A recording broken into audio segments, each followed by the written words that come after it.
Chapter 1. The End of the Callan. When he regained consciousness, Lu Ming found himself standing on a derelict street. His gaze swept over buildings overrun with wild grass and moss, along with vehicles whose status abandoned or otherwise was uncertain. Removing his sweat-drenched headphones, Lu Ming stared at the unfamiliar street with a mixture of bewilderment and suspicion. If memory served him right, he had merely been exercising beneath his dormitory, only to have his vision suddenly darken, and then he was here. He refrained from pinching his face, as the soreness and fatigue radiating from his legs served as a reminder that this was not a dream. Instinctively, he attempted to take a few steps, only to be abruptly halted by a pale yellow barrier that caused a sharp pain upon collision with his forehead, further confirming the reality of his situation. Gently awaken the slumbering soul. Slowly open your eyes, a voice echoed suddenly. A wave of eerily familiar music filled his ears, accompanied by the lively and cheerful, synthetic voice of an AI, which began to deliver a speech amidst the backdrop of an optimistic tune. Welcome, welcome, welcome, residents from Blue Star. Congratulations on becoming the protagonists of the 66,666th Callan Apocalypse. I hope you enjoy this carefully selected piece of popular music from your homeland. Callan Apocalypse? Protagonists? What is this? A transmigration? An alternate world? Or a mysterious black experiment? As an amateur writer with a touch of the fantastical, he had often fantasized about traversing into another realm, acquiring a halo, transforming into a hero who vanquished dark lords, took multiple wives, and ascended to the pinnacle of life. Yet this scenario was clearly beyond his expectations. An apocalypse that required strategizing was hardly the tomorrow-will-be-better state he had envisioned. What the hell is this apocalypse? What the hell is this strategy? I run a business worth millions. Why should I be your protagonist? Just send me back. Lost in thought, a sudden shout from behind jolted him. Turning around, Lu Ming beheld a middle-aged man clad in a denim vest, flip-flops on his feet, and beach shorts half dragging from his grip, cursing at the heavens. He appeared as if he had been abruptly transported while attending to nature's call. Lu Ming couldn't help but sigh, recognizing that this was indeed a method of summoning reserved for the wealthy, far beyond the reach of common folk like himself. The man, cigarette in mouth, scanned the surroundings, seemingly attempting to locate the source of the commotion. But Lu Ming lost interest in him. Surveying the vicinity, he noted that apart from the sunglass-clad man, there were dozens of other unfamiliar individuals, equally enveloped in the luminous barrier. They exhibited various states of shock and confusion, exchanging bewildered glances, utterly at a loss. At a loss? He felt no different. Only his cursed fate as a solitary star seemed to compel him to maintain his habitual composure. This place was Planet 618 of the Callan star system, boasting an ecosystem strikingly similar to that of Blue Star. Due to some inexplicable cataclysm, the entire planet had been ravaged by alien energies, transforming it into a nest of brutal extraterrestrial beings. And all of you are the chosen ones. Either annihilate them completely and survive until the end, reaping all honors and riches, or be hunted down and devoured, becoming mere nourishment for their continued evolution. Whether prompted by the man's outburst or a necessary announcement, the electronic voice began to soberly outline the local background. Callan star system. If this were true, it signified a transfer operation that transcended Blue Star civilization, effectively severing any possibility of returning home.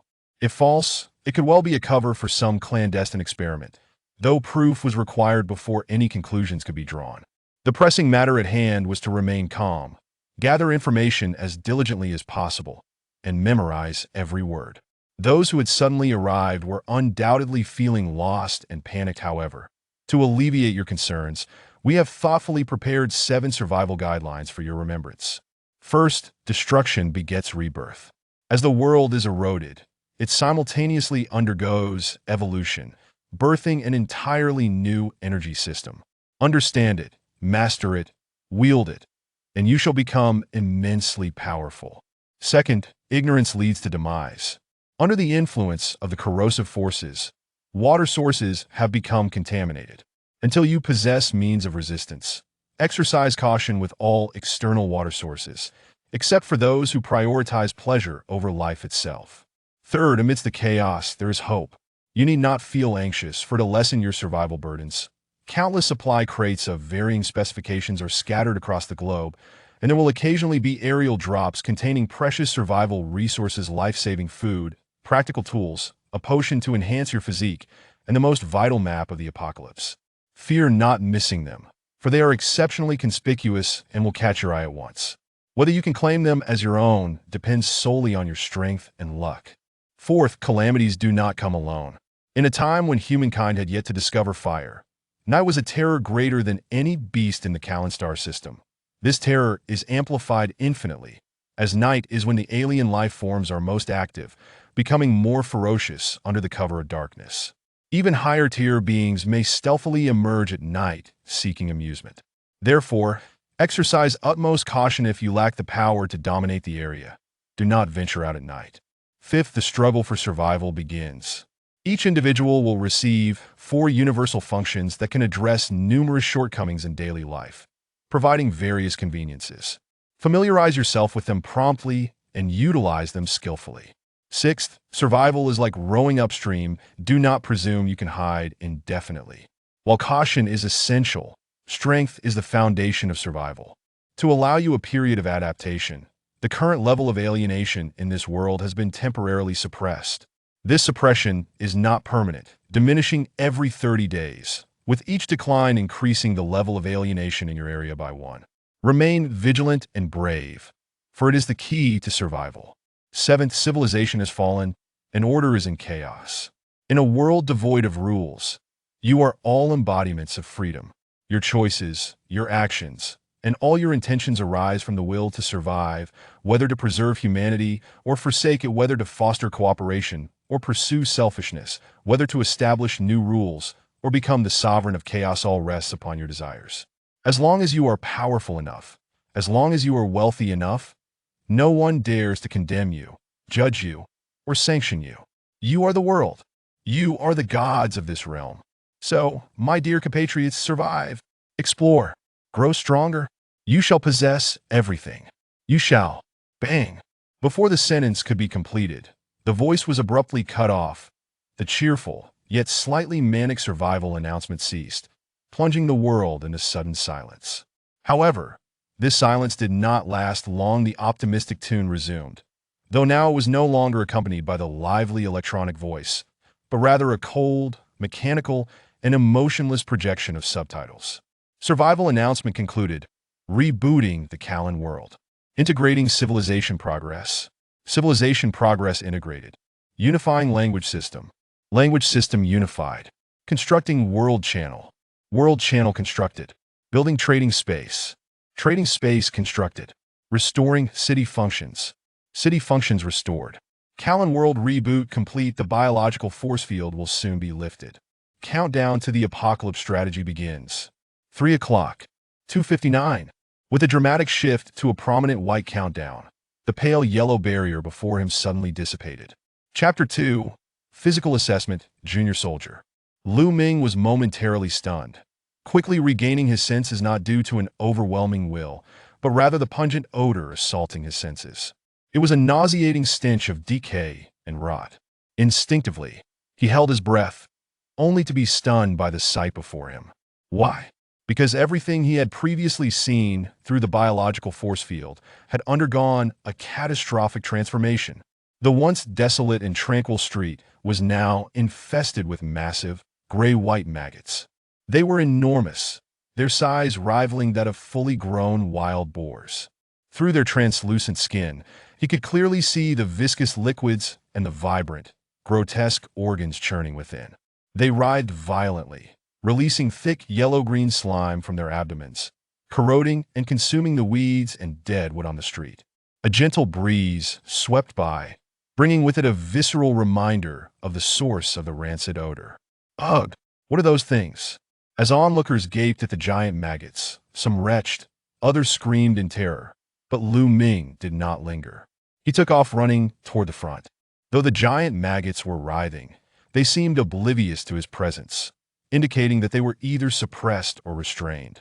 Considering the earlier biological force field that had shielded him from external alien life forms, Lu Ming surmised that it was likely the same entity, only the countdown for the survivors had not yet concluded, rendering the alien beings temporarily inactive. Thus, his primary objective became clear: to find a temporary refuge. Hey! Seeing Lu Ming suddenly sprinting, the crowd, startled by the giant maggots, reacted in unison, scattering in all directions. Lu Ming, however, had already distanced himself from the others, his eyes scanning the environment around him. It wasn't precisely luck, nor was it a matter of misfortune. They were positioned in a relatively old commercial street. No, rather than a commercial street, it was more of a commercial alley, one of those ordinary streets with storefronts on the first floor and residential units above. Glancing up at the overgrown residential complexes, Lu Ming felt a surge of eagerness. Firstly, the residential buildings are likely to harbor leftover survival supplies and daily necessities. At the very least, he might find a few useful tools. The community possesses a vantage point, enabling the observation of a broader and more distant expanse, thus facilitating the acquisition of a wealth of geographical information, a distinct advantage indeed. Regrettably, the preparation time is limited, rendering the prospect of gaining entry into the premises a mere fantasy. Not to mention the uncertainty of traversing through the alleyways. Even if entrance is achieved, finding an unlocked and secure room within remains an elusive endeavor. With the ideal options now rendered unattainable, one must focus on the present, specifically the nearby shops. Private supermarkets, dining establishments for breakfast, lunch, and dinner, as well as hardware stores, are certainly commendable choices. The first two provide both provisions and tools, while the latter is replete with an array of necessary equipment. Conversely, stationery shops, photo studios, barbershops, and real estate agencies are decidedly inferior selections, offering nothing more than a temporary refuge from external threats, devoid of any further expectations. Lastly, there is a reasonably adequate mobile phone repair shop, alongside home appliance repair services and a budget pharmacy. The former is equipped with repair tools, while the latter offers medication, something that is never superfluous, unless they are all expired, in which case fate would have dealt a cruel hand. After running several hundred meters and surveying dozens of stores, any establishment related to food, tools, or medicine was either closed, occupied by giant maggots, or completely filled to the brim, seemingly leaving no optimal choices available. Thus, the preferred options were utterly obliterated. Among the stationery shops, real estate agencies, and barbershops, a few appeared secure. Lu Ming diligently noted them down as potential backups. Glancing at the timer, he saw 2 minutes remaining. There was still a chance to test his luck.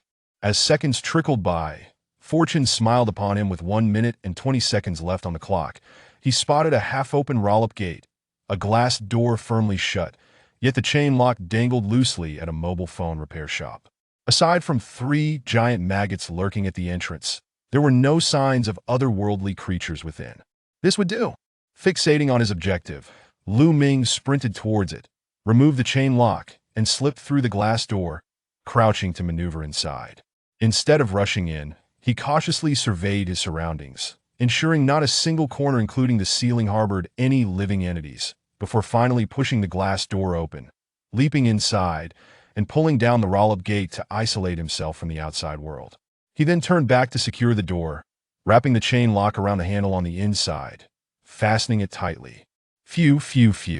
Having completed these actions, Lu Ming found himself drenched in sweat, as if he had just sprinted 10 kilometers, collapsing onto the ground in exhaustion. His temples throbbed rapidly, and his breathing became alarmingly erratic, yet his eyes remained fixated, unwaveringly glued to the countdown timer. 30, 20, 10, 5, 4, 3, 2, 1. As the countdown concluded, the force field of the otherworldly creatures dissipated. May all endeavors proceed smoothly, with no obstacles ahead. The subtitles gradually faded, only to re-emerge, this time revealing an attributes panel instead of a countdown. However, he had no time to scrutinize it outside. A tumultuous writhing ensued, accompanied by a rancid odor that penetrated through the 2 layers of doors, alongside a shrill wail reminiscent of a crying infant. A chill ran down his spine, and his soul trembled. Lu Ming felt goosebumps prickling on his scalp, instinctively retreating inward. It was only when his back pressed against the repair counter that he finally felt a semblance of safety. Clearly, the giant maggots had breached the barricade, leaving no sanctuary outside. The sole consolation was that he was not currently in peril. Taking several deep breaths to steady himself, Lu Ming redirected his focus to the attributes panel before him. Strikingly similar to character panels in games, the top displayed his photograph, identical to his ID picture and remarkably clear. Clicking on it revealed a full-body Reflect Iona, truly astonishing sight. Below lay his personal information. Name, Lu Ming. Gender, male. ID number, 66666. Age, 24. Specialization level, not detected. Click to begin scanning subject. Universal function, collect World Channel Trading Space Backpack. Although the information was scant, it raised numerous questions, the most pressing of which pertained to the not detected status following his specialization level. Click to scan the subject. It increasingly resembled a game, yet reality felt so tangible, leaving him at a loss for words. With no time to ponder these tiresome matters, Lu Ming clicked on Not Detected, adopting an attitude of experimentation. In an astonishing turn, there was indeed a tactile feedback sensation, akin to tapping a smartphone screen, the sensation remarkably real. Initiating physical data scanning. A beam of blue light emanated from the panel, scanning Lu Ming from head to toe. Upon completion, the data assessment yielded level rating, Junior Soldier. In an instant, the previously not detected status transformed into Junior Soldier. It appeared this was the power hierarchy within the world of G-Land's apocalypse. Click to view details. Junior Soldier possesses preliminary qualifications to become a hunting warrior, with strength slightly surpassing that of an ordinary person. Devouring specialization crystals can elevate one's rank. Current progress 0-10.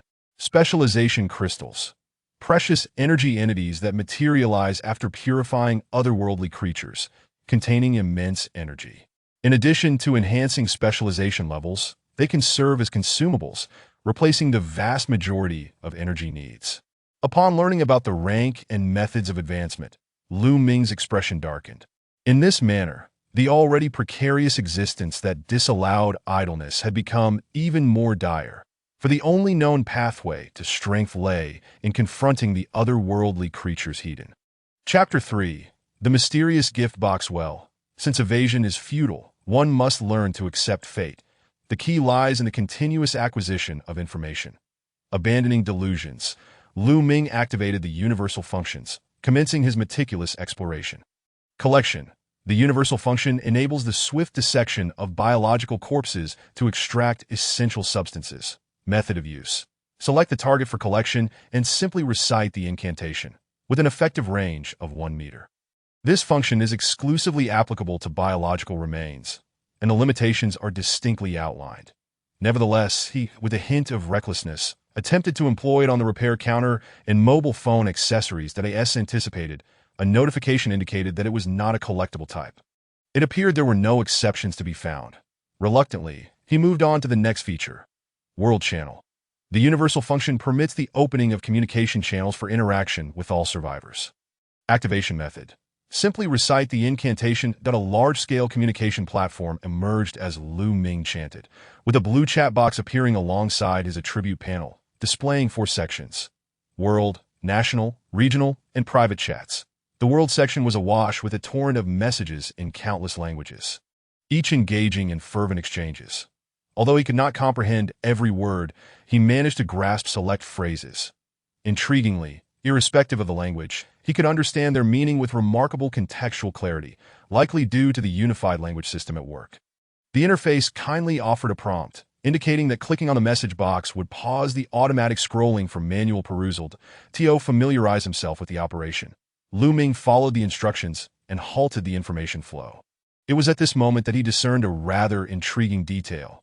Every individual sending messages was verified, their avatars and names authentic. This practice bore numerous advantages, albeit not without drawbacks. Fortunately, everyone was barefoot, rendering them less fearful of information exposure. For those particularly concerned, one could simply choose to remain anonymous. After all, there are many who read novels without commenting. What harm is there in observing without engaging? As for the content of discussions within the channel, Lu Ming glanced over it briefly before losing interest. It was a cacophony of nationalistic boasts and derogatory remarks against others, a senseless bombardment of vitriol.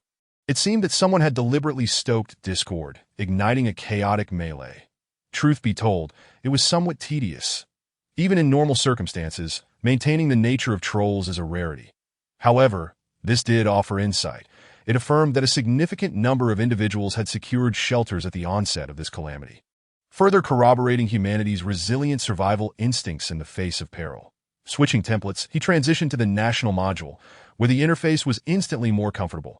Not due to any issues of quality, but rather the uniformity of language lent a sense of coherence. He did not scrutinize the chat content in detail, as it primarily consisted of individuals venting their negative emotions, each speaking in a disordered manner, yielding little in terms of useful information. Upon entering the regional module, the frequency of messages improved dramatically. Although they still scrolled upward one by one, at least the reading pace could keep up. Chenhai, how is everyone faring? Wang Yang, in the last few seconds. I found a housing agency. While it lacks supplies and tools, it seems relatively safe. However, the sounds of monsters outside are quite unsettling, and I am unsure of what to do next. Bao Zhengsheng, we're all in a similar predicament. I was hoping to find a bakery or a restaurant to hide in, but they were all infested with those monsters that in the end, I had to settle for a barbershop, but fortune smiled upon me. The owner appears to live here, and there is a box of uneaten instant noodles and a few unopened bottles of mineral water in the storage room that if anyone needs some later. Just let me know. I'd be happy to contribute. Fong Peng, is that for real? Uncle, you're amazing. Could you spare me 2 packs? I have a big appetite. Jin Shi, I want some too. Uncle, could you give me a few packs? Me too. Uncle, look at me. Uncle. Chenhai. Each person's space bag contains a 500 milliliters bottle of pure water and 2 compressed biscuits, which can sustain one for 3 days at a bare minimum. Considering urine and other means of staving off hunger, one could barely survive for 5 days. After that, one would have to seek help, which seems reasonable. Fong Peng, who do you think you are? My dad doesn't even care about me. Why would I listen to you? Exactly. Who can't talk about lofty principles? Is it wrong to want to stockpile supplies? A dog catching a rat. Understandable. The assessment is complete. Chenhai, this is the apocalypse. It's not a natural disaster. There are no rescue teams coming to save you. Everyone wants to survive. If you don't rely on yourself, but instead seek to fill your greed with the goodwill of others. What kind of perspective is that? That is called exploitation. Uncle Bao, don't be so honest. In these special times, who knows what kind of scoundrels you are dealing with if you give them your supplies? What will happen to you? Wealth should not be flaunted. Fong Peng, who are you calling a scoundrel? If it weren't for the special circumstances, do you think I wouldn't come over and teach you a lesson? Jin Shi, accusing us of having a flawed worldview. Aren't you just afraid that Uncle Bao will share his supplies and you won't get any?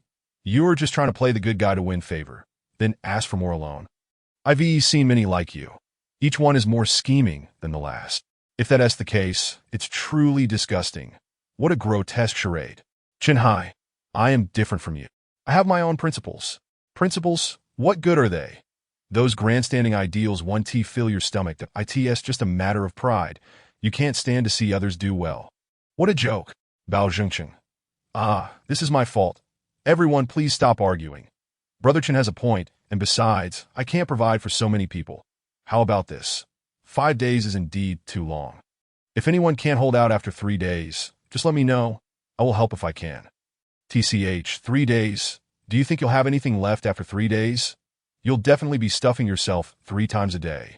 Regardless of our survival, I suspect he is just trying to show off, afraid of inciting anger, crafting a pretty narrative, and now that his aim is achieved, he is secretly reveling in it. Bao Zhengcheng, I see him harboring ill intentions. Indeed, in apocalyptic times, who would share their resources? What a farce.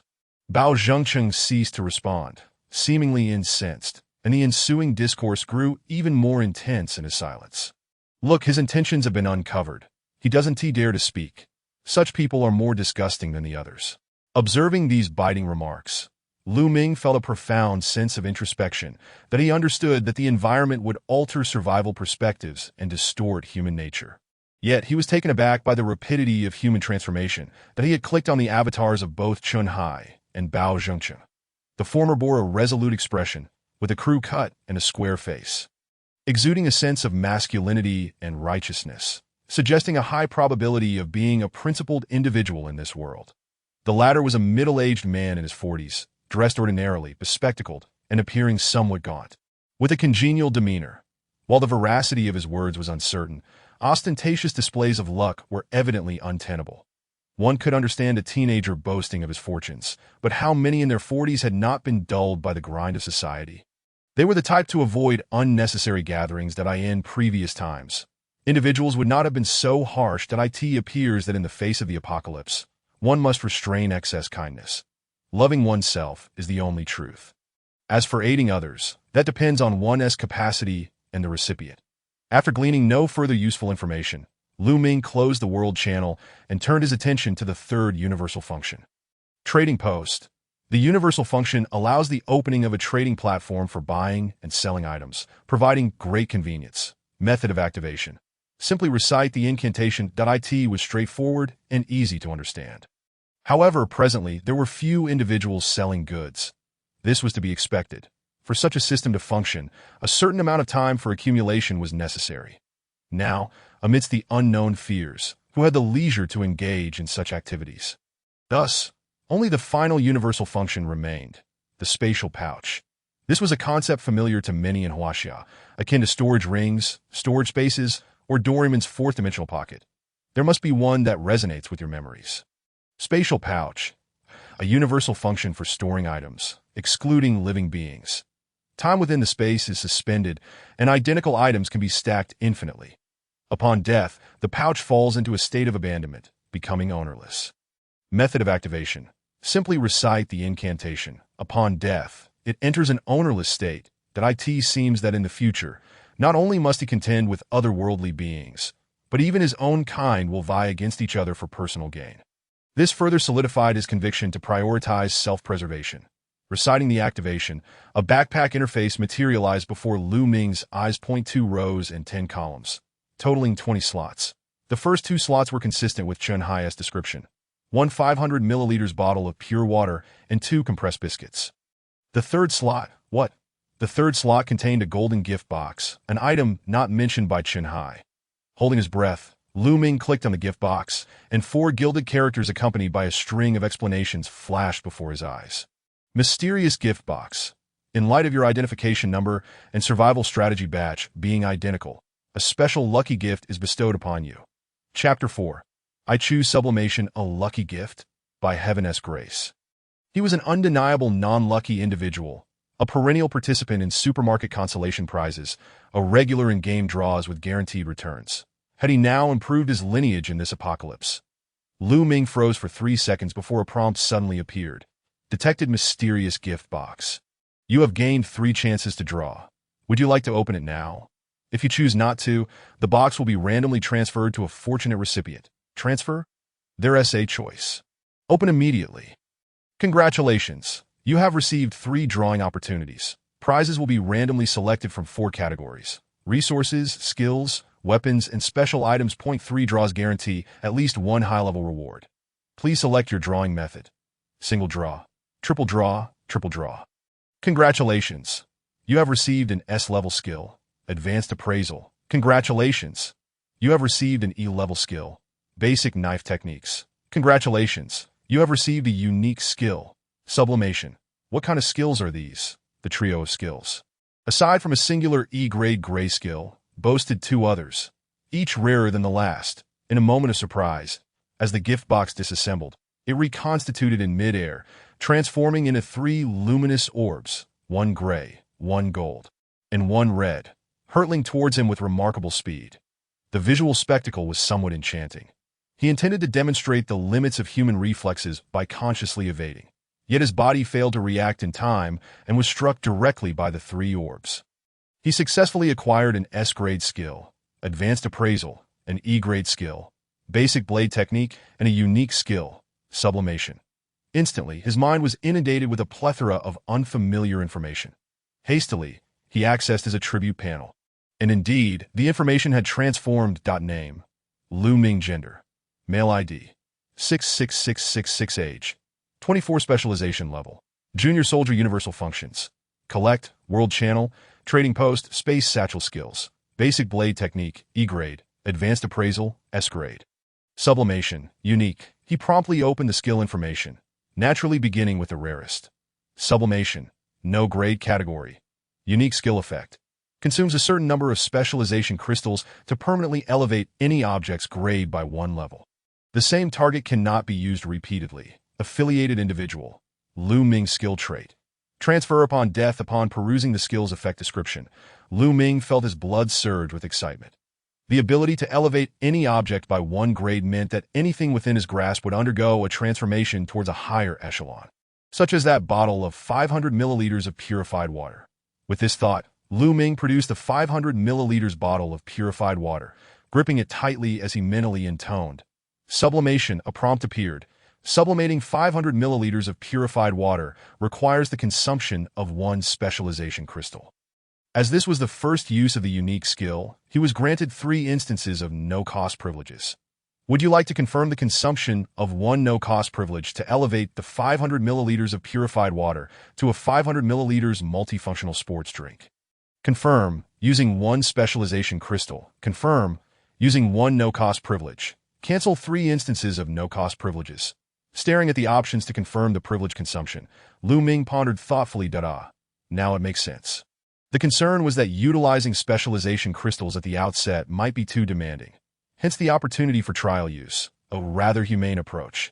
However, it would be foolish to expend such a privilege on something worth merely 1 specialization crystal, as it would be more prudent to reserve it for offsetting a substantial cost, especially when considering options that enhance strength. After all, food is consumed, but possessing strength leads to an inexhaustible supply of sustenance.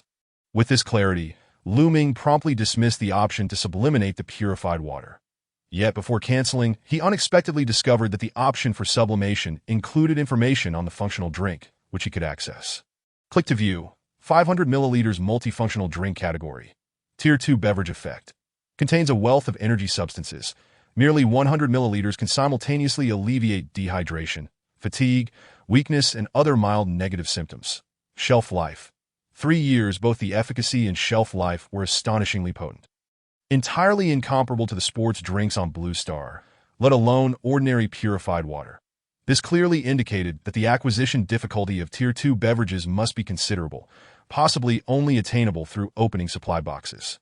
What brought him further comfort was the considerate design of the sublimation skill. While it was true that Tier 2 items invariably surpassed Tier 1 items, the ability to glean detailed information prior to sublimation held paramount importance. The greatest advantage lay in the comparative insights it provided. For instance, if a bottle of drink could simultaneously resolve dehydration and fatigue, the priority of sublimating a satiating food would be diminished. Similarly, when sublimating 2 similar types of weapons or facing multiple choices during sublimation, the significance of detailed information would become even more pronounced. This was undoubtedly a divine skill, worthy of thorough exploration.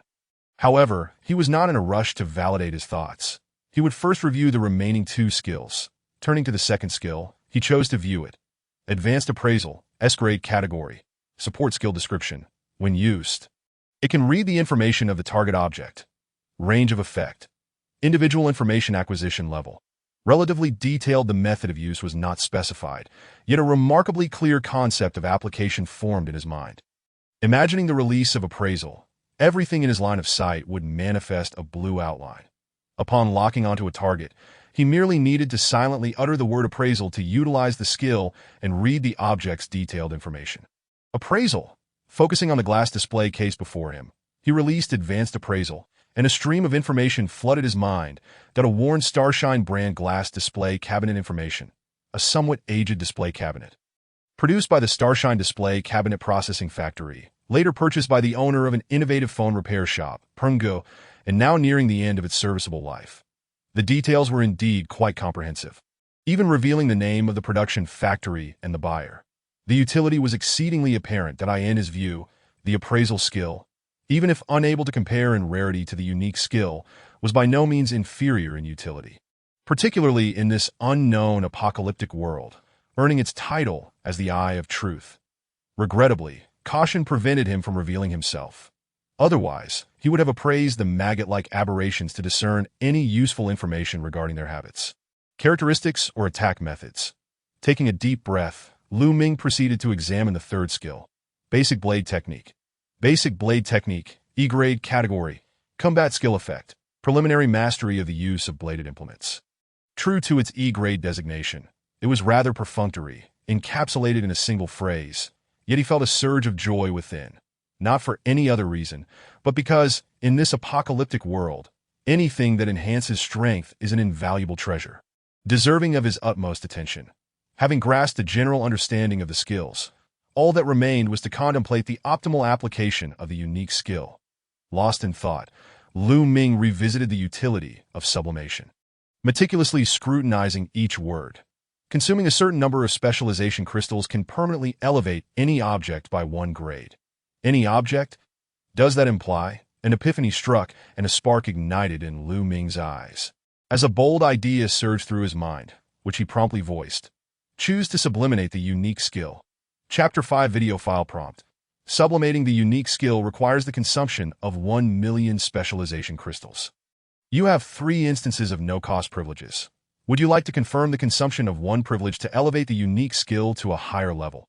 Confirm, consuming 1 million specialization crystals. Confirm, using 1 no-cost privilege. Cancel 1 million specialization crystals. The frightening quantity was one thing, but why was the nomenclature of the consumable different? Examine specialization crystals. Specialization crystal, a potent substance, its energy content equivalent to 100 specialization crystal blocks. It is the apex energy currency of the Gallon Star system, capable of substituting all energy consumption. That IT can only be acquired by purifying a select few aberrant creatures, which are all dominantly powerful beings among the aberrant species. Specialization crystal block. A new substance name emerged. Specialization crystal block. A high-energy substance, its energy content equivalent to 100 specialization crystals. IT is the mid-tier energy currency of the Gallon Star system, capable of substituting 90% of energy consumption. IT can be acquired by purifying king-tier aberrant creatures. He pieced together the information on specialization crystals, crystal blocks, and crystal spheres. Lu Ming grasped the essence of the energy currency in the Gallon apocalypse. Yet, the more he learned, the more alarmed he became. He had no notion of the strength of a dominantly powerful aberrant creature, but even the textual description of the specialization crystal hinted at merely the tip of the iceberg. Such beings were beyond his current comprehension, even beyond the realm of imagination. Thus, when he glimpsed the staggering quantity required, Lu Ming hesitated not a moment. Confirm the consumption of 1 privilege. Prompt. The unique skill has successfully sublimated to a higher tier. As this skill has appeared for the first time, please name the skill. First appearance? Could it be that only he had acquired this skill? After a brief silence, Lu Ming murmured, Ultimate Sublimation. Prompt. The unique skill Ultimate Sublimation has been named successfully.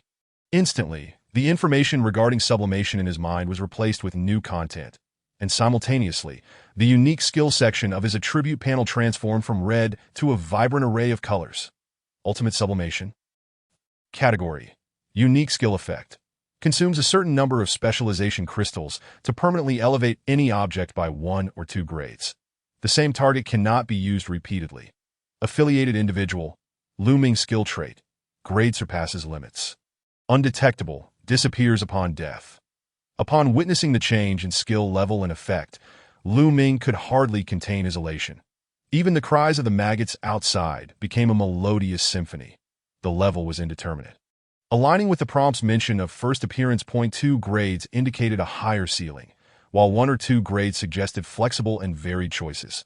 The crucial aspect was that the skill trait had shifted from transfers upon death to disappears upon death, meaning this skill truly belonged to him alone and could not be acquired by anyone else. Although it seemed of little practical use, it inexplicably provided him with a sense of comfort. He found the idea of others looting or claiming his legacy most distasteful. As for the trait of surpassing limits and being undetectable, it likely meant being imperceptible to prying eyes. With 2 instances of no-cost privileges remaining, Lu Ming, having been tempered by the grand cost of ultimate sublimation, had a clear determination for the use of these privileges. One word, valuable. Indeed, it is rather superficial. The belief on Blue Star that the more expensive an item, the better it is, may lead to attacks on intelligence. However, in a post-apocalyptic world, the exorbitant price of an item inevitably has its rationale. Do not question why. This is dictated by the survival conditions and instinctual choices. With a spirit of experimentation, Lu Ming endeavored to elevate everything within his reach, discovering that his assumptions were largely validated. Clothing and miscellaneous items required minimal cost for enhancement, typically within the realm of a singular specialized crystal. In contrast, skills and the enhancement of one's power through specialization demanded a substantial number of crystals. To elevate an E-grade ordinary knife technique, the first level necessitated 10 specialized crystals, while the second required 50, allowing the ordinary technique to be upgraded directly to C-grade exceptional knife technique, thereby indirectly revealing the official valuation of E-grade skills to C-grade skills, as for the S-grade advanced appraisal. It left him utterly astonished, as elevating it by 2 tiers incurred a staggering cost equivalent to 900,000 anomalous crystals. This colossal amount decisively resolved his intention to invest his second no-cost privilege in it. Beep, beep, beep. Just as Lu Ming was preparing to enhance the advanced appraisal, a male icon adorned with a blue exclamation mark suddenly illuminated on the side of his attribute panel. Upon clicking to view it, the chat logs in the area revealed a video file transfer, alongside a notification indicating that if such notifications were unnecessary, adjustments could be made within the world channel. A video file. Opening the regional section. The chat records surged rapidly, with every utterance echoing fear and shock, instantly making Lu Ming realize the gravity of the video's content. But he scrolled through the chat logs to locate the video file, which was published by a young man named Bai Yang, whose profile picture suggested a clean-cut appearance, likely under 20, with no additional information, just a solitary video. Upon opening the video, the initial shot presented a view overlooking the street through a high-rise window, centered on 4 robust men armed with rudimentary weaponry. They were clad in multiple layers of clothing, with protective gear fashioned from their attire wound around their arms and thighs, wielding various tools for butchery. Lu M. larvae of the scythe owl, grade E, common, category. Insectoid variant description.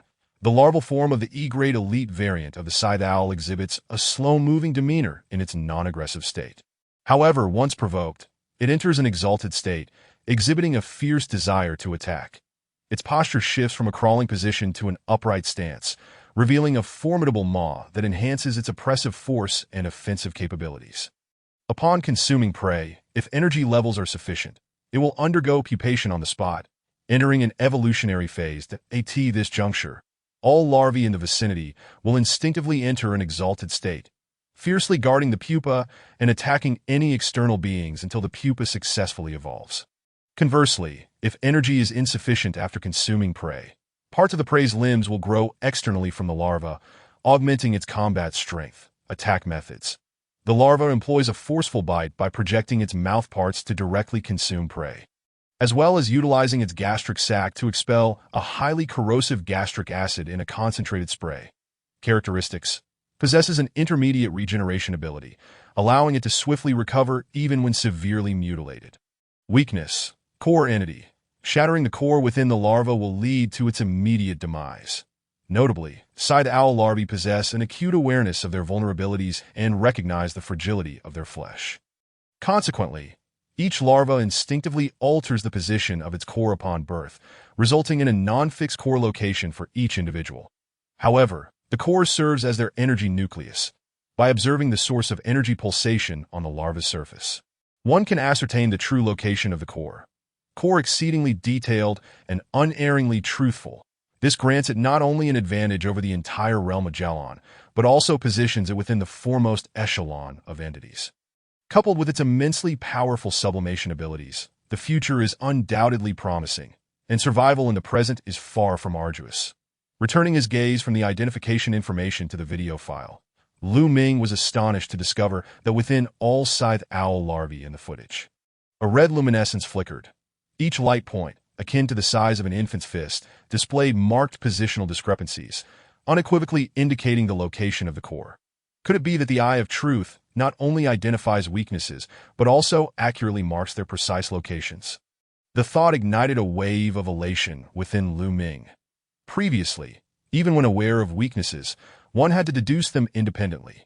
Now, It delineated them clearly, akin to possessing an unfair advantage.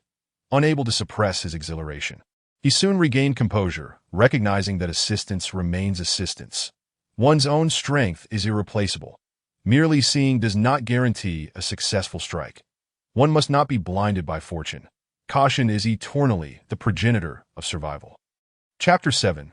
Unexpected gains. Taking a deep breath to steady himself, Lu Ming prepared to close the chat interface. However, glancing at the scrolling messages below, he hesitated, slowly retracting his finger, having opened the chat once. It seemed only fitting to peruse the content a bit longer. Scrolling down, he found earlier messages expressing fear regarding the 4 individuals who had fallen victim to the scythe owl larvae, with negativity abounding.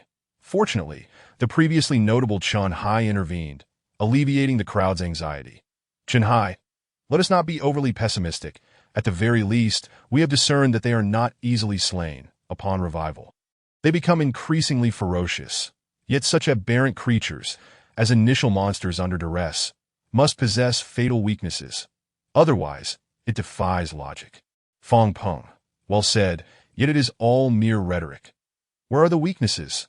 Not knowing them leaves us in a quandary, rendering the discussion moot. Chun Hai, you are youthful and impetuous. I shall not argue with you. Once I am prepared, I will introduce one for an attempt at extermination. The entire process will be documented. Should I fail, consider it a cautionary example. Should I succeed, I hope you will muster the courage to try, as we have no retreat and must persist in the face of fear. A lengthy silence ensued for 5 seconds. Evidently moved by Chun Hai's words, Lu Ming felt similarly. Irrespective of the current situation, his admiration for Chun Hai was genuine, even contemplating privately revealing the weaknesses of the scythe owl larvae. Yet he quickly regained his composure, suppressing this foolish impulse.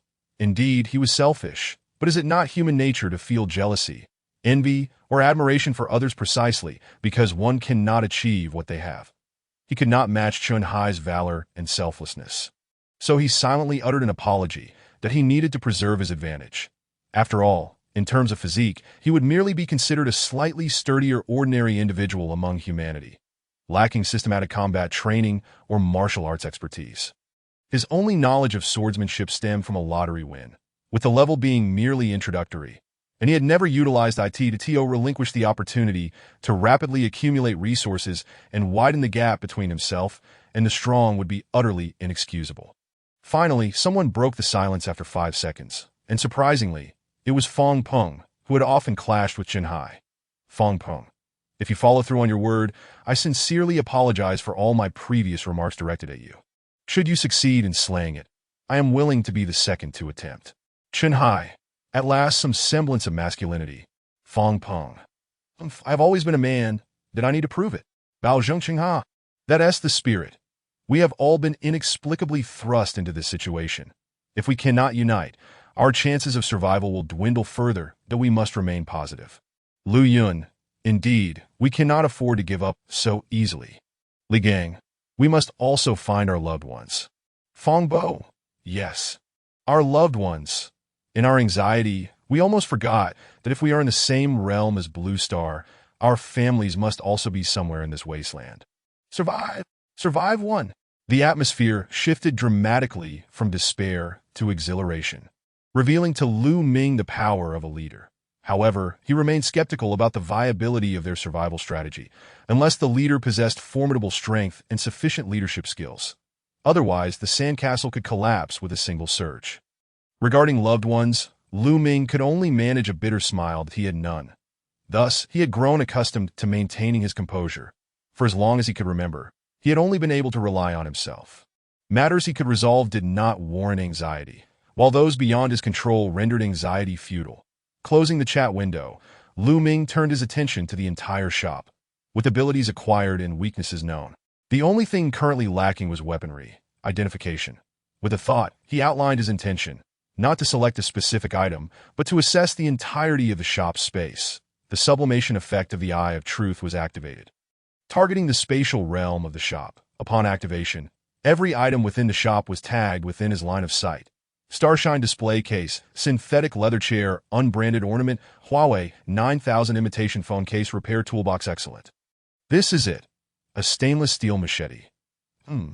Just as Lu Ming rejoiced at discovering the toolbox, a striking label at the bottom of the display case caught his eye. Machete. Incredible. What an unexpected find.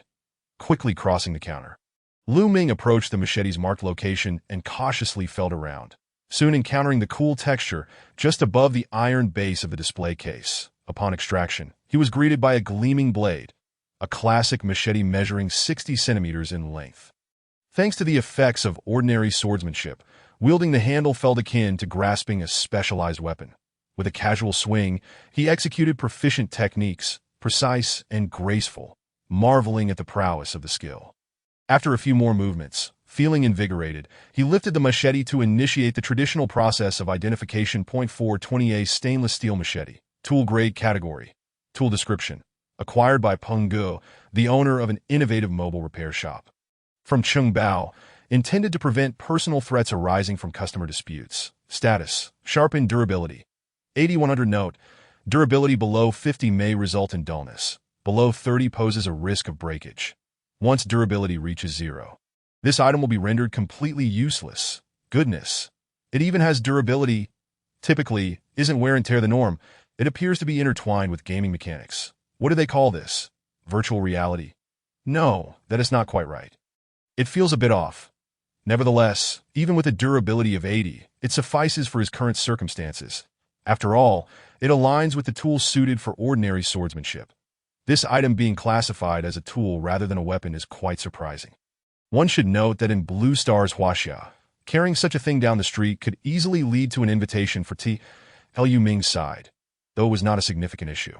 He still possessed the ultimate sublimation. Oh right. What will the machete become after sublimation? Ultimate sublimation. Prompt. Sublimating the 420A stainless steel machete requires the consumption of 2 specialized crystals. You possess 1 consumption-free privilege.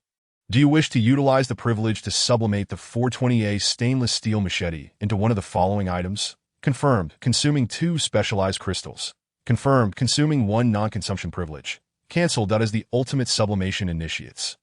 The higher-tier weapons of the machete sublimation unfurl instantaneously, revealing an astonishing 3 varieties: the straight sword, the broadsword, and the katana.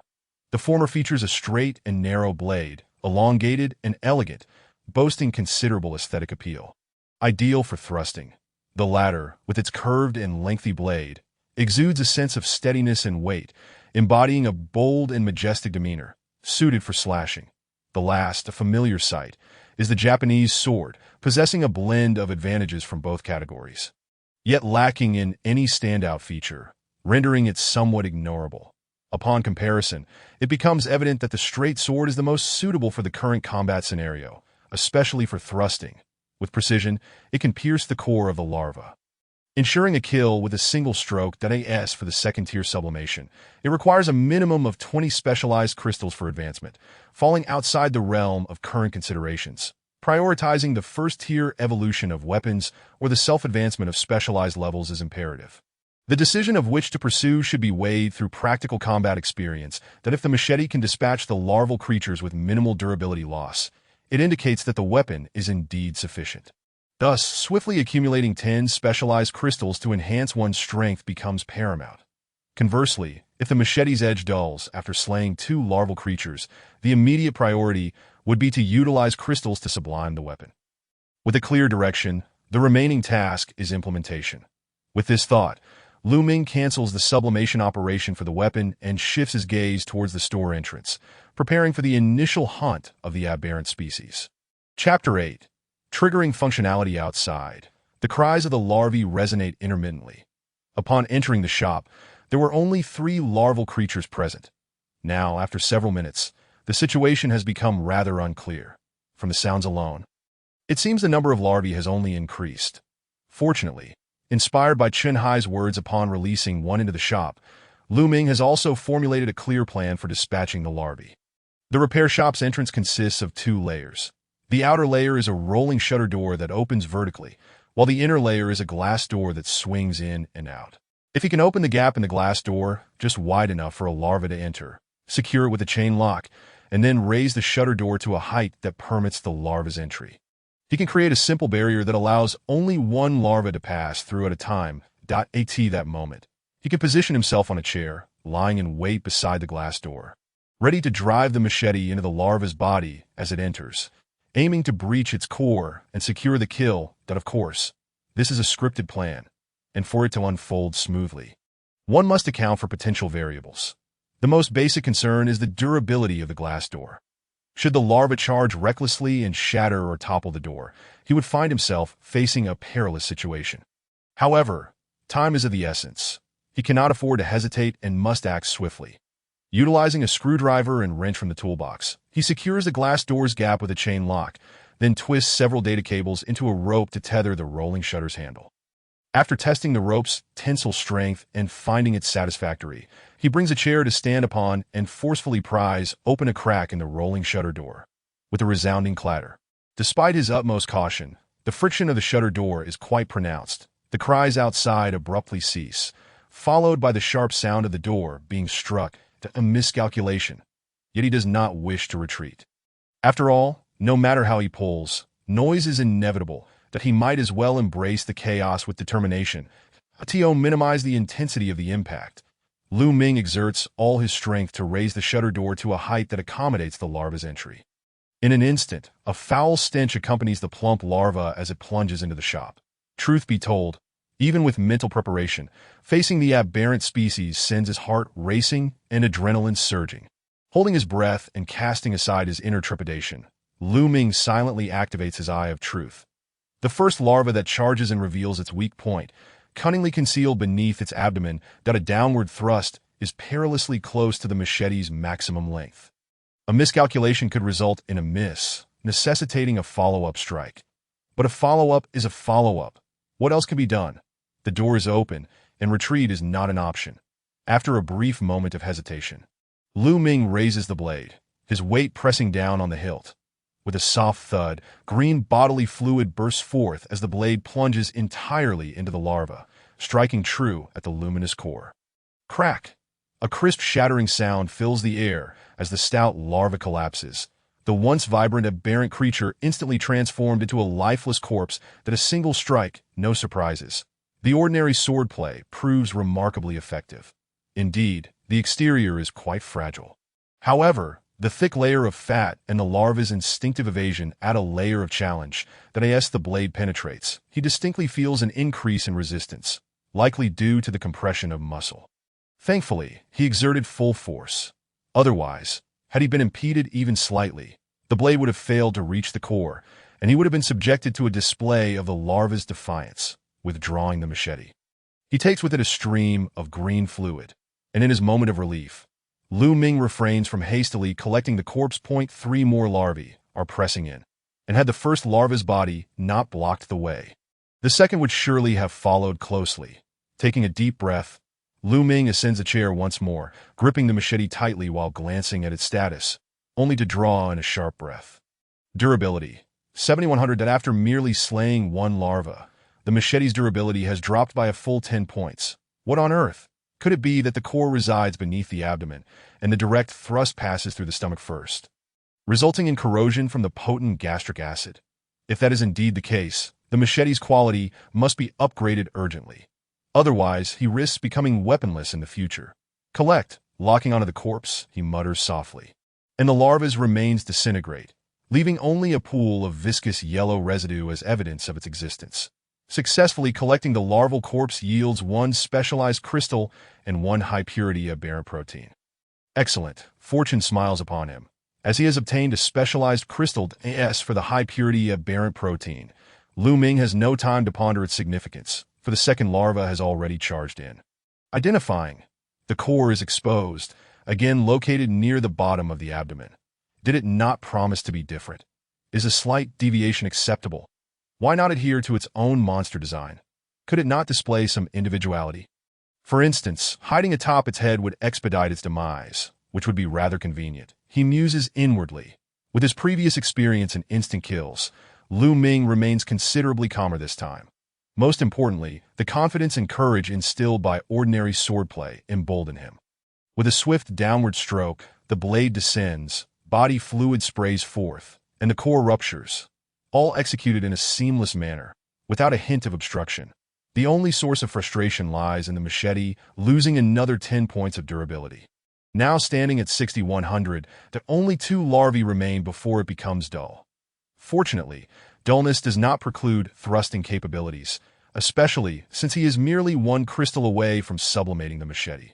Returning to the chair, he locks onto the corpse of the larva. Successfully collecting the larval corpse yields 1 high-purity aberrant protein.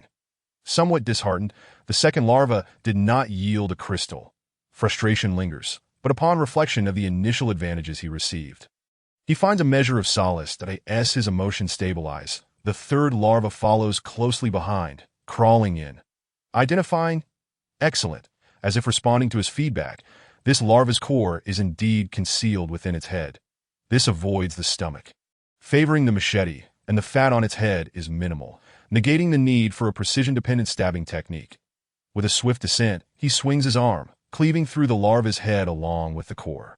Checking the machete's status, it has only lost 2 points of durability, confirming that gastric acid corrosion was the true culprit behind the earlier durability loss. Casting a glance through the door gap, only 1 larva remains, and perhaps having witnessed too many of its brethren fall, its activity level surges as it boldly climbs over the bodies of its kin. Entering the shop, Liu Ming feels no compulsion to hold back. Previously, with companions present, he had to deal with them separately. Now, faced with just one, he has no reason to fear. He shall press on. Simultaneously identifying and collecting, the larva's body disintegrates into a portion of high-purity aberrant protein. Indeed, yet another instance of failing to produce a specialized crystal. The larva, having trampled over its fallen comrades, finds itself abruptly thrust downwards due to Liu Ming's maneuvers, landing squarely on the ground. Seizing the opportunity of the larva's sudden descent, Liu Ming steps forward and thrusts into its neck, piercing the vital core located at the back of its neck, extinguishing its life. Thus, all 4 aberrant creatures that had besieged the entrance of the repair shop have been vanquished. Successfully collected the corpses of the larval owls, obtaining 1 specialized crystal and 1 high-purity protein. After enduring 2 rounds of disappointment, the second specialized crystal finally arrived, yet Liu Ming found himself less elated than he had imagined. He slowly closed the rolling shutter, securely tied the glass door, and then returned to the display cabinet where he had previously leaned, seeking to calm his racing thoughts. Only when his emotions had settled did he open his spatial pouch. Gazing within, he saw a translucent, diamond-shaped crystal shimmering with a blue luminescence nestled in the 3rd compartment. Upon retrieving it, he found it to be merely the thickness of a thumb, exuding a soothing warmth when held. As he rolled it in his palm, it released flecks of sparkling crystal dust, dreamlike, peculiar, yet tinged with a faint melancholy. Such was his sensory judgment as a human. Regrettably, only 2 crystals had been produced from the 4 larvae, yielding a mere 50% success rate. For others unfamiliar with the consumption of specialized crystals, 50% might seem acceptable. However, burdened with the ultimate evolution of this voracious beast, Liu Ming found that 50% was utterly insufficient. Unless he ceased using his skills altogether, otherwise, his consumption would always dwarf that of others by countless magnitudes. Perhaps in the future, as more hunters targeted, he could engage in trading to amass a fortune from selling evolution items. Yet, as it stood, everyone was impoverished, struggling merely to survive, in times of desperation, who would choose to sell the specialized crystals that could enhance their own power. Relying solely on himself felt exhausting, with a streak of bad luck. He might kill 10 and produce not even 2, a state far from his aspirations. Thus, he pondered whether he could leverage ultimate evolution to enhance the yield of specialized crystals. Could he directly evolve? Theoretically feasible, for the higher the grade of, the rarer the outputs, and consequently, the ordinary yields would also increase. Yet such a strategy seemed reckless. Without overwhelming personal strength that surpassed 1 or 2 tiers, it would surely lead to his demise. Therefore, targeting the source of production, that was temporarily out of the question. What if, instead of targeting the production source, he could focus on triggering the production function? For instance, this collection process. Chapter 9, Program Name, Greed Collection. A universal function that allows for the rapid decomposition of biological corpses to extract the essence of materials. As he scrutinized the function bar in the visual attribute panel, Liu Ming silently contemplated. Ultimate Evolution. Prompt. Please select the evolution tier. Tier 2 or Tier 1, that upon viewing the prompt, Lu Ming felt a tinge of exasperation. The notion of evolving anything, indeed, anything at all, was all-encompassing, even extending to a universal function. Was this a bug? Would excessive use lead to repercussions? He felt a flicker of fear, yet there was no inclination to restrain himself. It would be foolish to possess divine abilities and not use them. Better to indulge first and worry later. Tier 1. Logically, he should have proceeded to Tier 2 evolution, considering he had no specialized crystals to rely on other than his privileges. Yet his curiosity piqued. He wished to witness the effects of Tier 1 evolution. Prompt. Evolving the Universal Collection function requires the consumption of 2 million specialized crystal units. You possess 1 unconditional consumption privilege. Would you like to consume this privilege to upgrade the Universal Collection function to the special function of Perfect Collection? 2 million specialized crystal units. Lu Ming was taken aback. This was just Tier 1 evolution, and the cost already exceeded the intrinsic value of the ultimate evolution. What would Tier 2 entail? The mere thought was staggering. Could it be even more formidable than ultimate evolution itself? After reviewing the Perfect Collection, a special function that allows for the rapid decomposition of biological corpses, guaranteeing the extraction of all material essence produced by the organism, with a range of 5 meters. Guaranteed extraction of all material essence produced by the organism. What did that mean? Did it imply that all substances produced by the larval owl would ignore the probability and yield 100%? Goodness, if that were indeed the case. Perfect Collection would revolutionize the rules of drops, its value beyond measure. Moreover, the effects of Tier 1 were already so extraordinary. What could Tier 2 possibly offer? With thoughts racing, Lu Ming felt parched, unconsciously swallowing his saliva, that he reached out to press the button to cancel Tier 1 evolution. Then once more initiated Ultimate Evolution. Prompt. Please select the evolution tier. Tier 2. Prompt. Evolving the Universal Collection function requires the consumption of 8 million specialized crystal units. You possess 1 no-consumption privilege. Would you like to consume this privilege to elevate the Universal Collection function to a higher level? Confirm. Consume 8 million specialized crystal units. Confirm. Consume 1 no-consumption privilege. Cancel 8 million specialized crystal units. Following the ratio of 1 specialized crystal unit, 100 specialized crystal blocks, 10,000 specialized crystals. 8 million specialized crystal units was an astronomical figure. Was this function truly so fearsome after its evolution? Wait, a higher level, rather than directly informing him of what skill it would evolve into, was consistent with the prompts for ultimate evolution, and the eye of truth to IT seemed yet another tier touching upon the unknown. A smirk crept across Lu Ming's lips as he confirmed the consumption of his privilege. Prompt. The Universal Collection function has successfully evolved to a higher level. This tier has emerged for the first time and is a programmatic evolution species of the Universal function. It will be named directly by this program. Naming in progress. Naming complete. Function title. Greed. Prompt. The function Greed evolution has concluded. This function has been forcibly converted into an exclusive function, with the exclusive owner being Lu Ming. This cascade of prompts left Lu Ming feeling dizzy. The most distinct change was that the namer had shifted from himself to the program itself. Greed, gazing at the now high-gloss, bold typeface of the function. Lu Ming sensed something amiss. This color hardly seemed befitting of a righteous individual. It felt somewhat sinister. Click to view. Greed. Category. Exclusive function effect. Allows for the rapid decomposition of biological corpses. Doubling the extraction of all material essence produced by the organism. The method of use is merely to silently recite it. Range. 10 meters will increase as the specialized level of the target rises. Function trait. Hand of Avarice function trait. Grade surpasses limits. Imperceptible to any external force. Disappears upon death. Target. Lu Ming. The display of function information transformed into a skill status. The effect description indicated that it merely added a doubling effect to the already impressive Perfect Collection. To be frank, such a minor enhancement seems somewhat disproportionate to the monumental cost of 8 million specialized crystal units, unless it possessed hidden attributes or the trait named Hand of Avarice held exceedingly exaggerated utility. Touching the Hand of Avarice. Hand of Avarice. An insatiable and unscrupulous desire to acquire all worldly possessions, capable of extracting from the corpses of others. The extraction must be completed swiftly. With selectable methods during the process, Benevolent. Single extraction, allowing for the initial acquisition of one share of material essence without affecting others' ability to extract. Ruthless. Double extraction, completely draining all material essence. Others will no longer produce materials during their extraction attempts. Gazing intently at the hand of avarice, Lu Ming could no longer contain himself and exclaimed, "What the hell? What an absurd function, directly pilfering the spoils belonging to others. If someone had expended immense resources and effort to slay a king level, and he merely stood by, activating the ruthless mode would render an entire group's efforts futile. This effect would bring tears to the eyes of any capitalist. It was worth it." Closing the information panel for greed. Lu Ming nearly grinned from ear to ear. To be fair, an upstanding and kind-hearted person like him should not be employing such unscrupulous functions. Yet it was simply too enticing.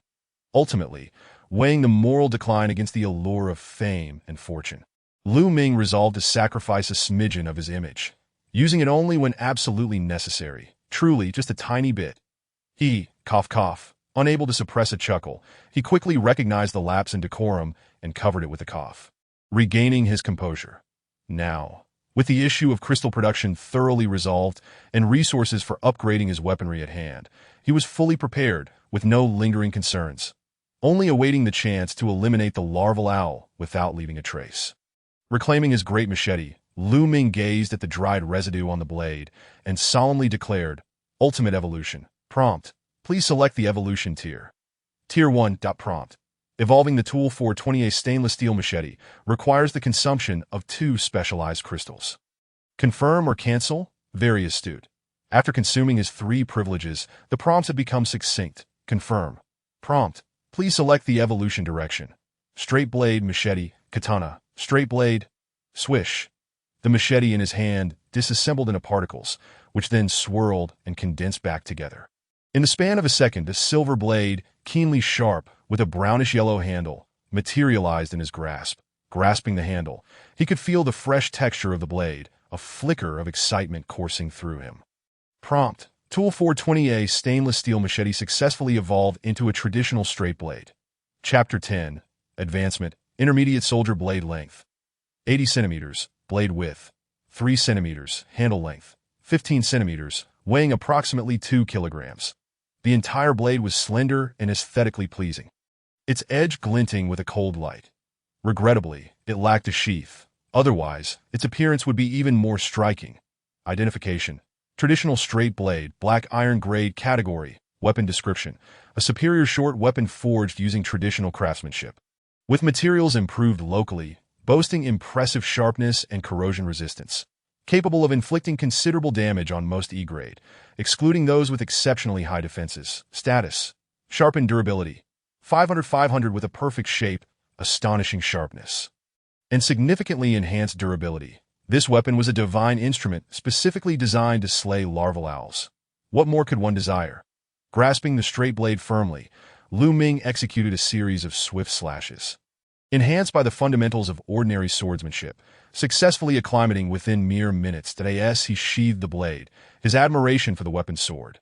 Yet he pondered whether his persistent tension had taken its toll, especially after expending considerable effort to vanquish for larvae of the sickle owl. After several minutes of wielding the blade, a thirst began to creep in. Glancing at the pristine water nestled in his pack, he weighed his options and ultimately resolved to endure just a bit longer. He planned to dissect the carcasses of the larvae, amassing a modest supply of specialized crystals, before upgrading his pure water to a sports drink, which would allow him to linger in this advantageous establishment for a protracted period. The reason for his desire to remain here was evident. This shop possessed an unparalleled location, an environment he was familiar with, where every nook and cranny could be exploited, rendering it an exceptional hotspot for the swift extermination of sickle owl larvae. With a subtle smile, Lu Ming reopened the glass door, adjusting the gap and controlling the force as he pulled up the rolling shutter. The clang of iron scraping against iron and the rattling of the shutter startled all larvae within a 30-meter radius of the shop. They began to sluggishly advance towards the entrance, only to be thwarted by the size of the doorway and the height of the shutter. Ultimately, much like the first wave of larvae, one managed to squeeze through the gap in the glass door. Followed closely by 4 others, effectively sealing off the path for their kin behind them that I in stark contrast. Lu Ming no longer needed to stand atop a chair to launch his downward strikes. He merely activated the Eye of Truth, stationed himself beside the glass door, and awaited the moment the larvae had entered halfway. With a swift motion, he severed the heads, followed by a decisive strike to obliterate the core, ensuring a rapid kill. However, no feedback was forthcoming, and the bodies remained inert that a flicker of confusion crossed Lu Ming's mind before he suddenly realized, silently reiterating the command, greed.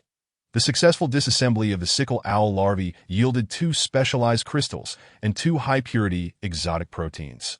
It was apparent that unlike skill evolution, the functional evolution had altered the incantation itself. Nevertheless, the results were remarkably stable, with the yield of specialized crystals doubling, while the peculiar materials would be set aside for the time being. The remainder of the task was a mechanical one. As the larvae passed through the door's gap, Lu Ming executed his strikes, decapitating the larvae and dismantling their cores, thus completing the dissection process. The notifications chimed in rapid succession as Lu Ming successfully dismantled the carcasses of the sickle owl larvae, garnering 2 specialized crystals and 2 high-purity exotic proteins each time. The notifications continued. He watched the number of specialized crystals accumulate before his eyes, swiftly reaching 30 to now. By consuming 10 crystals, he could evolve from a novice soldier to a higher rank. However, given his lack of understanding regarding the evolution process, he opted for caution. Should any unexpected anomalies arise during the evolution, leaving him incapacitated or in agony, it would be a dire predicament indeed. His blade was both swift and precise, within a mere 15 minutes. The second wave of sickle owl larvae had been entirely eradicated. Within his pack lay 88 specialized crystals and 92 high-purity exotic proteins, totaling 44 larvae dispatched. The straight blade's durability stood at an impressive 478. 500 when calculated. It seemed he consumed only a fraction of its durability for every 2 larvae slain, a testament to its unparalleled quality, even accounting for a conservative estimate of 50 points that could potentially dull the edge. He still had ample durability left to sustain the hunting of over 800 larvae. With a flick of his wrist, he dislodged the green slime clinging to the blade, and Lu Ming felt an overwhelming sense of optimism for the future. Yet his arms bore a slight ache. After all, he was still merely human. Swinging an empty blade for 15 minutes would inevitably lead to fatigue, let alone slaying tangible foes. After a brief stretch of his forearm, he closed the shutter once more and placed the blade atop the display case. Accessing the attribute panel, he navigated to the specialization level and tapped on the title for Novice Soldier. Instantly, an upgrade prompt appeared. The message read, "Detected sufficient quantity of specialized crystals in the spatial pouch. Would you like to consume 10 specialized crystals to elevate your specialization level to Intermediate Soldier?" Yes. With a whoosh, 10 specialized crystals soared forth, transforming midair into 10 arcs of radiant light, cascading into Lu Ming's body, flooding his limbs and core. His heart raced violently. Veins bulged against his skin. A wave of tingling pain coursed through every corner of his being, nearly compelling Lu Ming to cry out. Yet he managed to suppress the urge, embodying a stoic masculinity. The sensation of emptiness and the prickling pain persisted for about 10 seconds before an eruption of energy surged within him, an energy unlike any other. Clenching his fists, he reveled in the almost doubled potency coursing through him, eyes wide with astonishment, particularly as he noticed the noticeable increase in his arm muscles, bringing him immense satisfaction. The elevation of his specialization level not only enhanced his capabilities, but also improved his physical constitution. What a delightful sensation. Reviewing the panel information, he noted, name, Lu Ming, gender, male ID, 66666 age, 24 specialization level, Intermediate Soldier, general function, greed exclusive, world channel trading, space pouch skills, ordinary swordsmanship E level, Eye of Truth exclusive, ultimate sublimation exclusive. Curious about the Intermediate Soldier description, he clicked to view the details. Intermediate Soldier, having undergone the crucible of battle, possessing experience in hunting exotic creatures, significantly stronger than an ordinary person, progressing towards becoming a hunting warrior. Consuming specialized crystals can elevate one to the advanced soldier level. Upgrade progress, 78-100, with a requirement of just 100 specialized crystals for the next level. It seemed entering the advanced tier was merely a matter of time, given his current kill speed, that he couldn't help but jest about the upgrade method. He was fortunate to have played it safe. Had he attempted to upgrade mid-battle, 10 seconds would have been enough for him to perish thrice over. He hoped no one else would fall victim to such misfortune, for they would likely die with their eyes wide open. Picking up the traditional straight blade, he felt its weight significantly diminish, and after a couple of satisfied slashes, he realized that with his current physique, he could easily dispatch larvae for half an hour without issue. However, during the last rapid extermination of the larvae, he noticed the glass door had trembled slightly, warranting a check to prevent losing this comfortable production line of specialized crystals. Chapter 11. Individual Testing. Chen Hai setting down the straight blade. Lu Ming approached the entrance. The ground was slick with a foul-smelling slime, yet he seemed accustomed to this odor, not even wrinkling his brow, observing the point where the glass door met the wall. He indeed detected signs of looseness in the hinge assembly below. Clearly, it had failed to withstand the relentless onslaught from the sickle owl larvae. Given its current state, he feared it would collapse under another encounter with the larvae in mere minutes. Nevertheless, he decided to reinforce it on the spot, for he was currently quite affluent. Ultimate Sublimation. Locking onto the hinge S position, Lu Ming silently recited the sublimation command. Prompt: please select the sublimation tier. Second tier. Prompt: sublimating the ordinary hinge assembly to the second tier will require the consumption of 2 specialized crystals. Confirm or cancel. 2 crystals? Was that for the entire assembly or just an individual component? If it was for the whole assembly, that would be quite a bargain. If just an individual component, that would be a tad unfair. Confirm. Prompt: the ordinary hinge assembly has been successfully sublimated to an exceptional hinge assembly and installed. Due to sufficient energy from the specialized crystals, the surrounding hinge assemblies have been upgraded in tandem. Excellent, a cost-effective method of elevation. Through the notification, he gazed at the hinge assembly, which now appeared remarkably refreshed. The material was unknown, yet even an untrained eye could perceive its superiority. The connection to the wall had also been repaired, a thoughtful touch indeed. Served by the ultimate sublimation, Lu Ming felt a surge of elation. With his spirits lifted, his ideas flowed, and he felt increasingly creative. Riding this wave of positivity, Lu Ming decided to elevate the entire wall, the rolling shutter, and the glass door by 2 tiers among them. The wall was upgraded to fortress level, consuming 3 specialized crystals, while the glass door was transformed into bulletproof glass at the cost of 2 specialized crystals, and the rolling shutter was enhanced to a steel gate, consuming another 2 specialized crystals. The overall infrastructure remodeling project totaled 9 crystals expended. Such extravagant spending, should it be witnessed by compatriots who had hunted exotic creatures, would surely earn him scorn for his wastefulness. After all, that amount could nearly elevate a novice soldier to an intermediate rank. Yet, what did it matter to Lu Ming? He could recoup his expenses with the mere slaying of 5 larvae. Surveying his transformed fortress, Lu Ming's eyes brimmed with satisfaction. That it was no exaggeration to say that given the current defenses of the shop, he could face an unceasing onslaught of sickle owl larvae in the coming days without the slightest concern for his base's collapse. Dragging a chair back, he sat beside the display case, retrieving a 500 milliliters bottle of pure water, which he sublimated into a multifunctional sports drink. Raising the bottle to his lips, he took a couple of refreshing swigs. The invigorating flavor and smooth texture instantly revitalizing him and dispelling his thirst and fatigue. With his eyes closed and breathing deeply, Lu Ming exhaled a long sigh of relief, feeling an unprecedented sense of ease. Just as he prepared to rest for a moment and resume the mass production of specialized crystals, a familiar blue notification quietly appeared. Without needing to click, he recognized it as a video file within the regional channel. Given Chen Hai's proposed experimentation, it was likely a recording of the sickle owl larvae being dispatched, or perhaps even footage of a counterattack by the larvae. Counterattack. Lu Ming felt a flicker of intrigue. If Chen Hai could send a video after a successful kill, what then of a failed attempt? Was there an automatic sending feature for recorded videos? In a state of perplexity, I opened the World channel, selected the regional section, and located the video file published by Chen Hai. There was a temporary lack of further information, likely because everyone was intently watching the video content that Lu Ming did not delay for long.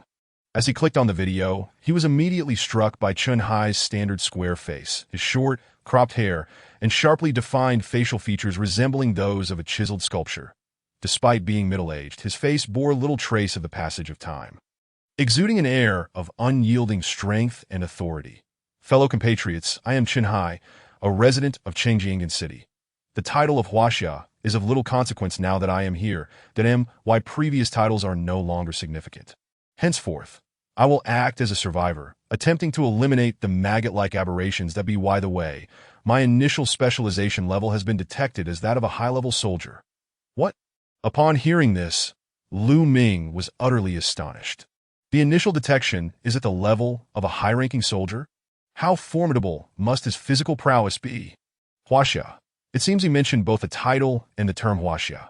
Could it be that he is a veteran from a special forces unit in Huaxia? Observing his visage and reflecting on his words, this conjecture seemed rather plausible. It turns out that there truly exists a human with an absurdly high initial level. Indeed, if everyone's initial level were the same, why bother with physical scans? If everyone were merely junior soldiers, it would be quite straightforward, wouldn't it? Speaking of which, someone had previously boasted about wanting to take down Chen Hai. One wonders if that individual now feels fortunate for the apocalypse's constraints upon them. There is no need for undue concern. The comprehensive physical capabilities of a high-level soldier are approximately 5 to 6 times that of an ordinary person. This is essentially the physical limit attainable by an average individual. To surpass this threshold necessitates extraordinary talent, a physique bestowed by one's parents, and specialized training maintained over a prolonged period, all of which are exceptional cases and should not be used for comparison. Digressing, during the combat process, I will provide a direct account of my lethality feedback and subsequently extrapolate it to the level of an ordinary person, encompassing both genders that I cannot guarantee absolute precision. But the margin of error should not exceed 5. At this juncture, the camera suddenly zoomed out, finally settling at the optimal vantage point of the indoor surveillance, directly facing the entrance and the interior space. At that moment, a corner of the door was cluttered with appliance parts, indicating it was an appliance repair shop, notably spacious. The entrance featured double green iron doors, typical of a home office hybrid setup. Next, I will conduct a solo test on the maggot-like aberration, with Chen Hai as the tester. His deep voice drew Lu Ming's attention back to him. It was only then that Lu Ming realized how robust Chen Hai's physique truly was. Clad in a fitted black short-sleeved shirt and camouflage trousers, standing at an estimated height of 1.85 meters, with broad shoulders and well-defined muscles, his mere presence instilled a profound sense of security and strength. As for the weapon, it was an improvised fruit knife that he drew a blade from behind his waist, demonstrating a proficient dagger grip before the camera, he then replaced the fruit knife with a rusted iron plate, measuring 40 centimeters in length and 4 centimeters in width.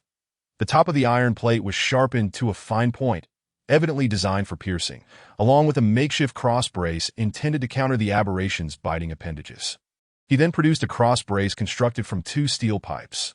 The horizontal pipe spanned approximately 50 centimeters, while the vertical pipe was about 1 meter in length, adorned with 4 or 5 loops that appeared to secure it to his arm.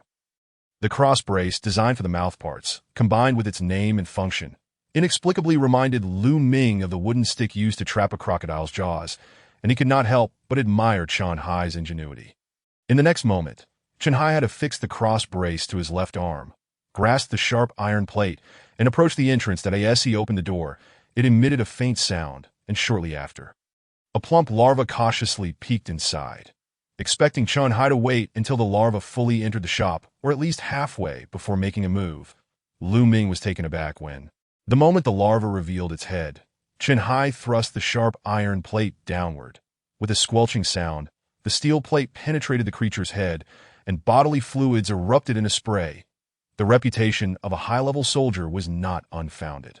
With nothing but an unsharpened, handle-less iron plate, he had thoroughly pierced the larva's head. This alone was astonishing, but in the next second, Chen Hai's action left Lu Ming utterly flabbergasted. He effortlessly swung the massive larva into the air with a single arm.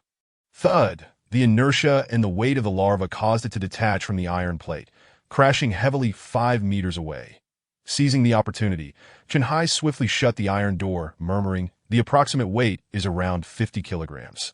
I exerted nearly 80% of my strength while the thoracic cavity began to writhe and crack open, and in an instant, a gaping scarlet maw, measuring a meter in length, suddenly unveiled itself. Rows of razor-sharp fangs moved ominously, while viscous yellow mucus seeped from its jaws, clinging thickly to the jagged teeth. The once murky orbs of its eyes radiated a bloodthirsty crimson glow, rendering them exceedingly terrifying against the backdrop of the monstrous mouth.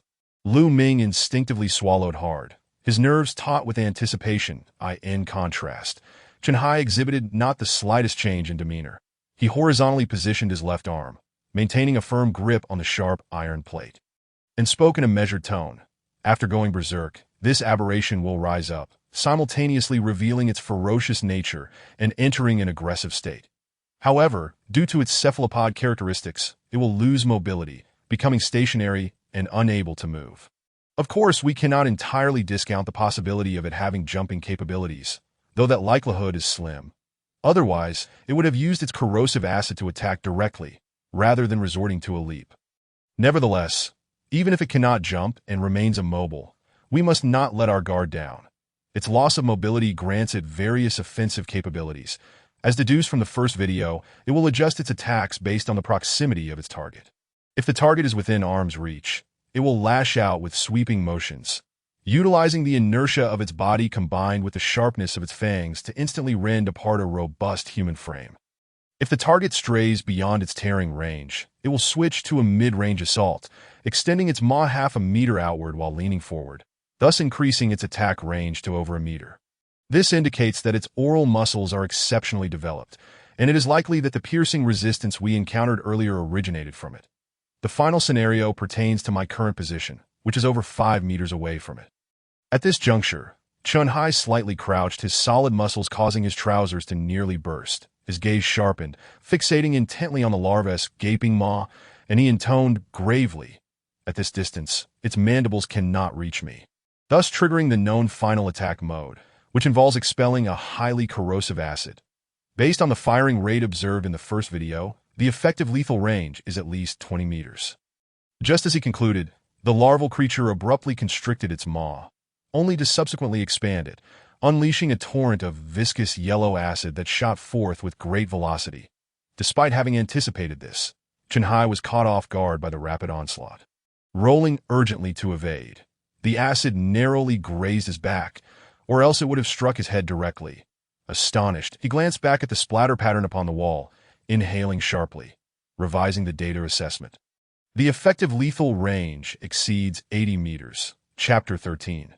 The universal key 80 meters, further than the effective range of most conventional handguns.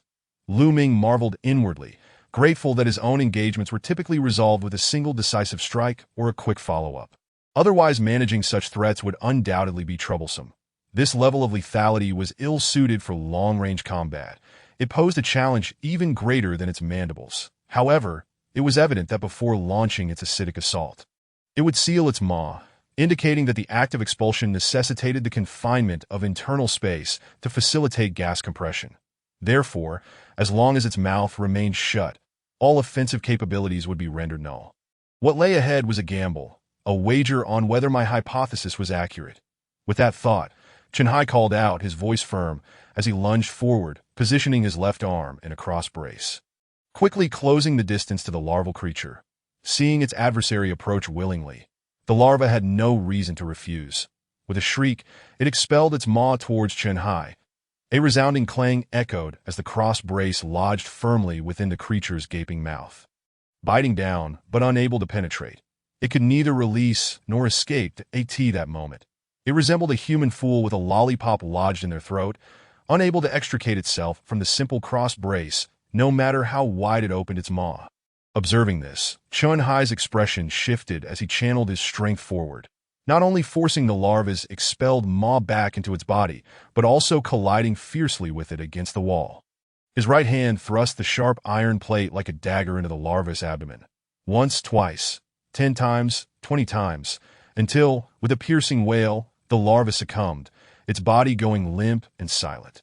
Yet Chen Hai did not allow his vigilance to wane. He focused intently on the corpse to initiate collection.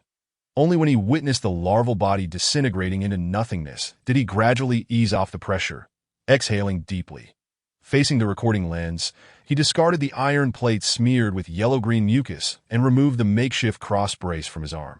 Speaking calmly, though the stabbing process was somewhat chaotic, the final thrust indeed struck a solid object, likely a weakness inherent to the aberration, akin to a core. The hardness was not excessive. Any sharp blade should easily penetrate it upon contact. As he spoke, Chunhai adjusted the camera angle, revealing his face still marked by the larva's green bodily fluid.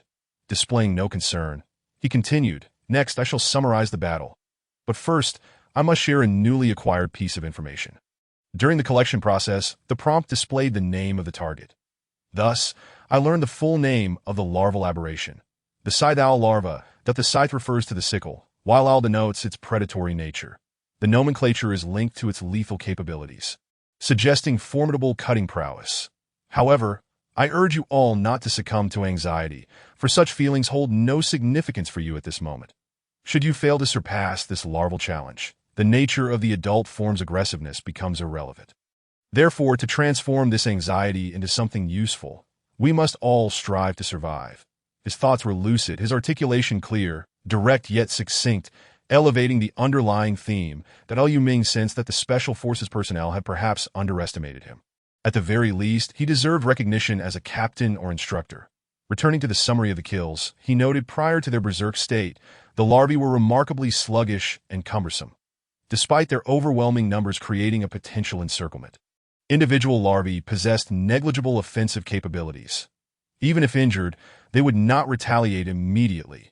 This peculiar sensation seemed akin to a nanny time set to accommodate us. If one could secure a kill within this time frame, no threat would remain. Hearing this, Liu Ming nodded in agreement. Having slain over 40 scythe owl larvae, he felt a profound connection. The larvae that had not entered their frenzied state were akin to simpletons, far weaker than the novice monsters found in gaming tutorials. Despite the arduous nature of Chunhai's battle, had he disclosed the larvae's weaknesses, Liu Ming would have undoubtedly dispatched them more swiftly. Signs of impending frenzy were evident, most notably with the emergence of granulation tissue at the wound sites and the reddening of the skin. Upon entering their berserk state, they would rise up, subsequently losing mobility in exchange for a variety of attack methods. The most daunting aspect was the long-range corrosive acid spray, boasting the greatest lethality and range. Without cover, a direct hit would be fatal. It remained unclear whether they possessed jumping or pursuing abilities, but all their attacks relied on their maws, that as long as their mouths remained sealed, they would become defenseless targets. Thus, I implore you all, while you may lack sharp weapons or formidable physiques, ensure you possess a makeshift cross-brace, ideally constructed from steel components. Wood or aluminum alloys are ill-advised, as they can easily shatter bones and be crushed by their bites. As for the method of construction, it is quite straightforward. Simply follow the design of a cross. The horizontal brace should exceed 50 centimeters in length, but not be excessively long, lest it become lodged in their mouths. A vertical brace of 1 meter is optimal, secured tightly to prevent any vertical movement. Trust me, in a crisis, this simple tool may afford you a vital chance at survival. Lastly, the larval weakness is preliminarily suspected to be located in the abdominal region, near the stomach sac close to the skin. However, this should not be treated as a definitive conclusion and requires ample samples for comparison. To substantiate this hypothesis, I shall continue to eliminate larvae until my conclusions are validated. Until then, I do not recommend anyone attempt to replicate these kills. You lack my combat experience and physical attributes. A moment of carelessness could cost you your life. Dying due to reckless impulsiveness is the most foolish fate. Treasure your lives above all else. The video concluded, lasting over 5 minutes. Yet Liu Ming lingered, hesitating to close the chat window. The space below remained desolate until, 20 seconds later, messages began to appear slowly. Wang Jun, I had been silent until now, feeling that humanity twists too swiftly in the face of disaster, believing there was no one to trust, that the future held no promise, and that selfishness and mutual destruction were the only paths ahead, until Uncle Chen appeared. Wang Jun, Uncle Chen is genuinely risking his life to forge a path for us. Wang Jun, if I had not witnessed Uncle Chen's first-hand trials, facing such creatures directly, I might not have even had the courage to grasp a weapon in resistance. Yet, witnessing Uncle Chen's valor and composure, I inexplicably found the courage to survive. Wang Yun, Uncle Chen. I consider myself fortunate. When I was relocated, I awoke in a room on the second floor of a villa, which harbored many larvae that I dared not venture out, but in my room, there lies a collected katana. I tested it and found it easily slices through pages. I am willing to relinquish it to Uncle Chun, hoping it aids you in dispatching the larvae more effortlessly and leads us to survival. Qin Chuan, a katana. How splendid! Had I not witnessed the larvae's combat prowess, I might have coveted such a weapon. However, now I will heed Uncle Chen's counsel. Without the certainty of a kill, I shall not act impulsively. After all, my physical assessment only categorizes me as a junior soldier, merely meeting the standards of an ordinary individual. Charging forward might render me nothing more than a source of nourishment. Furthermore, while I may not possess the fortuitous luck of Wang Jun, I can still contribute 2 bottles of water. Uncle Chun, please accept my trade. Do not decline any longer. Pang Xiaolong. Being a junior soldier is already commendable. That MY assessment results indicate I am merely a reserve soldier. Not even qualifying as a soldier, I have been at a loss as to what to do until I saw Uncle Chun, who appeared like a savior. Thus, I do not intend to conceal anything anymore. Perhaps it's a form of compensation for the weak, but I happened to awaken in a room with a level 2 supply box. Upon opening it, I discovered 2 bags of bread, a pack of purified water, and a random skill book that I have learned the skill from the book. I cannot contribute it to Uncle Chun, yet I can offer the bread and water, hoping that Uncle Chun can save me when the time comes. Liao Dong Wow. Brother, your luck is impressive. Not only do you have enough food, but you also received a skill book. What skill did you get? Does it possess any offensive capabilities? Pang Xiaolong. Unfortunately, my luck was lacking. I ended up with a functional skill called Universal Key, which allows me to unlock anything that is locked. Chapter 14. The first in the region, never to yield. Unlock anything that is locked. Lu Ming sprang to his feet in astonishment, his chair pushed back by the force of his legs. This is undoubtedly another godly skill. Or rather, any skill that pertains to any form of locking mechanism could potentially offer limitless opportunities for development. What does it mean for something to be locked? Is it strictly defined by the presence of a physical lock, or can it encompass any conceptual locking? If it is the former, the effectiveness may not be as astonishing. Yet it would still qualify as a powerful skill. However, if it is the latter, that would be a bug. For instance, the human brain operates at a very low capacity. If we were to label this phenomenon as a mental lock, could the universal key liberate the brain, transforming an individual into a superhuman state? Similarly, when one finds themselves in dire circumstances, they often unleash extraordinary potential, a phenomenon commonly referred to as genetic locking. Might the universal key also unlock genetic locks, allowing a person to attain superhuman status? Continuing along this line of thought, the potential exploits one could achieve with such a skill are simply astounding. But could it truly be so extraordinary? Lu Ming pondered, ultimately dismissing the notion that he had fallen into a pattern of thinking shaped by his own unique circumstances, forgetting the established rules of this world. This is a post-apocalyptic realm marked by disaster. The mysterious program has designated them as survivors. What does it mean to be a survivor? It implies a struggle for existence, a position of disadvantage. Akin to that of ants, that if any randomly assigned skill could yield such a game-breaking advantage, could this still be considered an apocalypse? Realizing this, Lu Ming redirected his attention to the chat window, where indeed, there were numerous imaginative individuals already proposing similar theories. Huang Jie, no way. ISNT that a divine skill? Can it unlock genetic locks? Zhang Hao, your imagination is impressive, brother. If it can unlock genetic locks, who needs to level up? We could fast forward to a world of superhumans, slaughtering aberrant creatures. Pang Xiaolong. To be honest, I've thought the same, but unfortunately, this skill has a stipulation. It can only unlock physical locks.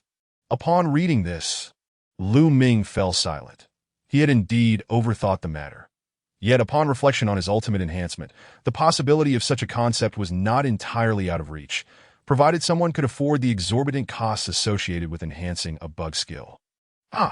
Thinking of the millions required in crystallized essence, Lu Ming couldn't help but chuckle. At this stage, who could afford it? However, this Pang Xiaolong, the young lad, was clearly caught up in the excitement, urging him to speak out. After all, the sword he possessed was merely a cold weapon, and there was only one. Once surrendered, it would be lost. What he had was a skill, a lasting value, and there may be only a few in the entire region. Although the atmosphere within the area had become significantly more united under the influence of Chunhai's strength and charisma, this was still merely among those willing to voice their thoughts. The scope of this area and the number of individuals within it remained unknown, perhaps thousands, tens of thousands, or even hundreds of thousands, possibly including people from other countries. There might not be anyone stronger than Chunhai in single combat. But there were certainly countless individuals stronger than the average person: boxers, martial artists, fitness enthusiasts, and those who thrived on conflict, each possessing a degree of physical combat capability. Those who had received the unreserved teachings of killing techniques from Chunhai had a significantly higher probability of single-handedly defeating larvae than ordinary individuals. If these people were to fixate on him, one could only imagine how complex a situation might become. After all, his name, number, and appearance were entirely public. The potential benefits of a universal locksmith in this apocalypse were apparent to anyone with a modicum of sense. However, intelligence comes in two forms: one that genuinely values you, and another that views you merely as a tool. That in the former case, one could still lead a satisfactory life. In the latter, one would only serve as a slave. Undoubtedly, whether in the former or the latter situation, your specialization level would not rise. Even if it did, it would undoubtedly remain at a state subjugated by them. Dante asked, "It is simply the nature of tools that they cannot escape the control of their users. That as for calling for help, that is a joke. You are both a tool and a hostage. Those capable of rescuing you are those who recognize your value. If you perish, your value ceases to exist, unless that person possesses the immense power to silently eradicate the entire controlling team." Chunhai, Pang Xiaolong, do not discuss your skills any further. From now on, aside from me and your immediate family, do not respond to anyone seeking your personal location information, provided you are willing to trust me. Pang Xiaolong, I certainly trust Uncle Chun. There indeed are people trying to pry my location. Thank you for the reminder, Uncle Chun. I will be cautious in my future statements. Lu Ming exhaled in relief.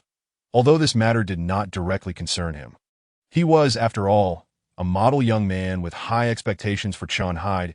He possessed strength, charisma, intelligence, and leadership. Previously, he had been skeptical about groups due to the complex nature of humanity. Without a leader, chaos would ensue. Now, however, he believed that if it were Chunhai, a new order could indeed be established.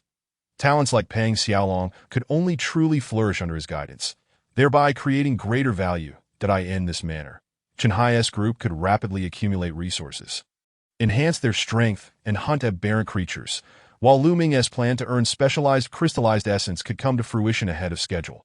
Chunhai, additionally, I appreciate everyone's goodwill. Aside from the sword of young brother Wang Jun, I have declined all other resource trades. Prioritize your own survival needs, and I must report a new development, albeit bad news. Chunhai, regrettably just moments ago, I utilized the same method to kill another side owl larva. This time, the larva did not enter a frenzy state, as it died the moment I pierced its skull. Upon piercing, I felt the same hard texture, leading me to conclude that the weak point of the larva is not fixed. It can be located in the abdomen, head, tail, or any corner of its body. A silence fell over the room, followed by a rapid influx of information. Lu Ming immediately closed the channel panel. Upon hearing about the random weak point, anyone would have something to say. However, with Chunhai present, Lu Ming was not concerned about the group's atmosphere spiraling out of control. On the contrary, with the addition of the sword, Chunhai's combat power would surge considerably. Even without knowledge of the scythe owl larva's weak points, subsequent one-on-one kills would likely result in a lopsided situation. Gazing intently ahead, Lu Ming retrieved the remaining multifunctional sports drink and picked up the straight knife, heading towards the shop entrance. That if it weren't for the immense advantage at the outset, he would merely be a floundering fish. Since the heavens had granted him such a powerful beginning, he would not easily yield the position of the first in the region. Moreover, understanding the immense value of the supply box, he needed to swiftly elevate his strength to a level that could effortlessly cleanse the scythe owl larvae, then exit the shop. With this thought in mind, Lu Ming pulled up the steel gate, producing a thunderous clang that attracted the attention of scythe owl larvae within a 50-meter radius. Due to the recent kills, the area within 30 meters outside the shop had nearly been rendered a vacuum. Thus, he chose to first provoke the swarm of larvae before adjusting the size of the bulletproof glass door's gap. Once Lu Ming finished all preparations and stood ready at the door, the scythe owl larvae finally entered the assembly line, arriving at the slaughterhouse. The first larva poked its head in. The Lu Ming's pupils transformed into a brilliant golden hue as the eye of truth activated. And with a swift motion, the traditional straight knife descended. Plop! The green liquid splattered forth, greedily collecting as it fell in response. The successful disintegration of the scythe moth larvae yielded specialized crystals 2 and high-purity alien protein 2. The advancement progress of the elite soldier stood at 70100. Chapter 15. The Sin of Envy. The successful retrieval of the scythe moth larvae carcasses resulted in the acquisition of specialized crystals 2 and high-purity alien protein 2. One after another, with each strike a kill, Lu Ming's satchel grew increasingly heavy. The quantities of specialized crystals surged like a gushing spring, climbing to 100, 120, 150, 200 each time he dispatched a wave of larvae. Lu Ming would deliberately pull the lever, even using the handle of his knife to strike the gate, creating a sound that drew the next wave of larvae. This cycle continued until the number of specialized crystals surpassed the monumental threshold of 300, eventually peaking at 340 before the carnage ceased, closing the gate and sealing the space. Lu Ming sighed deeply at the ease of it all. Even slicing a watermelon requires aesthetic precision. Yet here, one merely removes the head and core, and the crystals are yours. Sigh, it feels a bit lonely. Opening his spatial satchel, he reviewed his resources: 350 milliliters of multifunctional sports drink, 2 compressed biscuits, 340 specialized crystals, and 364 lumps of high-purity alien protein. That high-purity alien protein. It was about time to discern what it truly was. Identification: high-purity alien protein. Category: special food. Description: a highly nutritious substance favored by certain alien organisms. Consumption grants substantial energy replenishment and accelerates their growth rate. However, for humans, this substance is highly toxic. Unauthorized consumption poses a life-threatening risk. It is advised to utilize an alien protein processing machine to eliminate the toxins, or to rely on one's own resistance after reaching the War King level. Surprisingly, it is consumable food, yet regrettably, the conditions for consumption are not met at present. Alien protein processing machine, War King level. It seems I have acquired rather avant-garde information. It is understandable that alien beings have their preferences. They possess their own ecological environments and food chain structures. Surely, they cannot await death in the absence of humanity. Closing the satchel, Lu Ming resolved to set it aside until it was truly needed. Opening the character panel, he clicked on the specialization level. Notification: detecting sufficient quantities of specialized crystals in the spatial satchel. Would you like to consume 100 specialized crystals to elevate your specialization level to elite soldier? Yes. 100 specialized crystals flew forth, shattering and converging into a robust blue energy arc that fused into Lu Ming's body. The sensation of acid pain surged once more, this time more intense than during his evolution to intermediate soldier. Blood vessels writhed beneath the skin, blue luminescence erupted from his eyes, and tendrils of light danced within him. As Lu Ming howled towards the heavens, a shockwave erupted, sending him 2 meters back. Crack, crack, crack. Gripping his powerful fists, Lu Ming felt an unprecedented surge of strength. Threefold. He was 3 times stronger than an intermediate soldier. Is this truly the limit an ordinary person can achieve? It was even more fantastical than he had imagined. Suddenly, from his grimy sports jacket, a sharp crack echoed, and the upper arm of his right arm burst open. Damn! He had spent hundreds on a premium sportswear bundle from the online marketplace. Despite changing styles for half a year without issue, he had thought he had struck gold. Now it seemed he had been rather careless. Glancing at the torn area of his arm, Lu Ming felt a wave of confusion. Whose well-defined biceps were these? And whose robust arms were these? Wait, why is my stomach so cold? Looking down, he realized his sports jacket had rolled up to just above his navel, leaving his entire abdomen exposed to view. What on earth are those glaring 8-pack abs? He indeed exercised daily, but that was merely for health. He had never specifically trained for muscle definition. The perfect muscle lines were so enticing he felt the urge to touch them. Moreover, he had only just noticed that his pants had also shrunk by a length, and his shoes were beginning to pinch. Had he grown in size overall? Without a mirror, he had no means to assess his appearance. However, the clothes and shoes could no longer be worn. Once the time was right, he would first search for 2 new pieces in the clothing store after exiting. Just then, he recalled that he could observe his entire reflection by clicking his avatar in the information panel. With that thought, Lu Ming hurriedly opened the information panel and clicked on his avatar, causing a holographic projection of himself to unfold. Upon seeing the projection, Lu Ming was momentarily taken aback. Reflected in his view was a face with sharp eyebrows and starry eyes. Features well-defined and exuding a rugged charm. His physique was powerful, yet not overly bulky, lean yet undeniably robust. Overall, placed within Blue Star, he would undoubtedly attract the attention of talent scouts from miles away. Is this truly me? Touching his smooth face, Lu Ming was uncertain whether he should feel joy or fear. Why fear, you ask? The notion that Frieza from Dragon Ball wished for this after gathering the Dragon Balls is ludicrous. You hardly resemble yourself. How can one not feel fear? Alas, since fate has decreed that he bear the envy of the world as a sin, he could only acquiesce and accept this harsh reality. Yet, while he was undeniably handsome, mere appearance does not reveal the changes in height and weight. The system is also peculiar. Having projected a mirror image, why could it not proportionally project that into his spatial realm? Gazing at his reflected image, Lu Ming instinctively began to estimate.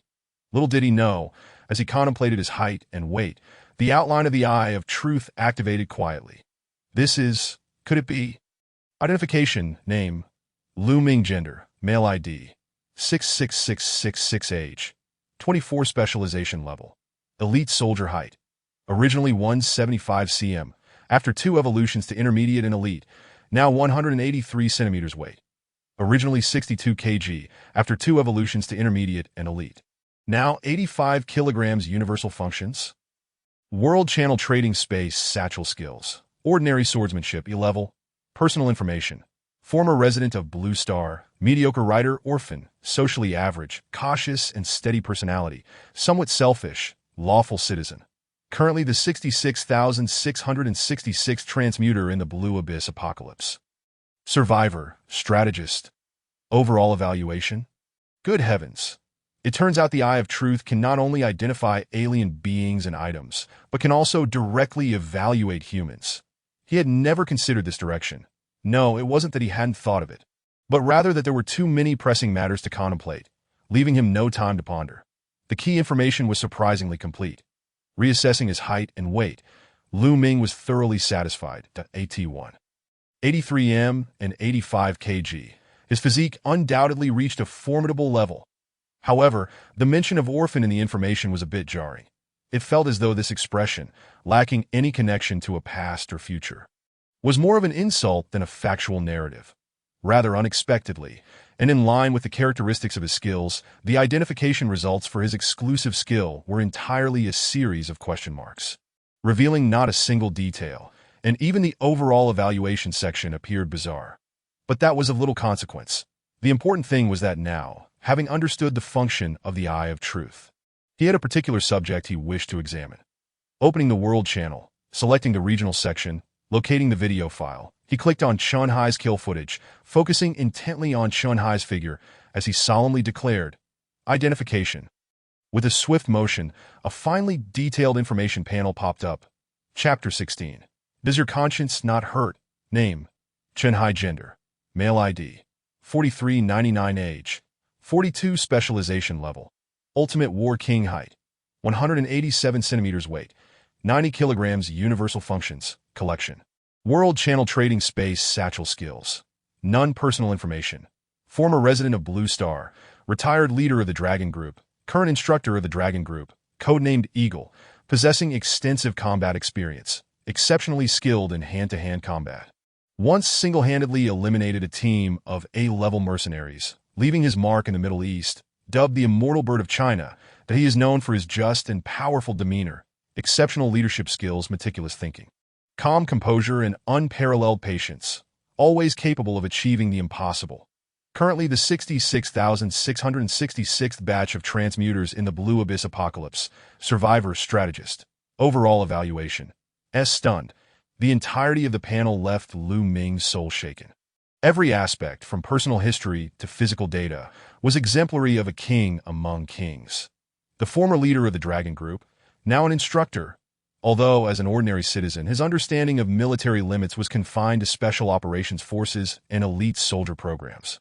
The legendary organization known as the Dragon Group, often depicted in novels, actually existed. Even more astonishing was that Chun Hai's initial specialization level was not merely elite soldier, but ultimate war king. Lu Ming had no concept of what an ultimate war king entailed, but it was undoubtedly above elite soldier. He had concealed his strength, but it was entirely reasonable. It not only allowed him to keep a trump card, but also made it easier for ordinary people to accept. Furthermore, to align with his concealed strength, he intentionally made his kills appear consistent with his displayed power. A truly meticulous mind. However, what standard does an overall evaluation of S represent? With this thought, Lu Ming reached out and tapped the evaluation level, prompting a data panel to unfold below. Strength, 115, 100 agility, 95, 100 wisdom, 99, 100 spirit, 120, 100 overall. For 29 evaluation, S suddenly enlightened, Lu Ming realized that the four metrics for an ultimate war king all had a maximum score of 100, while Chun Hai's metrics had directly surpassed that threshold, thus earning an S evaluation, correct. Particularly concerning the values of spirit and strength, could they be considered excessively formidable? And what about oneself? How does one articulate 3 question marks? Upon formulating a thought, curiosity ensues. However, just as he was about to close the panel and revert to his own information, the triangular symbol at the end of Chun Hai's personal details caught his attention. This symbol is typically employed in web text to conceal excessively lengthy information. Could it indicate the presence of additional observable details? Upon clicking the triangle, the information section suddenly expanded to reveal a substantial passage of text. Yet, there remained a deep-seated regret within Chun Hai. 21 years prior, he had been betrothed to Jiang Shuyan, the legitimate daughter of a prominent family in the capital. The two had shared profound emotional moments. And preparations for their wedding were underway when the Dragon team abruptly summoned him for a significant mission, which extended over a decade. Upon his return, Jiang Shuyan had succumbed to illness, having passed away less than a year after his departure. Despite Jiang's family recognizing Chun Hai's national responsibilities, they could never forgive this prospective son-in-law who vanished without a trace for 10 years, forever barring him from stepping foot into the Jiang household. This incident became an insurmountable obstacle for Chun Hai and a pivotal reason for his retreat into the shadows. From that moment on, he never again displayed a smile, numbing himself through incessant training. It was only an hour before his transfer that the higher-ups of the Dragon team, unable to bear his continued numbness, handed him a photograph that depicted a vibrant, confident young woman, brimming with beauty and positivity. They informed him that she was the child left behind by Jiang Shuyan, revealing that she had not died from illness, but rather due to a familial power struggle, a conspiracy that led to her falling from a height prior to childbirth, resulting in a tragic turn of events. She had the chance to survive, but chose to protect her child, the offspring of both her and Chun Hai. Upon receiving this shocking news, Chun Hai felt as though struck by lightning. A mix of regret and grief igniting within him, alongside a newfound hope that he hastily boarded a flight to the United States, only to encounter the onset of a massive transfer at the very moment of departure. The hidden information concluded here, and Lu Ming, filled with astonishment, did not anticipate such intricacies from a master of such caliber. Notably, the photograph bore a highlighted effect, indicating it was clickable. Lu Ming hesitated, pondering whether prying into another's privacy was inappropriate. Yet, to refrain from looking felt somewhat hypocritical. Never mind, for this was information gleaned through the eye of truth, attributable to the skill, not its possessor. Relieved, he clicked on the photograph for a fleeting glance. And it was indeed breathtaking. Not only was her figure tall, but her proportions were also nothing short of perfection. With merely a touch of makeup, she outshone many heavily adorned celebrities and was far from the heavily filtered influencers seen on certain platforms. If one were to assign a score to her beauty, it would undoubtedly exceed 95 points. She was a goddess. Most crucially was her aura. Just the sight of her posed elegantly, with a playful smile and a poised demeanor, conveyed a sense of youthful exuberance and ethereal grace. The realization that such a being could be the daughter of a stalwart like Chun Hai astonished Lu Ming, prompting him to marvel at the formidable genes of Aunt Shuyan. However, this was not the time for admiration. The priority lay in assessing his own data, which pertained to the future comparison of enemy and ally strengths. Unbeknownst to him, just as he intended to close the photograph, a sudden flash of inspiration struck his mind. With a photograph and an image, was it possible to discern information? As this thought emerged, Lu Ming felt a tinge of embarrassment for his own line of reasoning. Was he not delving into an unsettling territory? No, absolutely not. He resolutely closed the photograph, dismissed Chen Hai's information panel, and then re-examined Chen Hai's details, reopening the photograph and activating the Eye of Truth. Ahem, this was not prying. It was merely the curiosity of a normal person. Having ventured this far, could he not proceed further as a man? Determined, he initiated the assessment. Name: Jiang Ling. Gender: female. ID: 02. Age: 20. Specialization level: extreme soldier. Height: 176 centimeters. Weight: 63 kilograms. Universal function: collection from World Channel Trade. Space skills: elite marksmanship.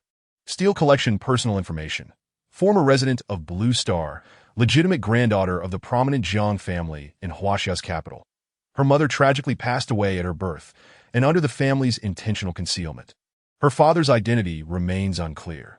Displaying an exceptionally rare talent from a young age, she began martial arts training at 5 and, by 20, achieved the ranks of Ancient Martial Arts Master, Red 10th Dan in Muay Thai, Red and White 8th Dan in Brazilian Jiu-Jitsu, Mastery in 8 Extremes Fist, Mastery in Inch Punch, specializing in heavy weaponry, and universal proficiency in firearms. Among other accolades, she is a prodigy of physical prowess.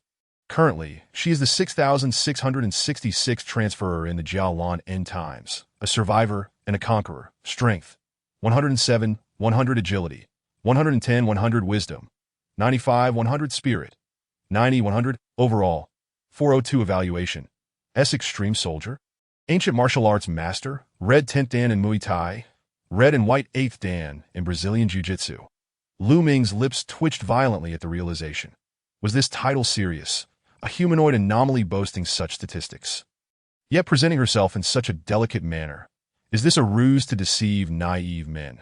Does her conscience not ache? Chapter 17. The area erupts with a father like a tiger. It follows that the genes of such a father would manifest in his daughter's physical capabilities. Correct? The extreme soldier, the extreme soldier. Lu Ming had thought that through rigorous training, he had nearly caught up with those formidable beings of Blue Star. Little did he know how fiercely powerful they truly were.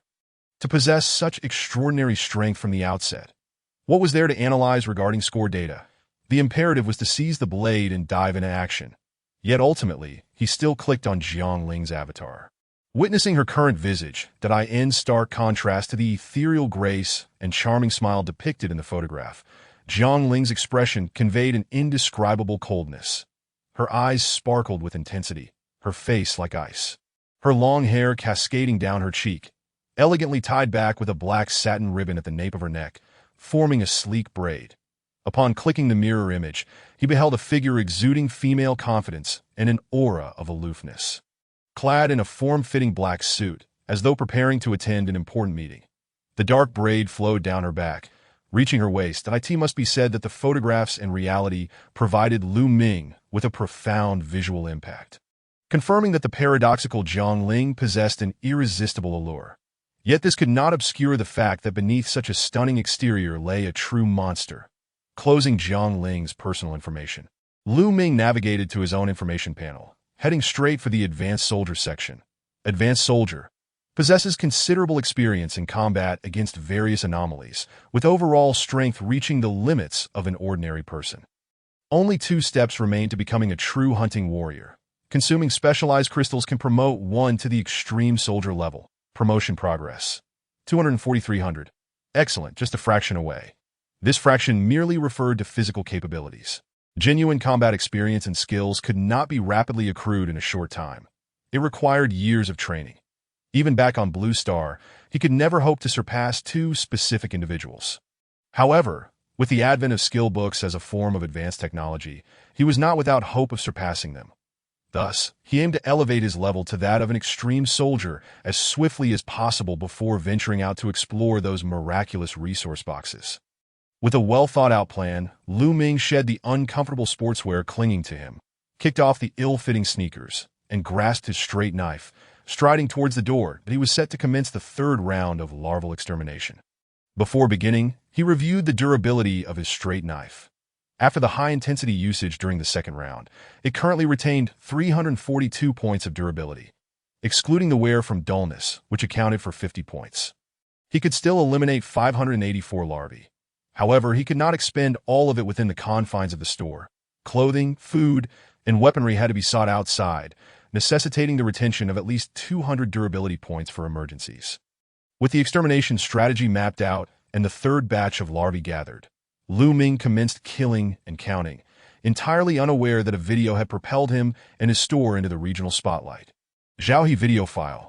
Zhao He, folks, let me show you something that I'm not very familiar with the functionality, so the footage is a bit shaky, but it doesn't impede viewing. After watching, please help analyze what is happening below. Is there a significant event unfolding? A moment later. Galbo, what the hell is that? So many larvae are clustering there. Zhao He, right? I'm just above this area in a residential building. I've seen the monster horde gather 3 times now, one group after another, and I often hear clanging sounds from below that I guess there's something automatic down there attracting them. Ding Chuang. With so many anomalies surrounding your vicinity, it is quite exhilarating to watch. Zhao He, ISNT it. It's utterly despairing, but the area where the anomalies congregate seems like a bottomless pit. Those who enter never return. The street is largely empty. Could there be some treasure there? Or perhaps a passage to the sewer? Li Xiong.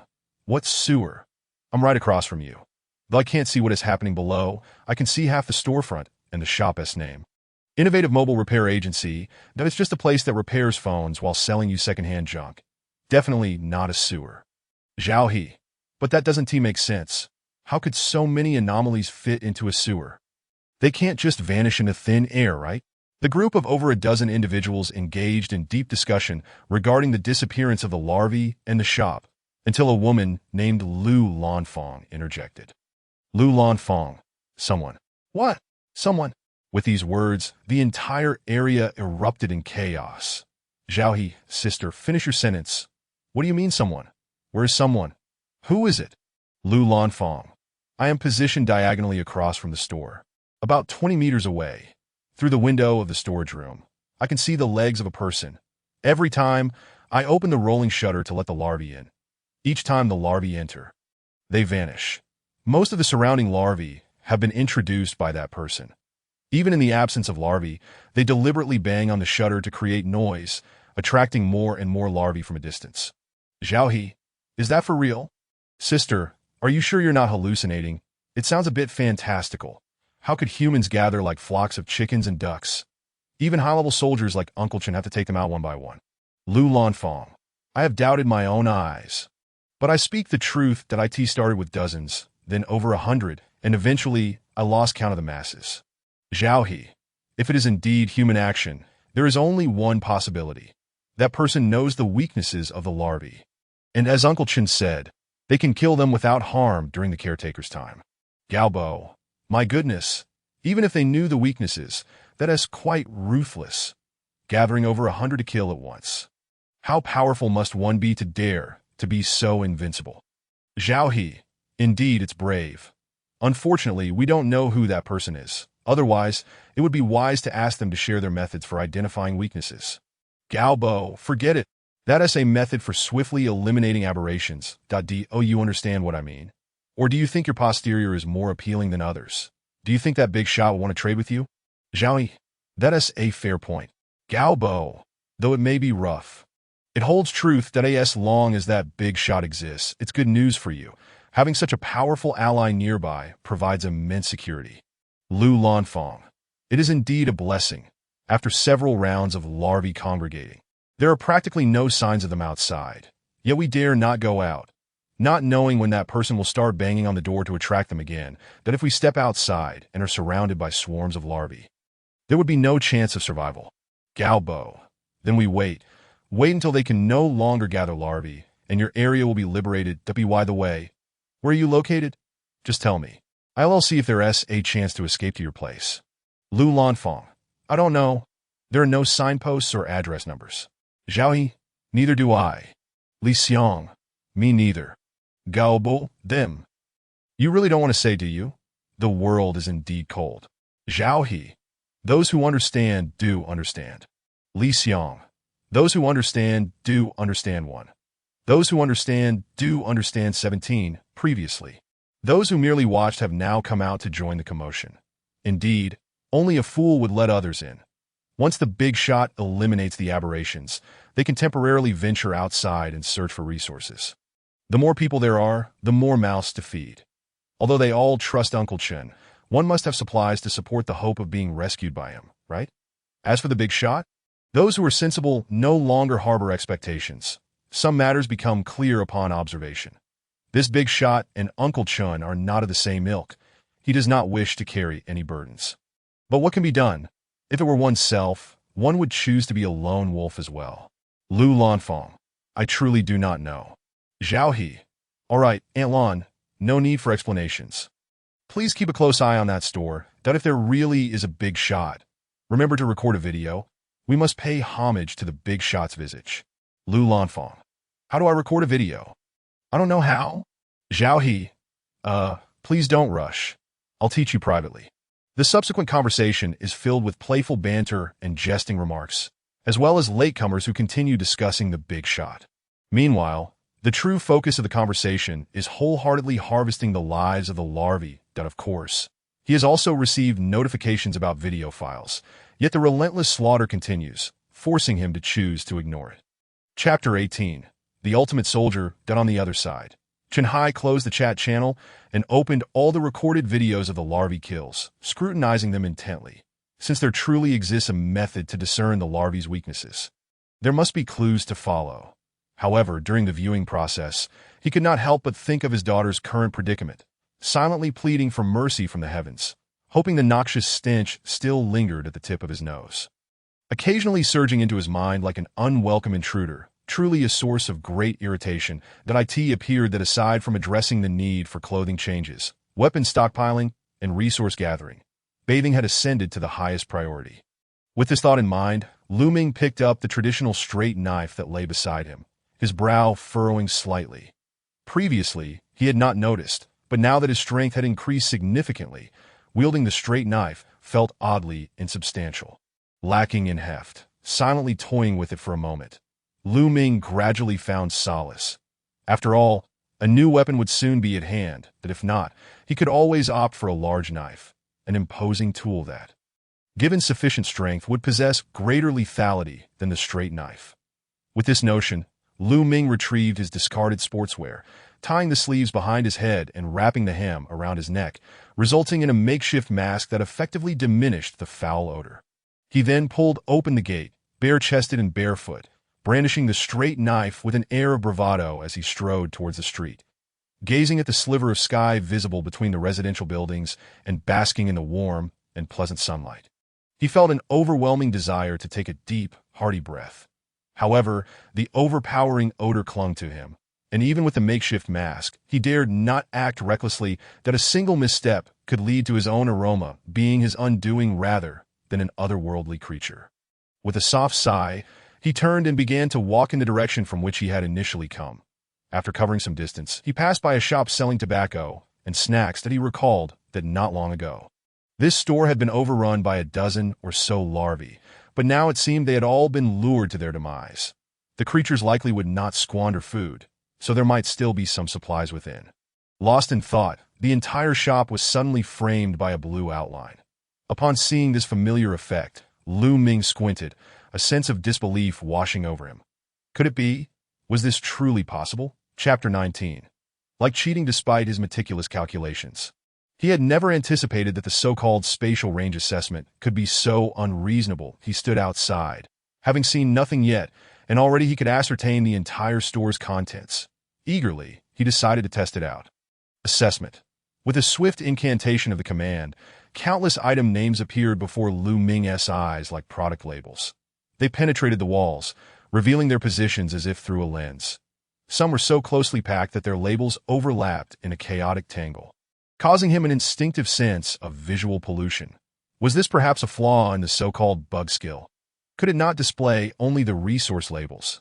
As soon as the thought crossed his mind, all item labels vanished, and upon their reappearance, Only the resource labels remained visible, that he surveyed the tools, cigarettes, alcoholic beverages, snacks, and some everyday items, feeling utterly speechless. Did it dare to be even more excessive by displaying only food resources? With a flick, the labels were reset once more, and aside from consumable items like drinks, snacks, and instant noodles, everything else fell silent at this point. Lu Ming was utterly captivated by the eye of truth. Fine, you certainly possess remarkable abilities. I shall align myself with you. Displaying information on otherworldly creatures, foodstuffs, drinks, tools, weapons, and supply boxes, he silently set his parameters in his mind, and the assessment information once again transformed as he had surmised. The larvae had all been eradicated, and while no supply boxes were present, all else existed. Most notably, in the corner of the store lay a machete, indicating that the shopkeeper possessed a strong sense of vigilance. Even more impressively, due to the detailed categorization of assessed items, the specificity of the information had also improved, particularly the display status of food items, which were color-coded. Black, red, orange, and white. Liu Ming quickly grasped the meanings behind them. Black labels indicated food that had long expired and contained toxins, consumption of which would lead to immediate death. Red labels denoted expired food that, while not immediately lethal, could cause acute illness if not treated promptly, or such a slogan was engraved on the wall outside the door. Although the letters had faded significantly over the years, they still filled Lu Ming's heart with exuberance. It signified that he no longer had to roam bare-chested, clad in tattered pants that pinched painfully at his abdomen. A few steps forward, he prepared to use his identification to investigate the store for any lurking larvae, but unexpectedly, a figure caught his eye. Chapter 20. Level 2 Supply Box. Power Amplification Technique. It was a girl, thin and petite. Despite wearing a school uniform, it hung loosely on her frame, sagging and unkempt. She huddled in the corner by the glass door, knees drawn up, chin resting upon them, devoid of tears, fear, or joy, as numb as a block of wood. Suddenly, the wooden figure stirred slightly. She lifted her hollow eyes, meeting Lu Ming's gaze. For a fleeting moment, time seemed to pause, only for her eyes to drop again in the next instant. Liu Ming's pupils constricted sharply, and his heart twisted violently as the joy he felt in the clothing store was shattered by the familiarity of her expression. That he grasped his knife, pivoted away, as if he had never noticed her presence, and walked past the clothing store. In that moment of crossing paths, the scene of reality intertwined with a long-buried memory. The same dim corner, the same curled-up posture, the same vacant numbness. The only difference was that the figure was himself. He had once been someone who trusted no one, cared for no one, and harbored no hopes for anyone.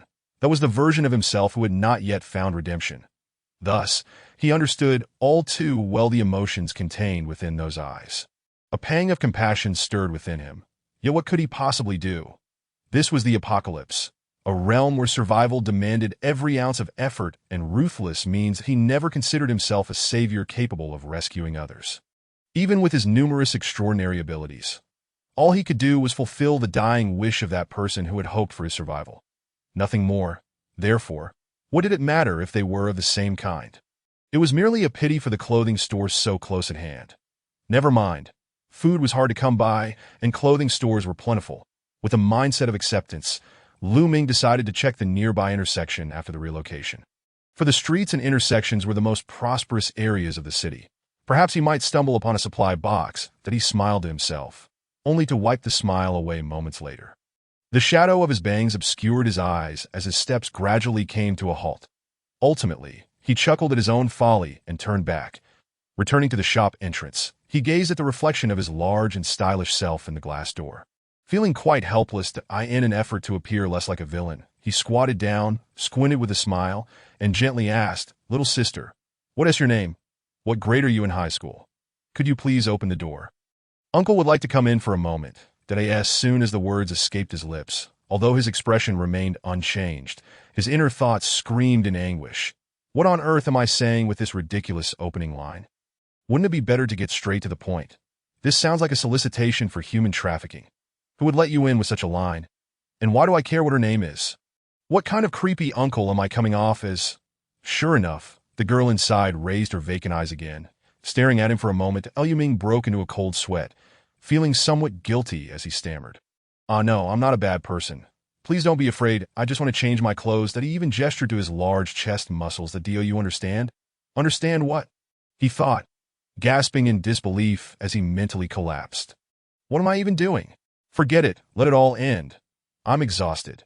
Just as he was about to concede defeat and make a hasty retreat, the girl suddenly stood up and, to Lu Ming's astonishment, pulled open the shop door. Indeed, she opened it without hesitation. All along, he had assumed the door was locked, but it bore no protective measures at all. This girl seemed utterly indifferent to whether she lived or died, or whether the outsider was good or bad. Her oversized school uniform accentuated her frail figure, and without Lu Ming stepping inside, she continued to hold the door open, standing to one side and staring blankly at the ground, resembling a lifeless machine. Thank you. The awkwardness dissipated in an instant, and Lu Ming stepped inside, reeking of sweat and grime. When he turned back, the girl had released the door and returned to her corner. She showed no sign of reaction to his odor, not even glancing at him again, as if he were not a towering man, but merely a formless, odorless presence. Silently, he turned away and began to search for clothing. His thoughts entirely detached from himself. That it was only after circling the cramped store multiple times that he realized there was nothing in the outside world that fit him.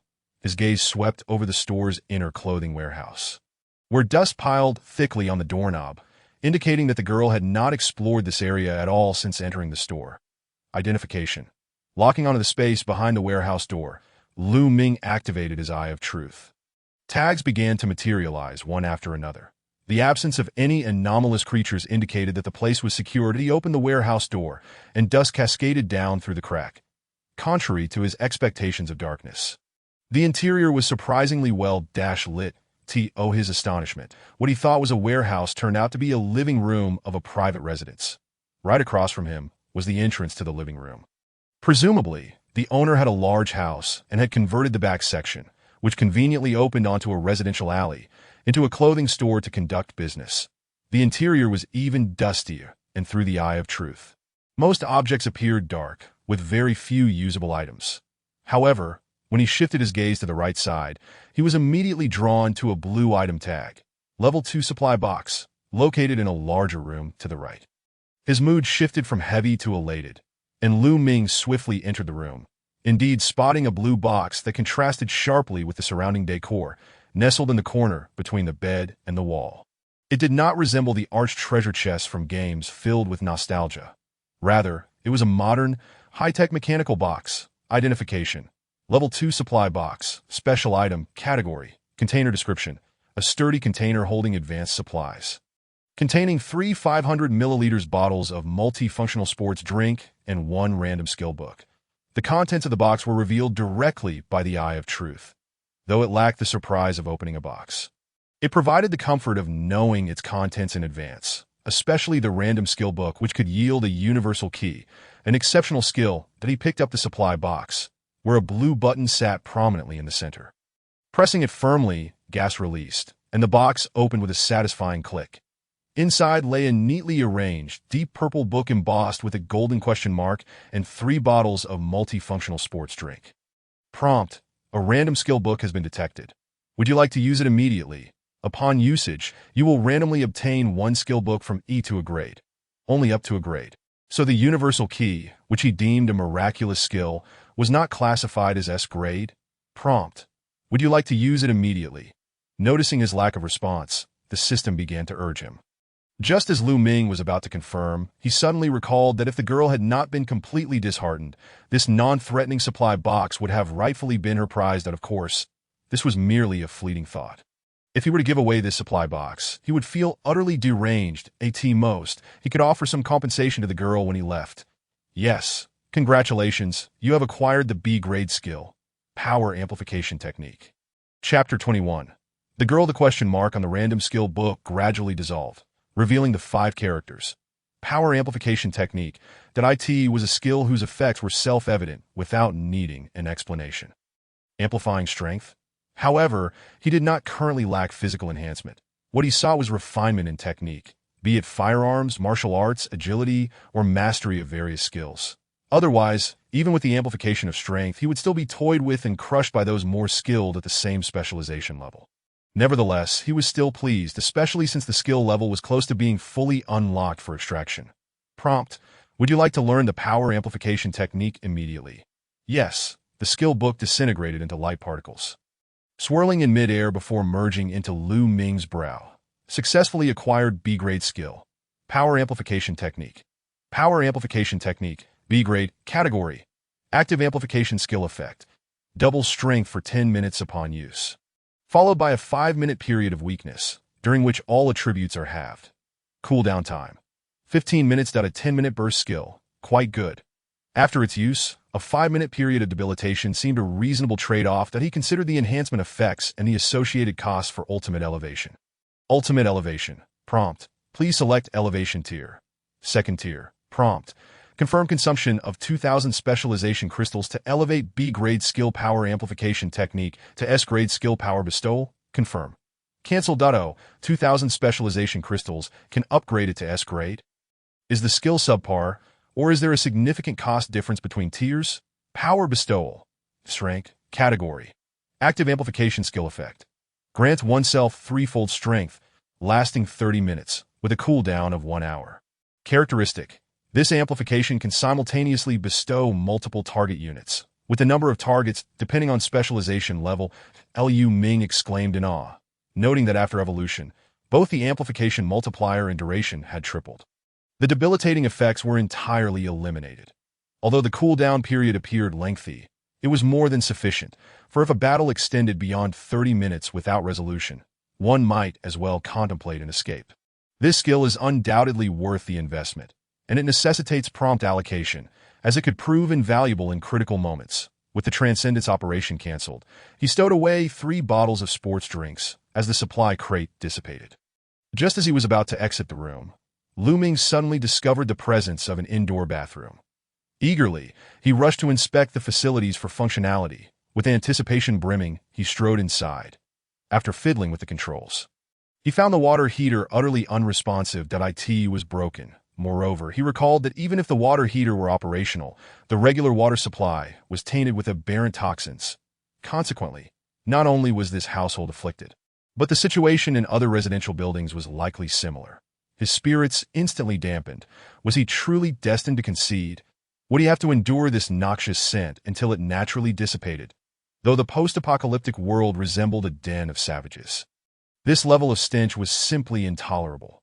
Fixating on the water heater, Lu Ming's gaze flickered with inspiration. Since a standard water heater was unusable, might elevating it by 2 tiers yield a delightful surprise. Ultimate Transcendence. Please select the grade for Transcendence. Tier 2. Prompt: transcending the slightly faulty water heater requires the consumption of 3 specialization crystals. Please select the direction of Transcendence. Universal water heater or Crystal Radiance water heater? What? Water heaters have upgrade paths. Let's examine the details. Universal water heater. Advanced. Category: appliance description. A practical water heater that integrates self-generation, self-operation, automation, and self-service, capable of adding water and replenishing energy even in power outages and water shortages. This is excellent. It can supplement water supplies. Though it tugs at his heartstrings, he has an ample reserve of purified water. After scavenging from 5 or 6 grocery stores and small shops, he may not have collected much else. But he had secured 5 boxes of Farmer Sanquan's product, each containing 24 bottles. Thus, he now possessed a total of 120 bottles of purified water, complemented by sports drinks and other delightful beverages. More than enough to last him. Even if he were to exhaust his supplies with his strength, a few jaunts outside would swiftly replenish his resources, leaving him with no cause for concern. With this in mind, Lu Ming turned his attention to the other type of water heater. Crystal Radiance water heater. Advanced. Category: luxury item description.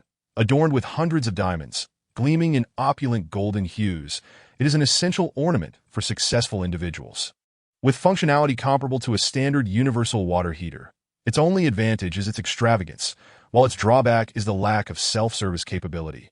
Water heaters embellished with diamonds, truly a testament to the Gallon Star system. This is eye-opening. He opted for the universal water heater. With a swish, the faulty water heater was disassembled and reconfigured, revealing a multifunctional water heater that exuded a cutting-edge aura. To Lu Ming's delight, the water heater came equipped with body wash and shampoo, both practical and considerate.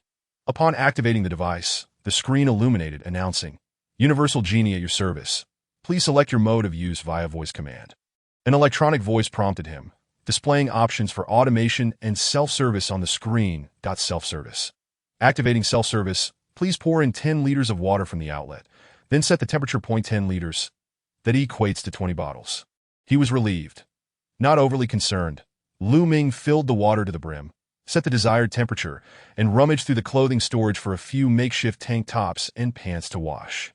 Entirely forgetting that a college girl was waiting at the back door. 10 minutes later, Lu Ming emerged from the bathroom, refreshed, clad in ill-fitting yet neatly clean clothes. Gazing at his reflection, he felt discontented. The baggy white tank paired with grayish-blue jeans was simply unsightly. It was not until he caught a glimpse of the ultimate transcendence option on the information panel that an idea quietly dawned upon him. 2 minutes later, Lu Ming stepped out with renewed confidence. Donned in a black, form-fitting tactical top that protected up to his neck, jet-black tactical pants, a pure black military belt, and tactical boots that he could boldly proclaim. Fierce and imposing.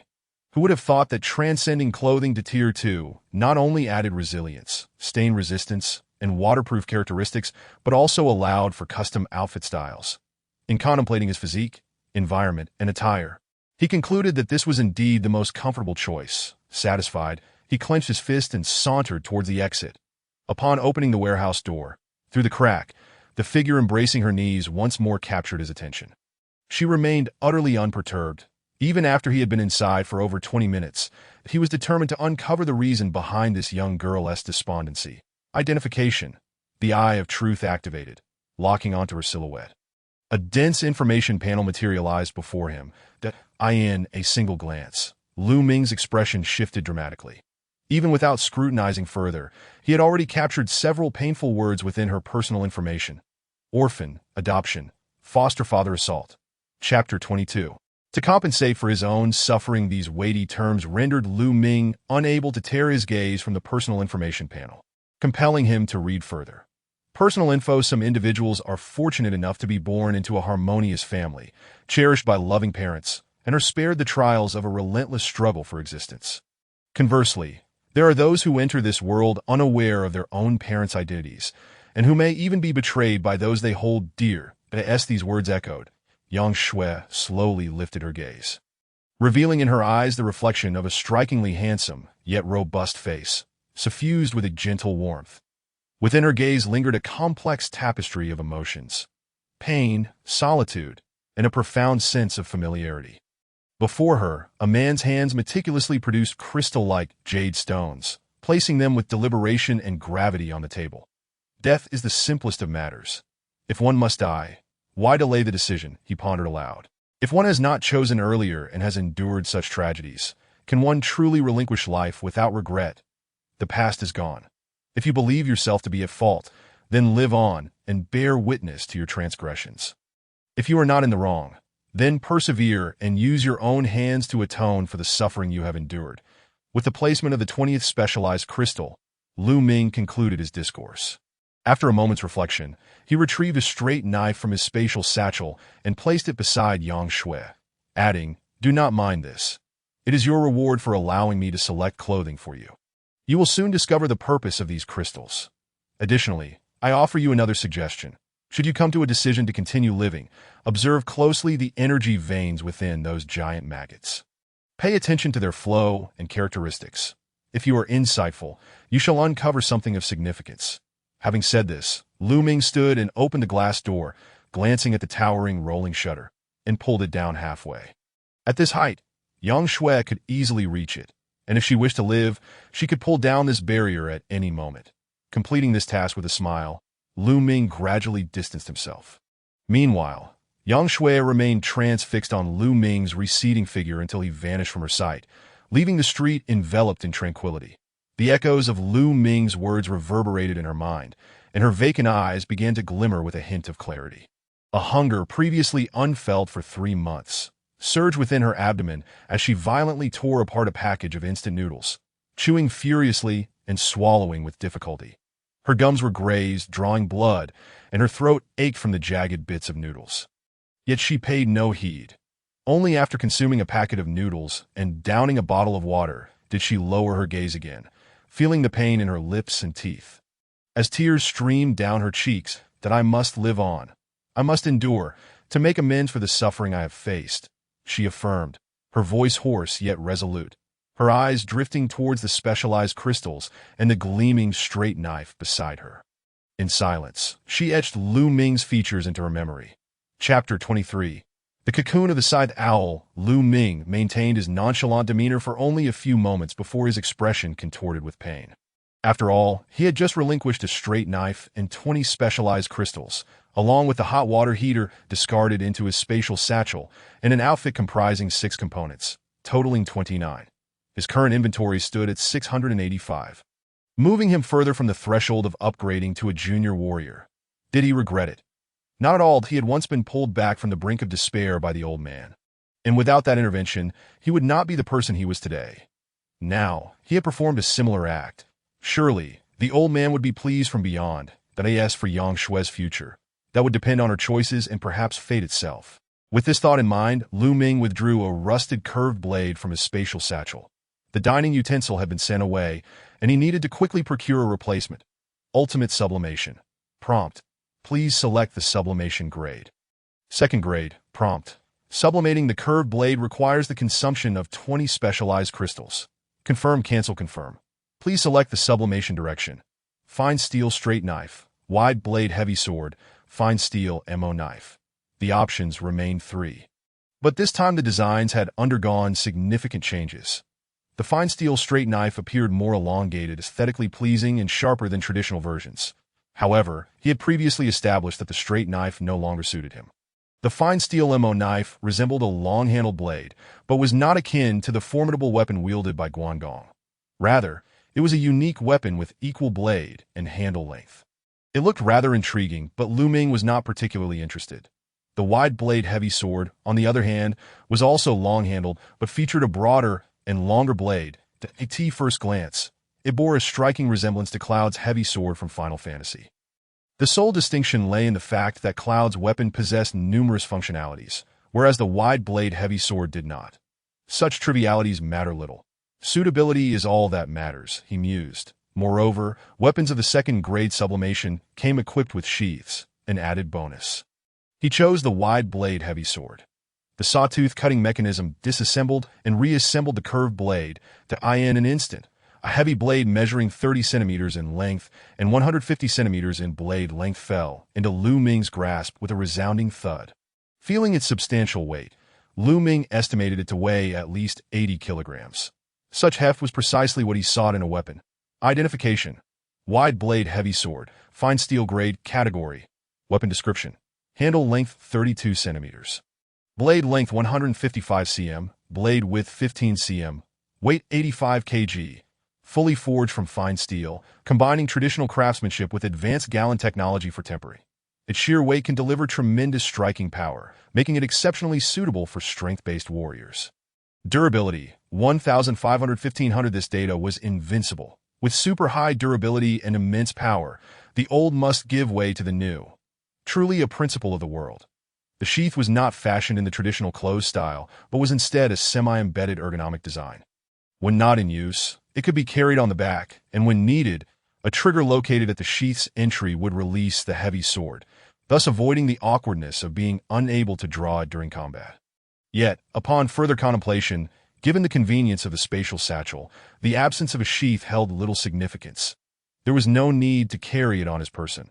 It was far more practical to store it within the satchel.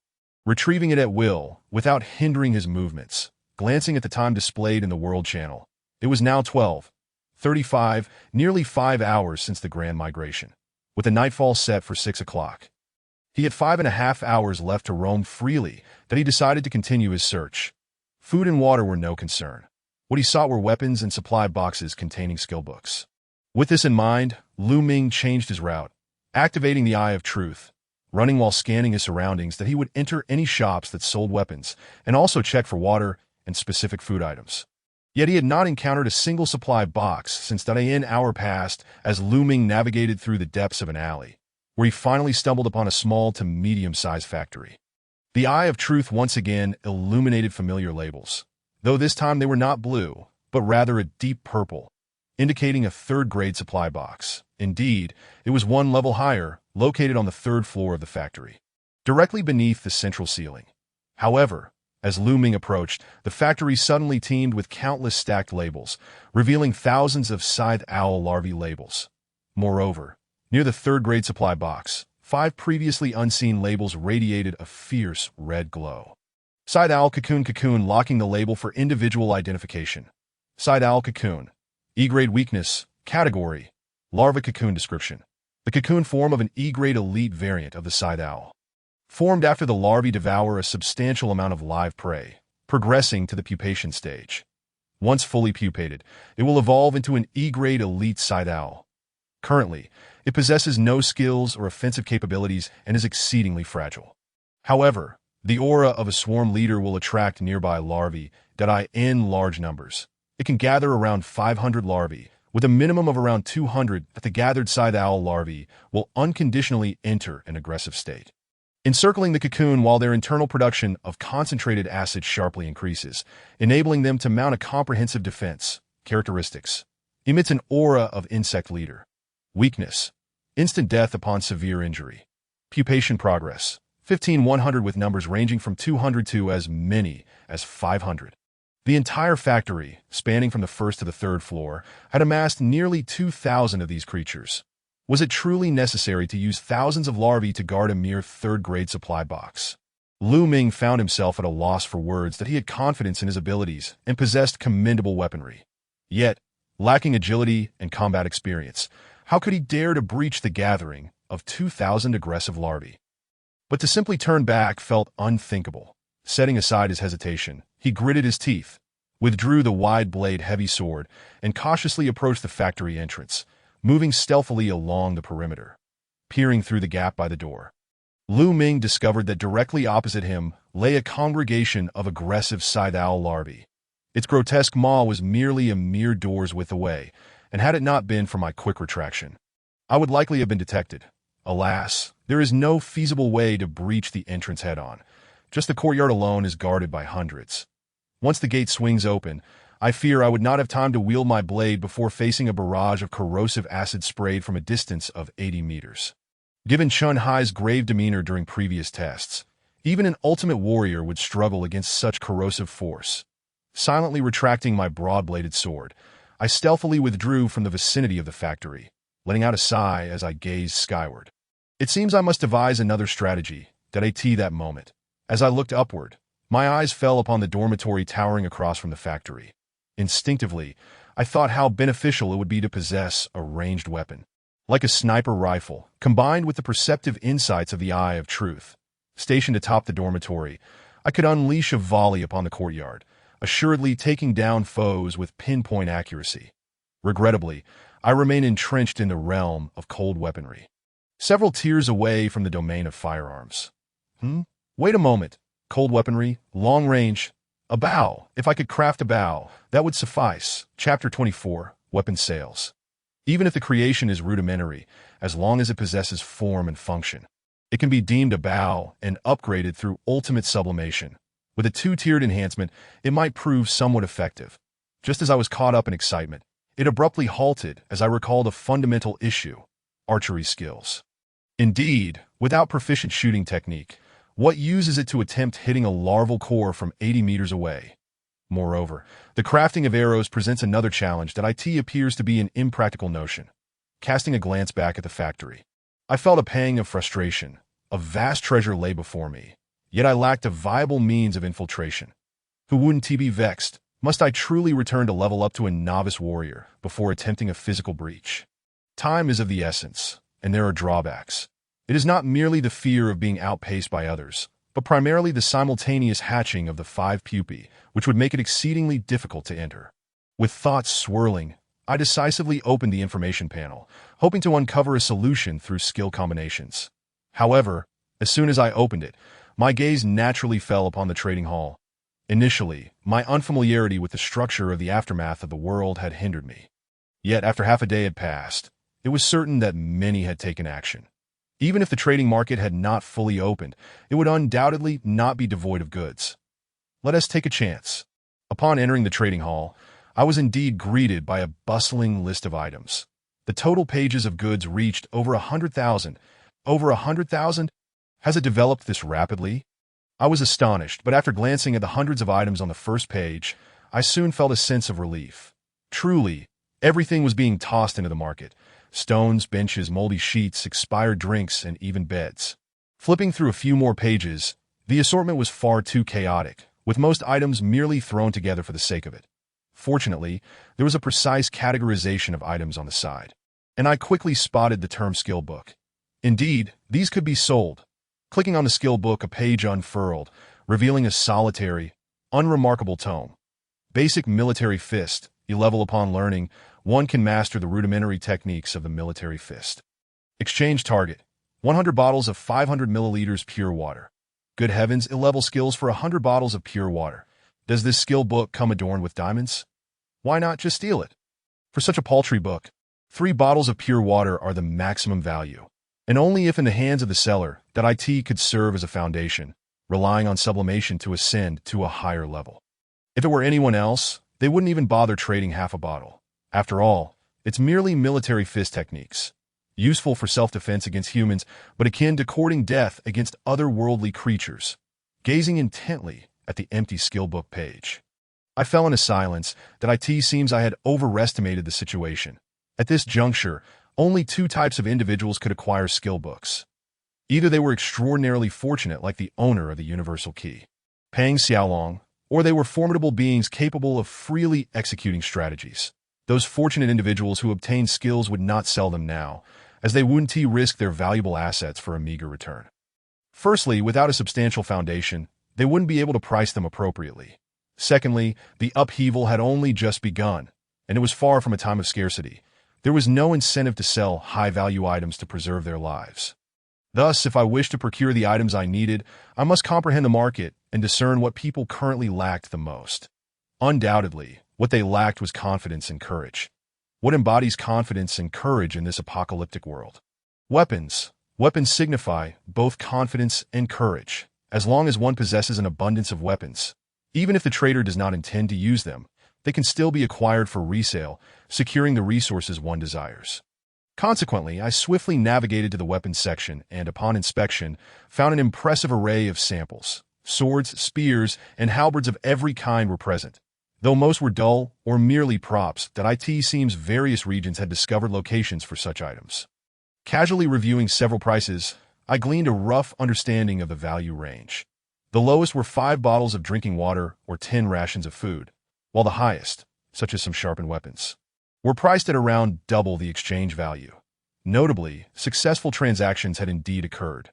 Clearly, my conjecture was not unfounded, and I found the durability of items to be an exceptionally well-conceived aspect of this world. Particularly for advanced warriors and ultimate fighters, the consumption of weapons would undoubtedly multiply. They possess resources, opportunities, and limitless potential. If I could sell stronger weapons and demand various specialized skill books in exchange, it would be impossible to resist the temptation for many. As for whether selling weapons would accelerate the strength of others, I had no concern.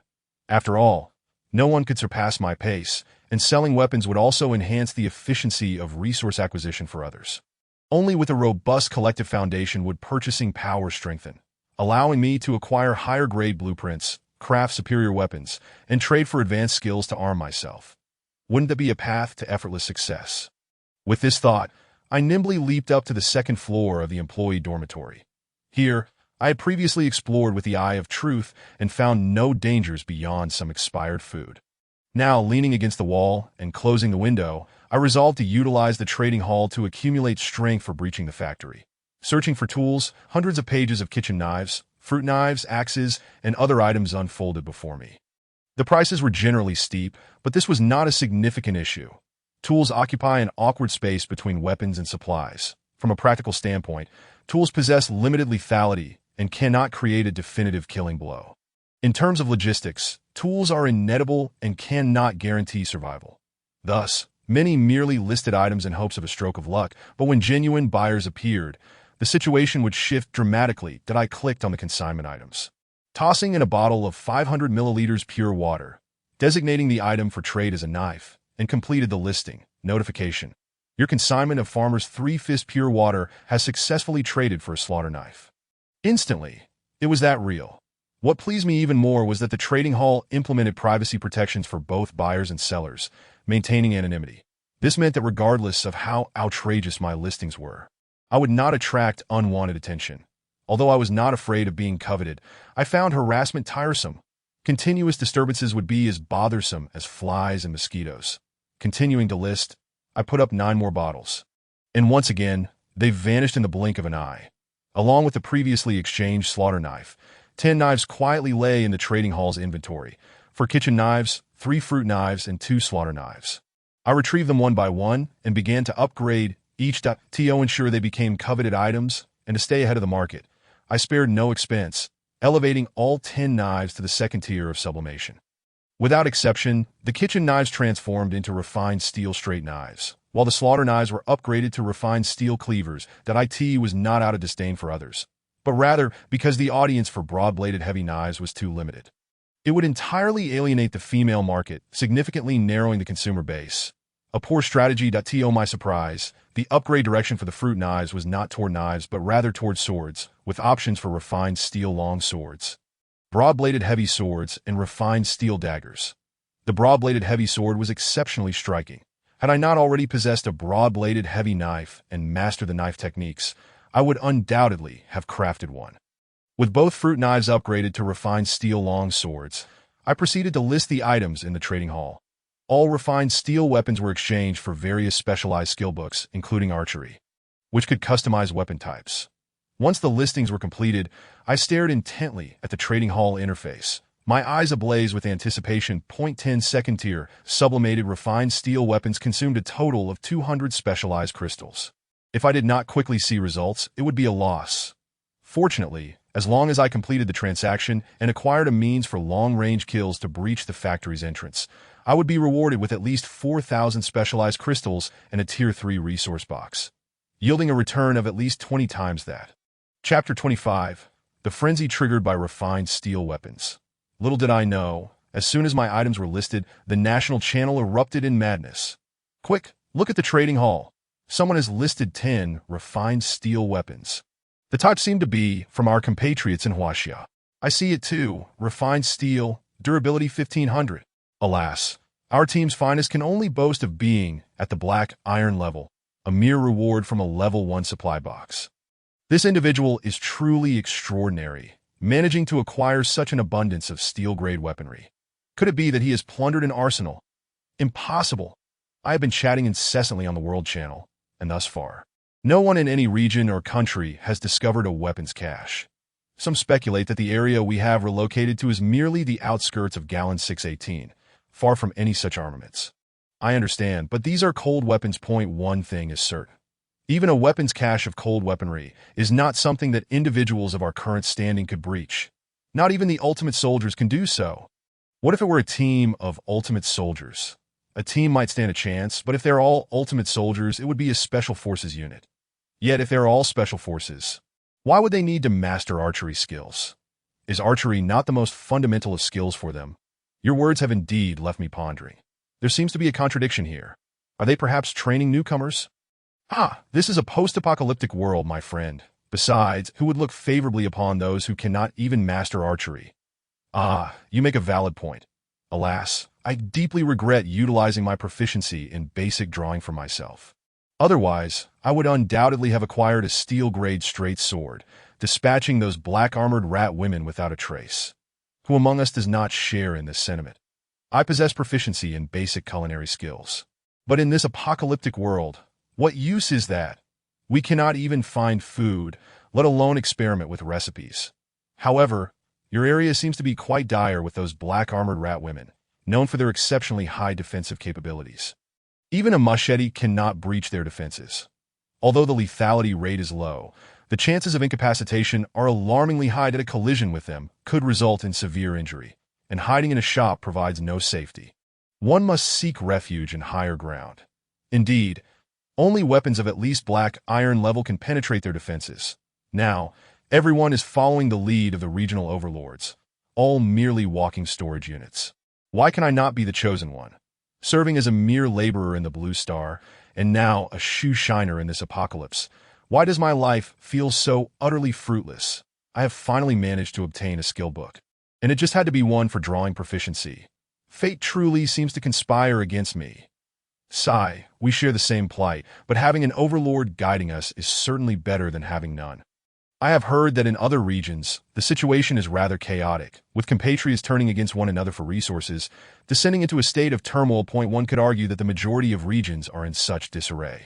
And abroad, the situation is even worse, a complete mess. What do you think allowed humanity to survive under the law of the jungle before technological advancements? Was it not unity and sheer numbers? If one cannot defeat an adversary alone, they would gather 10, and if 10 still could not prevail, they would assemble 100 to now. However, we find ourselves diminishing our own numbers. Is that not sheer folly? You speak wisely, yet I suggest we discuss this in private. After all, we are under a real name system here, and we must be cautious of attracting unwanted attention. Indeed, let us add each other as friends and converse privately. Meanwhile, Lu Ming, waiting for the results of his consignment, suddenly noticed a multitude of messages appearing beneath the items for sale. The number of unopened messages instantaneously reached 9999. Lu Ming casually opened one, only to find an array of black avatars and anonymous names. Anonymous. Greetings, esteemed one. While I cannot procure proficiency skill books, I earnestly seek to purchase one. Might I offer 3 bottles of 500 milliliters purified water in exchange? Lu Ming scoffed. Did they take others for fools? The key point is that such individuals are not rare, attempting to barter their perceived valuable items for steel-grade weaponry. Do they truly believe they are worthy? Lu Ming paid them no mind. Those who could afford it would not need to leave messages, and those who could not would find their messages meaningless. Notification. Your steel straight sword consignment in the trading hall has been successfully sold, resulting in basic tailoring proficiency obtained. Buyer's message. Proficient skills are exceedingly rare. Might I inquire if there are alternative methods of exchange? If so, please add me as a friend, if you prefer. An anonymous friend would suffice, So there is an option for adding friends anonymously. That is quite a detail.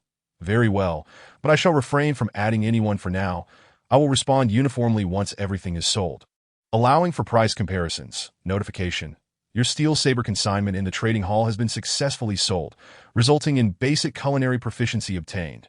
Buyer's message. Brother, let us be friends. I have a wealth of resources available and earnestly wish to purchase. Esteemed one, please provide a price that I can offer anything I possess in exchange. Notification. Your steel saber consignment in the trading hall has been successfully sold, resulting in basic gardening proficiency obtained. TSK. These are merely life skills. Could I not receive something more practical? Notification. Your steel saber consignment in the trading hall has been successfully sold, resulting in basic driving proficiency obtained. Buyer's message. Friend, while I cannot offer proficiency in archery, might you be interested in a compound bow? If so, we could add each other as friends and discuss privately. A compound bow? Naturally, I am interested. This is not something one can easily fabricate with homemade bows and arrows. The initial tier is vastly different, yielding a striking disparity in weapon strength. Without hesitation, I shall add you as a friend. Notification. Please select a method for adding friends. Anonymous or real name? Anonymous. One must remain discreet. Until absolute certainty is attained, it is wise not to draw too much attention to oneself to avoid unforeseen pitfalls. You have successfully added Chu Feng as a friend.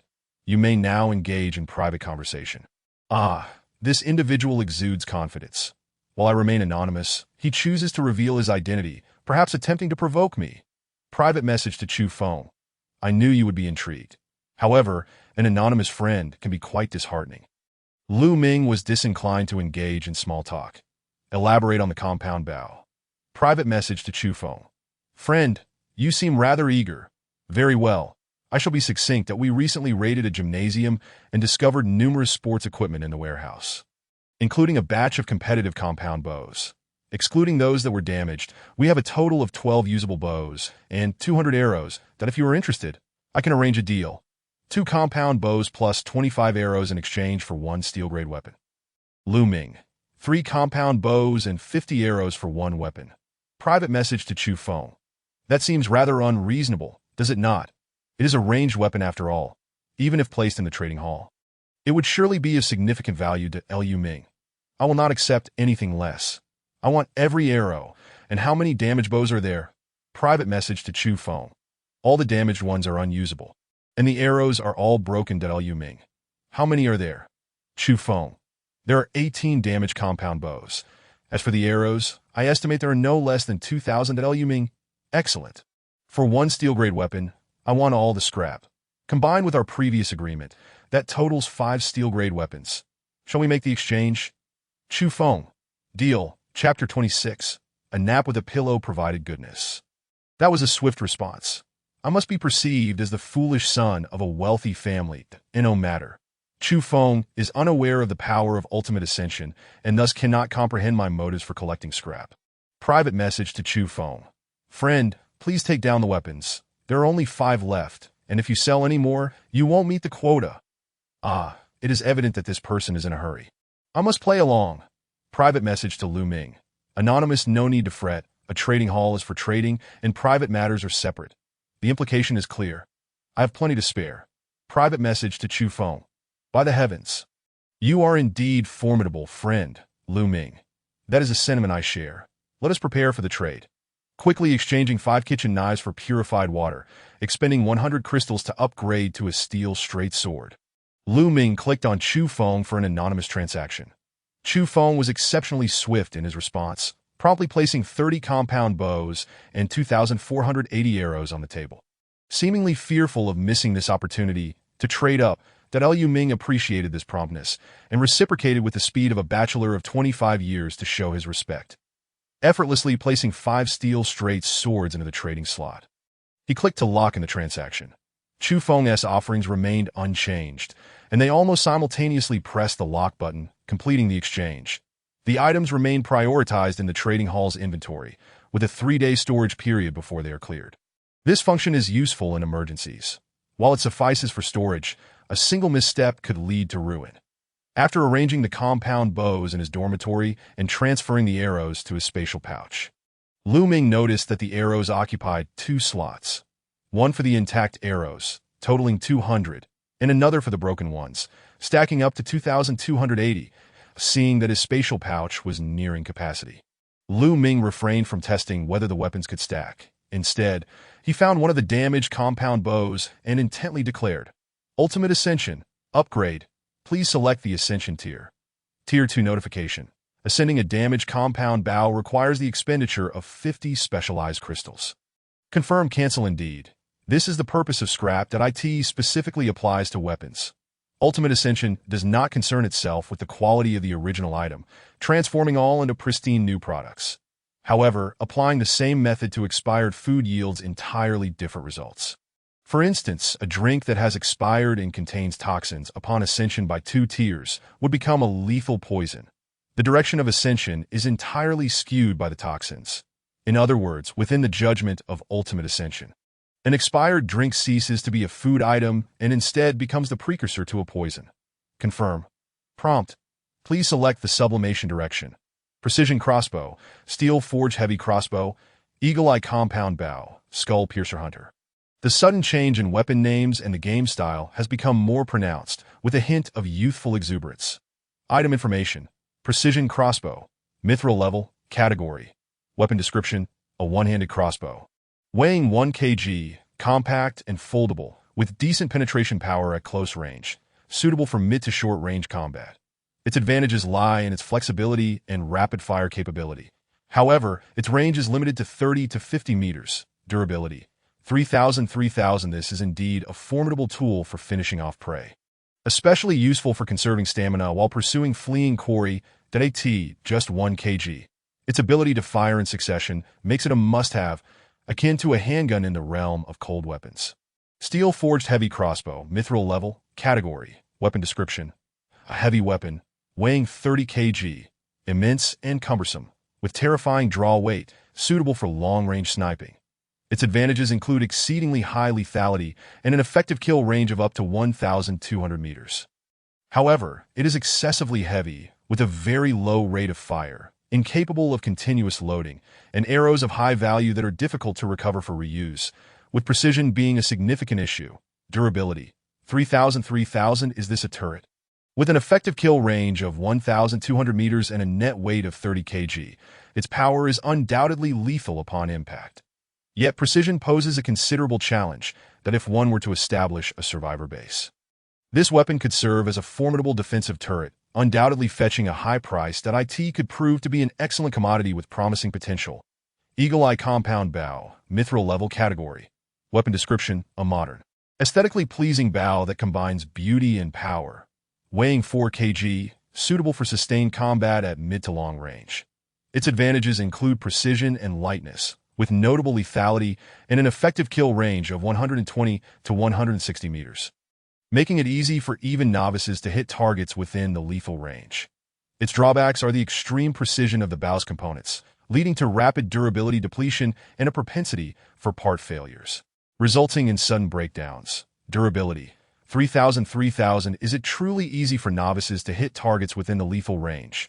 To be candid, this statement presents a tremendous allure for Lu Ming. What he currently lacks is precisely that accuracy. However, the rapid depletion of durability is a significant flaw alongside the risk of component damage. Fortunately, the availability of raw materials is ample, perfectly aligning with consumption needs. Lastly, the Skull Piercer Hunter, a name that exudes dominance and embodies the game's spirit. Skull Piercer Hunter, Mithril Level, Category, Weapon Description. An improved lightweight hunting crossbow, weighing 10 kg, suitable for hunting prey at mid to long range. IT can fire specialized piercing arrows equipped with steel-reinforced ropes, featuring clawed barbs that blossom upon penetrating the target's body, firmly grasping the quarry. IT then utilizes the unique pulley system of the crossbow body to drag back prey weighing up to 200 kilograms, making it the most reliable companion for hunters. The advantages include recoverable arrows and minimal durability depletion. However, it can only hunt one prey at a time and must retrieve the first before pursuing another. Durability. 3000 This weapon is exceptionally suited for the current situation. Merely reading the description has sparked a flurry of ideas. Standing in the dormitory 80 meters away, he sets up the Skull Piercer Hunter to eliminate the larvae within the factory and subsequently drags their bodies over for collection. The thrill of killing while simultaneously replenishing specialized crystals is more exhilarating than being the neighbor's old Wong. Alas, precision shooting. Without hitting, all is but a dream. Prompt. You have successfully sold the steel longsword at the trading hall, gaining proficiency in wood collection. The buyer's message reads, "Hello, I see you are seeking proficiency in archery skills that I happen to have a book, but it's not the basic proficiency. It's the advanced archery proficiency. If you're interested, add me as a friend." Wow. Just as he was dozing off, someone offered him a pillow, and it's a luxury grade one. Quickly add. Prompt. Please select a friend addition method. Anonymous or real name. Anonymous. Prompt. You have successfully added Anonymous as a friend. Well, the other party is a cautious individual that friends private message from Anonymous. Steel weapons? Lu Ming. It's me. What do you need? Anonymous. I need sword-type weapons. But the steel longsword is too light for me. Lu Ming. No problem. I also have a broad-bladed heavy sword starting at 80 kg, with a blade length of 1.5 meters. Anonymous. That's the one. But one isn't enough. Lu Ming. Then let's go for 2. Anonymous. Anything else? A steel-level crossbow and 50 crossbow bolts. Nothing more. Deal. Chapter 27. Chinese women, why not mithril? Because mithril is expensive, requiring 50 specialized crystals for one. Enough to elevate 2.5 steel-level weapons. It's simply too precious. Finding a severely damaged compound bow, he opts for a first-tier sublimation, consuming 20 specialized crystals to elevate it to a steel-level portable crossbow. It's quite compact, with a bow length of approximately 20 centimeters, primarily featuring a slot for arrow storage. In terms of performance, aside from increasing the kill range to 40 meters, it can only fire 5 times in succession. With differences from the mithril level being minimal, he also retrieves 50 broken arrows, silently chanting for ultimate sublimation. Prompt. Please select sublimation tier. First tier. Prompt. Consumable materials can be sublimated in bulk. One specialized crystal can sublimate 10 compound bow arrows. Currently, there is only one sublimation target. Confirm the expenditure of one specialized crystal to sublimate one compound bow arrow. Oh, Consumable weapons can be sublimated in bulk. This setting is quite convenient. He had just been pondering how long it would take to sublimate over 2,000 arrows. It seems he overthought it. Their specialized skills are more thorough than he imagined. The key is that their wording is precise and straightforward. To squander is a stroke of genius. Cancel. Reselecting 50 broken compound bow arrows. He proceeds. Ultimate sublimation. Please select portable crossbow arrows or heavy-duty giant crossbow. Choosing portable crossbow arrows.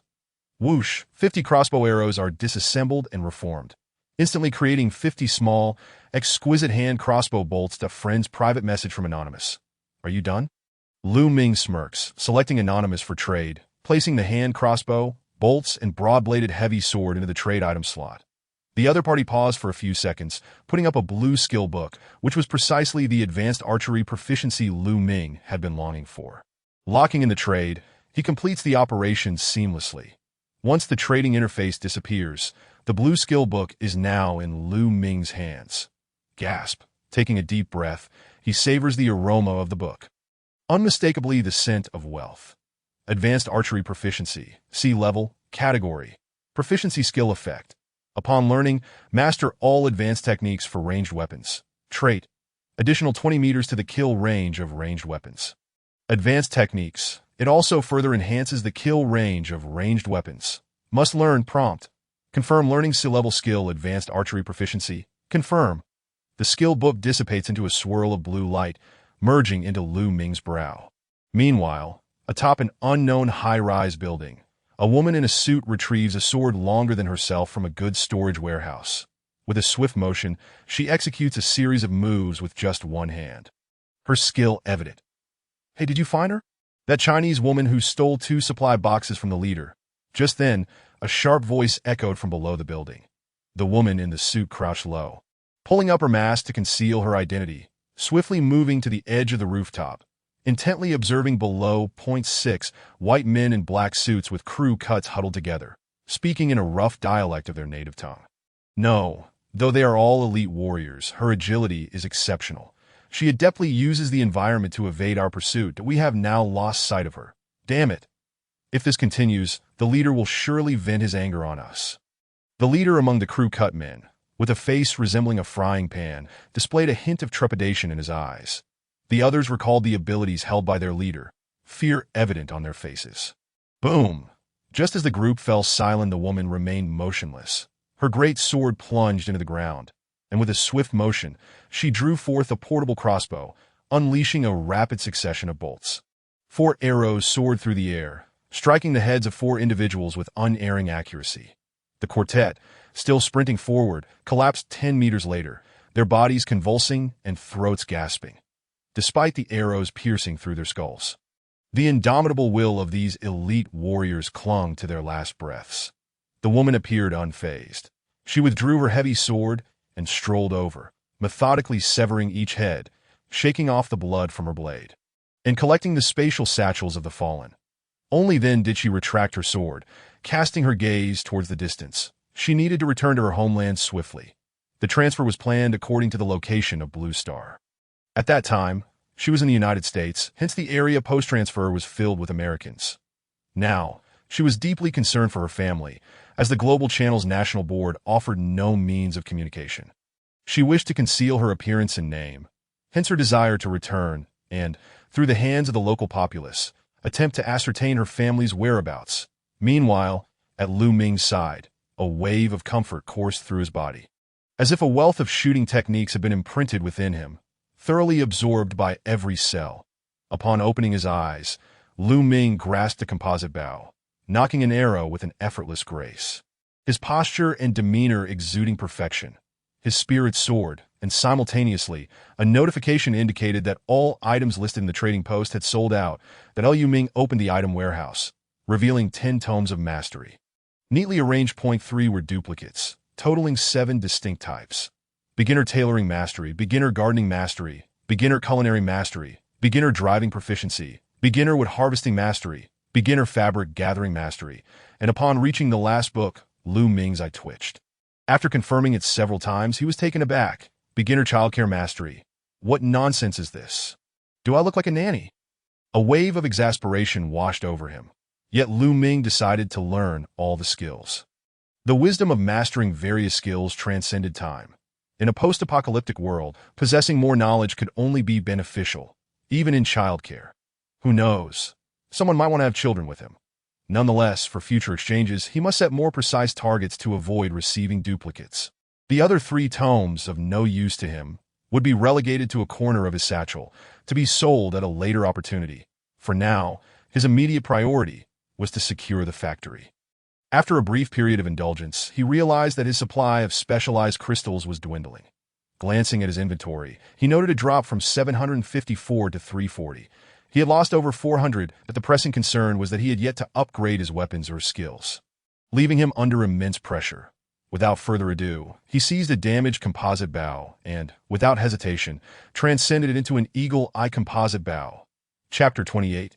Swift Kill. Regain health. Why not the skull-piercing hunter? The primary reason was to save time. Moreover, if the arrows could be recovered, it would equate to 0 consumption. Investing 50 specialized crystals, a bow, gray and white in hue, folded and compact, was meticulously reshaped, with a flick of his wrist. As if guided by muscle memory, the composite bow unfurled, revealing its full form. With a length of 50 centimeters, it exuded a striking elegance that AS for the arrows. Mithril grade was indeed overkill, so he opted for a first-tier upgrade. By investing another 50 specialized crystals, he transformed 500 broken arrows into portable, steel-grade composite arrows. Black iron-grade arrows could already withstand the corrosive acid of larvae. Steel-grade arrows were utterly impervious to AT this moment. Everything was in place, awaiting the initiation of slaughter. Rising, Lu Ming gazed out from the windowsill. Leaping onto the rooftop of the dormitory, skyscrapers with their sharp angles felt like flat ground beneath the prowess of an elite soldier. Scanning the rooftop, he confirmed the absence of any threats. Looking down at the factory yard, he observed hundreds of towering larvae, appearing from a distance like coral in the ocean. With his eagle eye, he set up the composite bow, the vision revealing every larval core. Drawing the string and releasing an arrow, it whistled through the air, striking a larval creature, which immediately crumpled to the ground with a resounding thud. Instant kill. With the mastery of advanced marksmanship and enhanced range, it was far beyond mere skill. If he could see it, could he not strike it from 1,000 paces? Continuing, arrows flew forth in a flurry, each steel arrow raining down with lethal precision, claiming the lives of numerous larvae. Remarkably, the creatures remained oblivious to the unfolding carnage that in a mere 20 minutes, the factory yard fell silent. The exploration of the eagle eye revealed no larval cores remaining. Lu Ming glanced at the steel arrows in his satchel. Having used 318 arrows, he was relieved to see his stock rise back to 876 specialized crystals, an indisputable victory. Leaping from the rooftop, he descended toward the ground, landing gracefully at the factory entrance. Scanning the interior, he confirmed there were no living entities left within the factory yard. Climbing over the wall, he entered the factory. What struck him first was not a visual shock, but an olfactory assault. Hundreds of larvae clustered together, their acidic excretions fermenting an odor reminiscent of aged wine. Although he had anticipated the stench, it still stung his senses. Greed. Successfully retrieving the carcasses of the larvae, he obtained 2 specialized crystals, 2 high-purity exotic proteins, and 1 portable steel-grade composite arrow. The instant he collected the larvae, the area within a 40-meter radius was cleared, leaving Lu Ming momentarily dumbfounded. 40 meters. Had the collection range expanded so significantly? Opening the greed skill, he discovered that the effective range had increased from an initial 10 meters to 40. Each tier of specialization enhanced the range by 10 meters. The most intriguing aspect was that the collection was now area-based. Previously, he had been killing one by one, unaware of this transformation. Now that he recognized this, jumping collection was the most efficient method. With a few swift motions, the courtyard was cleared.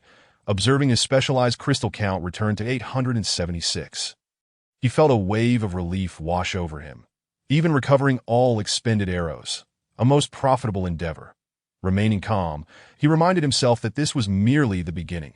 Steadying his emotions, Lu Ming retracted the eagle-eye composite bow and retrieved a damaged bow, silently invoking the ultimate transcendence. Notification. Please select Tier 2. Notification. Transcendence to Tier 2 confirmed. Please select the precise hand crossbow. Transcendence successful. The composite bow was restructured into a finely crafted hand crossbow. Shimmering silver, adorned with intricate patterns, and equipped with a quiver. Although he had just replenished his specialized crystals, he willingly expended another 50, and with the courtyard cleared, it was time to address the first floor's various workshops. In the confined spaces, remote sniping would be ineffective, compelling him to enter the larvae's spraying range. At this point, the rapid-fire crossbow became an invaluable asset. The eagle eye had already mapped the distribution of larvae across the first floor, revealing that the most crowded workshop contained about 50 that he would need to strategize effectively, aiming to craft 100 steel-grade portable bolts. Investing 10 crystals, he forged 100 steel bolts, beginning to load them into the quiver. What surprised Lu Ming was that this seemingly modest quiver could hold 50 bolts. Upon careful examination, he discovered that the so-called rapid-fire description was entirely accurate. The precision hand crossbow had a loading capacity of 60 rounds. This was no mere hand crossbow. It rivaled a submachine gun, though its range was somewhat lacking. Even with the 20 range boost from advanced marksmanship, it only reached 60 meters. Otherwise, it felt as though it could replace the Eagle Eye composite bow, becoming an all-encompassing weapon of unparalleled might. After filling the quiver, Lu Ming ventured into the workshop area. The first challenge was the swarm of larvae in the main corridor, numbering around 100, packed tightly against the walls and ceiling. Only the outermost 6 or 7 could unleash any real firepower. The rest were effectively trapped by their peers, unable to retaliate, pushing through the workshop doors. 7 or 8 larvae bared their fangs at Lu Ming with menacing shrieks. Unfazed, he noted their obvious accumulation of acid, recognizing that he must act swiftly before they could unleash their venomous spray. With a rapid succession of clicks, he fired the crossbow, each bolt striking true, targeting the larval cores that in a mere 3 seconds. 8 bolts found their marks, and the outermost larvae fell lifelessly to the ground. Greed. Clearing the bodies of the fallen larvae, Lu Ming retrieved his spent bolts, sidestepping to the side of the door. The eagle eye mapped the location of the next cluster of larvae, allowing him to formulate his shooting strategy. With a determined step, he unleashed a volley from the hand crossbow. The next wave of larvae had no time to react, meeting their demise under his relentless assault. Greed.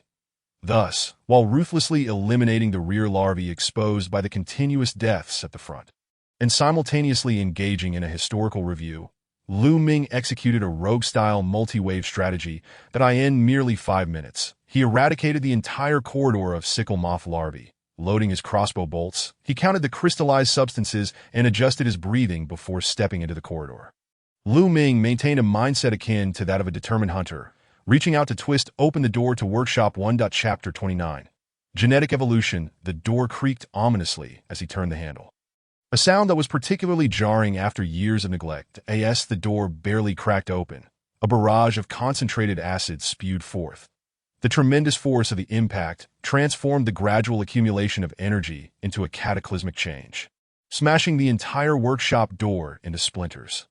Although Lu Ming had prepared himself and skillfully evaded outside the door's threshold, the sheer ferocity of the acid's eruption was astonishing. After shattering the door, it struck the wall directly, creating an expansive spray of corrosive liquid. Alarmingly, the potency of the acid was several times greater than what was depicted in Shanghai's video. The acidic droplets shot forth like bullets. By the time Lu Ming attempted to dodge, it was already too late. In desperation, he could only turn sideways, using his hand crossbow to shield his face from the risk of disfigurement. Acidic droplets struck his arms, the back of his hand, and his thigh, instantly piercing through his clothing and creating gaping wounds in his flesh. The intense heat felt akin to hydrogen peroxide splashed upon a wound. Lu Ming's expression contorted in agony. To prevent the larvae from launching another assault, he had to endure the excruciating pain coursing through his body, suppressing his inner screams while unleashing a barely contained fury.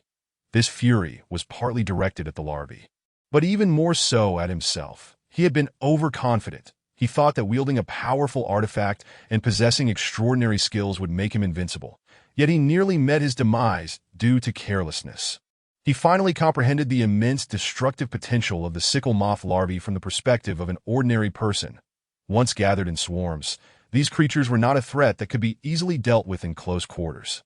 Glancing at his wounds, he noticed an unsettling numbness. Fortunately, the wounds were not bleeding, alleviating concerns of blood loss.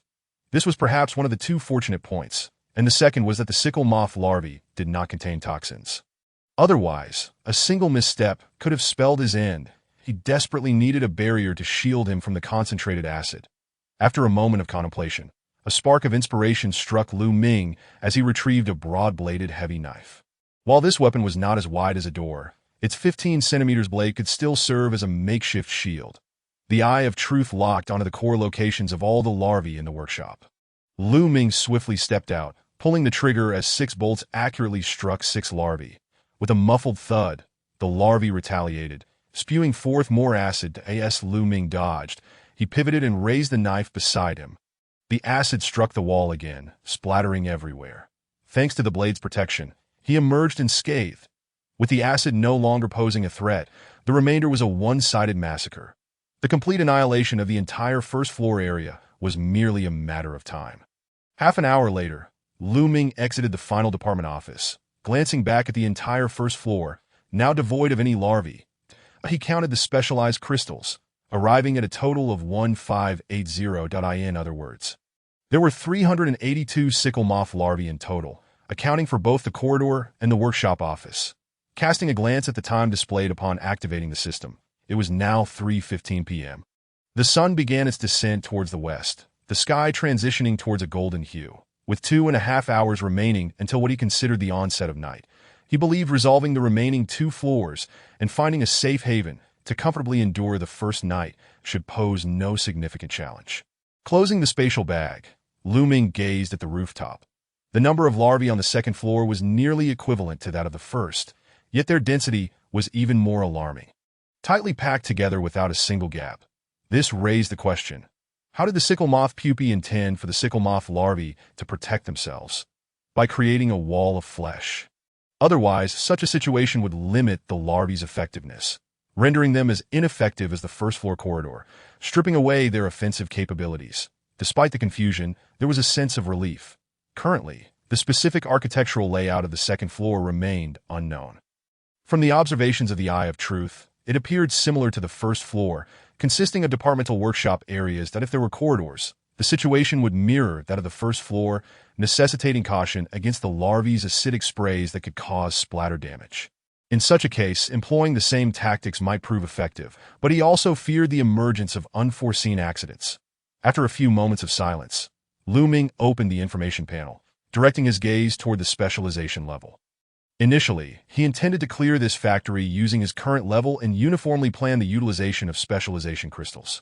However, it now seemed prudent to elevate his level to prevent unexpected occurrences.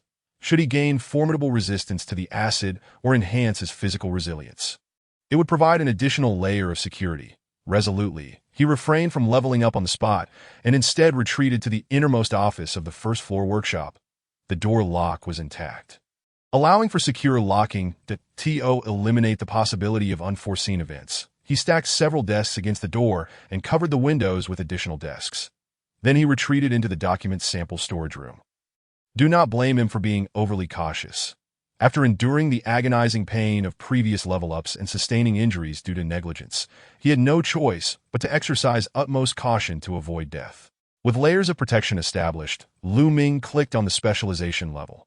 Notification: sufficient quantities of specialization crystals detected in the spatial bag. Would you like to consume 1,000 specialization crystals to complete genetic evolution? Upon evolution, you will be upgraded to a junior hunting warrior, receiving physical enhancements. Genetic evolution, physical enhancements. The prompt had undergone a slight alteration, aligning with Lu Ming's anticipated direction. Yes, with a whoosh, 1,000 crystals surged forth, each shattering into familiar blue arcs of light. They were as thick as a thigh, bursting forth with intense energy as they spiraled in motion. Observing the terrifying size and scale of the arcs, Lu Ming swallowed hard, instinctively taking a step back. The thickness of those arcs resembled a painful ordeal akin to having one's arms filled with lead. If such a size were to enter his body, it would undoubtedly lead to a gruesome fate. However, there was no turning back. Having confirmed the action, there was no escape from the pursuit of these energies, no matter how far he fled. Licking his lips, Lu Ming clenched his fists, closed his eyes, and fell flat. Enough. Let whatever will happen, happen. I shall lie down. Yet, as he lay down, the colossal energy arc surged into his body with a piercing whistle that Lu Ming could distinctly feel the invasion. But surprisingly, despite having prepared himself for excruciating pain, he felt no discomfort whatsoever. The specialization energy flooding into his body did not surge through his limbs and flesh. Instead, it all converged towards his head. They gathered at his brow, swirling, compressing, and ultimately coalescing into a single droplet of crystalline blue liquid that was merely the size of a fingernail.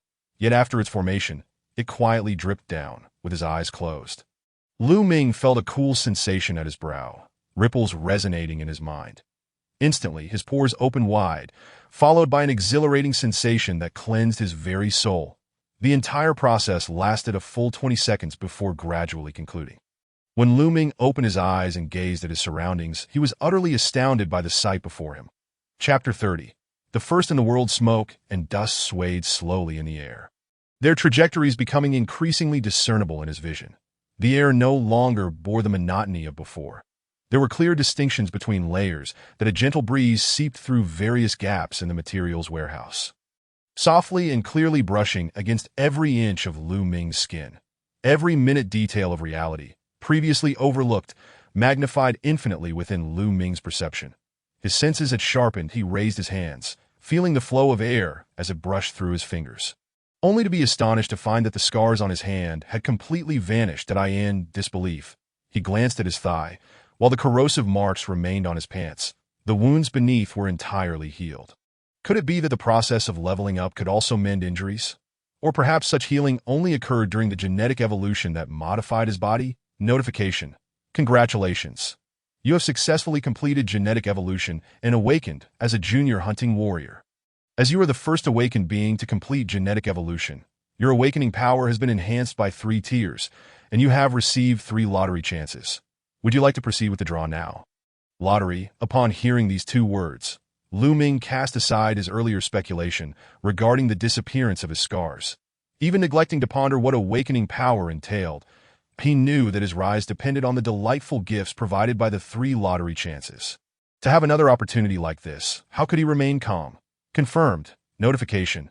Prizes will be randomly drawn from 5 categories: supplies, skills, weapons, and special items, with a guaranteed minimum of 1 A-level reward. Please select the drawing method. Single draw. 3 consecutive draws. 3 consecutive draws. Congratulations. You have received the special item Universal Deduction Voucher. Congratulations. You have obtained the C-level skill book Advanced Steel Collection Mastery. Congratulations. You have acquired the special item Tri-Party Area Map. Notification. Insufficient space in the spatial bag. Only 3 slots remain. Please be mindful of the storage limit. Upgrading the spatial level can expand capacity. Running out of space again. One must admit that the capacity setting of the spatial satchel is rather inadequate. Those numerous composite bows are still left in the 2nd floor dormitory, awaiting retrieval after the factory's eradication concludes. Despite my utmost efforts to avoid burdening the satchel further, it remains insufficient. Glancing at the 580 specialized crystals, Lu Ming refrained from immediate upgrading. He chose instead to examine the 3 items acquired from the lottery. Universal Deduction Voucher category. Special item effect. Upon use, it can offset 1 instance of specialized crystal consumption. What on earth? This is essentially a privilege to offset, isn't it? A universal voucher? Such a delightful find. However, it must surely be exceptionally precious, considering this lottery stemmed from the reward for being the first to undergo genetic evolution. What a concept, globally unparalleled. If one wishes to continue obtaining such rewards, they must at least meet this standard. Otherwise, it would be futile to even contemplate. The reminder of the spatial satchel's load capacity looms vividly in my mind. During my initial upgrade of the spatial satchel, I had specifically elevated its capabilities. The 1st-tier enhancement required an astounding 3 million crystals, indicating the formidable functionality of the upgraded satchel. Utilizing this deduction voucher on it would undoubtedly be worthwhile. Yet given the emphasis on enhancing the satchel's storage utility, Lu Ming did not perceive its priority as surpassing all else that he decided to set it aside for now, securely storing the voucher before proceeding to the next item. Advanced Steel Collection Proficiency, C grade category. Proficiency skill book effect. Upon learning, it enables the recycling of steel. Characteristic. Recycling conversion rate enhanced by an additional 50. This skill is straightforward. There's no need for further contemplation. I shall learn it directly. The final item, which piqued Lu Ming's interest considerably, was a map that he distinctly recalled the cheerful electronic, synthesized voice emphasizing the paramount importance of maps in the apocalypse. This suggests that the map's rarity level is likely exceedingly high. Extracting the map, Lu Ming was momentarily taken aback. Unlike conventional paper maps, this was an electronic map embedded within a tablet, tri-regional map category. Special item description. A detailed map of 3 areas. Jintian District, Xinhui District, and Pinga District, indicating the locations of 6 Level 3 supply boxes and 3 special regions. Succinct yet sufficient to drive Lu Ming to madness. Not only did it provide detailed maps of the 3 regions, but it also marked the locations of 6 Level 3 supply boxes. Upon closer inspection, the map distinctly delineated the 3 regions in pale yellow, golden yellow, and orange yellow. The areas arc from the south to the northwest. With the pale yellow near the southern end, labeled Jintian District, the golden yellow, centrally located, identified as Xinhui District, presumably the source of the innovative mobile phone repair glass display case, and the orange yellow at the top. Designated as Pinga District. 6 purple markers are scattered irregularly across the 3 regions, with 2 in Pinga District, 2 in Xinhui District, and 2 in Jintian District. Additionally, there are 4 markers of different colors, 3 red. Positioned centrally within Jintian District, Xinhui District, and Pinga District, and 1 white, located within the Kongbao shoe factory in Jintian's outskirts, nearly overlapping with a purple marker within Jintian District. Undoubtedly, the white marker represents Lu Ming himself. Gazing at the map and retracing his steps, he easily located his original residential alley, Jinsei Street. On the upper part of the map, he found himself nearing the boundary of Jintian District. Considering the distribution of the Level 3 supply boxes and the presence of the red core areas, Lu Ming surmised that all transferees currently resided at the suburban borders of various regions. Thus, the levels of the aberrant creatures need not be contemplated. They would undoubtedly grow stronger towards the center. The center, observing the 3 red markers, Lu Ming subconsciously believed that this would be the most perilous location in the entire region. Lost in thought, he suddenly snapped back to reality, putting away the map. Now was not the time for such deliberations, as the acquisition of Level 3 supply boxes was still ongoing, and time was of the essence. However, one thing must be confirmed. His power had indeed increased. Closing his eyes, clenching his fist, and experiencing a moment of introspection, Lu Ming's expression shifted dramatically. Why? Because the power was overwhelming. If the overall strength of an elite soldier is 10 times that of an ordinary human, then a junior hunting warrior possesses 30 times that strength. What does that imply? If an ordinary person can lift 50 kilograms, then a junior hunting warrior can lift 1,500 kilograms. Is this even human? It's utterly absurd. Moreover, this is merely the initial tier of the junior hunting warrior. Further advancement would propel one towards superhuman status. No wonder that initial electronic voice proclaimed the delirious notion that as long as one is powerful enough and wealthy enough, they become the world, they become a deity. Should this trend of evolution continue, reaching the pinnacle of specialized levels would render one akin to a god, if not even more formidable, whether in shock or joy. Lu Ming clicked open his character panel, Chapter 31. The Reaper comes to collect the insect's name. Lu Ming gender. Male ID. 66666 age. 24 specialized level. Junior hunting warrior. First awakening of the entire star. Awakening power. 4th tier, 1-3. Universal functions. Greed exclusive. World channel trading space satchel. Level 2 skills. Ordinary swordsmanship. E grade.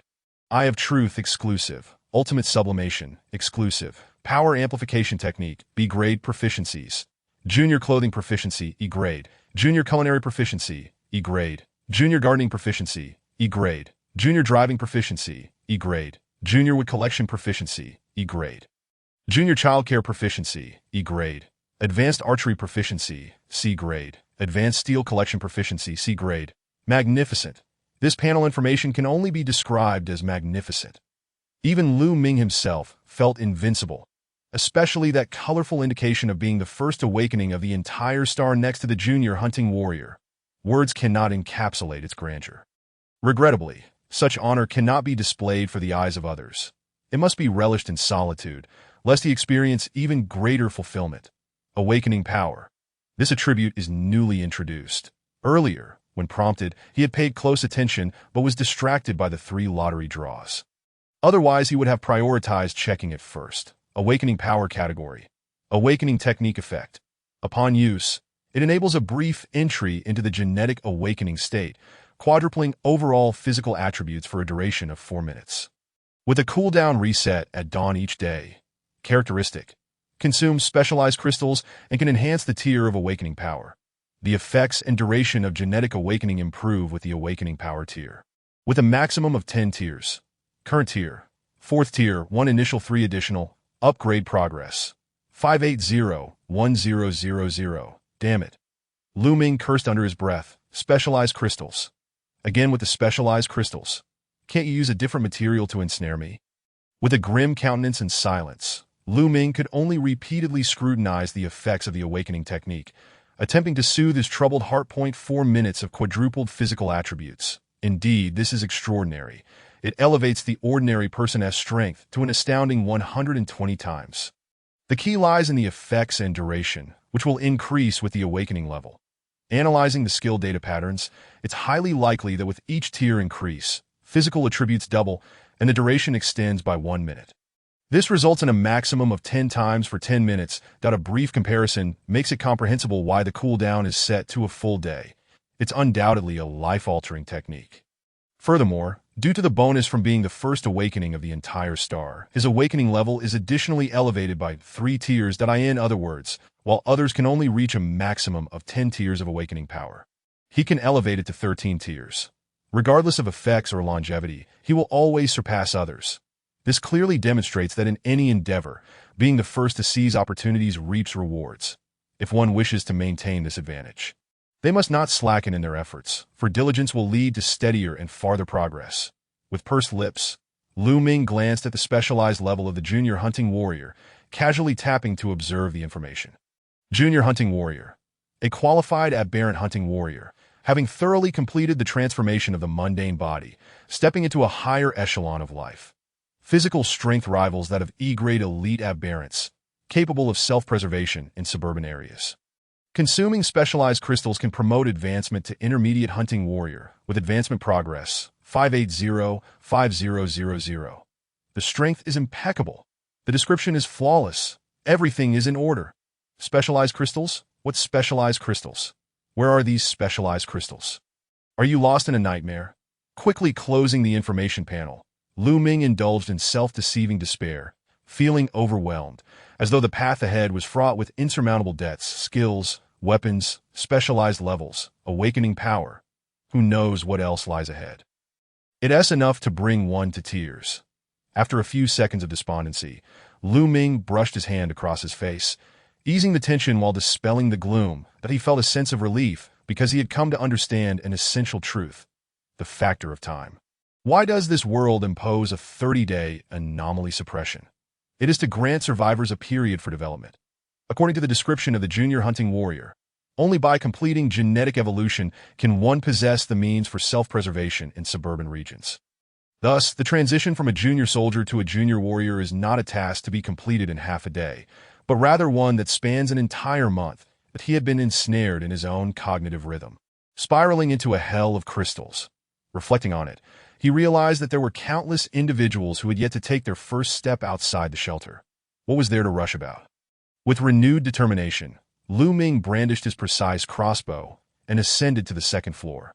Bolstered by his enhanced specialization level, his speed, reflexes, and observational acuity underwent a profound transformation. The corridors, long hallways, workshops, and departments lay devoid of the larval menace, which he dispatched with ease, akin to trampling upon ants. There was not the slightest hint of difficulty. In just 40 minutes, he collected 1,472 specialization crystals, a testament to the remnants left by the larval swarm on the entire second floor. Consequently, Lu Ming's specialization crystals not only replenished his supply, but surged to an astonishing total of 2,052. The weight upon his heart lightened, In his enthusiasm for exterminating the larvae soared, he retrieved the remaining half-bottle of multifunctional sports drink, tilting his head back to drain it entirely. The sensations of thirst and hunger dissipated in an instant. However, an inexplicable dissatisfaction lingered in his mouth. This was, after all, quite natural. Often, people eat not solely out of hunger, but also for the sheer pleasure of it. For instance, after dinner in the dead of night, a mischievous friend might tempt you. Even if your stomach is content, you might find yourself scrolling through a food delivery app, ordering a delectable yet unhealthy meal. Thus, Lu Ming resolved to clear the entire factory. Irrespective of hunger, he must treat himself to a satisfying feast. Click. The crossbow was reloaded, the arrow chamber snapped shut, and the eye of truth activated. The distribution of larvae on the third floor became crystal clear. To his slight surprise, unlike the compartmentalized spaces of the first two floors, the third floor appeared to be an expansive assembly line workshop. Although the larvae were densely packed, they exhibited a striking sense of hierarchy. Reminiscent of cinema seating, rising and falling in a defined order, in this scenario, there were no restrictions on attack. The front, middle, and back rows could all simultaneously launch an assault against him. Thus, the larvae congregated on the first and second floors were merely cannon fodder. Devoid of any issue, as for the difficulty of extermination, before his genetic evolution, it presented a challenge. But now, he scarcely furrowed his brow. Click, click, click. In the stairwell of the third floor, Lu Ming darted forward. His light crossbow fired in rapid succession. His wrist a blur, accurately mutated scythe mantis, E-Class Elite, category. Insectoid aberration description. Originally classified as an E-Class Elite aberration, it underwent a violent evolution after absorbing the energy of 4 additional scythe mantis pupae, transforming into an E-Class Elite. Its defensive capabilities are extraordinarily formidable, with a body entirely encased in steel-grade exoskeleton. Weapons of the same rank or even higher fail to inflict any damage, though its legs appear slender. Their muscular activity is among the strongest within E-Class Elite aberrations, granting it remarkable jumping ability and excellent mobility. It possesses resilient wings, enabling it to fly at low altitudes, albeit with limited endurance. Often utilized for auxiliary attacks or as a means of pursuit, a born hunter, it exhibits an exceptionally aggressive nature and innate combat talent, adhering to the highest honor of a hunter, either slay the target or perish at its hands. Thus, once fixated upon a target, it will force a deadly confrontation, relentlessly pursuing until either it or the target meets their demise. Should its prey be intercepted by other aberrations during the chase, it will shift its focus, becoming the hunter of the previously designated target, indifferent to any disparity in rank or dimensional barriers. Chapter 33. Aberrant Larval Egg Attack Methods. Rapidly swinging its sharp forelimbs. Capable of severing steel with a dance of blades. Utilizing its wings to ascend and launch a downward blade-like strike. Opening the gash in its abdomen to expel a corrosive acid spray capable of eroding steel. And through its violent evolution, acquiring additional mutated abilities that allow it to harness aberrant energy within its body and unleash scythe pulses. Traits. Possesses a relentless instinct for hunting that grows fiercer with each battle. As long as it is not truly dead, it can continue to fight for days, even if it loses its head. Weakness. The heart, which evolves into the scythe mantis's core post-larval transformation. Destroying its cardiac tissue will result in a fatal blow. However, unlike its larval form, the mantis is protected by the most robust exoskeleton at its chest, the closest point to its deadly scythe, allowing it to block incoming attacks with ease. To strike true is no simple task. One must do so simultaneously as it launches its offensive. Having swiftly scanned the formidable and unusual information panel, Lu Ming turned his gaze back to the sky. The mutated scythe mantis was still sluggishly emerging from its cocoon, seemingly dismissive of this novice hunter before it. Upon witnessing this, Lu Ming's expression turned cold, and without hesitation, he activated his awakened power and strength amplification technique. Boom! Blue energy surged from his brow, coursing through his veins to invigorate his limbs. Red energy emanated from his heart, radiating throughout his entire being. Explosive power surged within him as Lu Ming raised his blade and leaped forward, delivering a devastating strike. Swoosh! The razor-sharp broad blade, empowered by immense force, cleaved into the mutated scythe mantis's scythe. What had once been a blade as solid as steel crumpled like paper, shattering as it breached the creature's resilient form. With a crash, its green bodily fluids enveloped its innards as half of its body plummeted to the ground. The substantial weight stirring up clouds of dust. The half-formed body within the cocoon attempted to retaliate with its final breaths, but Lu Ming seized the scythe, swiftly swinging the blade to sever its head and forelimb. The astonished insectoid eyes gradually dimmed, its rapid ascent to power fading away. Perhaps it would never comprehend why, despite being a mutated elite aberration, it was slain by a mere human in 2 swift strikes. Nor would it understand the apparent lack of warrior spirit in this human, who seized the opportunity to ambush while it was still breaking free from its cocoon, leaving it no chance to evade. With a resounding thud, Lu Ming descended from the air, facing the half-head filled with resentment, devoid of any emotional response to no adherence to martial ethics. No ceremonial posturing or skillful clashes. Please, this is war, a life-and-death struggle between survivors and aberrant beings. What is the purpose of enhancing technique and combat prowess? To spectate. No, it is to vanquish the opponent.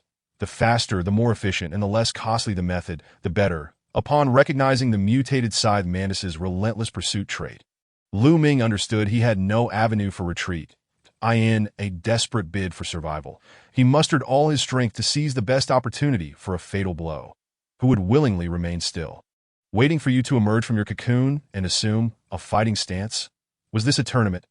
Thud. He hurled the mantis's carcass to the ground, revealing the entire form of the mantis clearly pieced together. Its bodily structure bore a striking resemblance to the mantids of Blue Star, yet differed significantly. Its length approached 2.5 meters, its body a deep green adorned with dark red markings.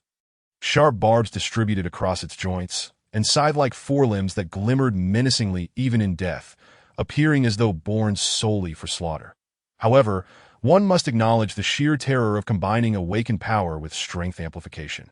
The enhancement alone offered an instantaneous 8-fold increase in strength. Facing an E-class elite was akin to confronting an aberration of an even higher tier while standing at an advantageous position. The awakening power and strength amplification technique were both capable of ultimate elevation, and what brought further joy was the ample resources available for their enhancement. Whenever he wished, he could catalyze a qualitative transformation of these 2 skills. Yet, he refrained from immediate action, for experience taught him that impulsive decisions made in a state of heightened emotion would lead to swift regret.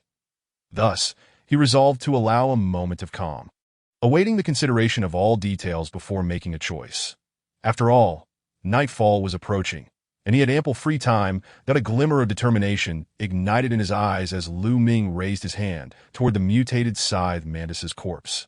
Whispering greed, successfully dismantling the mutated scythe mantis's body, he acquired specialized crystals 30, scythe blades 4, scythe exoskeletons 10, and mutated aberrant blood 200 ml that he also successfully dismantled the scythe larva's body 12, obtaining specialized crystals 24 and high-purity aberrant protein 24.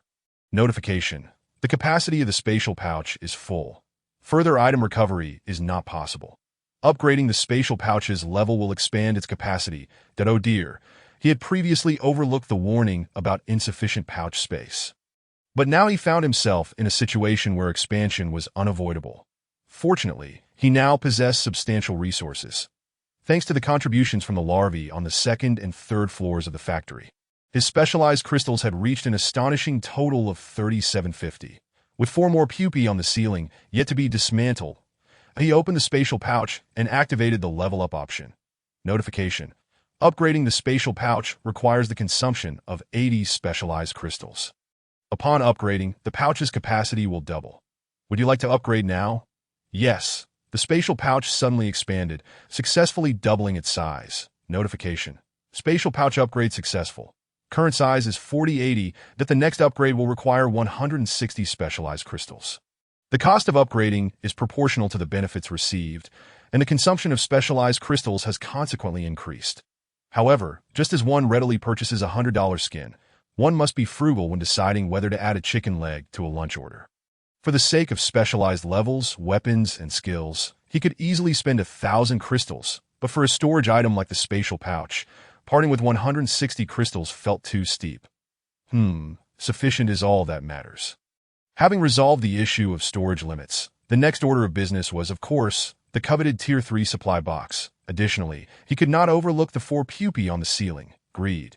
Successfully dismantling the withered scythe mantis pupae. He obtained specialized crystals 10 and high-concentration aberrant body fat essence 2. He repeated this process for the remaining pupae, revealing a supply box, pulsating with purple energy. Nestled among the mantis pupae, that Liu Ming leaped upward to retrieve the box. Feeling its substantial weight as he activated his Eye of Truth. Tier 3 supply box, special item, category, container description, contains a B-class contractable aberrant larval egg. Aberrant larval egg, B-class, contractable? Is this not a pet? Oh my goodness, I must open it quickly. Liu Ming reached out to press the purple button. However, just as his finger descended halfway, a wild thought struck him. Wait, the supply box is also an item. It falls within the realm of things that is there a possibility that it too could undergo ultimate elevation and evolution. Chapter 34. Spider Queen. With this thought in mind, Liu Ming fixed his gaze on the Tier 3 supply box. Silently invoking the ultimate elevation, notification. Please select the elevation tier, second or first. Upon receiving this prompt, Liu Ming felt both excitement and regret. The thrill arose from knowing that henceforth, any supply box he acquired could be elevated by 1 or 2 tiers, yielding more exquisite treasures. Regret stemmed from having been overly enthusiastic when he encountered the supply box in the clothing store, completely forgetting to utilize the elevation opportunity, thus wasting a second-tier embryo. Second tier, notification. Elevating the Tier 3 supply box requires the consumption of 3,500 specialized crystals. Confirm the consumption of 3,500 specialized crystals to elevate the Tier 3 supply box to a Tier 5 box. Confirm cancel. Oh my goodness. 3,500 crystals?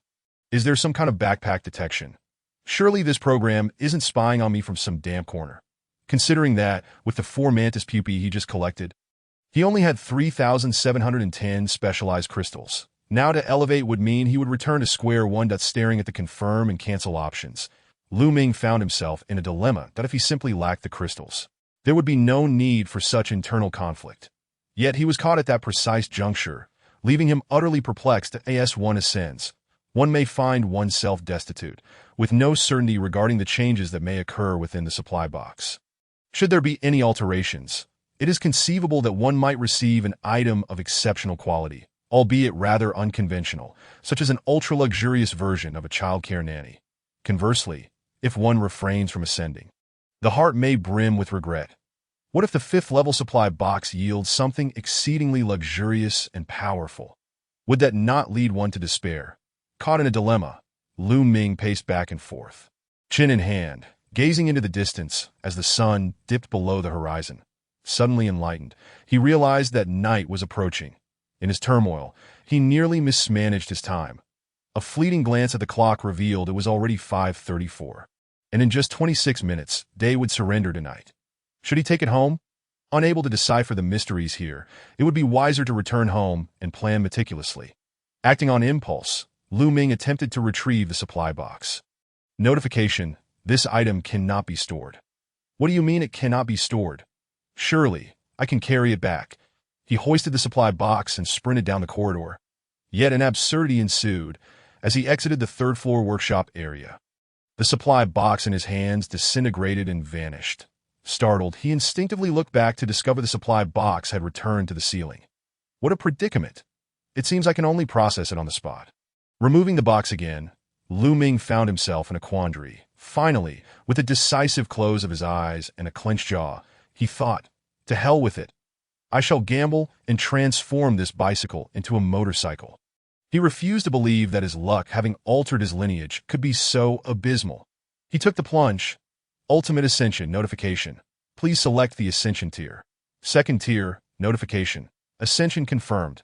The purple supply box in Liu Ming's hands disassembled and reformed, emerging anew as a golden box. A golden legend notification. The 3rd-level supply box has successfully ascended to a 5th-level supply box. Appraisal.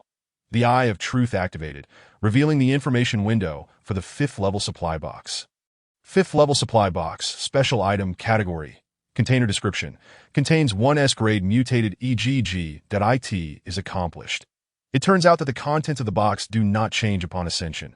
They merely elevate the item's grade. From B grade to S grade, the purple transforms into gold.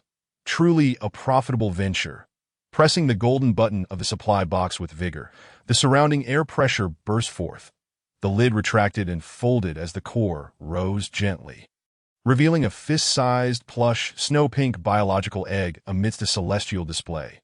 Gazing at the pink-white mutated egg, Lu Ming's eyes sparkled with an otherworldly gleam that wasn't this an egg of a mutated species. He had anticipated it to resemble the grotesque, dark chrysalis of a sickle weevil, yet it turned out to be remarkably exquisite. How delightful! He picked up the egg, marveling at its superb texture, soft and bouncy, with an oddly enticing fragrance that Lu Ming basked in enjoyment.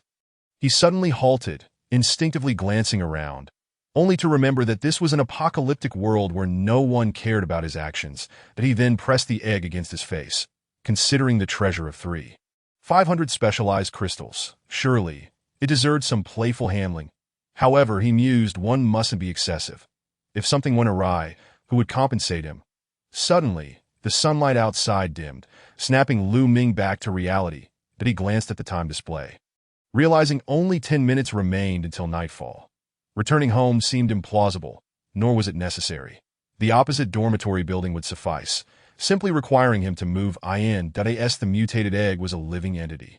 It could not be stored in his spatial bag. Unfazed, Lu Ming tucked it into his pocket and leaped to the window, vaulting down from the third floor at a height of over 10 meters.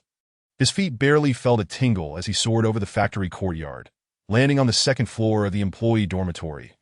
He quickly snatched up the 27 compound bows lying on the ground and climbed through the window into a fourth-floor dormitory room. He was aware that mutated creatures became active at night, with high-level ones seeking amusement.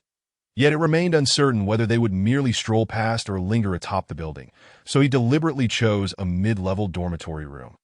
Closing the window, he utilized 20 specialized crystals to upgrade the doors, walls, curtains, and other essential infrastructure. When it comes to matters of life and death, he always exercised generosity. Now, the windows were transformed into bulletproof, soundproof glass, the hinges upgraded to exceptional quality, while the walls became fortifications, doors reinforced against explosions, and curtains fashioned from perfect, light-absorbing nanomaterials. Once drawn, no light would penetrate the dormitory, even with high beams illuminating the interior. Calming his mind, he glanced at the bed, which was so filthy it was almost unbearable to behold. After a moment's thought, he resolved that one cannot be destitute and neglect the essentials of life. In this harsh apocalyptic world, matters as fundamental as sleeping and eating must never be compromised. Thus, Lu Ming expended 3 specialized crystals to elevate the bed, bedding, and sheets. Instantly, an opulent, sophisticated, high-end luxury bed set was completed, occupying half the dorm room. Gazing at the soft, exquisite furnishings, Lu Ming plopped down onto the bed. The sensation of comfort seemed to absorb his very soul. He realized that without lying down for a moment, it would be hard to achieve inner peace. But first, let me examine the egg's information. Placing the fist-sized mutated egg before him, Lu Ming softly uttered, "Appraisal." The information panel unfurled with a flourish. Queen Spider, S-grade royal, category, insect royalty description. Upon hatching, will give birth to a talent-endowed, S-grade royal mutated spider queen with exceptional strength, speed, endurance, vitality, and intelligence. Hatching recognition conditions: 1,000 units of high-purity mutated protein. Mastery of elementary childcare, personal incubation for 3 hours, with the first creature it sees after hatching being its caretaker. Current status: not yet hatched. Chapter 35. The contract established. What is this?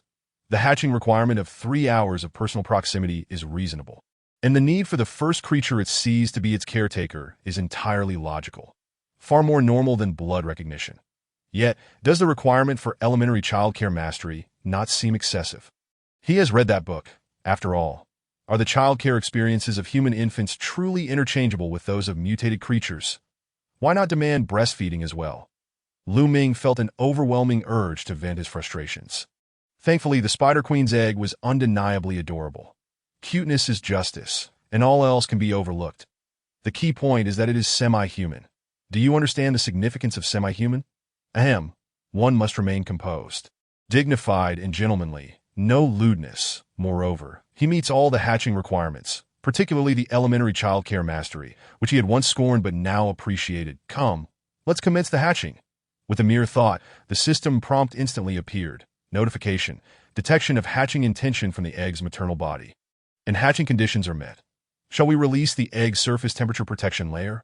Once released, immediate hatching is required, necessitating personal proximity for 3 hours. Should it separate from the maternal body, the egg will enter a state of hypothermia and perish within half an hour. Confirm or cancel. Upon seeing the word perish, Lu Ming's elevated emotions suddenly cooled. It seems that regardless of the world, the act of nurturing new life is an exceedingly serious matter, demanding utmost gravity. Confirm. Just as he was about to confirm, Lu Ming paused momentarily. Cancel. The notification bar vanished.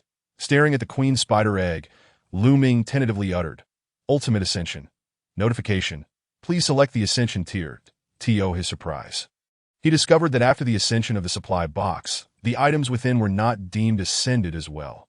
Unexpectedly, the supply box and its contents existed as two independent entities. Second tier. Notification. Ascending the S-grade spider queen egg requires 30 million specialized crystals. You possess one universal discount coupon. Would you like to confirm the use of one universal discount coupon to elevate the S-grade spider queen egg by 2 tiers? Confirm. Using one universal discount coupon. Confirm. Using 30 million specialized crystals. Cancel. Silently observing the information prompt, Lu Ming glanced at the spider queen egg's information panel. Contemplating the universal discount coupon he had quietly retrieved, that it was not that he had abandoned his awakening powers for the allure of the spider queen. Nor was it merely for the creature itself. It was simply a matter of cost. 30 million crystals. Well, okay, that was just an excuse. He was solely motivated by the spider queen. S-grade implies semi-human status. Surely, if it ascends 2 more tiers, it should achieve a fully human form, right? That would be entirely reasonable. You agree, don't you? Then what is there to hesitate about? A true man must conquer the queen. Confirm. Swish, the universal discount coupon disintegrated. The golden spider queen egg dispersed and reformed, and when it reappeared, a colossal egg of approximately 60 centimeters stood before Lu Ming. It was entirely snow white, with its shell shimmering with brilliant, iridescent hues. Such an item, imbued with such effects, could it possibly be mundane? No one would believe that. Appraisal. The eye of truth activated, and the information regarding the colossal egg materialized clearly. Primordial spider egg. Category. Description. Upon encountering a panel filled with question marks, Lu Ming found himself devoid of excessive joy, even feeling a tinge of despondency. The absence of visible grade was forgivable. The incomplete information was manageable. Yet, what was the meaning of the name change? Where did my aloof and domineering queen go? The term primordial spider, while undoubtedly prestigious, muddled the gender distinction. Wasn't this counterproductive? Cradling the colossal egg, Lu Ming's heart bled, and he could only stifle his tears as he endeavored to decipher the conditions for hatching. Hatching prerequisites. 5,000 units of high-purity alien protein, mastery of advanced childcare techniques, personal incubation for 12 hours. And the first entity the hatchling sees must be the incubator. Current status, hatching not yet commenced. The incubation time has quadrupled, while the demand for high-purity alien protein has quintupled. Casting a glance at his spatial pouch, which contained 5,748 units, he found it barely sufficient. The requirement for mastery in childcare techniques is advanced, yet his proficiency remains at the elementary level, necessitating a 2-tier elevation. Glancing at his reserve of 190 specialized crystals, Lu Ming felt a pang of uncertainty. Surely, that should suffice. Transitioning from E-grade to C-grade surely wouldn't be excessively taxing. Accessing his information panel, he locked onto the elementary childcare mastery and prepared for a 2nd-tier evolution. Prompt. E-grade elementary childcare mastery requires the consumption of 50 specialized crystals for evolution. Excellent. This seems quite feasible. Confirm. Consuming 50 specialized crystals, he elevated his elementary childcare mastery to advanced. Once more, the thought of hatching surged within Lu Ming. Prompt. Detection of the embryonic egg's intent to hatch confirmed, and the conditions for hatching are met. Shall the thermoregulation protective layer of the embryo be released? Upon release, immediate hatching must commence. and the process will require 12 hours of close proximity. Once detached from the maternal body, the embryo will enter a state of hypothermia, leading to death in 10 minutes. What on earth? Did you not evolve? How is it that with a higher grade, your constitution has weakened? At S grade, detaching from the maternal body could sustain you for half an hour, yet now you can only endure for 10 minutes. Is this acceptable? Caressing the surface of the eggshell, which appeared flawless yet possessed a curious softness when touched, he marveled at its wonders. Alas, it seems I must assume the role of your guardian. Confirm. Prompt. The thermoregulation protection of the embryo has been released. 5,000 units of high-purity alien protein have been injected. Commencing the hatching phase. Current progress. 0. With the hatching underway, he bid farewell to the freedom of movement, including the mundane act of using the restroom. Oh dear, this is troublesome. I suddenly feel the urge to relieve myself. That it is truly unbearable to hold it in all night. That a spark of clarity ignited, and he hurried off. 1 minute later, Lu Ming emerged from the restroom. His face reflecting sheer relief, he silenced the program's warning notifications and settled back onto his bed. Cradling the colossal egg once more, he tucked himself under the covers, gently stroking the eggshell as he softly murmured, "Oh, dear little one, for your sake, I have forsaken my planned dinner and have no intention of sleeping, for I fear I might fail to protect you. With this heartfelt devotion, you must treat me kindly in the future. If you emerge as a son, we shall regard each other as master and servant. I shall be the master, and you the servant. Grow swiftly, and honor me well, though rest assured, I shall not neglect you. If you emerge as a daughter, we shall each have our roles. You shall call me master, and I shall call you my beloved. All the delightful food and drink shall be yours. This, my dear, is our pact. I will count to 3, and if you do not respond, I shall take it as your silent consent. 1, 2, 3. Very well. The contract is established. As he spoke, Lu Ming couldn't help but chuckle at his own naivety. It is merely an egg. What understanding could it possibly possess? Perhaps it would be better to observe the World Channel and indulge in the gossip that would pass the time. By morning, he would bid farewell to his solitary survival journey, a prospect that filled him with anticipation. Unbeknownst to Lu Ming, as he tuned into the World Channel, the egg nestled beneath the covers flickered imperceptibly, and within its confines a pair of eyes slowly opened, revealing iridescent ruby-like irises. Alas, its strength was too feeble. The eyelids rose only halfway before they closed once more, as a delicate mouth murmured in a tender, youthful tone. Contract established. Chapter 36. Specialized grass luo seeds. The World Channel continued as ever, still replete with colorful expressions, as if the broader environment had become fixed. Transitioning to the national channel, Lu Ming was instantly refreshed, as it had transformed from a space of initial negativity into a realm of normal discourse. Clicking on messages to halt the scrolling, Lu Ming began to manually peruse through them. Fu Di, to fellow compatriots who have yet to take their first step. I wish to encourage you. The initial alien creatures you encounter may appear grotesque, bizarre, terrifying, or repulsive, endowed with powers, speed, armor, and vitality far beyond the norm, which may instill fear and trepidation within you. However, those who have successfully slain them understand that they possess low intelligence, lacking tactical awareness. As long as we can discern their attack patterns and fatal weaknesses, with a modicum of physical capability and a suitable tool, we can accomplish the kill independently.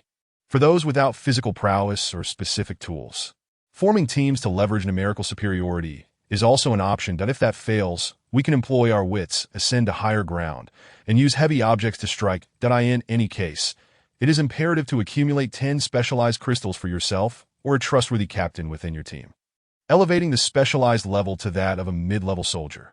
This will significantly enhance physical attributes and bridge the gap between you and the alien creatures. Once you and your team all attain mid-level soldier status, the efficiency and margin for error in slaying alien creatures will dramatically increase, allowing for rapid resource accumulation. Survival will undoubtedly cease to be an issue. Becoming stronger is the next objective. You must quickly gather the requisite number of specialized crystals to promote to high-level soldier status. When everyone reaches this level, the current alien creatures will no longer obstruct your survival. Therefore, muster your courage, take up your weapons, and defend your right to exist. Lu Sanlong, Fu Di is correct. Not only must we bravely take that first step, But we must also swiftly gather personnel to conquer a specific area, establishing a safe haven for humanity. This base will serve as our stronghold as we systematically advance outward, thereby securing the entire region and constructing a survivor base for humankind, steering everything back on course. Currently, we are implementing this strategy in our area. Mere survival is not a long-term solution, and slaughtering our fellow countrymen is utterly foolish. I hope all regions can prepare accordingly. Chinlin, it's easy to say establish a base, but what about food? What about supplies? Will we rely on scavenging? On distribution? How long can that last? If the resources in this cursed place were insufficient for everyone from the outset, ultimately, only the strong among you will survive. What then for the rest of us? Will we be divided into classes? Used, devalued, abandoned, or even secretly exterminated?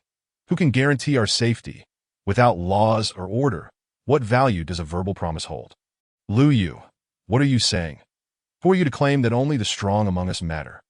Aside from the military and a few exceptional civilians, how many individuals in the entirety of Huaxia or Blue Star possess an initial level exceeding mid-level soldier?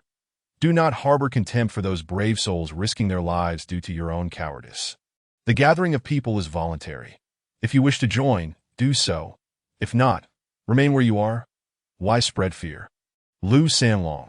Yeah, cease your remarks that I wish to clarify that the assembly of personnel is entirely voluntary. Those interested in our area can privately message me that we will conduct rescue missions across various locations, and those uninterested can also message us their positions to receive sufficient supplies for 3 days. As for the assembly's treatment, meritocracy will prevail. Exceptional talents will be prioritized. While this may seem harsh, it is also quite reasonable. Otherwise, if everyone received the same treatment, who would willingly share their knowledge and strength? We will also accept the elderly, sick and disabled. Their treatment may not be optimal, but basic sustenance can be assured. Those lacking special talents will inevitably follow the warrior path, that we will adhere to the principle of the elderly guiding the young and strong leading the way, continuously enhancing everyone's abilities. Young individuals wishing to lie idle should consider their circumstances. We cannot afford to support idlers. Furthermore, regarding supplies at 1:36 p.m., someone on the World Channel disclosed that a certain individual in Windmill Country acquired local agricultural products capable of cultivation, specifically specialized grass luo seeds. The specific details remain undisclosed, with no clarity on their appearance. Yet one thing is certain. This world may possess crops that can be cultivated that, if so, once the water issue is resolved, the apocalypse is not entirely devoid of hope. Life still persists. Tian Yanin, do you truly believe that? This news has also circulated in our area, yet no evidence has been provided to verify its authenticity. How can we take a mere utterance seriously? Lu Sanlong. Indeed, as you mentioned, there is no evidence to substantiate it, but having hope is better than despair. Furthermore, the truth of this matter can be easily discerned. Just wait a few weeks or months and observe whether such supplies appear for sale in the trading hall, that if they do, and in considerable quantity, the news is likely true. Sun Yang. Who would sell such things? In an apocalyptic world, who would expose such resources? If they draw attention, how can they expect to live in peace? Moreover, if the fruit is merely seeds, selling them would mean relinquishing their potential. Lu Sanlong. Expose. Who would we expose? The trading hall operates on an anonymous basis. One cannot discern who the other party is or in which area they reside. Outside lies a world rife with unknown dangers. Without investing time in exploration or understanding the alien creatures in other areas, how can one hope to invade? Without the prowess of an ultimate soldier, who would dare? Moreover, the notion that fruit is merely seeds cannot be dismissed entirely. It remains a minuscule possibility. According to the rules of this world, exceptional items often follow a clear logic that if fruit were indeed seeds, then it would not be termed grass luo seeds, but rather simply grass luo, indicating its potential for cultivation. As for your assertion that no one would sell, do you find that credible? The emergence of this entity would inevitably monopolize the market, and being a necessity, to reserve it solely for personal use would be a gross waste. Its true value lies in its exchange for other resources. Perhaps initially it is not suitable for sale, yet once the resources in the area are in short supply, This item becomes a lifesaver, a treasure trove of business opportunities that DOU believe a competent regional administrator would allow such an opportunity to slip away. Chenlin, how do you know that it is a regional administrator? Could it not be a private individual, cultivating it for personal sale, which would be far more advantageous? Lu Sanlong, then guess who disseminated the information? And why would they do so? However, discussing this now is mere idle chatter. For to substantiate these claims, one must prove that the information shared is indeed accurate, correct? Chapter 37. Regional Invasion. Upon reaching this point, Lu Ming appeared somewhat pensive. This world has never been short of clever individuals. Particularly within Huaxia, those who possess a voice in a region invariably combine strength with extraordinary wisdom. Lu Sanlong, Fu Di, and Chen Hai exemplify this. They embody both the spirit of selfless dedication and the desire for personal gain. These discussions could undoubtedly have been conducted privately or within the region. There was no necessity to analyze them on a national channel or even to explain them to contrarians and pessimists. Yet Lu Sanlong chose to do so. Was it merely a simple act of benevolence towards others? Lu Ming, being somewhat self-centered, refrained from viewing others too favorably, that he believed that Lu Sanlong's lengthy discourse was laced with a desire to showcase his own intellect and charisma. Beyond merely elevating his own status for the sake of gaining influence in this apocalypse, it was likely also aimed at consolidating his regional standing, encouraging more members within his area to adhere to his operational strategies. Look at how formidable our leader is. The national channel renders others speechless, every word resonating with truth, urging us to follow his lead. This seemed to be the sentiment that, of course, Lu Ming would not mock. This is a positive development. The more united humanity becomes, the more swiftly it progresses, and the greater the benefits he, as a loophole, could reap. Who would not favor affluent patrons? Nevertheless, this extensive dialogue was not without significance. At the very least, he gleaned the prevailing sentiments and trajectories of most regions, and most crucially, that the resource boxes contained cultivable food. Regardless of its veracity, what harm is there in believing it once? Provided there is no loss incurred, as he continued to scroll, he observed the throng of admirers and respect influenced by Lu Sanlong's charisma, alongside his emotionally intelligent discourse. Finding little worth in it, he swiftly skimmed past. Just as Lu Ming reached the bottom of the chat window, where the latest messages resided, one particular piece of information captured his attention. Gu Changhe, attention, everyone. While our region may comprise fellow countrymen, neighboring areas may harbor individuals from other nations. Just now, a group of Southern Han intruders breached our territory, initially feigning vulnerability and seeking our assistance. Just as we prepared to firmly decline, several of those scoundrels abruptly turned hostile and attacked our compatriots, seizing their spatial satchels. Among them was one of considerably high rank, far exceeding that of a mere elite soldier. Most fell victim to his onslaught, with dozens already perished, including prominent elites who had previously pursued us. As nightfall approaches, they have concealed themselves. Thus, I urge everyone to remain vigilant when encountering foreigners. Do not trust them, and strike them down without hesitation. Damn them. Lu Ling. No way. I thought all the surrounding regions were ours. How could there be foreigners? And isn't it a bit odd to launch an attack on other regions at this time? Fu Di. They likely crossed over from a suburban border. Elite soldiers would not dare do so without the leadership of an ultimate warrior. Gu Changhe. I too suspect it is an ultimate warrior, as their overall prowess is evidently superior to that of the strongest in our street. Likely a formidable individual from Southern Han, or someone from a specialized vocation, striking with ruthless efficiency and possessing an impressive physique, capable of leaping over 4 meters. Lu Sanlong. So that's it. I hadn't anticipated this scenario. Do you know which district you belong to? Gu Changhe. The name of the district eludes me, but I am in Jihua Tianjia, which is part of a commercial area. Fu Di. This complicates matters. We can barely ascertain the name of our district, as most areas remain in an unexplored, enclosed state. To intervene directly is indeed a daunting task, but your alert is timely. Otherwise, we would have been oblivious to the presence of foreigners in the neighboring district. Therefore, Gu Changhe, I shall trade some resources with you.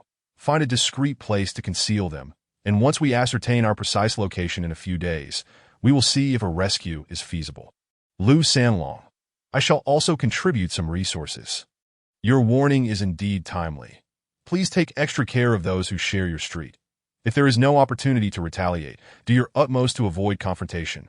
Once we stabilize our own region, we can extend our assistance to others, and by then, not a single Southern Han intruder shall escape unscathed. Wu Ming, that is wonderful. I too am being pursued by foreigners. Brother Fu Di. Brother Sanlong, could you spare me some resources, please? He. Gu Changhe. What do you mean? Are you insinuating that I am lying? Wu Ming. He. Gu Changhe. Video file, video file, video file. He promptly sent 3 video files, leading to a moment of silence in the chat. Liu Ming's expression darkened as he clicked on the files. Indeed, the footage depicted the assailants, and although their words were intelligible, their accents unmistakably belonged to the Southern Han, especially when they feigned distress and sought aid. Truly a classic display of their deceit. Identifying the most prominent figure within, Liu Ming employed the eye of truth, and the information swiftly materialized. Park Dongxiu. 26 years old, a key figure in the Southern Dynasty, son of a financial magnate, an ultimate warrior. Jiu Changhe had not erred in his assessment. It was indeed an ultimate warrior. Gu Changhe, is there anything else you wish to add? Wu Ming, I never accused you of deceit. You misconstrued my words that if you don't believe me, go back and review the messages. See if I ever mentioned the word lie. Fu Di, enough with the trivialities. Our compatriots are in peril, yet we are bickering over this. Are we not afraid of embarrassing ourselves in front of our fellow countrymen? Gu Changhe, let us trade. This matter is far from over. I pray I do not encounter any Southern Han individuals. If I do, I will slay them on sight. Lu Sanlong. Indeed, let us not create internal discord amongst ourselves. If you are in trouble, speak up. There is no need for sarcasm, if it becomes unbearable. Record a video to prove your plight. I will not turn a blind eye to those whom I can assist, that I must now convene with my brothers. Gu Changhe. Thank you, Brother Di. Thank you, Brother Long, and thank you to all who are trading resources with me. I will ensure these resources reach others in the region. Thank you. With that, Liu Ming exited the world channel and returned to the regional segment. He refrained from scrolling back through the information. The current topic of conversation was firmly established around the invasion by foreign entities. Jinqi, the Southern Han invasion is quite alarming. Could it be that those next to us are also foreigners? Fong Peng, uncertain. But with Uncle Chen here, we need not fear. Chun Hai, tomorrow morning, I will lead the main force of Chongping Street to commence search and rescue operations. I hope everyone will cooperate fully and assemble together. As our compatriots have stated, only by uniting can we face any uncertainties. Fong Peng, naturally, we support Uncle Chen. Before he arrives, I will gather the people near Mingzi Street. We will follow Uncle Chen. Bao Xingtian, ha! Is this still the same young man who initially opposed Brother Chen Hai? What a transformation! Fong Peng. Oh, Uncle Bao, please spare me the jests. After all, I am now a mid-tier soldier capable of single-handedly defeating the sickle larva. Cut me some slack, and let us not bring up the past. Laughter ensued. Liu Ming chuckled along, perceiving the harmonious development within the region through the exchanges of his peers. Given that Fong Peng could now single-handedly defeat the sickle larva, it seemed that Chen Hai had successfully discerned the method to identify the larval cores and disseminated it widely. Chongping Street. Mengzi Street. Muttering these 2 street names, Liu Ming retrieved the regional map, pinpointed Jintian district, and located the positions of both streets that if one were to view the entirety of Jintian as a whole. His own location at the Kongbao shoe factory lay in the eastern outskirts of the region, while Qinhai South Chongping Street was situated in the western outskirts, both gazing towards each other across a central point. Mengzi Street was positioned nearer to the western outskirts and was not far from Chongping Street, making assembly relatively effortless. The northern outskirts abutted Xinhui District, while the neighboring southern outskirts remained unknown. Should an invasion occur, these 2 areas were the most predictable. Jihuatian and Liu Ming attempted to input this name into the map search in an instant. The map magnified, fully revealing the Pinga district at the northernmost part of the 3rd region. With a coordinate landing at the junction of the southern outskirts of Pinga district and the northern outskirts of Xinhui district. Upon reaching this point, Liu Ming's eyes narrowed significantly. Thus, it was revealed that the invaded Jihua Tianjia was precisely a street within the Pinga district. And the intruders from the Nanhan Kingdom were transmuters originating from the Xinhui district. With this thought in mind, Lu Ming cast his gaze toward the northern outskirts of Jintian District, where it borders the southern outskirts of Xinhui District.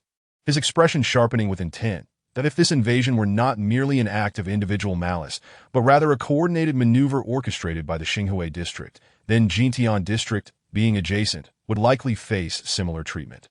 Zooming in on the northern outskirts of Jintian District on the map, a conspicuous purple marker caught his eye.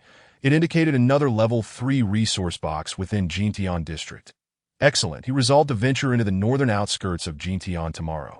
Not out of a sense of vengeance for his compatriots or a desire to punish evildoers.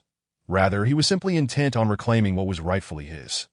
However, should he encounter any gluttonous scoundrels eyeing the resource box along the way, he would not hesitate to eliminate them with fervor. That he chuckled to himself, assuring that there was no intention of targeting anyone specifically.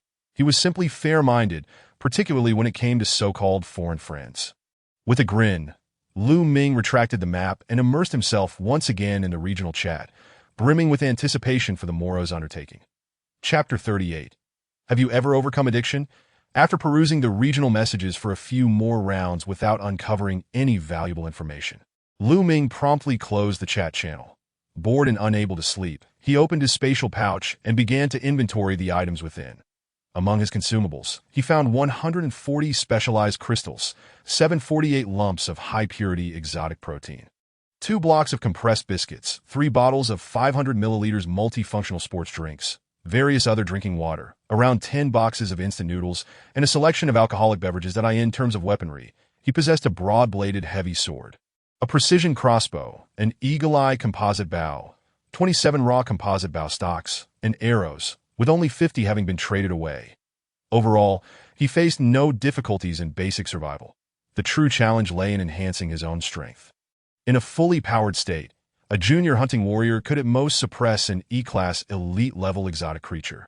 Yet within the entire hierarchy of exotic beings in this apocalyptic world, that was merely a monster that had just graduated from the tutorial stage.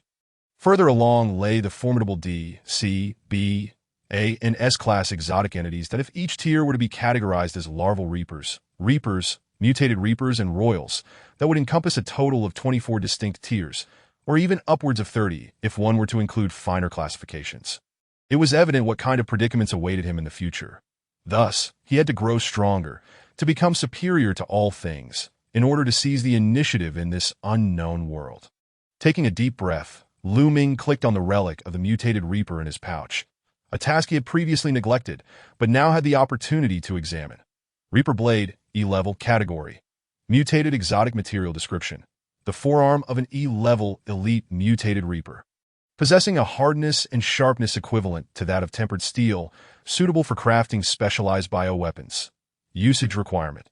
Intermediate forging proficiency, specialized bioweapons. What on earth is that? Lu Ming's spirits lifted instantly as he clicked on the link to view information regarding specialized bioweapons. Specialized bioweapons category. Specialized equipment description. Bioweapons crafted using technology from the Gallon Star system, utilizing exotic biological materials as raw materials, capable of inheriting the skills of the exotic beings from their lifetime. The number of skills inherited depends on the level of forging proficiency and the rarity of the exotic materials. The higher the forging proficiency and the rarity of the materials, the greater the number of inherited skills and the more powerful the effects. What an astonishing concept, inheriting the skills of mutated beings. In comparison, the tempered steel weapon he currently wielded felt utterly trivial. Although the mutated Reaper had not demonstrated a single skill, Lu Ming vividly remembered its skill names, especially the scythe pulse acquired through mutation. It sounded far from a mere melee skill. Perhaps it was a ranged ability akin to a shockwave or sword chi. If his weapon could possess such an AoE skill, the mere spectacle of its energy shockwaves would surely be enough to ignite one's passion. As a Blue Star native, who could possibly resist the allure of such an awe-inspiring display? He was determined to craft it. It was merely a matter of securing a high level of forging proficiency. He could trade for it.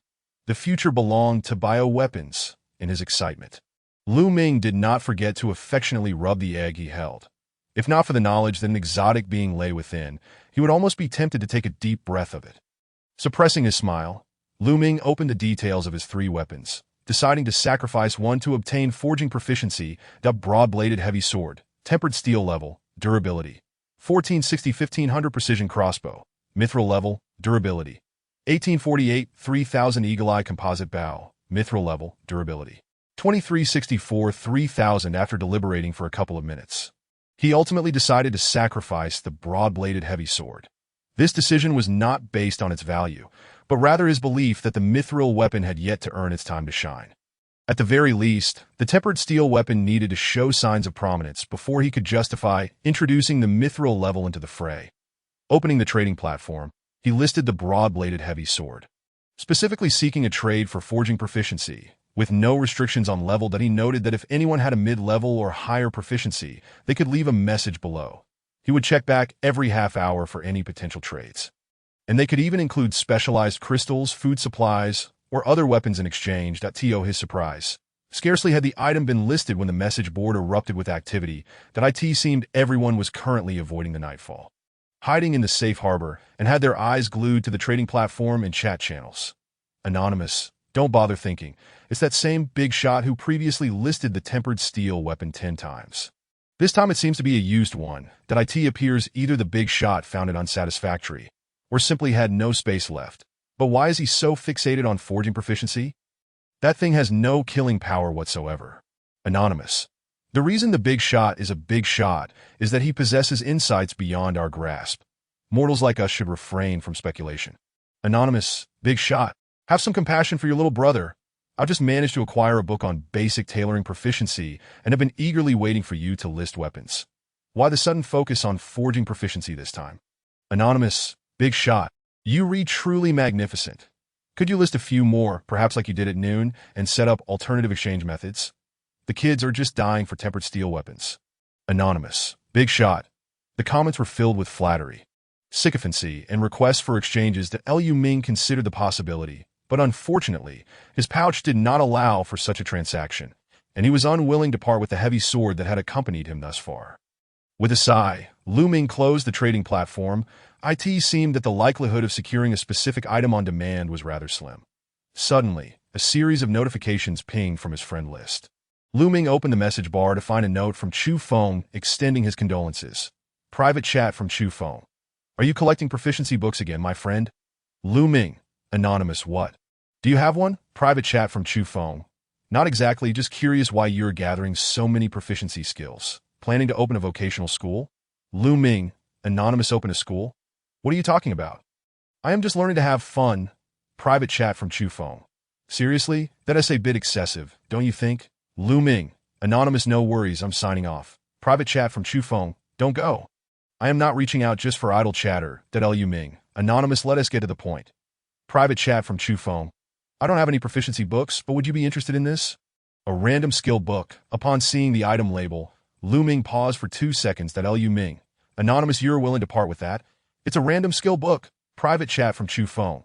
I've never been fond of random elements, so I decided to trade it for something more tangible. Are you interested or not? Liu Ming, maintaining a deadpan expression, replied. Whether I'm interested is secondary. You need to honestly confess. Have you ever overcome an addiction? Chapter 39. It could also be my wife. Private chat from Chu Feng. Liu Ming. Anonymous, you can resist that. At least give it a try. Private chat from Chu Feng.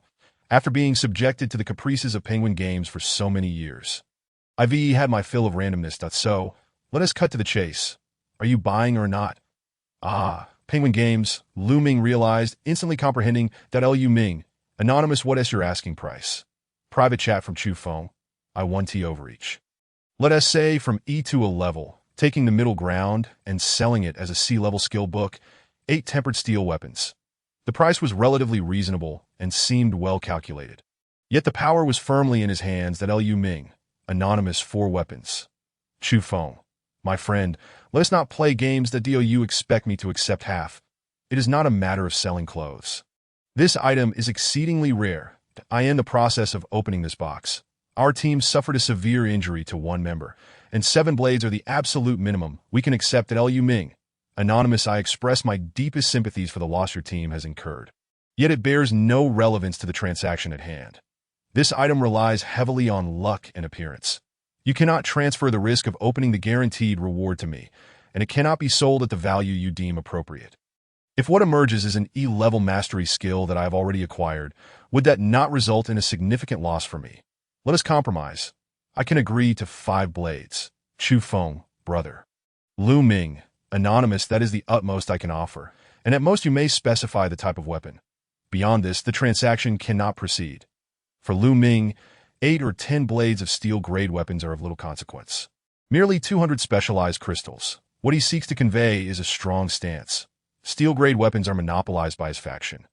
Given this monopoly, he has already shown considerable leniency by not inflating prices. Especially since this is not a trade he actively sought. Chu Feng fell silent for a significant period, likely in a state of deliberation or compromise, before finally agreeing to the deal. That Lu Ming wasted no time. Getting straight to the point. What type do you require? Straight blades, sabers, broad heavy swords, long swords, wide heavy swords, or daggers? Chu Feng. I would like 3 straight blades, 1 broad heavy sword, and 1 wide heavy sword. Lu Ming. Please hold on a moment. He opened the trading interface, swiftly placed 5 bottles of drinking water, and exchanged them at lightning speed for 4 assorted blades and 1 fruit knife. Spending 100 specialized crystals, he elevated the blades to the styles ordered by Chu Feng, then initiated the trade. As the trading window opened, Lu Ming placed the 5 steel-grade weapons into the exchange field, while Chu Feng contributed a colorful covered random skill book.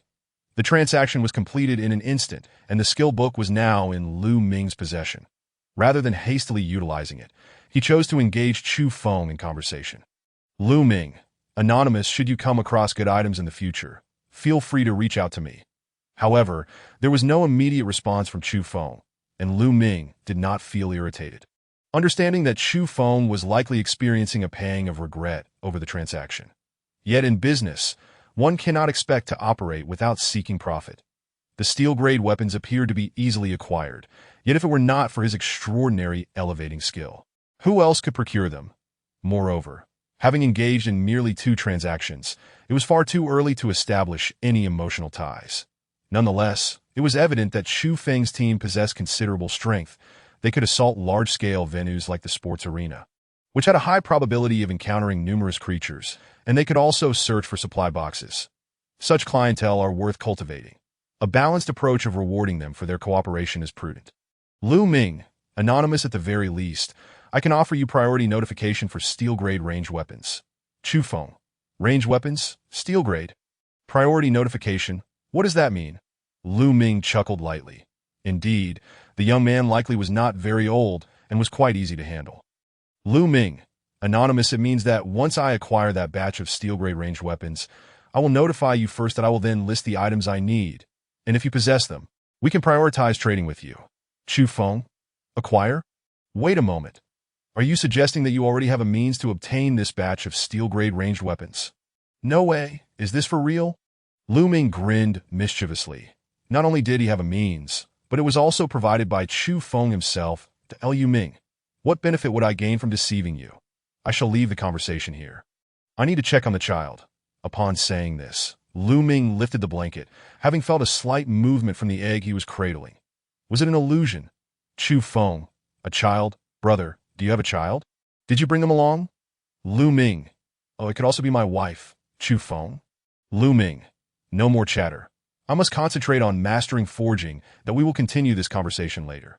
With that, Lu Ming closed the private chat window and examined the wide, heavy sword he had listed for trade. He searched the message board for keywords related to forging mastery.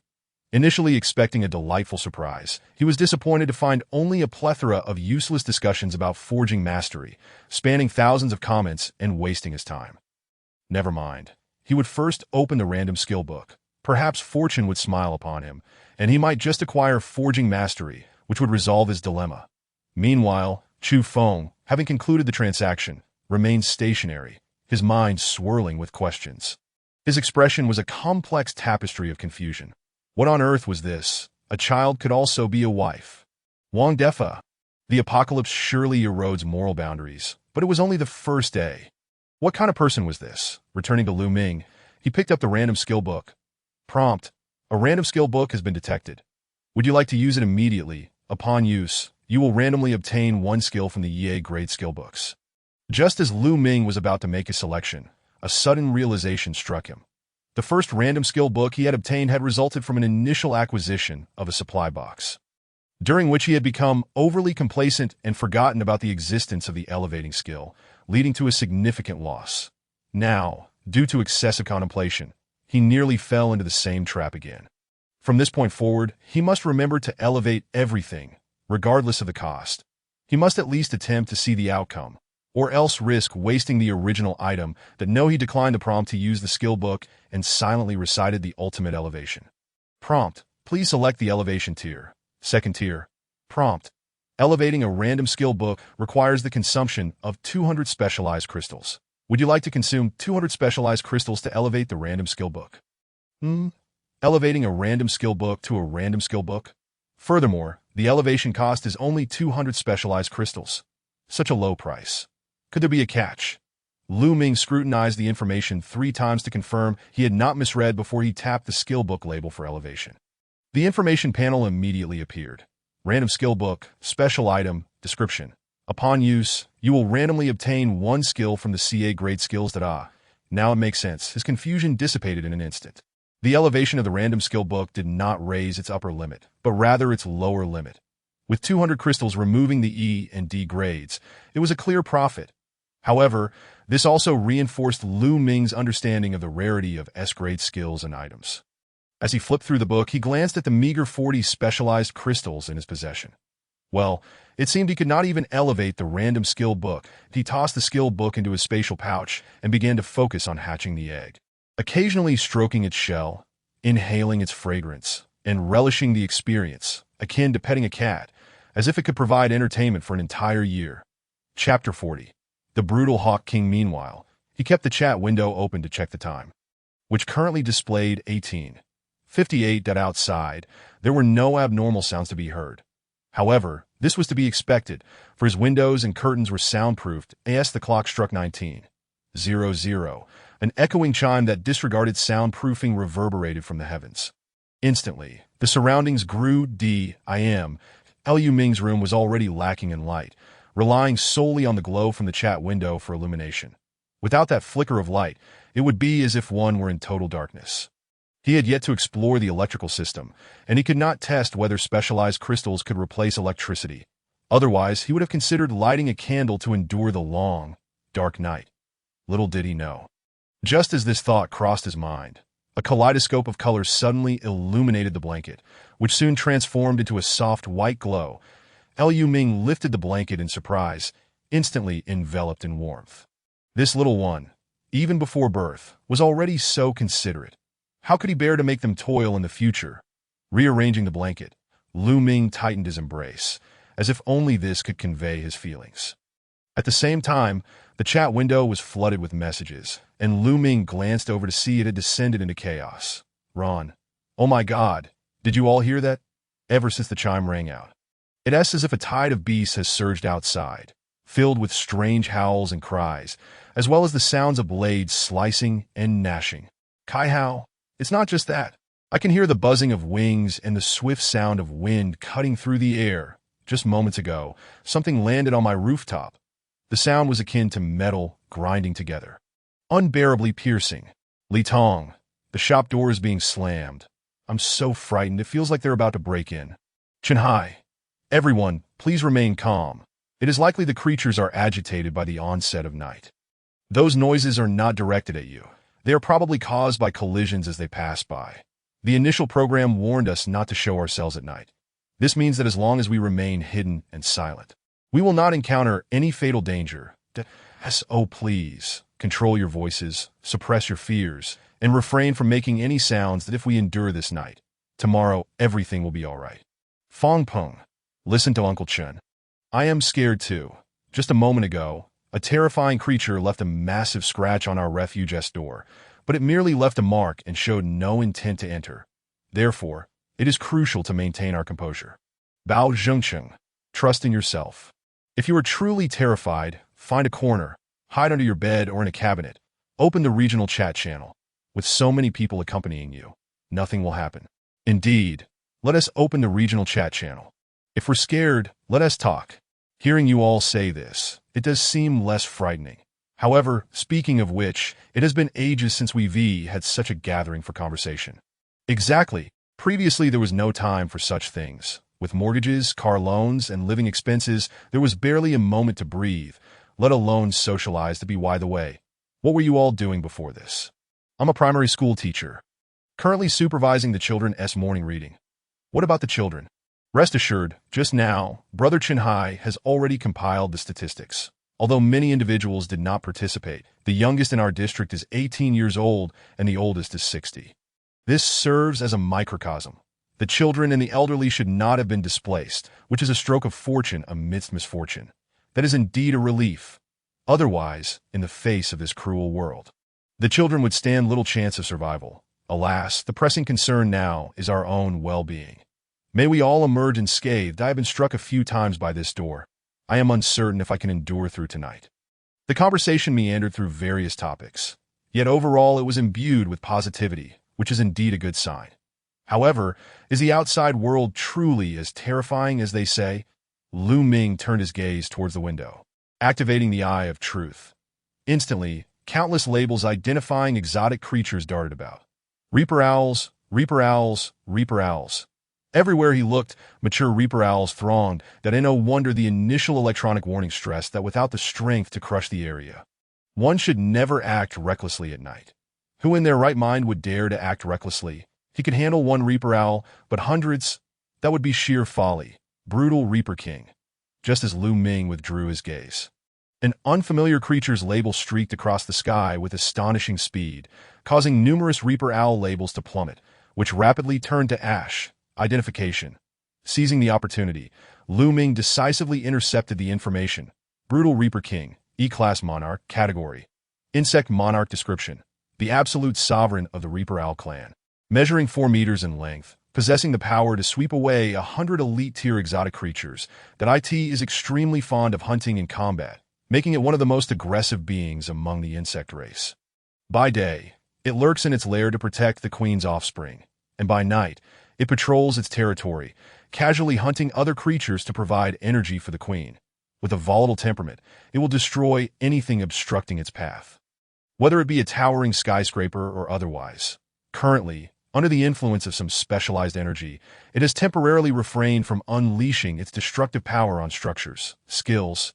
Wields forelimbs comparable to mithril, capable of shattering anything with mithril slicing. Extends its arms to spin and pierce with scythe-like precision. Corrosive enough to erode mithril-level armor and weapons. Unleashes a massive acid compression cannon that can penetrate multiple buildings and can channel aberrant energy into a crosspulse unleashed from its forelimbs.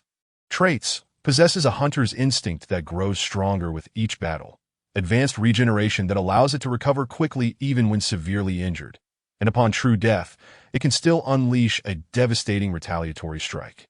Weakness. Upon evolving to the Monarch stage, the Reaper Owl's heart undergoes further aberration into a core located in 4 areas.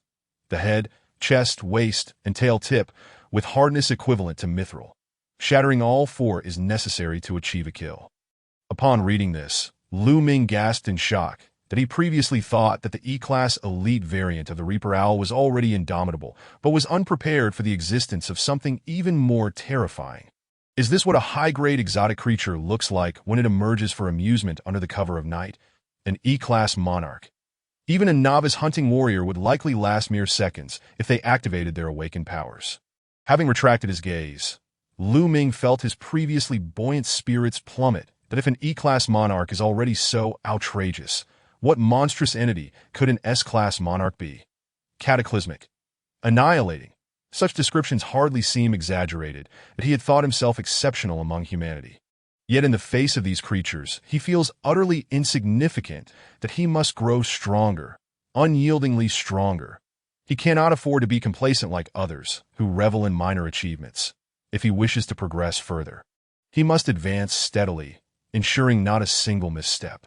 With this thought, Lu Ming closed the panel on the brutal Reaper King and dismissed the chat bar, proceeding to utilize ultimate sublimation to explore every conceivable aspect within his reach. Including data on height, weight, age, and gender, he sought to comprehend the transformations that would occur upon each ascension, thereby unlocking the potential he possessed. Thus, time trickled by second, The long night, though dreary, was consumed by the passage of time. The following morning at 6 o'clock, just as Lu Ming was on the verge of succumbing to fatigue, the primordial spider egg, which had incubated throughout the night, cracked open. However, at the moment the fissure appeared, 8 figures at the planetary core simultaneously opened their eyes that I end the brief moment of suspension. 8 pairs of differently colored, uniquely shaped eyes closed once more. How could this be? It is impossible for there to exist anything with a stronger genetic lineage than theirs. It must be an illusion. Returning to the periphery, upon hearing the cracking of the eggshell, Lu Ming nearly leapt up. Yet, fearing the egg had not fully hatched and might enter a state of hypothermia, he settled back down, cradling the egg and watching the minuscule crack, awaiting the moment life would emerge. Crack. The eggshell continued to splinter, web-like fissures spreading laterally from the initial crack that I in mere seconds. It had circled the eggshell completely. Crack, crack, crack. The eggshell trembled incessantly, tiny fragments cascading down the edges of the fissure. Finally, with a crisp sound, it split in two, revealing a gap of about 3 centimeters. Through this gap, Lu Ming could clearly discern strands of hair, dusted with faint starlight, pure and crystalline white. Undoubtedly, these were human traits, indicating it was at least semi-human. Even if it were a young lad, such lustrous, snowy hair would surely be striking.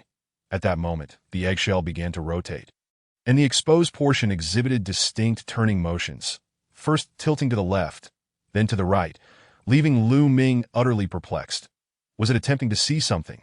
But he was right before it. Why not take a moment to admire the striking visage of its master? Could it be that its view was obstructed by its hair? Just as he was about to attempt to part the strands, the egg began to quiver. The top of the egg slowly rotated halfway. In the next instant, a pair of deep crimson, crystal-clear eyes met Lu Ming's gaze.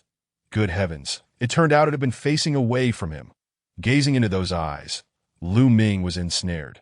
They held a hint of languor, a trace of tranquility, and a spark of curiosity. But upon seeing Lu Ming's face reflected in those crimson irises, the languor dissipated, replaced with warmth, an aura of familiarity, as if they were long-lost companions. Notification: the primordial spider egg has successfully hatched, and the recognition ceremony is complete. Master. Lu Ming let a soft, low, languid hum emerge from within the eggshell.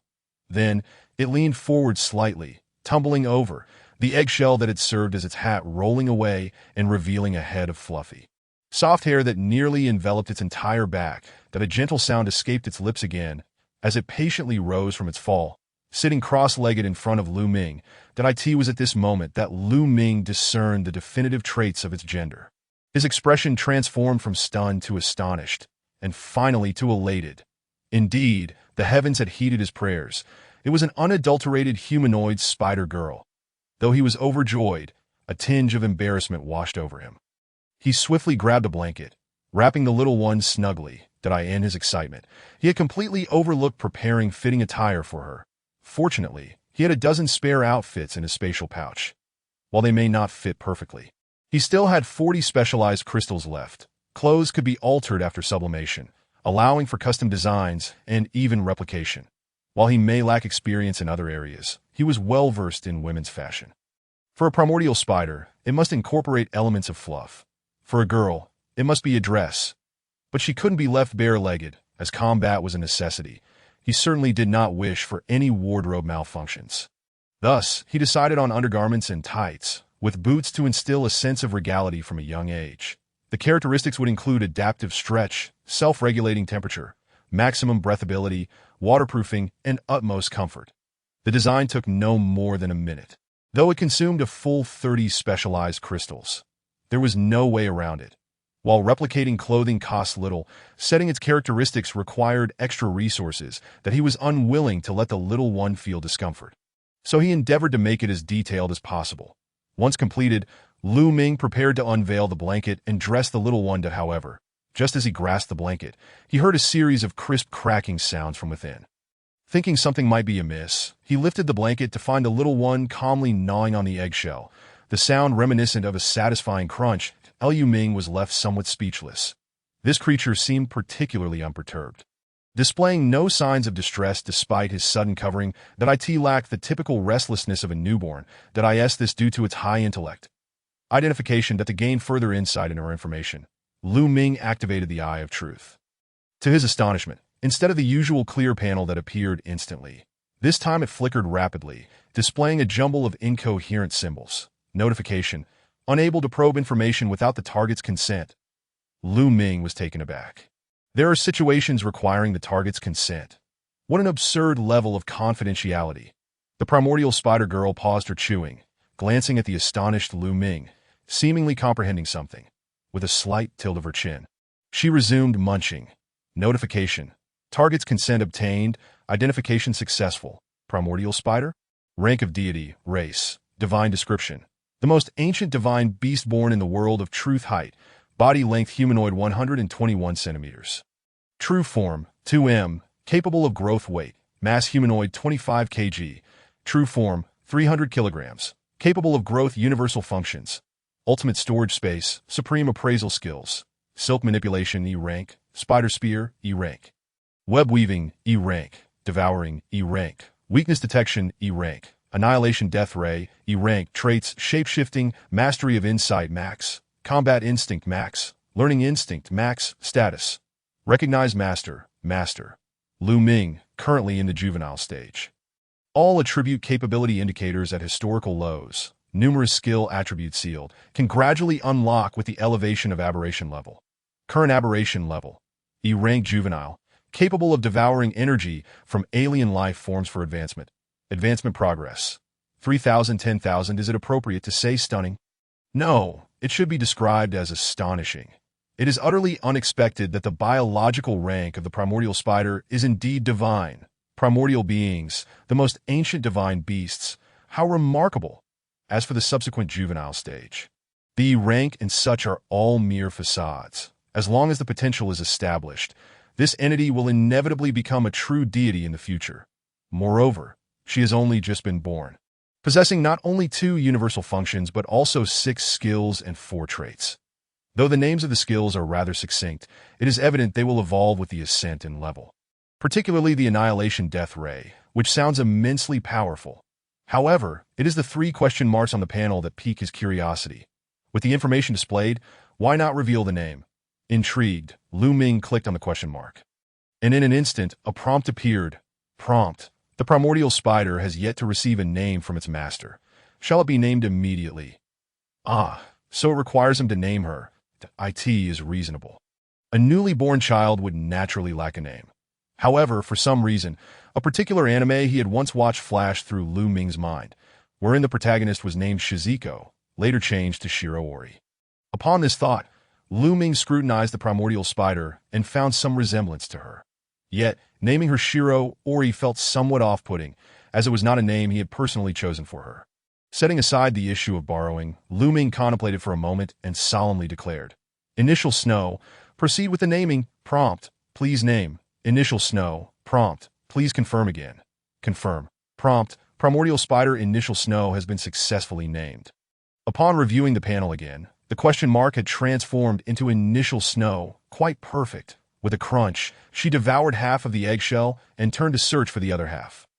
Although Lu Ming had witnessed certain creatures consuming eggshells for nutritional sustenance, he had never observed how precisely they do so. Just as this thought crossed his mind, Initial Snow's panel suddenly shifted. Lu Ming gasped softly, turning to look, and was momentarily stunned. Primordial spider Initial Snow, divine rank, race, divine description. The most ancient divine beast born in the world of truth. Height, body length humanoid 122 centimeters. True form 2.3M, capable of growth. Weight, mass humanoid 25 kg. True form 360 kilograms, capable of growth. Universal functions: ultimate storage space, supreme appraisal skills, silk manipulation E rank, spider spear E rank, web weaving E rank, devouring E rank, weakness detection E rank, annihilation death ray E rank. Traits: shapeshifting, mastery of insight max, combat instinct max, learning instinct max. Status: recognize master, master. Lu Ming, currently in the juvenile stage. All attribute capability indicators at historical lows. Numerous skill attributes sealed. mental faculties yet to awaken, capable of gradual unlocking and amplification as aberration level increases. Current aberration level. E rank ordinary, capable of devouring energy from alien life forms for advancement. Advancement progress. 2015,000? Just consuming a small portion of the eggshell elevated her aberration level by a whole rank. What was contained within that eggshell? Was it potent? Stunned, Lu Ming fixed his gaze on the eggshell as the appraisal effect of the eye of truth quietly manifested. It was encapsulated. He had to take a look. Appraisal. Primordial spider eggshell category. Special item description.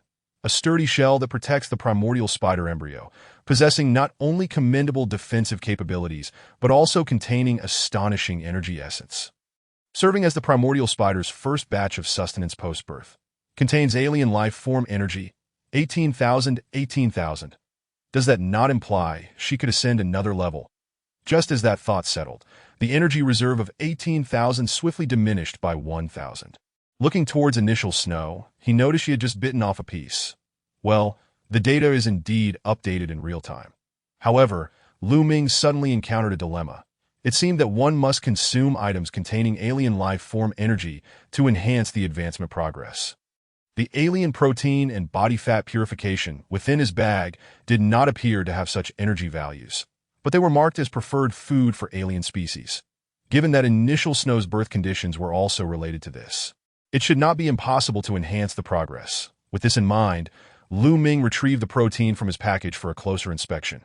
High-purity alien protein category. Special food description. A highly nutritious substance adored by certain alien species. Consumption grants substantial energy replenishment, accelerating their growth rate. However, for humans, this item contains potent toxins, and consuming it carelessly poses life-threatening risks that IT is advised to use an alien protein purification machine to eliminate toxins or rely on one's resistance after reaching the War King level. Contains alien life form energy. 1. What is this? He recalled that the first time he read the information about this item, it seemed there was no energy value present. Could he have misread? He took another look at the 8 clusters of body fat essence collected from the sickle owl's pupa. High-concentration alien body fat essence category. Special food description. A high-calorie nutrient favored by certain alien species. Consumption yields immense energy replenishment, accelerating their growth rate. For humans, contains alien life form energy. 5. Indeed, all of them had energy values. The reason for initial Snow's birth, it seemed unlikely, as her emergence had not directly impacted him. Thus, it could only be attributed to the changes that occurred since the first inspection of the protein information. Level or skills, by some strange coincidence. Lu Ming glanced at the advanced caregiver proficiency and felt a sudden twitch at the corner of his mouth. It couldn't be, could it? A quick glance revealed. Advanced caregiver proficiency, C rank, category, proficiency skill effect. Acquires extraordinary caregiver experience, encompassing but not limited to changing, cleaning, caring, grooming, and treating injuries throughout various stages of child rearing. Furthermore, it enables insight into the nutritional energy values of food, understanding balanced and reasonable feeding strategies, promoting the healthy growth of the nurtured subject, the ability to discern the nutritional energy values of items. Undoubtedly, this was the phrase that had come into play in this light. The advanced caregiver proficiency was not as incongruous as imagined. Rather, it was an immensely powerful nurturing proficiency skill. Just as Lu Ming marveled at the utility of the advanced caregiver proficiency, he suddenly felt a gentle weight against his chest, followed by a distinctly soft sensation. Looking down, he saw that initial Snow had finished all the eggshells and was now nestled in his embrace. Her cheek pressed against his chest. Being treated so intimately for the first time made Lu Ming somewhat anxious, yet recalling the bold declarations made prior to hatching, he quickly calmed himself. After all, she was not an outsider, and there was no need for false pretenses. Gently stroking her silky long hair, Lu Ming examined her panel once more. Her aberration level had naturally reached E rank elite. With advancement progress at 5,000, 20,000, and her height had grown to 130 centimeter, although she still bore a petite and delicate appearance, her actual strength could now rival that of a mature sickle owl. In fact, considering the disparity in race and biological ranks, it was entirely possible for her to surpass the sickle owl in combat capabilities. This was likely the distinction between a UR character and an N rank character. Patting initial Snow's back, Lu Ming gradually helped her to sit up, Meeting her gaze with calmness, he softly asked, "Can you understand my words?" Initial Snow gazed at him with clear eyes, gently nodding her head while offering a sincere low hum in response. That's good that in truth, the likelihood of her not understanding was minimal. Lu Ming merely wished to observe how Initial Snow would react to his words that he then took out the various clothing items he had prepared for her. Dressing her from underwear to dress and knee-high boots that this moment, he finally set his mind at ease and carefully scrutinized Initial Snow's visage. Her skin was fair and translucent, her cheeks soft and plump without any infantile chubbiness typical of young girls. Nor was there any inappropriate allure for her age. Her expression was tranquil and elegant, with half-lidded eyes exuding a subtle languor and innocence, clad in a white dress that lent her an air of sanctity.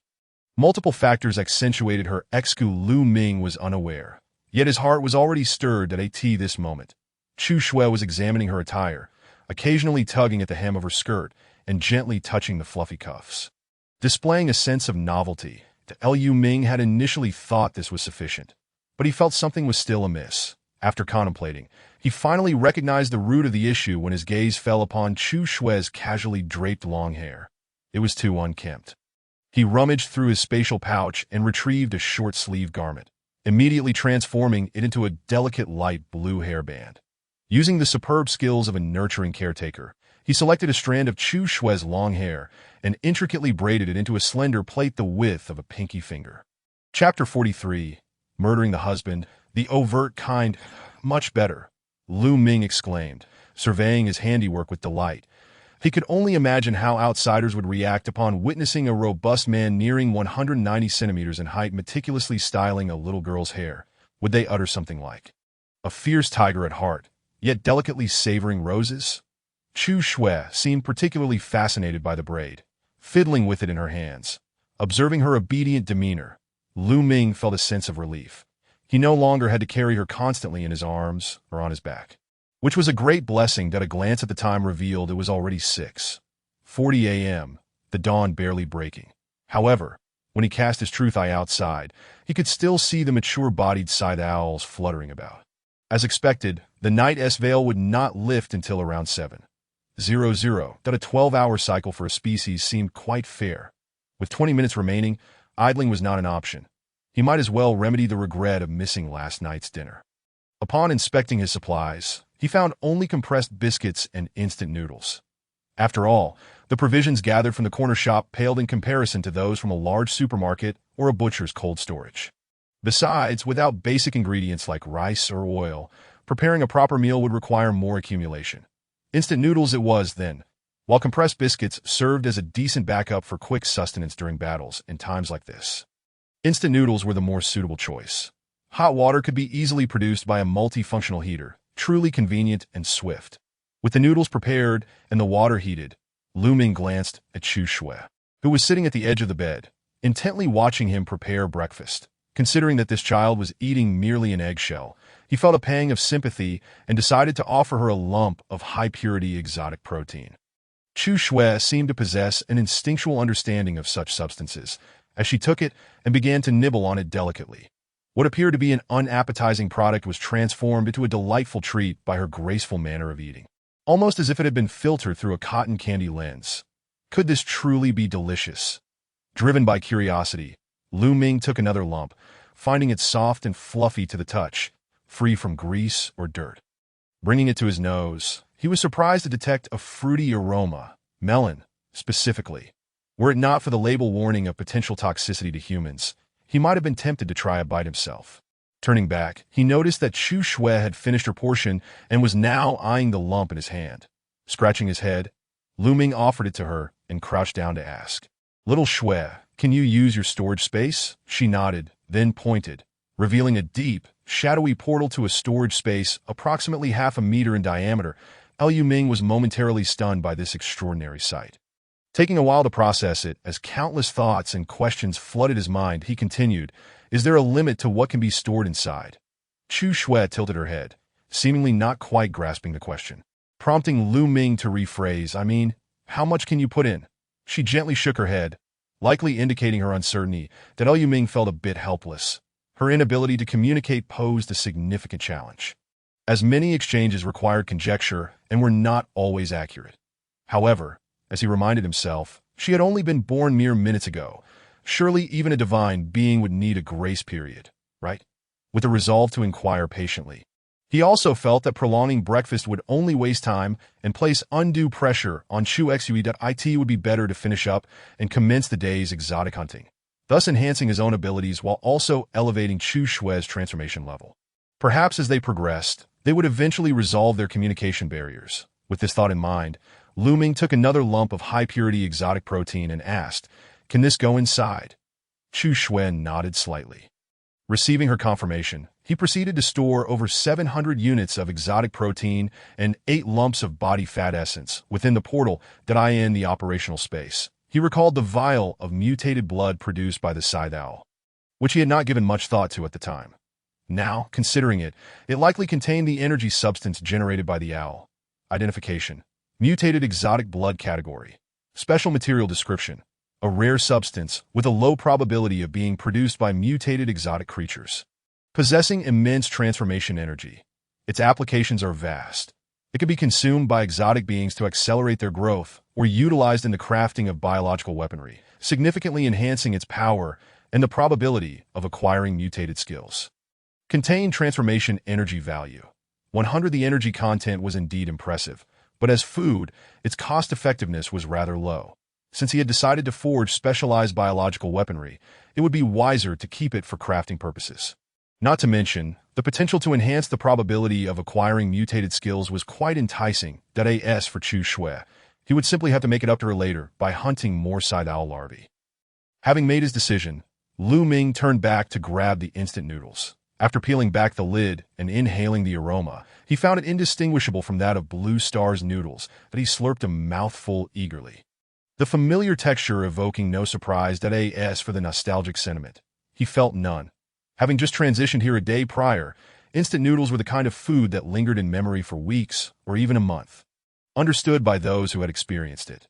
The enticing fragrance, however, captivated Chu Shui, causing her to put down the high-purity exotic protein in her hands. "What? Do you want some too?" Lu Ming asked teasingly. Chu Shui's expression was complex. Her eyes sparkled with eagerness, yet her face betrayed a degree of apprehension. It resembled his own initial reaction to silkworm pupae, fully aware that others enjoyed it, yet unable to bring himself to taste it. Constantly wondering about its flavor without ever truly trying. Just take a bite. Whether out of mischievousness or a genuine desire for Chu Shui to experience the joy of Blue Star cuisine.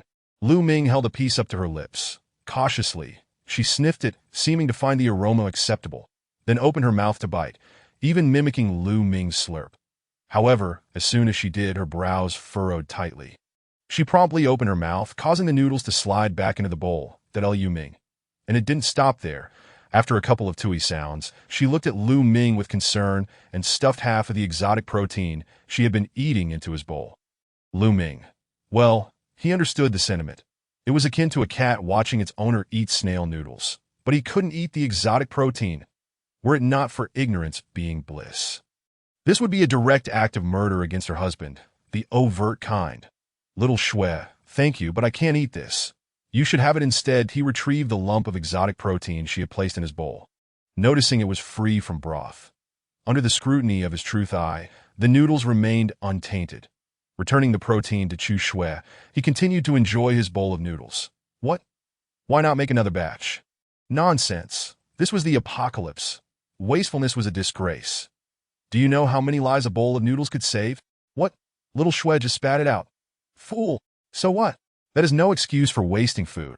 No, absolutely not. Moreover, who would ever disdain their future wife, right? Chapter 44, Frenzied Slaughter. Perhaps I have indulged a bit too freely. Suppressing the genuine sentiments within, Lu Ming continued to immerse himself in his noodles. Just as he finished the last strand and prepared to savor the broth, the resounding chime of a bell echoed once more to in the next moment. The familiar melody of tomorrow will be better resonated across the land like a morning call. Initially, as a synthesized electronic background tune, Lu Ming paid little attention to it, for it was merely an old tune from yesteryears. His mind was filled with perplexities regarding the Great Migration. However, upon hearing the piece anew, He felt a profound sense of connection, as if he were now part of the music rather than just an observer. The dawn awakens the morn. The earth is reborn in radiant glow. Let the gentle breeze carry forth. The symphony of life shall flow. As the song concluded, it did not end on the anticipated note of hope for a better tomorrow, but instead evoked an unsettling sensation, as if it wished for humanity to remain in its current plight. Silently finishing the last sip of broth, Lu Ming set aside his thoughts for the moment. His immediate concern lay in swiftly replenishing his specialized crystals. Beyond merely enhancing his own specialization level, there were numerous tasks awaiting his attention. The random skill book needed to be elevated quickly, weapons required timely upgrades, and the escalating consumption of awakening power weighed heavily upon him. Thus, as he made his way to the northern outskirts, he aimed to draw closer to the inner circle.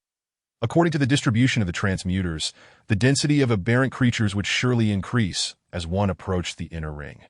Currently, he found it rather daunting to contend with a horde of scythe-wielding larvae. However, dealing with the untransformed larva would be as easy as slicing through butter.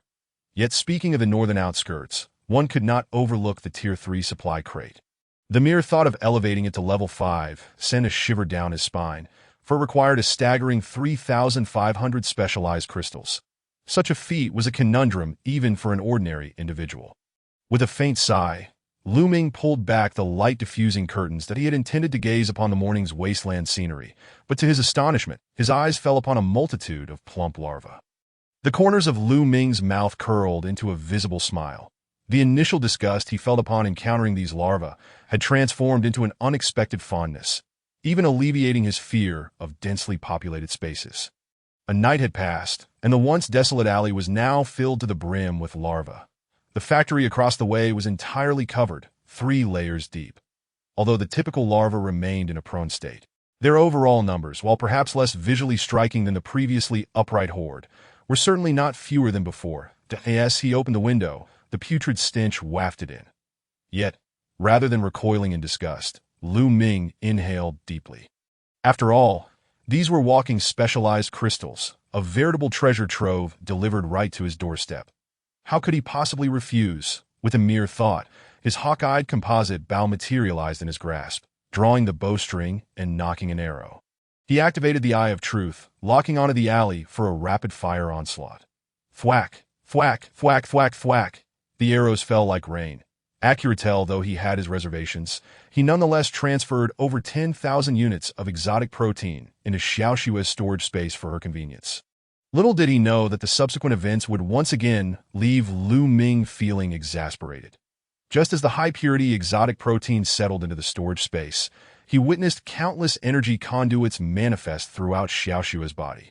By the time Lu Ming checked the information panel, her advancement progress had surged from 50-50 to an astonishing 16788, with only a single step remaining to breach the 20,000 milestone. This demonstrated that her consumption of food was merely a matter of will. Should she choose not to eat, she could instantly convert energy, much like he had during his own ascension. Realization dawned upon Lu Ming. With this understanding, he felt liberated from unnecessary worries and could freely indulge her with provisions in the future. Well done, he said, affectionately patting Xiaoxue on the head before turning his attention to his own matters. At the forefront of his priorities was undoubtedly the enhancement of his specialization level.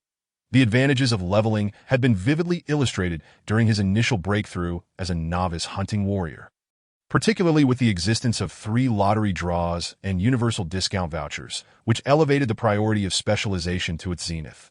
Opening the panel, he selected the specialization level that a prompt appeared. Sufficient quantities of specialization crystals detected in spatial pouch.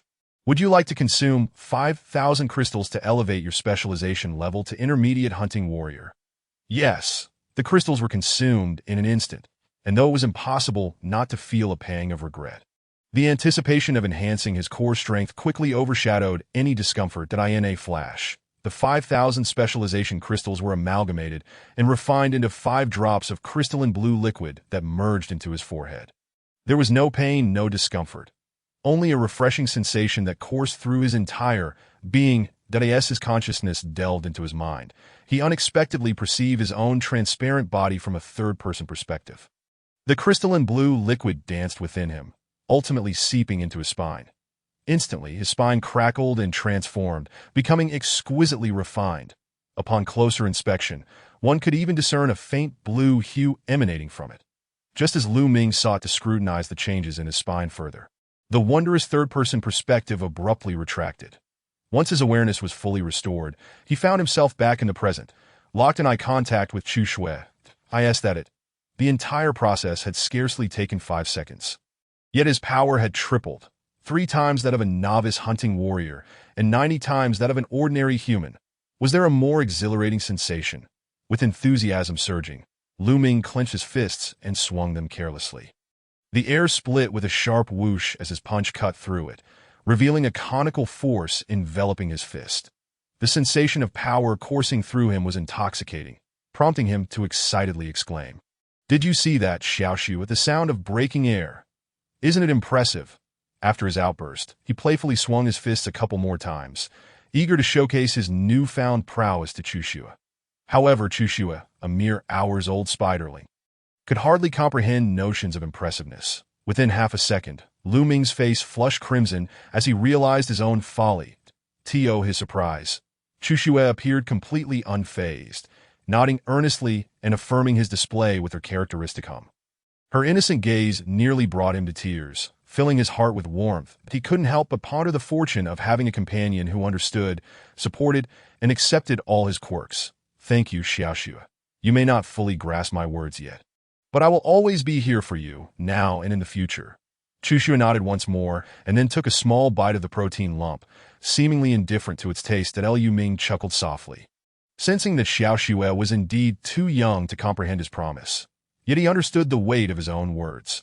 Pressing his lips together, he shifted his focus to the remaining crystals and their potential uses. However, just as Lu Ming diverted his gaze, Chu Shui paused her eating, her delicate head slightly bowed, and a soft glimmer illuminated her clear eyes. Meanwhile, Lu Ming had retrieved a colorful random skill book, a culmination of an entire night's anticipation. Without hesitation, he decided to proceed with the enhancement. "Please select the tier for enhancement." "Second tier." A prompt followed, indicating that enhancing the random skill book would require 200 specialization crystals. "Would you like to consume 200 crystals to enhance the random skill book?" Yes. With a swift motion, the skill book disassembled and reformed, now manifesting as a tome adorned solely in blue, purple, and orange hues. The prompt confirmed. Random skill book successfully enhanced to random skill book. It then inquired, "Would you like to use it immediately?" "Using it will yield a random skill from C to a grade. Use immediately. Congratulations. You have obtained a B-grade skill book." Swift steps. Swift steps?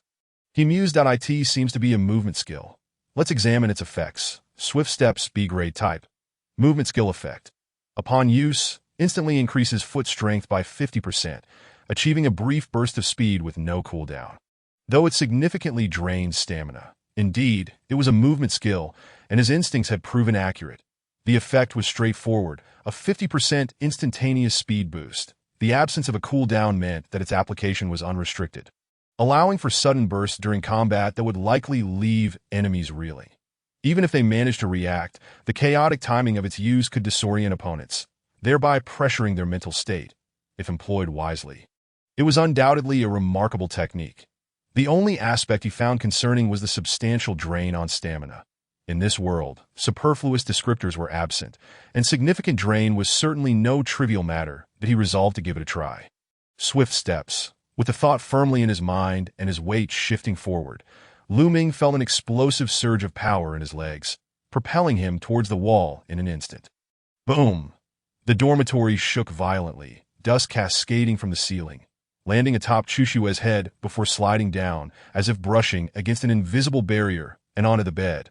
Upon glancing at himself, he realized he had embedded himself into the fortress-level wall.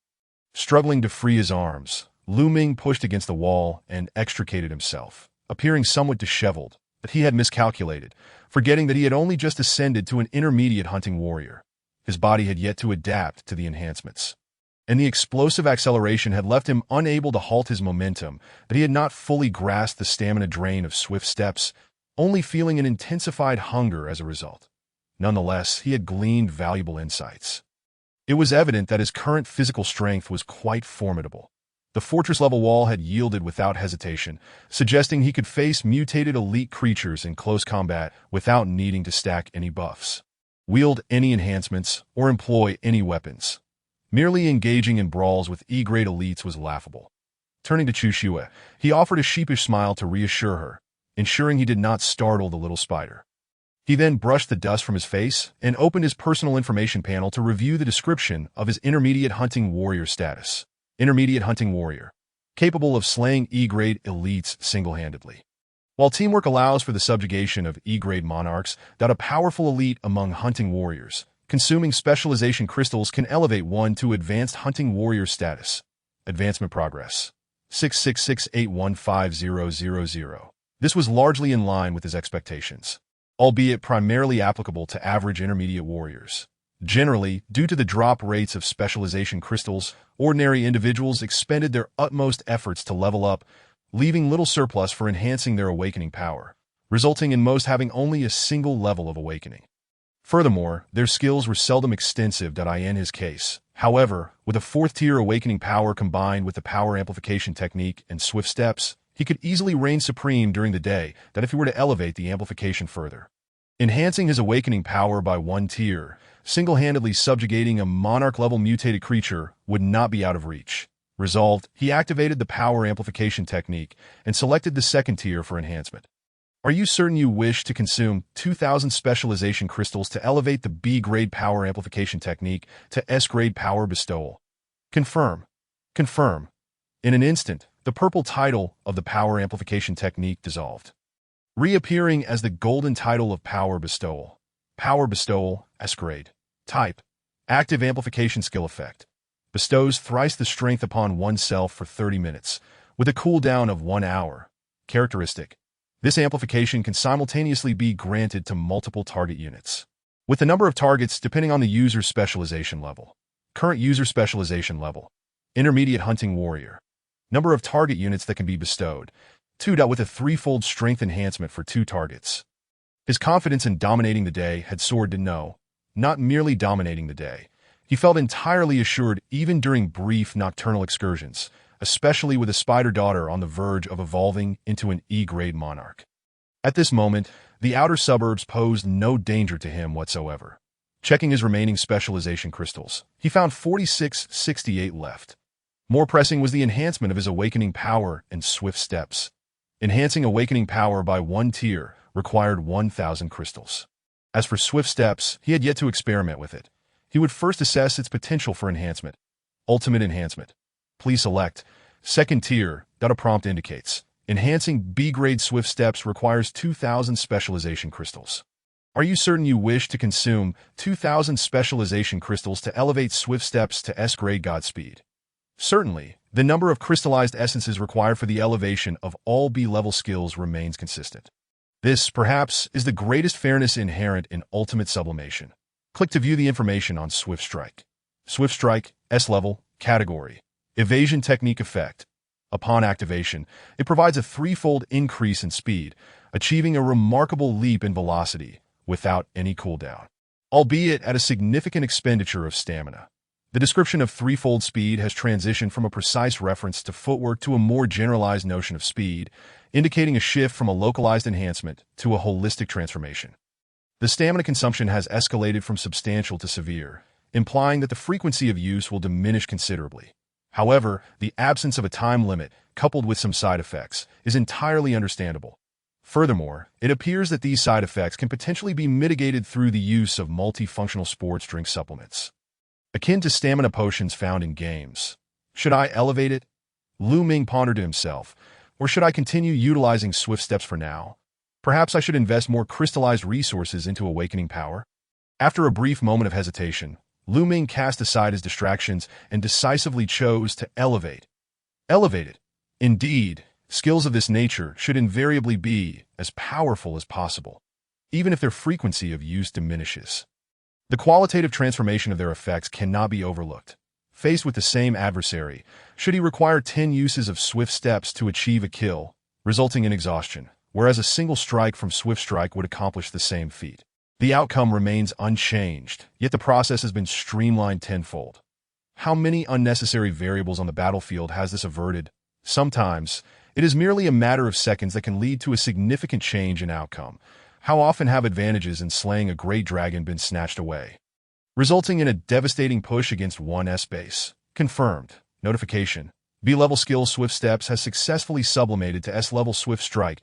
In the skill bar, the purple designation of Swift Steps dissolves, replaced by the golden hue of Swift Strike, bestowing an air of opulence to the skill bar. Comfortable. Next comes Awakening Power, which is not a sublimation, but rather an upgrade. Notification. Sufficient quantities of specialized crystallized essences detected in the space pouch. Confirm the consumption of 1,000 specialized essences to elevate Awakening Power by 1 tier. Confirm. Notification. Awakening Power has successfully upgraded, currently at Stage 5, 2 initial 3 additional.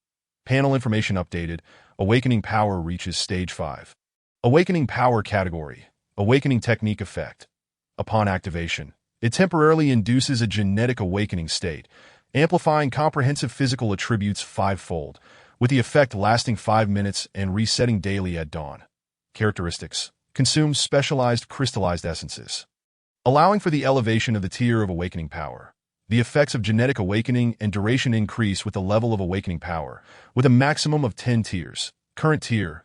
5 2 initial 3 additional. Upgrade progress. 166820000. Chapter 47. An ideal future 5-fold increase. 5 minutes. Recalling the moment he vanquished the mutated sickle owl, he had utilized the 4-fold enhancement for a mere 5 seconds. Now, with the enhancement duration extended, he found himself imbued with newfound confidence. Of the remaining 1668 specialized crystallized essences, aside from expending 50 to elevate ordinary blade techniques to exceptional blade techniques, he decided to reserve the rest for future necessities. Glancing at the time, it was already 9 o'clock that a wave of hunger washed over him, making it difficult to concentrate without sustenance. He rummaged through his bag and found instant noodles, preparing to make do. However, as he took them out, Lu Ming suddenly had a moment of clarity. How could he have forgotten that this could also be sublimated? Wait a moment. Realizing this, Lu Ming smacked his forehead, cursing himself for his oversight. Food can be sublimated. He had forgotten that high-purity alien protein could also be advanced. As a result, over 10,000 units of alien protein had entered Chushua's belly in their original form. Turning around, he noticed Chushua still munching on the protein balls. Likely due to her fear of boredom, she had savored a few. Yet he could not indulge himself in extravagance while his future wife subsisted solely on junk food. Therefore, Lu Ming cautiously inquired, "Little Shui, do you still have any protein balls? Could you spare me one?" Upon hearing this, Chushua turned her head, and, upon seeing the instant noodles in Lu Ming's hand, her expression shifted dramatically. She swiftly produced a ball of alien protein and placed it into Lu Ming's arms, her eyes seemingly conveying a message of enlightenment. Lu Ming was filled with gratitude, accepting the protein ball and silently reciting ultimate sublimation. Notification. Please select the level of sublimation. Second tier. Notification. Sublimating high-purity alien protein requires the consumption of 20 specialized crystallized essences. Confirm the consumption of 20 specialized crystallized essences to elevate high-purity alien protein to mutated-grade alien protein. Confirm or cancel. What the hell? Why is it so expensive? 20 essences for this. Is it made of gold? Mutated-grade alien protein category. Special food description. A rare item produced by mutated alien species with a low probability, containing vast amounts of alien energy. It is a high-energy food favored by all alien creatures. Consumption significantly enhances growth speed, but is highly toxic to humans. Even a single bite can be fatal. It is recommended to utilize an alien protein processing machine to eliminate toxins, or to resist them once one reaches the Battle King level of specialization. Characteristics. Consumption carries a minuscule chance of mutation. Contained alien energy value. 100. No wonder. This represents a leap in value from 1 to 100. Obtaining mutated alien blood with equivalent energy value for just 20 specialized crystallized essences is an incredible profit. Moreover, only mutated aliens can produce it, and mutation itself is an exceedingly rare occurrence. The rarity of this item alone justifies its price, not to mention its characteristic of increasing mutation probability, further elevating its preciousness. By the way, will Little Shui experience mutation from consuming this? After all, She is already a primordial level divine beast. Probably not. Little Shui, how many alien proteins do you have left? Turning back, Lu Ming inquired of Chu Shui. If there were enough, around 50 balls, he would assist her in advancing to E-level king. Chu Shui remained silent for a few seconds, unsure of how to express herself, and simply directed her gaze towards Lu Ming. Notification: Primordial Spider Chu Shui has sent you a trade request. It has this feature. Does this mean I can also choose to trade with her? Lu Ming accepted the request. The trading interface opened smoothly, and Chu Shui effortlessly placed 650 alien protein balls into the exchange. Lu Ming quickly waved his hands. No, just 50 balls will suffice. After some thought, Chu Shui retrieved 550, leaving a full 100 behind. Lu Ming, caught in a mix of speechlessness and gratitude, realized this child still cared about his nourishment. Well, he couldn't always reject little Shui's kindness. He wouldn't want her to misunderstand his feelings towards her, would he? The trade concluded. Lu Ming attempted to perform a bulk sublimation, and the prompt confirmed that it was feasible. Bulk sublimation of 50 mutated alien protein balls consumes 1,000 specialized crystallized essences. Let us not speak of extravagance. Providing material needs for little Shui is his inherent responsibility. Upon seeing the additional 50 purple protein balls in his pouch, Lu Ming curiously took one out, bringing it to his nose to smell. This one is blueberry flavored, resembling the state of sweetie cotton candy. The child would undoubtedly adore it. Noticing Lu Ming holding a more enticing protein ball, Chu Shui instantly found her alien protein less appealing. Lu Ming, recognizing the little one's gaze, directly offered her the mutated alien protein, prompting her to open her storage space. As always, Chu Shui complied obediently with his request. Extending her hand to open the spatial entry, Lu Ming swiftly placed the remaining 49 balls inside, seemingly aware that Lu Ming had provided sufficient energy supplies for her level advancement.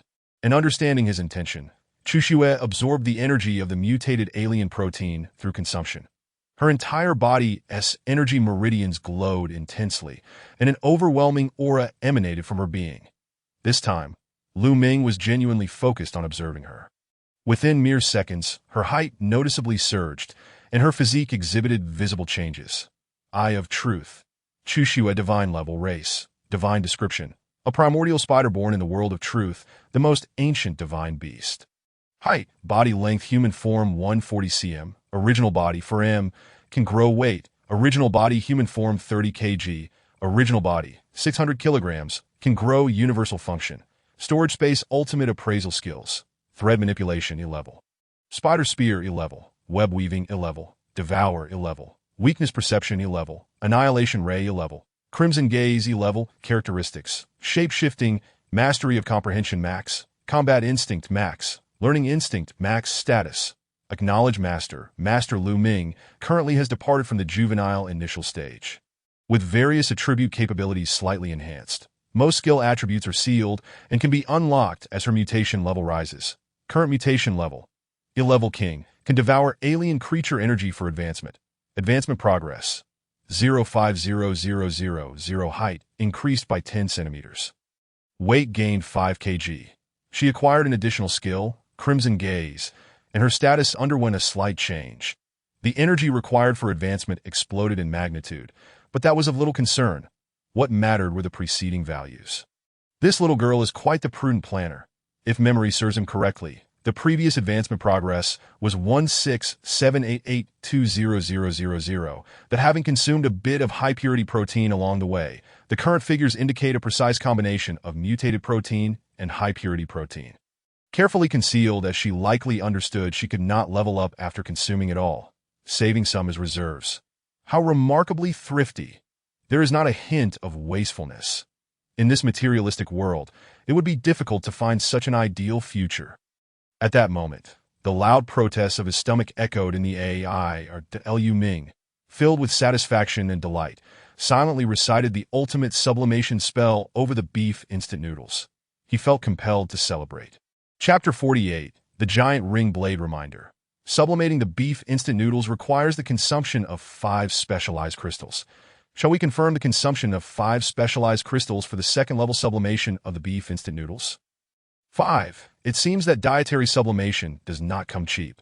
Just moments ago, Lu Ming lamented the inadequacy of his initial rations in the face of the first snowfall, yet now he found solace in the situation. Given such exorbitant costs, he had to consider the state of his finances, proceeding step by step. Confirmed. The packaged beef noodles in his hand began to disassemble and reassemble, and upon complete sublimation, Lu Ming was astonished by the substantial item he held. It was a meticulously crafted lunchbox, measuring 40 centimeters in length and 20 centimeters in height, with 3 layers, and it was surprisingly still warm to the touch. Reminder: the beef instant noodles have successfully sublimated into a luxurious ready-to-eat meal. Luxurious ready-to-eat. Ah, it seems I have inadvertently acquired an exquisite set meal. Finding a seat, Lu Ming opened the lunchbox layer by layer, instantly captivated by the lavish dishes within: salt and pepper shrimp, scallion beef, poached chicken, crispy roasted duck, marinated platter, boneless fish fillet, oyster sauce lettuce, Hakka stuffed tofu, stir-fried spring bamboo shoots, and a generous bowl of American ginseng black-bone chicken soup. The first 2 layers featured a perfect balance of meat and vegetables with a total of 10 dishes, while the final layer was filled to the brim with rice. Had it been the Lu Ming of yore, he would have lamented the impossibility of consuming even a quarter of this feast. Yet now he felt it was just the right amount, neither too much nor too little. Just as he was about to dig in, he couldn't help but think of Chu Xue behind him. Instant noodles wouldn't do. But surely a proper, luxurious meal would suffice. However, when Lu Ming turned to glance at her, she seemed to sense his intentions and subtly averted her gaze, clearly indicating her refusal. Well, it seems the previous instant noodles left a shadow. And perhaps human food also imposes a burden on otherworldly beings. However, from a human perspective, different cuisines can indeed affect a couple's relationship. Thus, he must hasten to reach the king level, for good physical fitness would facilitate more shared experiences. He ravenously devoured his meal, his mind racing as he perused the trading market. The wide-blade heavy sword had yet to sell, and the comment section had burgeoned into the hundreds of thousands. Searching the keyword mastery of forging, he found nothing but idle chatter. The endeavor to create biological weaponry seemed unlikely to materialize swiftly. Flipping through a few pages of the chatter, Lu Ming's habitual inclination led him to sort in reverse order. His original intent was to uncover any overlooked treasures, but to his surprise, he stumbled upon a clue. The last comment, with a staggering number of downvotes, read, "Big shot. I have the skill book you seek. But I have no need for weapons I would like you to assist me with a task, and upon completion, I can directly give you the skill book. Ditto? Directly give. How generous." Yet he chose to decline. There was no particular reason. He simply found it bothersome that he preferred swift transactions without entanglements. The last thing he needed was someone dragging out the process unnecessarily. That he scoured the weapons section, and after a night's passage, ordinary weapons began to show some promise. That he found a selection of decent long swords, daggers, and curved blades. However, the prices were outrageous. 100 specialized crystals. It seemed everyone lacked a clear understanding of value. Merely throwing around absurd figures, that he decided to employ the same tactic, listing 10 bottles of drinking water with a target exchange set for weaponry. The precise crossbow might excel at slaying low-level creatures, yet it would struggle against elite-level foes. Hence, he would still need to rely on heavy melee weapons. Reminder: your listing of 10 bottles of Farmer's 3-punch pure water has been successfully traded, yielding a rusty long sword. Here it comes. Rarely do expensive new items appear, but the battle-worn versions are plentiful. He retrieved the long sword and secured it in his spatial pouch, closing the trading market and murmuring, "Ultimate sublimation. Reminder: please select the sublimation tier. Second tier. Reminder: sublimating the rusty long sword requires the consumption of 50 specialized crystals. Confirm. Please select the sublimation direction: giant ring blade, crescent blade, secret silver needle blade." The secret silver tier, both the blade and hilt, was evolving towards a grand and exquisitely designed form. The giant ring blade, as its name suggests, was an oversized variant, both in length and width, reaching alarming proportions. The crescent blade, the prototype of the warrior's weapon, was undeniably striking, yet it was a polearm, which did not suit his preferences and thus was bypassed. The final option, the secret silver needle blade, had been demonstrated on a certain platform. Its narrow blade was powerful in motion, making it a decent choice. However, I choose the giant ring blade. That no man can resist something grand. And he, a true man indeed, with a series of cracking sounds. The rusty longsword disintegrated and his spatial pouch. .50 specialized crystals transformed into an energy aura that enveloped the blade fragments, reconstituting into a formidable and imposing weapon. Identification: giant ring blade, secret silver tier, category, weapon description, blade length 150 centimeters, handle length 35 cm, weight 200 kg, that a secret silver tier weapon crafted through the intertwining of transmission techniques and the Jalon artistry. Each swing carries the power to move mountains. Only the strong may wield it, and only the mighty can handle it with ease. Durability: 3,000 at 200 kg. Even a casual toss could prove fatal to an ordinary person, let alone the might of a mid-level warrior wielding it. 1 word: strong. 2 words: invincible. 3 words: strong and invincible. After savoring the last sip of chicken soup, he patted his belly, feeling an unparalleled sense of satisfaction. With ample energy and complete armament, this sense of fulfillment was his most vibrant state. Rising to stretch his limbs, Lu Ming faced the northern outskirts, feeling it was time to set forth. That if he could stumble upon some second-level storage boxes along the way, that would be tremendously advantageous. Regrettably, the map only indicated third-level supply boxes, making second-level ones seem rather unappealing. He produced the map of the Tri-region to plan his route, and suddenly recalled that it had yet to undergo sublimation. Shall I give it a try? Ultimate sublimation. Reminder: please select the tier to second tier.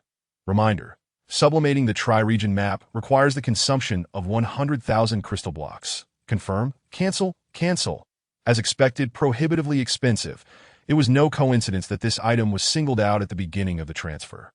However, considering that it consumed crystal blocks, compared to those exorbitantly priced supermodel items worth millions or even tens of millions of crystals, it was quite reasonable. Speaking of which, regarding the sublimation of specialized crystals, he had already conducted an experiment the previous night. That first-tier sublimation could convert specialized crystals into specialized crystal blocks, but it required 100 specialized crystals. The second-tier sublimation could elevate specialized crystals into specialized crystal entities. Yet it consumed 10,000 specialized crystals. The previous 2 types of crystalline substances had been explained. One specialized crystal entity contains energy equivalent to 100 specialized crystal blocks, which in turn equals 10,000 specialized crystals. What does this imply? It indicates that the sublimation of specialized crystals not only requires a straightforward conversion ratio, but also necessitates 1 raw specialized crystal as a sort of processing fee. Chapter 49. Unfortunately, it's a pervert reflecting on the past 1 day ago. The phenomena surrounding all sublimation targets had never been so outrageous. Yet it also sparked a possibility in his mind. Specialized crystals may inherently be incompatible or not convertible into higher-tier crystalline substances. To put it simply, they cannot be exchanged or transformed. That it was solely due to the ultimate sublimation glitch that he had even been afforded the opportunity to evolve lower-tier crystals into higher-tier ones. For others wishing to acquire them, the only option would be to harvest from the corpses of high-level otherworldly creatures such as D, C, or even B-grade elite beings. This rule significantly increased the difficulty of obtaining specialized crystal blocks and entities, thereby elevating their value. For him personally, this was undoubtedly a boon. When the mainstream currency of the future ascends to crystal blocks or entities, merely dealing in crystals could allow him to lie in bed and earn money. Another thought crossed his mind. Would the consumption involved in elevating the specialized tier also pertain to the grade of specialized crystals? For instance, after reaching a certain level, would further advancements in specialized tiers require specialized crystal blocks instead? If so, this would become a pressing point for humanity in their challenges against higher-tier otherworldly beings. In self-reflection, he found tranquility once more. After all, he need only focus on growing stronger and living vibrantly. The rest would unfold naturally. Xiaoxue, we must take our leave. Approaching Chuxue, Lu Ming gently reminded her. Chuxue remained unchanged, exhibiting no hesitation, even taking the initiative to grasp Lu Ming's hand. This intimate and clingy sensation filled Lu Ming with an indescribable joy. And observing her current stature, she appeared to have reached the age of T.En. At this rate of growth, she would likely attain D-grade king status and soon enter adulthood. The future looks bright. Exceedingly bright. However, it seems that this girl is gazing at the bed. After pondering for 2 seconds, Lu Ming suddenly realized that it was the place of her birth, instilling in her a sense of nostalgia. This is quite admirable. Such a disposition reflects greater loyalty. Coupled with her previous behavior, one could hardly find a single flaw in her. With a gesture, he successfully retracted the bedding, seeking a place to rest without needing to elevate the bed further. An all-encompassing gain. Indeed. Let us go, he declared, taking the bed along, with Chu Shui showing no sign of reluctance. Liu Ming studied the map, silently committing the planned route to memory. The distance was not particularly far. The so-called area felt akin to a larger county on Blue Star, with the suburban boundary extending roughly 180 kilometers north and south. While he could traverse the rooftops with physical agility, that was not his style, as a modern human, if one could utilize tools. There was no need to tire oneself unnecessarily. Physical stamina was meant for various battles, especially considering the risk of missteps. Thus, he resolved to find a vehicle to elevate his journey, perhaps even a flashy ride. He opened the window, stood on the ledge, and, with a swift motion, wrapped his arm around Chu Shui's waist, intending to leap down. Just then, a sudden sense of déjà vu washed over him, and he recalled how Chu Shui had previously used her silk to ascend via the elevator and retreated from the window ledge. Gently lowering Chu Shui from his embrace, Lu Ming inquired earnestly, "Little Snow, can your silk fly?" Chu Shui tilted her head, her eyes clear and innocent. Liu Ming pressed his hands to his temples, then lowered them in thought. Articulating, that kind of silk that shoots out, attaching to the walls of tall buildings, using gravity and inertia to swing through the air, crossing distances effortlessly, and then landing with precision. You understand, right? Upon uttering the last three words, Lu Ming felt a tinge of embarrassment. His mind was vivid with imagery, yet his expression was somewhat disordered. But if Chu Shui did not comprehend, he could accept that, if worst came to worst, they would simply resort to conventional transportation. Just as he was about to give up, Chu Shui gently nodded. You understood. How about it? Is it feasible? Lu Ming was filled with surprise. What man does not wish to soar through the skies and traverse the earth? Chu Shui nodded again, pulling Lu Ming's arm on her waist, then gesturing at him. Was she indicating for him to hold on to her? Chu Shui affirmed with a soft Liu Ming could hardly refuse and immediately grasped her firmly. The two ascended back to the window ledge, and Chu Shui conjured a golden thread, which fell into her hand. With a bold leap, she propelled herself forward, utilizing inertia to soar ahead. Woohoo! Lu Ming reveled in the rush of wind against his face. Now is the moment. Let us exchange the silk for another side. Noticing their center of gravity had shifted, Lu Ming directed her with precision. Upon hearing his command, Chu Shui released the golden thread, deftly shooting it towards the wall of another building. Boom! A resounding explosion echoed as the wall shattered. The golden thread pierced through, looping around and tying itself into a knot. Liu Ming's eyes widened in astonishment. What kind of power is this? You call this silk? It feels more like a missile. Before he could process this, Chu Shui repeated her actions, moving with the agility of a spider, but unlike the traditional web-slinger. She destroyed both sides of the walls with every anchor point she established. Fortunately, this was a wasteland in the end times, with buildings lying abandoned. Otherwise, he might have ended up losing his trousers. Boom! Boom boom! Amidst this explosive atmosphere, Lu Ming and Chu Shui sped through various streets. Zipping past a residential area, he noticed the transmuters hunting for scythe larvae below. Suddenly feeling a chill behind him, he assumed a larva was launching a surprise attack. Turning around, he beheld a robust figure soaring past, suspended by a golden thread, executing a textbook aerial maneuver with remarkable finesse. But he had been recording a video of his scythe larvae hunt, intending to showcase it later on the regional board. The camera captured the entire spectacle, prompting him to exclaim, "Holy cow!" His shout resonated loudly, instantly alerting the nearby larvae, which began to wriggle towards him in a frenzy, causing him to dash into a shop and slam the door shut, panting heavily. Yet amidst the fright, he felt an exhilarating thrill. If this video were to be published, it would undoubtedly garner immense attention. So he dialed down his own presence in the footage and uploaded it directly to the regional board. Did you see that?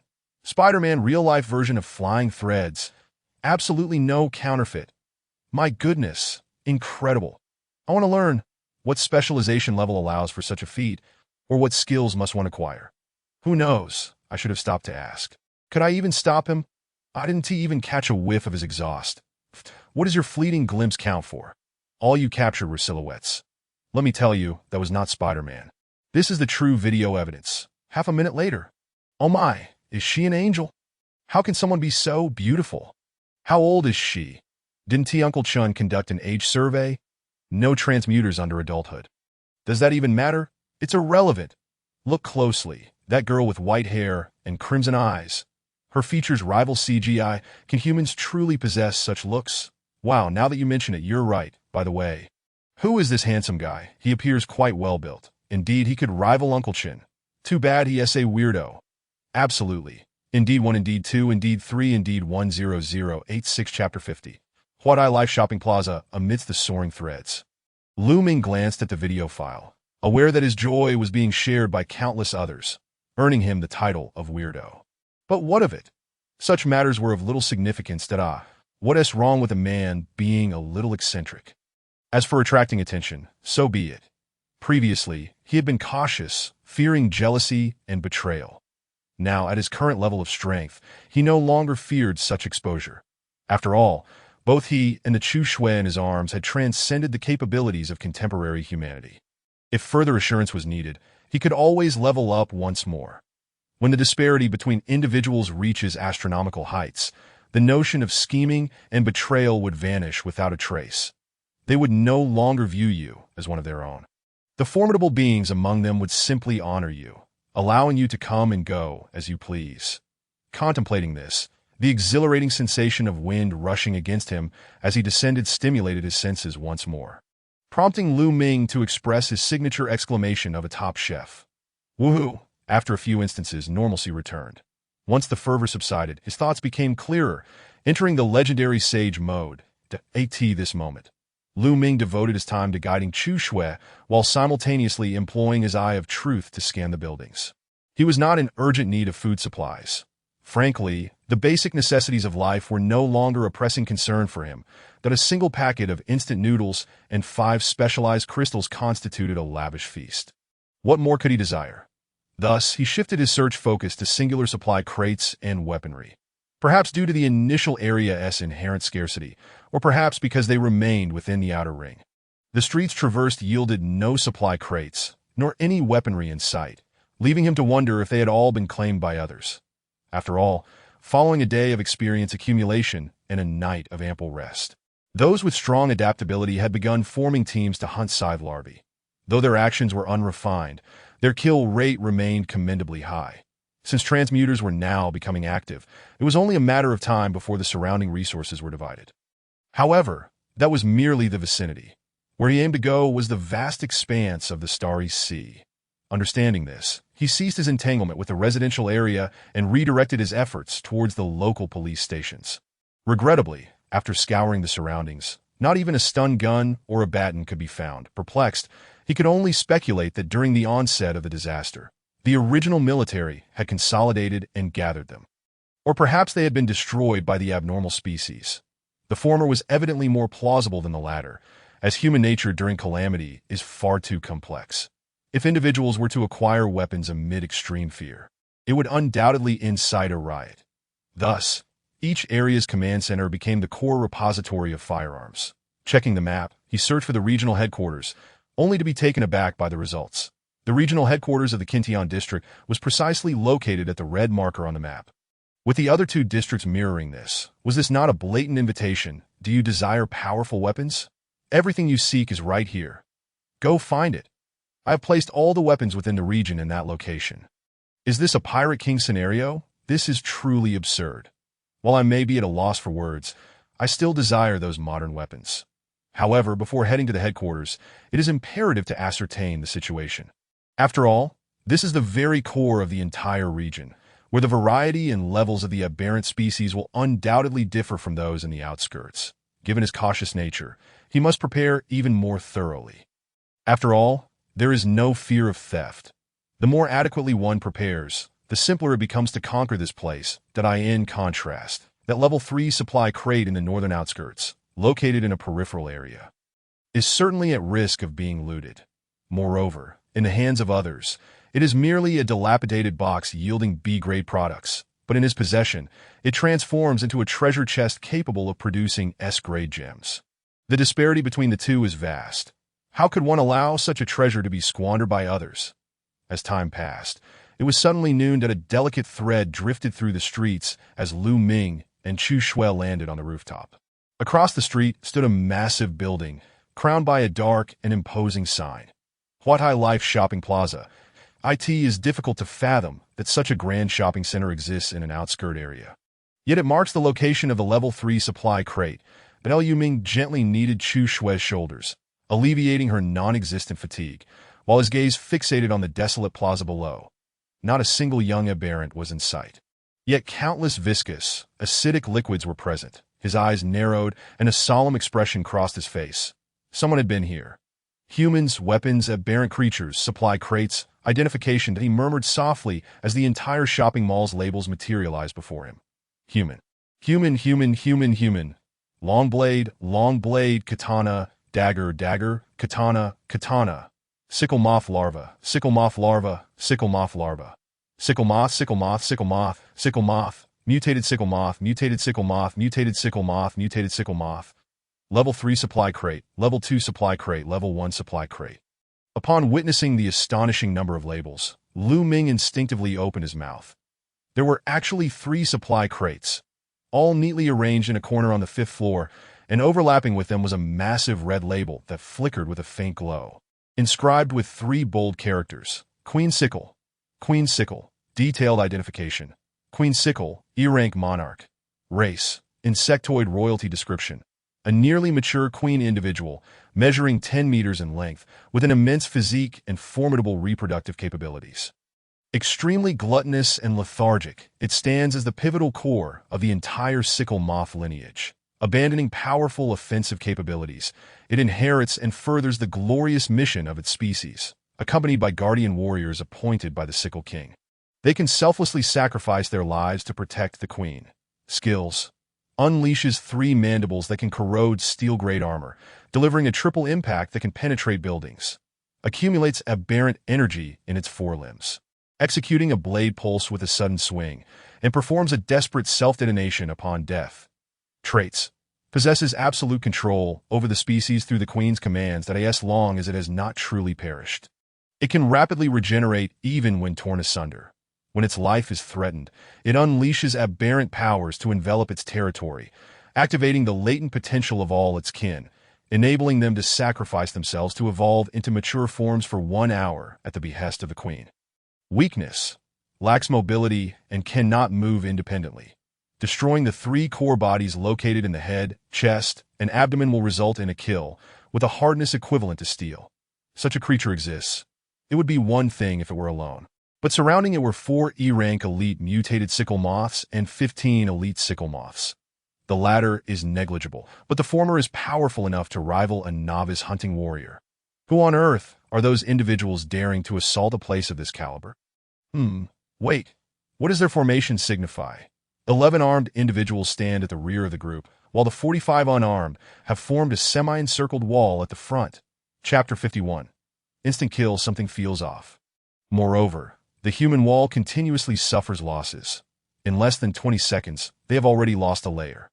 Yet, in the face of such sacrifices, the members acting as a human shield show no signs of retreating. Is it really necessary? They are not death warriors. Even if they know that 3 supply crates are hidden there, what significance does such sacrifice hold? Or is it that they do not wish to retreat? But rather there is something compelling them to advance? As if to confirm Lu Ming's suspicions, a human label suddenly broke away from the wall, rushing towards safety to in the next moment. Lu Ming's expression turned grave. For through his eye of truth, he saw a human bearing a katana label hastily approach the fleeing individual. Then, the label of the escaping human turned gray before vanishing entirely. Upon witnessing this, Lu Ming immediately comprehended the source of those peculiar behaviors. Their madness in the face of death was not born of courage, but rather a resigned acceptance that death awaited them on either side. Liu Ming lowered his body, leaning close to Chu Shui's ear, whispering, "We must head to the rooftop of that building across." Chu Shui gently acknowledged, her ethereal threads calmingly activated. With practiced agility, they effortlessly traversed the several hundred meters and landed atop the shopping plaza. Lu Ming gazed downward in mere moments. The human wall had lost another layer. Pushing forth to the fourth floor of the mall at this moment, the human labels suddenly halted, the wall retreating to surround the 11 individuals from a distance of 5 meters. Is this a form of resistance? Lu Ming thought, but as he waited for a minute, the human shield showed no signs of attacking. Hey, if only he could hear the voices within, lost in his thoughts. He unconsciously voiced his desire. Noticing his distress, Chu Shui crouched down and placed a hand on the rooftop. With a gentle rustle, countless golden threads, like vibrant life, extended downwards. Some penetrated the walls. Others slipped through. Do not give me the chance to catch you. Otherwise, I shall dismantle you piece by piece. Oh dear, how frightful. I am on the verge of tears. Jean Appa, please comfort me. A woman, evidently a product of meticulous artistry, clung to a bespectacled man, wildly expressing her debauchery. The man caressed the woman's back, letting out a cold chuckle. Cui Yongjun, disassemble him for me, but do not allow him to die. Cui Yongjun, shaking his ample belly, approached with a knife, grinning menacingly. Leave it to me. Tai Xiangge, I guarantee a perfect completion of the task. Huaxiao person, you must not cry out, for to do so would be to insult yourself. Just as Cui Yongjun raised his blade to strike. 3 steel arrows pierced the nearby window, accurately penetrating Cui Yongjun's head, neck, and heart. In disbelief, he stiffly turned his neck before collapsing lifelessly to the ground. In death, he never even glimpsed his assailant. Who is it? The members of the Nanhan team, witnessing Cui Yongjun's sudden demise, all turned their gazes toward the window, where a man clad in black and red attire, holding a delicate crossbow and accompanied by an angelic beauty, grinned with a devilish sneer as he stared back at them. An immediate chill swept through the air. Jin Taixiang drew forth a pistol, his face twisted with murderous intent. Yet before he could raise the firearm, the figure uttered 2 words in impeccable Huaxia. Lightning speed. Swish. The figure vanished like a ghost, twisting and distorting until it disappeared entirely. Everyone present felt a wave of confusion and bewilderment. Only Jin Taixiang sensed something amiss. His face turned pale, sweat prickling his skin, as he tried to pivot and evade. However, a massive blade suddenly pierced through his chest, twisting violently and leaving a gaping 15-centimeter wound. Chapter 52. Do you even qualify? Tai Xiang, the artificial beauty, gasped, her eyes reddening as she attempted to rush forward. Yet before she could take 2 steps, a large, blood-stained blade pressed against her throat, and she helplessly watched as Jin Taixiang collapsed to the ground. His eyes vacant, like a lifeless D.O.G. that moment. Even the dullest of minds could comprehend the reality before them. This was a formidable power, an absolute powerhouse. The middle-aged man who had previously spewed forth words of rage sprang to life, shouting towards Lu Ming, "Master, kill them. Eliminate these Nanhan dogs. They're the ones. They invaded our territory yesterday, stole our resources, harmed our compatriots. Even when there was nothing left to plunder, they forced us to gather as living shields for their use. Their methods are exceedingly cruel. More than 300 of us. There are only a handful of us left. Master, avenge us, avenge our fallen compatriots." Lu Ming chuckled coldly. Avenge? What revenge? Am I familiar with you all? Upon hearing this, not only the dozens of Huaxiao individuals, but even the Nanhan people momentarily froze. It turned out he was not one of their kind. The Nanhan people's hearts stirred. Although this individual was powerful, he did not seem to be here to rescue them. Was there still a chance to negotiate? The middle-aged man's expression faltered. "You are not here for us," Lu Ming laughed heartily. "For you? Don't be ridiculous. More than 300 of you, incapable of a fight, incapable of survival. What value do you possess that would compel me to save you? Hurry, take that bunch of worthless trash and leave. If you delay any longer, you will serve as meat shields." The middle-aged man's expression darkened. Just as he was about to rebuke Lu Ming, an arrow shot forth, leaving a deep gash across his face. "Do not make me repeat myself. Leave." The man winced in pain, clutching his wound, astonished by the murderous intent in Lu Ming's eyes. He truly was not here to save them, nor did he even regard them as compatriots.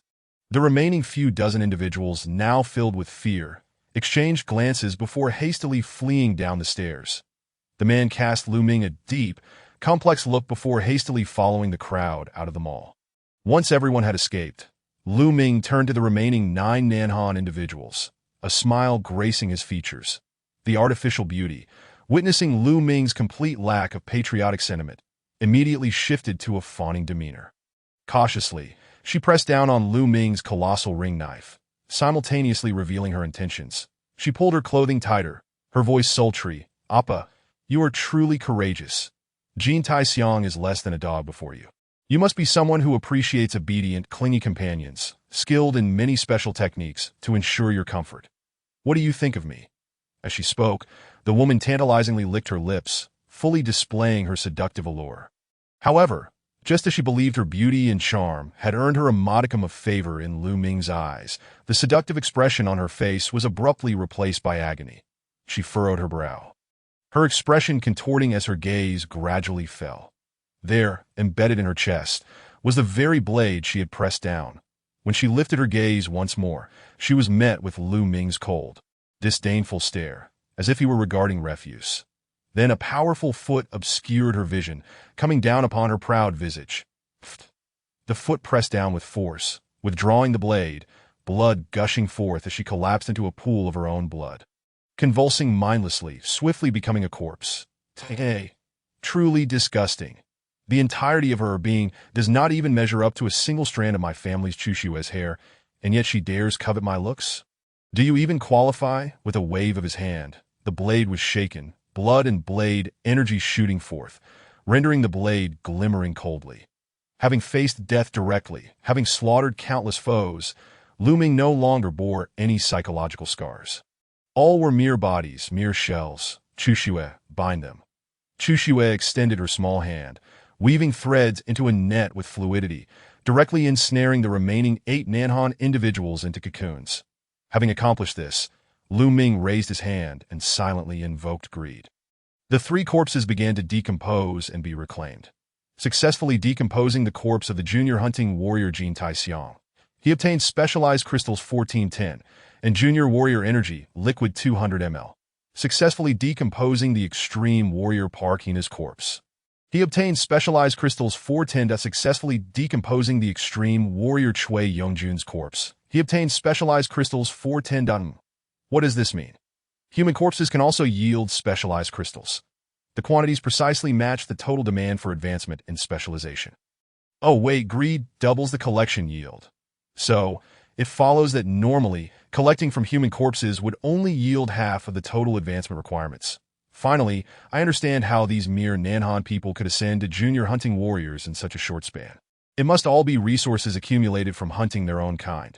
After all, as long as one is of a higher level, slaying higher-tier soldiers and extreme warriors can yield 50 to 150 specialized crystals. If that is the case, isn't this far more efficient than slaughtering other species? Heh. Lu Ming nearly laughed aloud at the thought. Casting a glance at the tightly bound 8 individuals, his interest piqued. Yet, as those 8 felt Lu Ming's gaze upon them, chills coursed through their bodies, rendering them trembling uncontrollably. Notification. Unclaimed spatial bags detected nearby. 3. Would you like to retrieve them? Of course. Successfully recovered unclaimed spatial bags.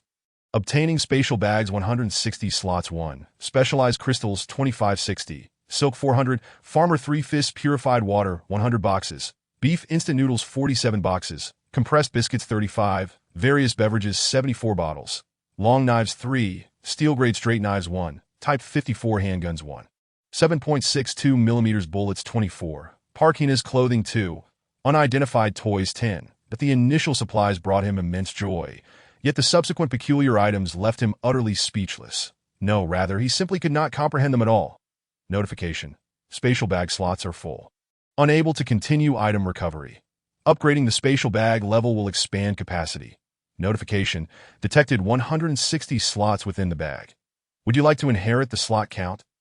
Oh, such an operation exists? Yes. Notification. Spatial bag inheritance successful. Current slots 108160. Successfully recovered unclaimed spatial bags. Obtaining spatial bags 80 slots 1. Specialized crystals 768. Silk 120. Farmer 3 fists purified water 10 boxes. Beef instant noodles 5 boxes. Samurai swords 1. Park Hina's clothing 2 sets. Unidentified toys 2 to successfully recovered unclaimed spatial bags. Obtaining spatial bags 80 slots 1. Specialized crystals 900. Silk 300. Farmer 3 fists. Purified water 30 boxes. Beef instant noodles 22 boxes. Compressed biscuits 20. Various beverages 150 bottles. Daggers 2. Specialized undergarments 10. Essential oil 500 ml. Women's clothing 8 sets. Gold ornaments 7 pieces. And various unidentified toys 20 types. Notification. Spatial bag slots are full. Unable to continue item recovery. Upgrading the spatial bag level will expand capacity. Looming. Chapter 53. You should be quite familiar with this. I in the land of the Bullet Nation. One outshines the other. What on earth is all this? Did they raid some kind of store? And now his bag is overflowing.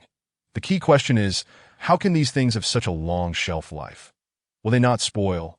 Organizing his bag, he decided to destroy everything on the spot, particularly those strange items he could not comprehend.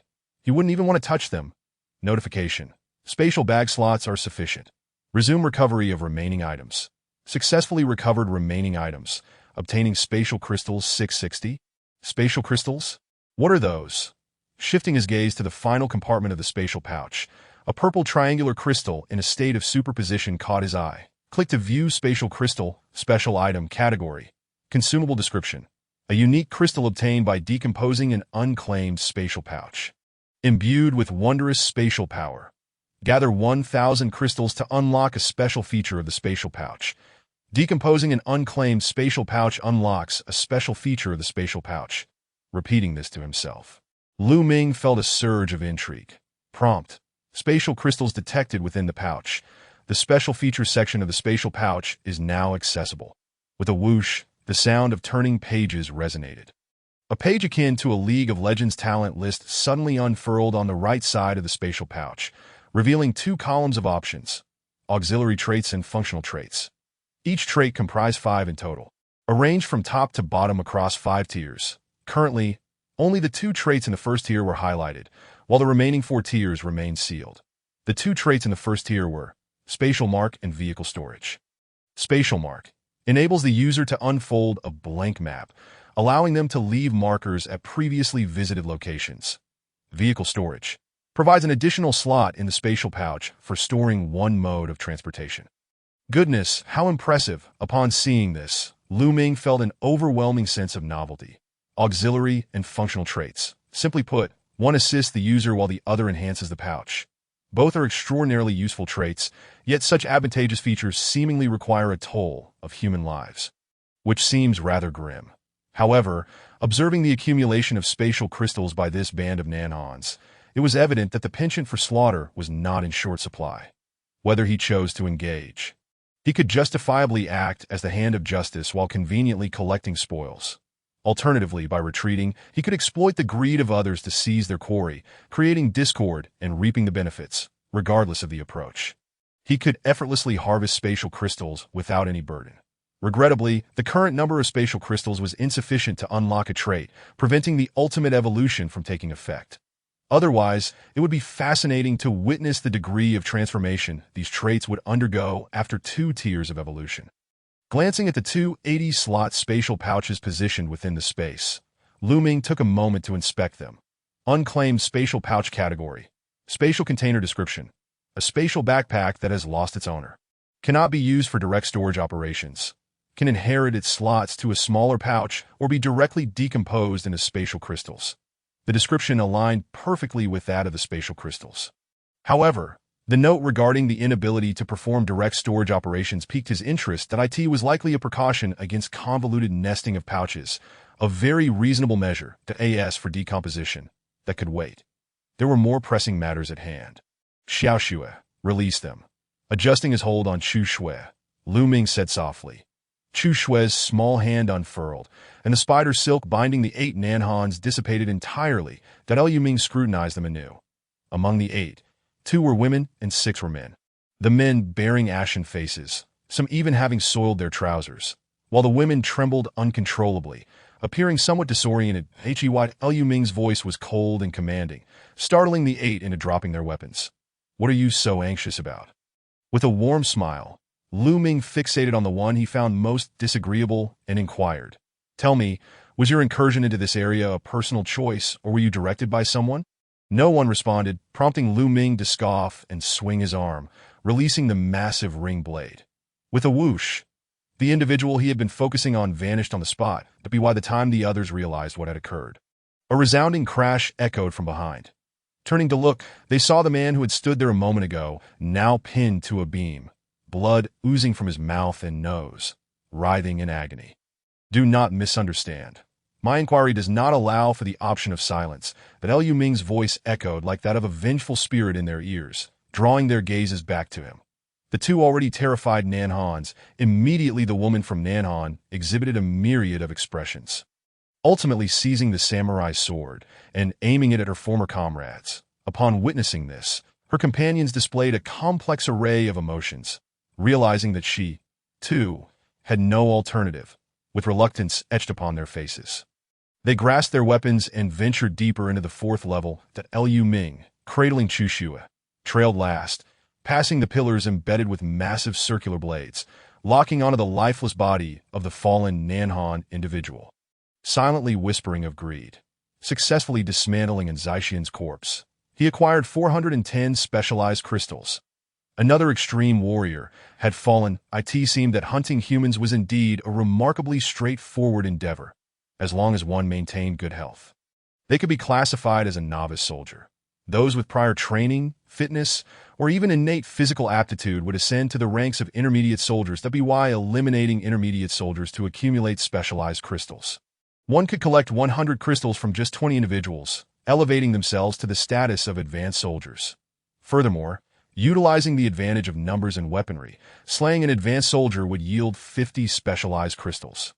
And 6 such kills would provide 300 crystals, paving the way to becoming an extreme warrior that, if the scheme were to be further darkened, employing a strategy akin to nurturing a puppet in internal competition, ultimately culminating with Jin Taixiang and Jin Jinghe, it would be an utterly risk-free and profitable venture.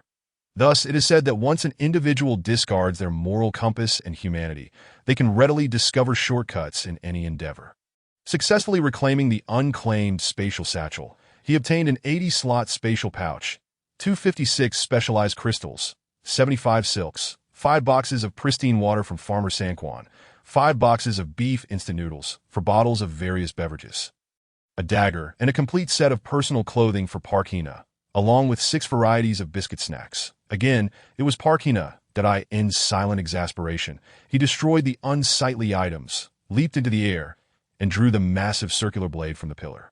The 7 individuals before him sensed the commotion behind them and instinctively turned around, only to behold Lu Ming, cradling his angelic sister, in a peculiar stance brandishing the enormous blade. Their already chilled hearts froze entirely, the shadow of his figure searing itself into their souls. "What are you looking at?" Speed up, with the blade held level. The 7, gripped by fear, hastened forward, encountering the larvae of the scythe owl and dispatching them. They had long learned of the larvae's weaknesses from the previous wave of foes, and thus felt no pressure to kill.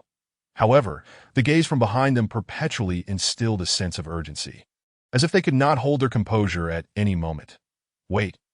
Upon witnessing the numerous larvae fall, Lu Ming called out to them, "Leave the bodies. There's no need for you to collect them." What a global jest! As the illustrious hand of greed, disregarding the ownership of the prey, he would acquire the essence of the corpses at double the rate. Why would he require this group of unfortunate souls to collect on his behalf? The others were baffled. Having slain the larvae, if they did not collect them, no one else could, and leaving them behind would be a waste. Yet, as the demon had spoken, who dared voice dissent, they could only comply and forge ahead. It must be said, the efficacy of an extreme warrior in slaying low-level aberrations was indeed impressive. In less than half an hour, the larvae of the entire 4th level were nearly obliterated, their corpses accumulating to form a secure passageway leading to the 5th floor. Liu Ming expressed his admiration and commanded, "Continue upward." The group exchanged glances, offering no resistance, and stepped onto the non-operational elevator. Upon reaching the 5th floor, they discovered that it was, in fact, an internal cinema of the shopping mall. The vast counters and hall were occupied only by scattered larvae crawling about. Yet in the long corridors leading to various screening rooms, not a single aberration could be seen. Could it be that the fifth floor held nothing? Had they succeeded in their conquest? Their spirits lifted with joy, as it suggested they might very well survive. Look at how relaxed you are. You aren't feeling relieved, are you? Lu Ming's voice resonated once more. The group jolted, turning back in alarm, indicating their fears that Lu Ming chuckled softly, sighing. In truth, even if I hadn't appeared, disrupting your plans, you would still meet your demise here. For the moment you stepped onto the fifth level, the Grim Reaper's scythe was already poised at your throats. Upon hearing this, the 7 Nanhan individuals were taken aback, ready to turn and inquire about the meaning behind his words. But their gaze halted abruptly. Before them stood a colossal aberration, towering nearly 2.5 meters, its body adorned with dark red engravings and wielding a chilling blade over a meter long, drawing a lethal arc that spanned 7 to 8 meters, slicing through the air. The foremost 7 were cleaved in half. Internal organs and blood spattered the ground. They watched helplessly as their vision plummeted from its normal height to the floor. The excruciating pain of their flesh being torn apart surged violently. The piercing wails echoed throughout the cinema, reverberating through the emptiness of the mall, growing ever more distant. But Lu Ming descended from the air, landing before the dismembered Nanhan individuals, and spoke leisurely.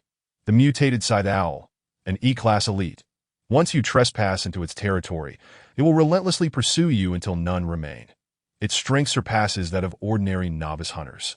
And in this 5th level, there are still 3 such creatures out of the 7 Nanhan individuals. Only the 2 unfortunate souls on the far left fell victim to the angle of the strike, while the remaining 5, though mortally wounded and bleeding to the brink, managed to cling to life for a few more seconds. The agony prevented them from fainting, and the fleeting light of consciousness kept them aware. Upon hearing Lu Ming's detailed explanation, the woman he had favored managed a bitter smile. So you knew all along that Lu Ming, with a casual demeanor, dodged the mutated Scythe Owl's second strike, refraining from answering her question. For the moment she uttered those words, her vitality had already ebbed with her blood, swift as lightning. Silently invoking the name of swiftness, his figure flickered and vanished. When he reappeared, he had circled behind the mutated Scythe Owl, raising the massive circular blade high, channeling all his strength for a devastating blow. The blade cleaved through the Scythe Owl, piercing its heart. In the face of Lu Ming's overwhelming power, the mutated Scythe Owl could no longer inflict any harm upon him. A thunderous crash resonated throughout the hall. As the mutated Scythe Owl collapsed, dark green blood and colorful entrails spilling across the floor, but Lu Ming did not rush to dismantle the corpse, for the next wave of attacks was already imminent. This time, it was not the mutated Scythe Owl that appeared, but rather 15 elite normal Scythe Owls. They flapped their translucent wings and wielded their chilling blades, launching an assault from all directions. Lu Ming deftly maneuvered, swinging the massive blade.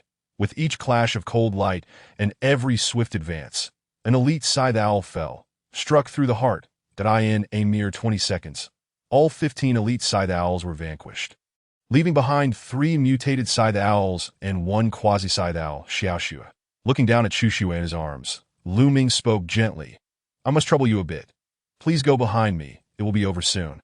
Xiaoxue shook her head, clenching her small fist, indicating that she too could fight. Yet Lu Ming placed a massive circular blade into the ground, raised his hand to pinch her cheek, and smiled softly. When I can handle things myself, how can I let my future wife dirty her hands?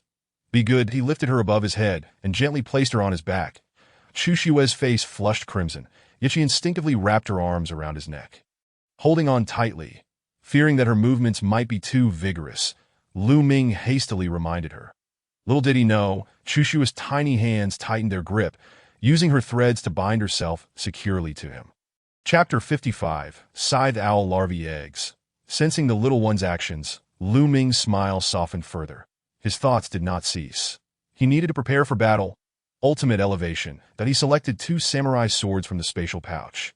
Both transformed into secret silver massive circular blades. Retrieving one, he pulled the other from the ground, activating the Eye of Truth and heading straight for the last screening room. Empowerment. During his charge, Lu Ming's thoughts surged. Red energy radiating from his heart throughout his limbs. Awakening power. Blue energy enveloped him from his brow. Then, halting his steps, he launched into a bow stance. Swiftness, whoosh, his entire figure transformed into a flying rainbow of red and blue. Darting into the final screening room, in the midst of his swift movements, he sliced through the three mutated side owls guarding the quasi-side owl, granting them no opportunity to react, cleaving them into 6 pieces. Having accomplished this, Lu Ming did not pause for even a moment, not even sparing a second to examine the appearance of the quasi-side owl. For in his eyes, 3 fist-sized cores glimmered with intense red light within the body of the quasi-side owl, marking its weak spots. When facing an enemy, as long as one knows the location of its weak points, the appearance matters not. It was all about a swift assault, catching them off guard, ensuring the quasi-side owl could unleash no skills other than self-detonation. Swiftness, moving with haste once more. As Lu Ming charged towards the quasi-side owl, he swung both arms. The 2 secret silver massive circular blades wielded tremendous force, piercing through the head and abdomen of the quasi-side owl. Influenced by his proficiency in projectile skills, Lu Ming relished the precision required to execute such blade throws. With not a hint of deviation, he accurately shattered both cores. With a thought, the 3rd massive circular blade from his spatial pouch materialized in his hand. The blade flipped, and with both hands gripping the hilt, he drove it fiercely into the quasi-side owl's chest. Bang! The sensation of the core shattering reverberated back to him, and Lu Ming understood that the kill was assured. With the 3 cores destroyed, the quasi-side owl had no chance of revival, and due to the nature of her desperate skills, she would inevitably trigger a self-detonation. Unaware of the self-detonation's power, Lu Ming, of course, would not stand idly by. Thus, after thrusting the blade, he turned and fled. In the course of his frantic escape, he did not forget to collect the remains of the 3 mutated side owls. Until Lu Ming dashed out of the screening room and returned to the counter in the 5th floor lobby, the only then erupted into a thunderous, earth-shattering shriek. The soaring sound waves seemed to threaten to tear the very ceiling of the shopping mall asunder. It appeared that he had been in a daze for quite some time before realizing he had been ambushed and slain, with a resentment that could only be described as boundless. Meanwhile, Lu Ming, the assailant, was calmly gathering the remains of the mutated side owl and the elite side owl, all while under the influence of the red and blue buffs to AS for the review of the battle. It was unnecessary. From the moment he ascended to the 5th floor, he had already prepared a flawless simulation for the kill. The number and types of enemy units were all laid bare under the eye of truth. He was well aware of his own strength. As long as he suppressed the emergence of variables to 0, his chances of victory would be unequivocally 100%. Thus, he had commenced the battle by stacking all enhancements to their maximum. This way, even if an unexpected situation arose, he could retreat in his most formidable state. Even if escape was impossible, he would not regret not having exerted his full strength before meeting his end. Boom! As he expressed his thoughts, the self-destructed. Its power was indeed impressive, yet it was not formidable enough to obliterate the entire mall. Greed. Successfully dismantling the side owl's remains, he acquired 20 specialized crystals for side blades, 10 side shells, and 200 milliliters of ordinary mutant blood. After disassembling the last ordinary side owl, Lu Ming shifted his initial snow from behind to his front once more, cradling her securely. You might wonder why he didn't let walk on her own. It was simply because the ground was strewn with the various bodily fluids of the side owls. Indeed, it was not because he wished to foster a closer bond with, which would have made him seem rather peculiar. With a resolute stride, Lu Ming returned to the screening room where they had been. Upon witnessing the scene at the entrance, he was, to be frank, somewhat disheartened that yellow-green bodily fluids, greasy, fragmented fat, fascia, and lymphatic tissue. Essentially, there was no place to set foot, and he was uncertain whether collecting these remnants counted as gathering the main body. Greed. Successfully reclaiming the remains of he obtained 50 specialized crystals, 12 Scythe King blades, 20 Scythe King shells, 200 ml of E-Class Royal Mutant blood, and 10 Scythe Owl larvae eggs. The names of the materials had all changed. It was time to take stock. Scythe King blade, E-Class Royal level, category, Royal Mutant material description, the forearm of the E-Class. Possessing hardness and sharpness equivalent to that of mithril, suitable for crafting specialized biological weaponry. Usage requirements: intermediate forging proficiency or above. Scythe King shell, E-Class Royal level, category, Royal Mutant Material Description: the shell of the E-Class. Boasting hardness and sharpness on par with mithril, ideal for producing specialized biological armor. Usage requirements: intermediate forging proficiency or above. Although it was merely A, it had reached royal level, and the weapons and armor crafted from it had also ascended to the mithril rank, which was quite commendable overall. Now, let us examine the accompanying blood.E-Class Royal Mutant Blood category. Special material description: blood produced by E-Class Royal Mutant creatures, endowed with potent aberrant energy, widely applicable. It can be consumed by mutant creatures to accelerate their growth. With a slight chance of acquiring royal lineage and undergoing genetic evolution, that IT may also be utilized in the crafting of biological weapons, significantly enhancing their power, with a certain probability of bestowing royal skills. If used for crafting low-level biological weapons, it guarantees the inheritance of one trait from the original mutant creature. Aberrant energy value contained: 500. Needless to say, this should be properly stored for future use. The last item, and the one he was most concerned about: Scythe Owl Larvae Egg, E-Class, category. E-Class Larvae Egg description: upon hatching, it will produce a Scythe Owl larvae which, with proper nurturing, will evolve into a highly aggressive and loyal E-Class elite mutant Scythe Owl. Hatching recognition conditions: high-purity mutant protein X5, mastery of basic childcare, close incubation for 10 seconds, and the first being it sees after hatching must be the incubator. Current status: not yet initiated. As expected, it was indeed a mutant creature's egg, 10 in total. Scythe Owl. Speaking of which, these creatures possess considerable strength, and upon maturity, they do not appear unattractive. Their evolved form resembles a flying mantis. Royal-level beings capable of effortlessly hunting several mid-tier hunting warriors. However, this creature ultimately evolves only into an elite Scythe Owl, which at best can serve as a top-tier combatant in the hands of others. It would represent formidable power. In his possession, it would merely be a liability. Nevertheless, the fortune of these larvae eggs had fallen into Lu Ming's hands, granting him the opportunity to defy fate. Ultimate Ascension. Chapter 56. Selection of primary proficiency books. Prompt: please select the Ascension tier. Tier 2. Prompt: ascending the Scythe Owl larvae egg requires the consumption of 1,000 specialized crystals. Did you perhaps add an extra 0? When he had previously ascended a B-class aberrant larvae egg to S-class, it had only cost 3,500. Oh wait. At that time, he was not ascending a larvae egg, but rather the material of a supply box. It was a design flaw of the supply box that allowed him to elevate its level, thus changing the contents within. Otherwise, with the current ascension costs, directly elevating a B-class aberrant larvae egg to S-class might require over 10,000.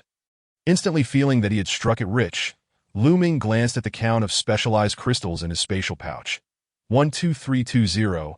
He could be considered part of the upper middle class now. It was worth noting that before reaching the northern suburbs, he had nearly exhausted his crystals, left with a pitiful 663 now. Having dismantled 11 corpses and inherited their legacy, he found his specialized crystals once again exceeding 10,000, leading him to reflect that slaying humans was truly rewarding. Prompt: would you like to consume 1,000 specialized crystals to elevate the Scythe Owl larvae egg to ancient Scythe Emperor egg? Just as Lu Ming was reveling in his multiple delights, the prompt for ascension brought him back to reality. Ancient Scythe Emperor? Click to view. Ancient Scythe Emperor, C-Class Royal, category. Royal larvae egg description: upon hatching, it will produce a creature of ancient Scythe Owl royal lineage, which, with proper nurturing, will evolve into an exceptionally powerful and uniquely loyal natural hunter. A C-Class Royal Ancient Scythe Emperor. Hatching recognition conditions: aberrant energy 100. Mastery of basic childcare, close incubation for 30 minutes, and the first being it sees after hatching must be the incubator. C-Class, Royal, impressive. Without a doubt, it must be ascended. However, not at this moment. Cancel. Currently, the specialized crystals need to be prioritized for use on the supply box. After all, upgrading the box once allows its contents to be upgraded again. Should a significant consumption occur, would it not be impossible to immediately enjoy the thrill of the new items? After securely placing 10 Scythe Owl larvae eggs into his pocket for safekeeping, he considered that if he had any remaining, he would proceed with their hatching on the spot. The sooner they emerged, the sooner he could cultivate them, and they would undoubtedly prove far more useful than humans. boasting unmatched loyalty with no unexpected surprises. Stepping into the screening room, the entire space was in disarray. The movie screen had vanished without a trace, leaving only 3 boxes arranged in a triangular formation. Standing unscathed in the location where they had met its end, reflecting on the aberrant state of the Kongbao shoe factory and correlating it with the distribution of aberrants here, Lu Ming suddenly felt a strong sense of DJVU. It was as if a dungeon boss had deliberately built a nest here to guard the treasure chests. The eye of truth swept across the entire scene, confirming the absence of any remaining aberrant creatures before he led to the front of the screen. Purple, blue, white. Level 3, Level 2, Level 1. The supply boxes shimmered with corresponding colors of light, as though energy danced within every corner of the containers. As per usual, he began with the lowest tier to ascertain their contents. Identification. Level 1 supply box, special item, category, container description. Contains 5 pieces of delicacy chocolate and a bottle of multifunctional sports drink. This, indeed, is a Level 1 supply box. The items are quite down to earth. Logically speaking, ascending such items would bear little significance, merely raising the food's level by 2 tiers. Yet, adhering to the principles of fairness and justice, he could not show favoritism. A Level 1 box is still a treasure. Right? Ultimate Ascension. Prompt. Please select the Ascension tier. Tier 2. Prompt. Ascending the Level 1 supply box requires the consumption of 200 specialized crystals. Confirm the consumption of 200 specialized crystals to elevate the Level 1 supply box to a Level 3 supply box. 200 crystals? Let us ascend.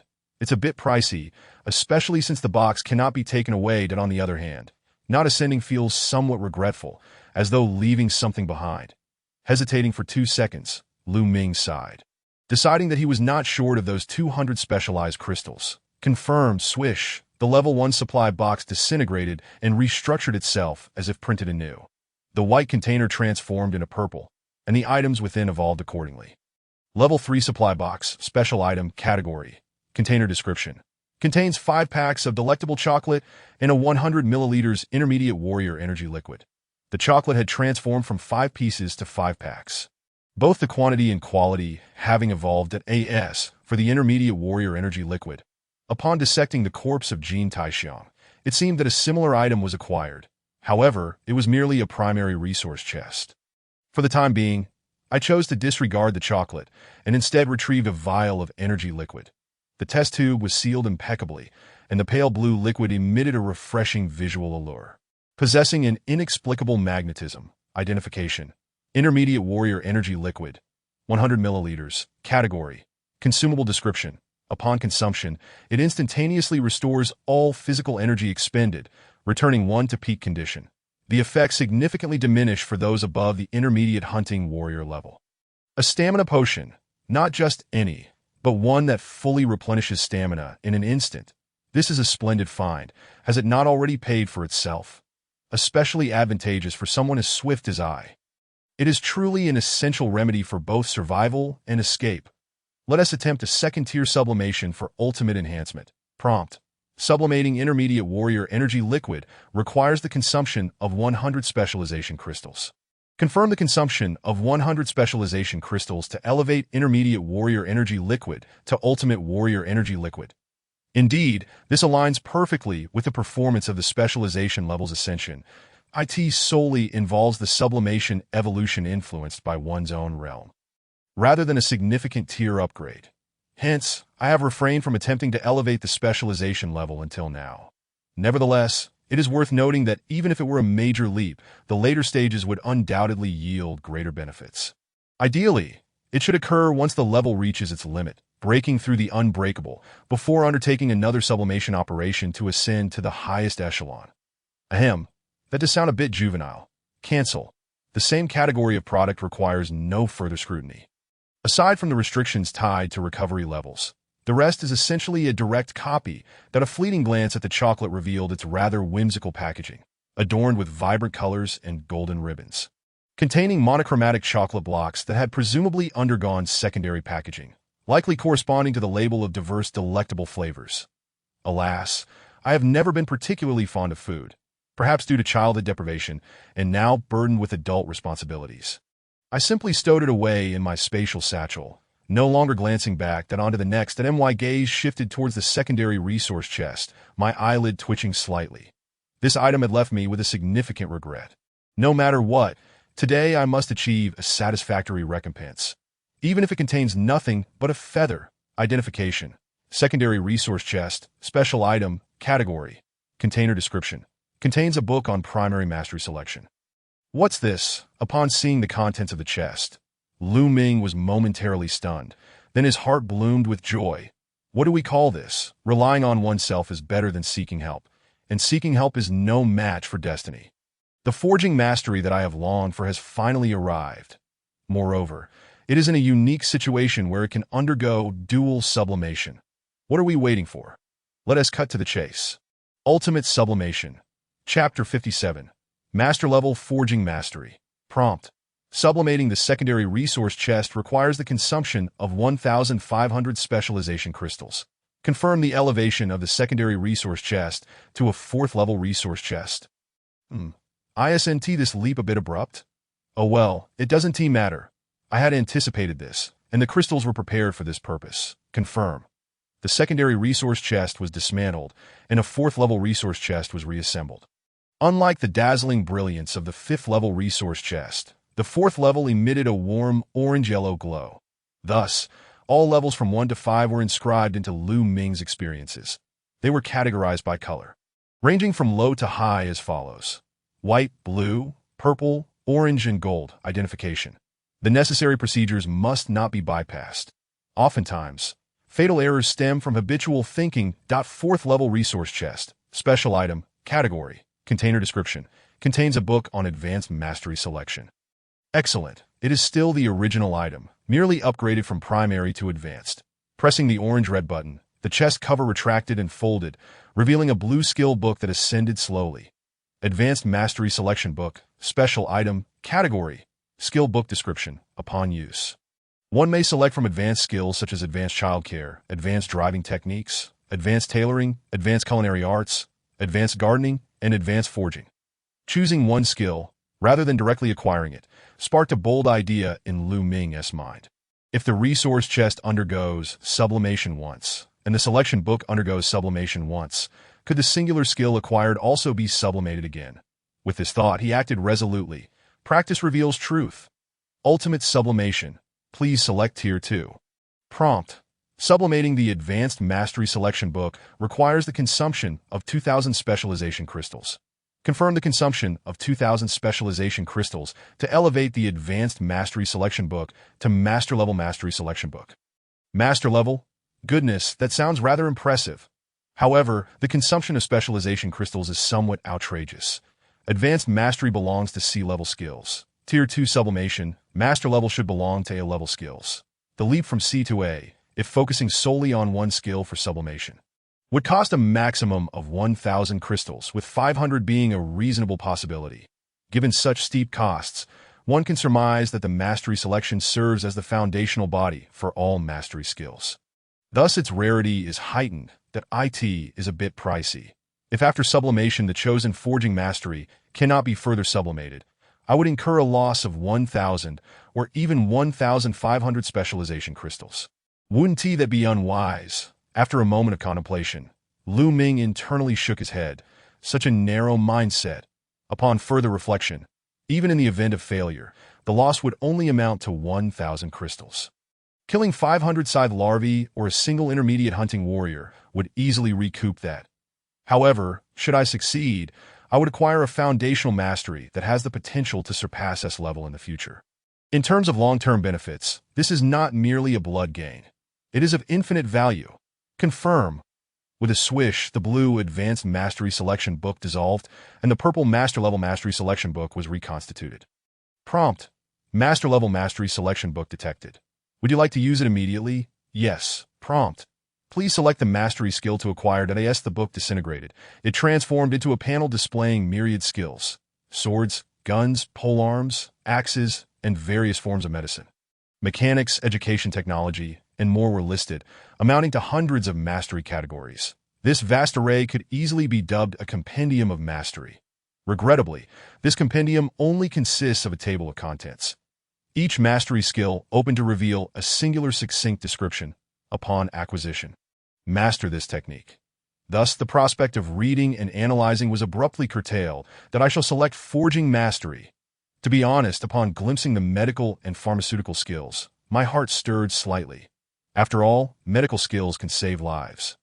And pharmaceuticals can not only address health issues but also serve as combat aids, such as restoring stamina, enhancing strength, increasing speed, expanding endurance, stimulating mental acuity, extracting toxins, and concocting poisons. Especially the creation of poisons, when paired with ranged weaponry. In a situation where the current medical system has collapsed and no antidotes exist, it becomes a death sentence to any who encounter it. Alas, Lu Ming was an unwavering specialist, having pledged to choose forging mastery. He could not waver. He must not allow the exotic materials in his spatial satchel to go to waste. No, he absolutely could not allow his character to collapse. Other mastery skills could wait. After all, he intended to learn them all. None would escape. Congratulations! You have acquired A-level skill Master-level Forging Mastery. Would you like to learn it immediately? No. There remains one final step. Ultimate Sublimation. Winky face, surely not. A sense of foreboding gripped him. To Lu Ming, unwilling, silently chanted, Ultimate Sublimation prompt. This item has already undergone sublimation and cannot be sublimated further. What the hell? Just as he was about to vent his frustration, he caught sight of the initial snow in his arms, his anger dissipating considerably, that I must not lose my composure over a mere 1,000 crystals. Inhale, exhale, let us try again. Excellent, perfectly adjusted. Holding the master-level Forging Mastery book. Lu Ming had found his answer through practice, that a designated selection skill book encompasses all similar skills, forming a collective entity. Sublimating this collective is tantamount to sublimating all its individual components, that in contrast. The random skill book appears to focus on the grade range, emphasizing the intervals. Thus, the skills acquired from a sublimated random skill book can also be elevated. Having clarified these definitions, Lu Ming felt much of his earlier discontent fade away. In truth, this venture into risk was something that would need to be undertaken sooner or later. If not this time, then the next, perhaps even at a higher grade, incurring greater losses, adjusting his mindset. Lu Ming initiated the learning process once more. Prompt. Confirm learning master-level Forging Mastery. Confirmed that at the moment Lu Ming selected his mastery, outside the Starry District, within an abandoned building, bloodied amidst the scattered remains of the deceased. Jin Jinghe's expression finally shifted from icy calm to fervent excitement. Fixating on the specialized crystals within his spatial pouch, Jin Jinghe grinned widely. Just 1,000 more. Merely 1,000 specialized crystals. And I shall ascend to the rank of an advanced hunting warrior. At that moment, while I hunt the dream moth larvae, I shall await the triumphant return of Zhao Renjuan from the Pinga district and my foolish brother. And then I will vanquish them in one fell swoop, elevating myself to the peak of warrior status. From that point onward, in this brand new world, I, Jin Jinghe, shall reign supreme. I, Jin Jinghe, shall be the emperor. How exhilarating! This is the paradise I have always yearned for. This is the world that befits my existence. Chapter 58. Biological Weapons. The king of the battle blade returning to Jintian district, the skill book in Lu Ming's possession dissipated. As a purple light slowly condensed, it merged into his forehead. Lu Ming felt an influx of countless experiences and information regarding forging. As if awakened memories had been unsealed, he successfully acquired master-level forging proficiency. Opening his character panel, master-level forging proficiency was prominently displayed at the end of his skills. Master-level forging proficiency, A-class, category, proficiency skill description, mastery of the forging techniques for exotic biological equipment. With master-level certification, the forging skills are remarkably refined, capable of forging source-level equipment at the highest tier. Usage. Recite silently to activate the forging function, which opens the equipment forging interface. After placing exotic biological materials, equipment recipes will automatically appear, identifying the type of equipment to be forged according to the category of primary materials used. The forging process carries a success rate, which increases with the proficiency level. Traits, Forging Master additional 40 increase in equipment forging success rate. Traits, Forging Master additional 10 increase in the probability of inheriting exotic biological skills. Traits: Forging Master, an additional 1 increase in the probability of inheriting 2 or more exotic biological skills upon successful equipment forging. What on earth? Equipment forging has a success rate. Is luck truly omnipresent? Glancing at the level 3 supply box before him and then at the master level forging proficiency, Lu Ming suppressed his urge to open the box and silently activated the forging function. Eager to explore the intricacies of equipment forging, that a vast interface unfurled before him. Initially, Lu Ming anticipated a chaotic array of success rates, skill inheritance probabilities, and multi-skill probabilities. But to his surprise, the entire interface was simplified to just 3 sections. On the left were 25 slots, labeled primary material at the top. On the right, another 25 slots bore the label auxiliary material. In the center was a technologically advanced mechanical forging furnace, which contained 5 slots arranged in a pentagonal formation. The center marked with the character for weapon. Surrounding it were 4 slots designated for probability materials. Seeing this, Lu Ming felt a wave of gratitude. Truly, the child had already regurgitated. Was this merely a modified version of the enhancement system from a certain game? Couldn't they have put a bit more thought into such an impressive feature? Curses aside, he still had to utilize it. Withdrawing the King of the Battle Blade from his spatial pouch, Lu Ming tossed it directly into the primary material area of the forging interface. Considering the previous relationships of inclusion and exclusion, he chose to proceed cautiously with his first weapon, opting not to undergo material sublimation. A beam of white light swept over the King of the Battle Blade, and a prompt suddenly appeared. Prompt: Forging function scan complete. Primary material identified as a weapon. Recipe pairing successful. Please select a forging recipe. With a rustling sound, a list of crafting recipes descended from the left side of the interface. King of the Battle Blade, King of the Battle Scythe, and then nothing else. Yes, you read that correctly. The esteemed materials could only forge 2 categories. Amused yet exasperated, he was fortunate that one of the 2 options was a blade, as otherwise, he would have had to acquire proficiency in another type of weapon. The King of the Battle Blade, judging by its name, undoubtedly exuded an aura of dominance. As for the scythe, from past impressions, it likely catered to a sense of coolness. Tall, elegant women, fierce yet tragic young maidens. These 2 archetypes were simply stunning when wielded. What? You ask about Lolis? Of course, they require heavy hammers with pink hair, dragging one hand along the ground, deep-set eyes, and a benevolent smile. I digress. The battle scythe is a niche choice but should still fall under the long-handled weapon category. Unfortunately, he lacked proficiency in long-handled weapons and had no interest in weaponry that depended on striking enemies with the weapon's head. That a grand and sweeping battle blade was most suitable. The King of the Battle Blade was indeed the perfect match. Clicking on the King of the Battle Blade, he confirmed the recipe selection. Prompt: Forging the King of the Battle Blade requires the consumption of 8 units of primary material King of the Battle Blade, 2 units of auxiliary material King of the Battle Shell, and 500 specialized crystals. What the heck, 500 specialized crystals is one thing, but requiring 8 units of the King of the Battle Blade. He had only 12 in total, benefiting from his greed that doubled the output. Fortunately, he did not undergo material sublimation. Otherwise, if the quantity of primary materials required changed, he would have to individually sublimate the next tier of the Scythe's blade, which would be a considerable consumption, even risking unexpected fluctuations. Thus, it was best to forge the first weapon honestly and normally. Reluctantly, he placed 7 units of the King of the Battle Blade and 2 units of the King of the Battle Shell into the primary and auxiliary material slots. The mechanical forging furnace suddenly illuminated with a pulsating energy effect. Enhancement: The primary and auxiliary materials for the King of the Battle Blade and specialized crystals are sufficient. No enhancement materials have been added. Would you like to initiate forging processing in this state? Current forging success rate is 110 base 70, enhanced by Forging Master by an additional 40.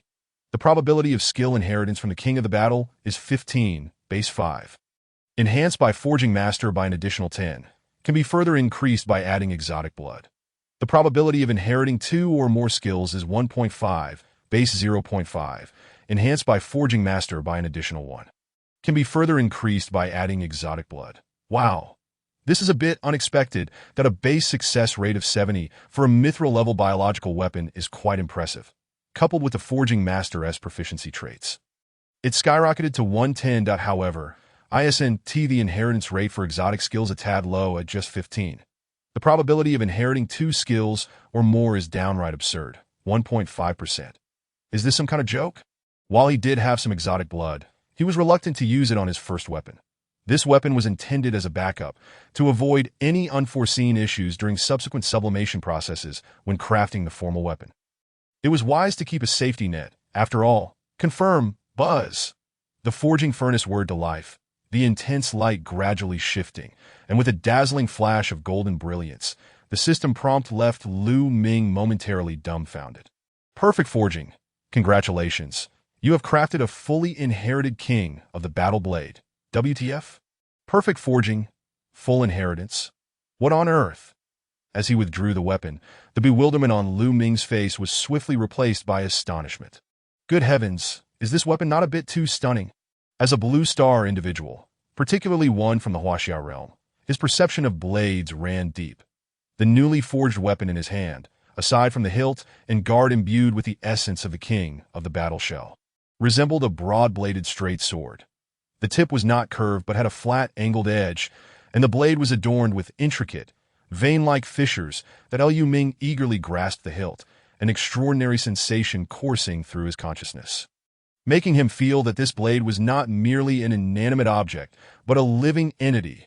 Simultaneously, due to his contact, the dull fissures covering the blade erupted in a resplendent green radiance, as if awakening to consciousness, pulsating rhythmically with his heartbeat. Chapter 59. Alloy Level Gulp. As he gazed at it again, he couldn't help but let out a gasp of awe.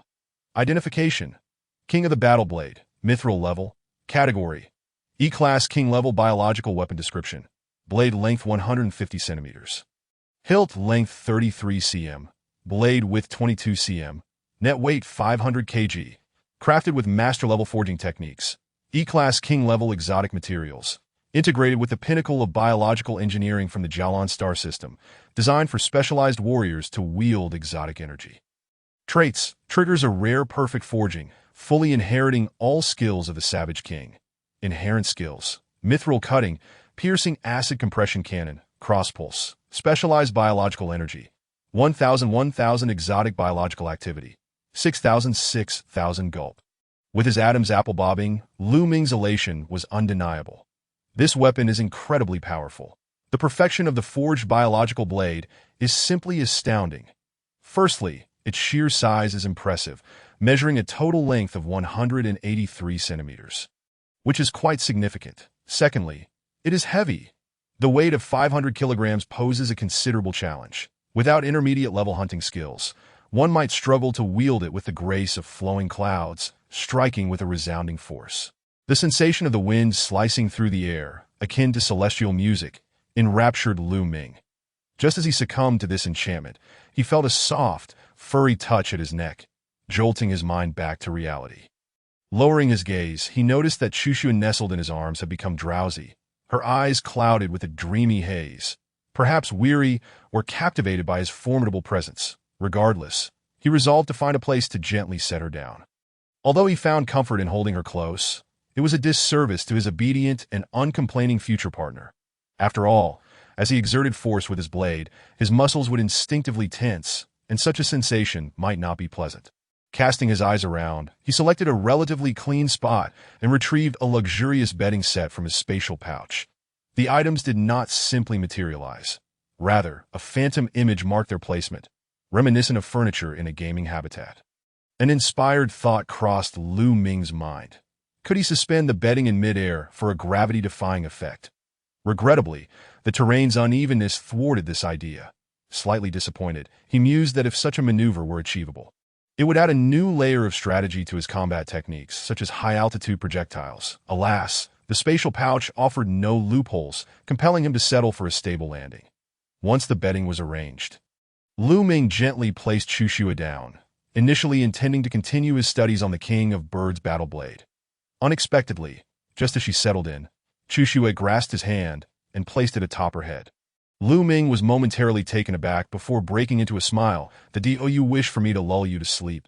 he teased. Chuxua, however, nodded earnestly, then released his hand, pulling the blanket over her nose and softly closing her eyes. In that fleeting moment, Lu Ming felt his heart melt. Even the romantic allure of the king of birds' battle blade paled in comparison, that a smile crept across his lips as his fingers wove through her snow-white hair.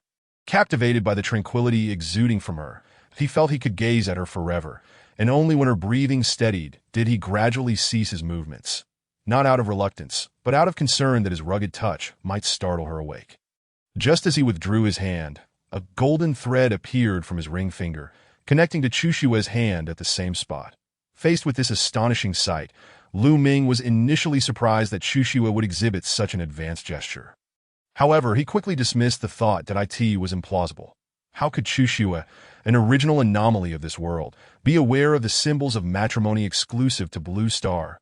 Surely, it was mere coincidence. Her fear of him drifting away had led her to misplace their hands, serving as irrefutable evidence of her ignorance regarding the gesture's significance. Realizing this, Lu Ming felt no disappointment. Rather, he found joy in this serendipitous occurrence, indicating a fated connection between him and Chushua. While awaiting Chushua's awakening, he resolved to impart a small lesson. In the future, when binding their connection, he would wrap the golden thread around the ring finger of his left hand. His intentions were purely to imbue the act with more solemn significance. With his spirits lifted, Lu Ming rose to head towards the ruins of the explosion, seeking a chair that remained relatively intact. That as he distanced himself, he noticed that Chushua had not restricted his movements. The golden thread seemed to possess an infinite elasticity, showing no signs of tension even as he approached the entrance of the shadowy hall. Once again warmed by Chushua's attention to detail, Lu Ming rummaged through the debris and unearthed a fairly intact viewing chair. After expending 2 specialized crystals, he elevated it to the status of a luxurious viewing seat, Pulse, with Chushua resting nearby. He could not possibly abandon her. The swarm of young reapers below required cleaning, but there was no need to compress every GAP that in this desolate wasteland, devoid of mercy. It became increasingly vital to seek one's own tranquility amid the tension. Otherwise, one would inevitably succumb to self-imposed depression. Carrying the luxurious chair to the opposite side of the bedding, Lu Ming faced the entrance of the shadowy hall, standing guard beside Chushua. He opened his spatial pouch and retrieved the king of birds' battle blade. The fact that it could be stored within the pouch indicated it was not a living entity, yet the previous strange sensation left him in a state of confusion. Could it truly have been an illusion? Regardless, he decided not to dwell on whether it was a living or inanimate object. If it was useful, it was a treasure. Calming his thoughts and casting aside distractions, Lu Ming focused intently. Attempting to wield it was perhaps not the best course of action. Instead, he would casually explore new information. However, before diving into research, he wanted to experiment with the blade's enhancement operation. Ultimate enhancement. Silently chanting in his mind, a prompt appeared. Prompt: please select enhancement tier. Tier 2. Prompt: enhancing the E-class mithril level biological weapon. King of Birds Battle Blade. Requires the consumption of 500 specialized crystal blocks.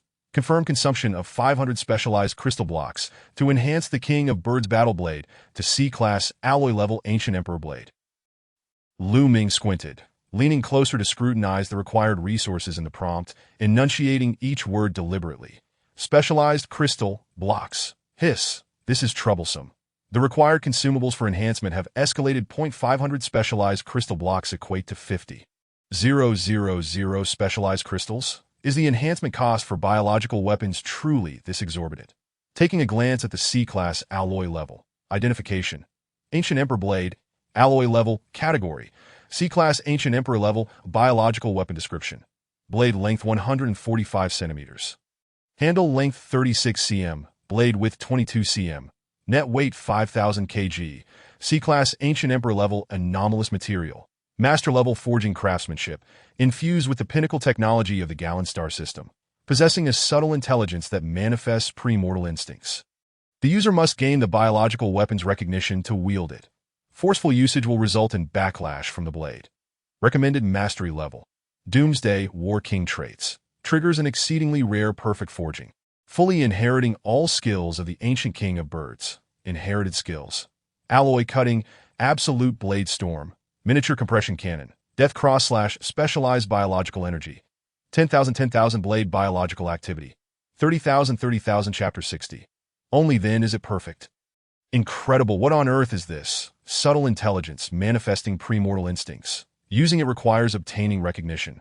Recommended mastery level. Doomsday War King. Goodness, has the weaponry of the Gallon Star system advanced to such a degree? Is it possible that one could even communicate with weapons in the future? This technology is rather dazzling. Carefully examining the various data of the ancient Emperor Blade, Lu Ming acknowledged the impressive craftsmanship. The inherent perfect forging of the original King of Birds Battle Blade could also be inherited. Upgrading all 4 skills. Next comes the understanding of this new term, specialized biological energy, which was the first point that caught his attention. Specialized biological energy. Energy consumed when releasing biological skills can be charged using specialized crystals, with each specialized crystal equating to 10 points of specialized energy. Well, it appears to be another voracious beast. Fortunately, the ancient Emperor Blade's elevation is currently beyond his means, and even if it were, he could not utilize it. Subconsciously, Lu Ming glanced at the specialized crystals in his pouch, and his expression immediately soured. 18 million yuan at the moment fell below the threshold. Reflecting on the subsequent high expenditures, Lu Ming could only lament in his heart. He still had armor yet to forge and a level 3 resource box unopened. With the specialized level stagnant, awakening powers, mastering skills, and Chushua's rations proving insufficient. Truly insufficient. With a heavy sigh, he resolved to devote the entire afternoon to hunting anomalies, vowing to become an advanced hunting warrior without rest. Closing the information panel for the ancient Emperor Blade, he returned to the King of Birds Battle Blade. He examined the 4 skills one by one. Mithril Cutting.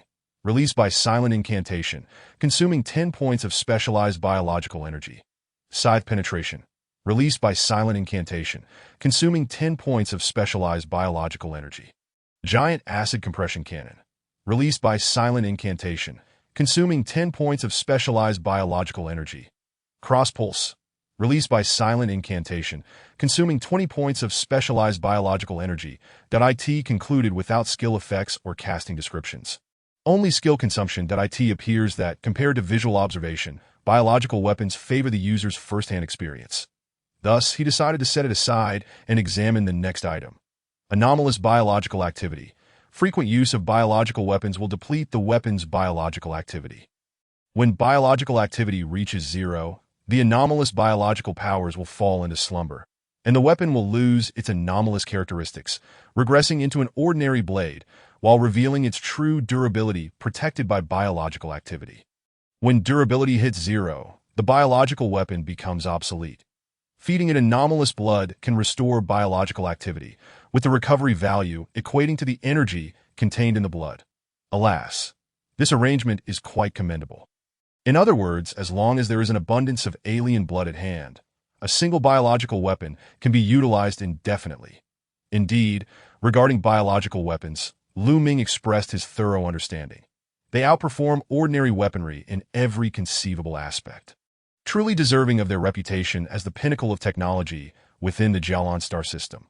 Upon closing the information panel of the Xiong Wang Battle Blade and flipping through the Xiong Wang shell within his satchel, Lu Ming temporarily set aside his thoughts of forging armor. But he had momentarily succumbed to the allure of biological weapons and had inserted a Tier 3 resource box into the queue, now needing to revert to his original plans.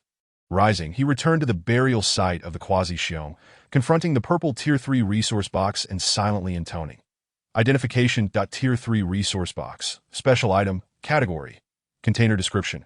Contains a single dose of mental stimulation elixir. One use. Mental stimulation elixir. A new product. Mental stimulation elixir category. Consumable effect. When injected into the body, it revitalizes latent potential, resetting all abilities to their unused state. Uses. 1 use cooldown. N.A. Lu Ming immediately recognized the prototype of this elixir. Indeed, it is a Tier 3 resource box, which always brings unexpected delights. With this, he could awaken his powers twice within a single day, sustaining the enhancement of his strength for an entire hour. The sole drawback is that this item can only be used once. However, it can be sublimated. Ultimate sublimation. Prompt. Please select the sublimation tier. Prompt. Sublimating the Tier 3 resource box requires the consumption of 3,500 specialized crystals. Confirm. The Tier 3 resource box disintegrated and restructured itself like a 3D printer. The purple hue was supplanted by gold, with countless golden energy pulses swirling around the box's apex. Identification. Tier 5 resource box. Special item. Category. Container description. Contains a single dose of mental stimulation elixir. 5 uses indeed. Just as I thought. Previously, liquid medicines or beverages would indicate their volume in milliliters, without specifically noting the number of uses. Hence, sublimation would only alter the quality of the substance, not the dosage. However, the mental stimulation elixir is distinct. It explicitly states the number of uses, indicating that the value of this potion hinges on its quantity, rather than its inherent quality. Upon reflection, having reset all skill cooldowns, how else could one enhance quality? Pressing the golden button on the resource box, a burst of high-pressure gas surged forth, revealing a technologically advanced syringe equipped with a red and blue potion of thumb thickness within his line of sight. Lu Ming cautiously extracted the syringe, his heart brimming with joy. 5 times. What would it be like to continuously harness awakening power 5 times within a day? Beyond himself, perhaps no one else would know. But do you think this is the limit? Ultimate sublimation. Please select the sublimation tier. Tier 2 prompt. Sublimating the mental stimulation elixir. 5 uses. Requires the consumption of 4,000 specialized crystals. Confirm? Confirm. This was one of the rare instances where he did not lament the exorbitant cost of sublimation. In fact, upon witnessing such a dramatic increase in the number of uses, even if it were 10,000 specialized crystals, he would find a way to acquire it. This is a genuine life-saving, powerful item.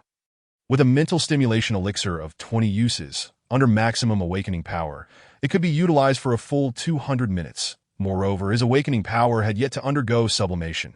Otherwise, when paired with the sublimated version of awakening power, the full capacity of 20 uses could demonstrate godlike prowess. Perhaps that sounds a bit too arrogant. Let us say it could vanquish anything below divine status. As for why he had yet to perform sublimation on his awakening power, there was a meticulous plan behind it that he was concerned, worried that with each level gained after sublimation, the required specialized crystals might undergo a staggering escalation.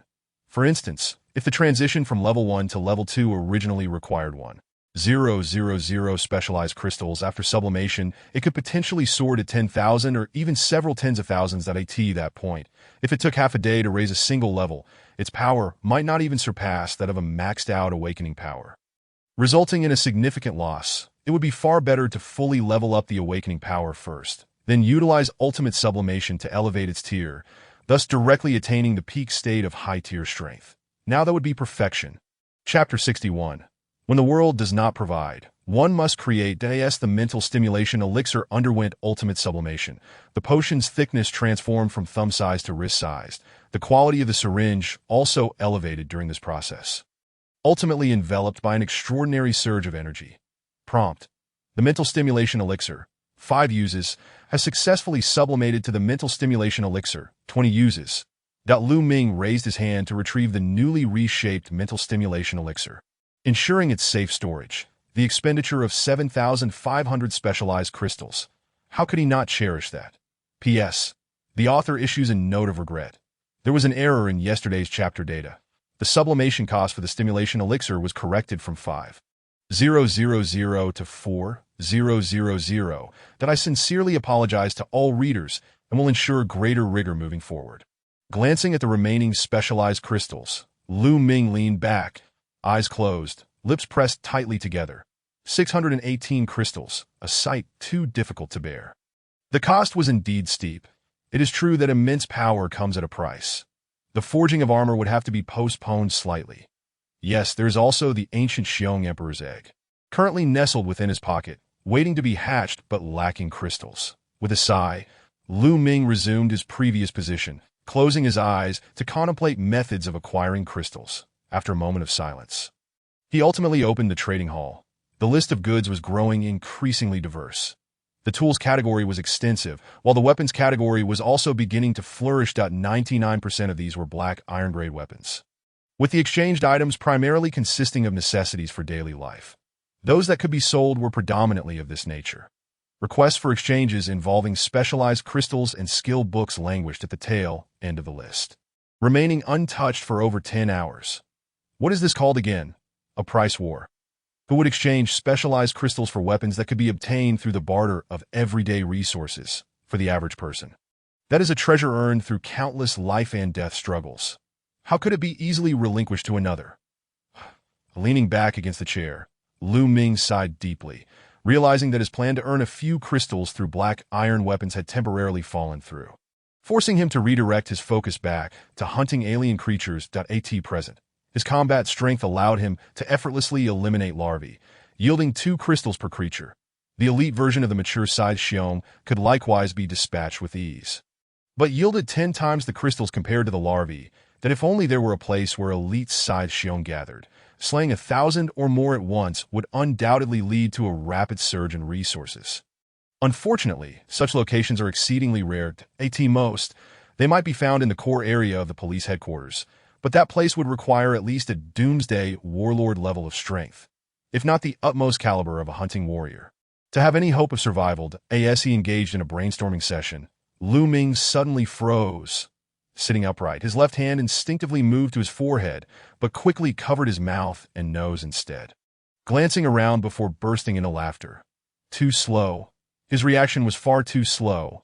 While it is difficult to find a densely populated area of elite side Xiong, aren't the larvae of side Xiong ubiquitous? If one can sublimate anything, why not alien creatures? If the world does not provide, I, Lu Ming, shall create it myself. This thought ignited a wave of excitement within Lu Ming.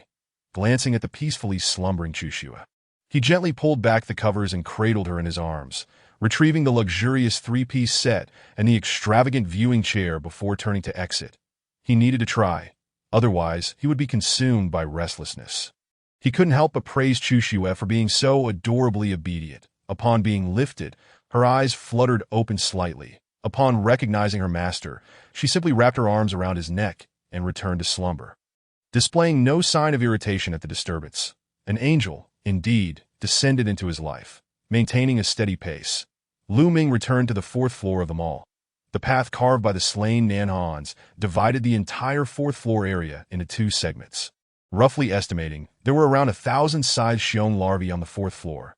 If the sublimation were successful, that would equate to a gross profit of 20,000 that upon approaching the vicinity of the side Xiong larvae. He locked onto the nearest one and silently intoned, "Ultimate sublimation, prompt. Please select the sublimation tier. Tier 2. Prompt. Sublimating E-grade larval side Xiong requires the consumption of 100 specialized crystals. Confirm? 100? Is that reasonable? Killing one side Xiong yields only 20 crystals. Does that mean I have increased the strength of the alien creature, expending effort to annihilate it, only to end up in the red by 80 crystals? This is madness. Cancel. It seems direct sublimation to side Xiong is not feasible. Thus, I shall attempt the side Xiong pupa. Ultimate sublimation. Prompt. Please select the sublimation tier. Tier 1. Prompt. Sublimating E-grade larval side Xiong requires the consumption of 20 specialized crystals. What the hell? His face darkened, and Lu Ming felt utterly frustrated. Cancel. This is absurd. The expenditure versus the yield for sublimating an alien creature is fundamentally disproportionate. Frankly, he felt somewhat disheartened that he had thought he had conceived a remarkably brilliant sublimation technique, only to find that the greater the hope, the deeper the disappointment. Must he truly adhere to the monotonous and conventional approach of monster hunting? Silent and contemplative, Lu Ming sighed softly, just as he was about to casually collect the corpse he had deliberately left behind. His gaze suddenly flickered. The consumption of life sublimation was immense. What about the sublimation of the corpse? Would there be some distinction? Upon this thought, even Lu Ming found himself skeptical. Were they not the same entity? Could mere lifeless flesh be elevated by a few crystals through ultimate sublimation? A self-deprecating smile crossed his lips as he adopted a lottery-like attitude and attempted it, muttering, "Ultimate sublimation. Prompt. Please select sublimation tier. Tier 2. Prompt. Sublimation of the scythe larva corpse requires no specialized crystals. Confirm to sublimate the scythe larva corpse into a scythe corpse? Comma. TCH, he knew it. Huh? WTF? Blinking in astonishment, Lu Ming re-examined the program information, his heart racing with a stampede of thoughts. How could this be a gift? Confirm. Damn, the roller coaster had made him lose confidence. Confirm. To ensure his masculine dignity, he shouted once more. The scythe larva corpse disintegrated and reformed into a 2-meter-tall elite scythe. The body remained intact, yet a gaping hole marred its chest. Precisely the weak point, with the wound and scars mirroring those from its larval stage. Greed successfully decomposed the scythe corpse, acquiring specialized crystals 20. Scythe blades 4, scythe carapaces 10, ordinary alien blood 200 ml. Witnessing the crystals genuinely enter his pack, Lu Ming felt as if he were in a dream, though these 20 crystals seemed peculiar, refusing to stack with the remaining 618 crystals. Flipping through the scythe blades and scythe carapaces yielded identical results. Furrowing his brow, a highly plausible hypothesis emerged in Lu Ming's mind. To verify this conjecture, he retrieved a singular specialized crystal placed aside and silently invoked ultimate sublimation. The mystery unraveled. Homogeneous items, without a doubt. Materials birthed from the sublimated corpse could not undergo sublimation again. Much like the bound and unbound items in game mechanics, the distinction lay in whether they could be traded. Homogeneous versus non-homogeneous dictated sublimation potential. Chapter 62, Promotion, Advanced Hunting Warrior. No objections. Exceedingly rational. While sublimating the corpse seemingly deprived the crystals and materials of their sublimation opportunity. The quantity of obtainable materials and crystals had elevated from the original low-grade alien yield to the current high-grade alien output. Was this not another form of material sublimation? The key aspect was that it was free. In stark contrast to the expensive free-to-play games of Blue Star, this was genuine free. Lu Ming was unaware of the vast disparity between living beings and corpses. Nor did he comprehend how ultimate sublimation determined its pricing standards. Yet, according to his understanding, the sublimation of living beings represented an unprecedented evolutionary feat. This encompassed not only visible enhancements, but also altered the future potential of that biological entity, akin to defying fate. Yet what of a corpse? It was merely a soulless mass of flesh, a resource, or perhaps fertilizer. Sublimating food and fertilizer would undoubtedly be cheaper than sublimating genes and futures.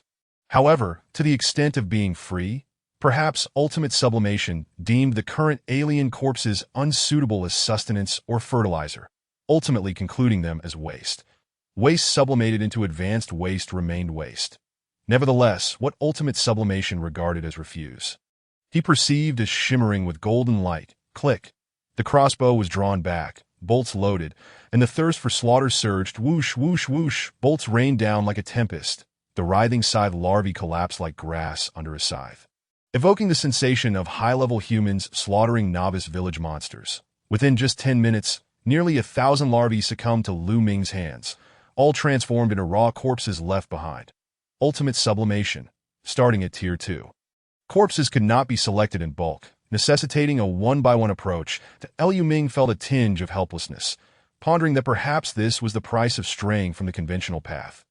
With 1,000 or so scythe larvae, who knew when he could complete the sublimation?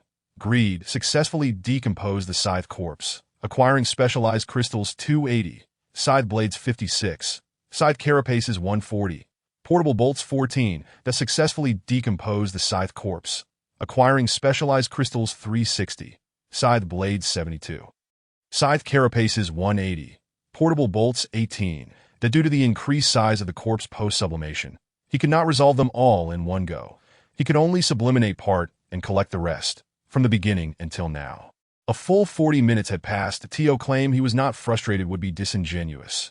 Yet, when he beheld the glimmering specialized crystals in his pack, that slight annoyance felt trivial. 40 minutes, 1150 scythe corpses, yielding a total of 23,000 specialized crystals for 600 scythe blades, 11, 500 scythe carapaces, and 1,150 bottles of 200 milliliters ordinary alien blood.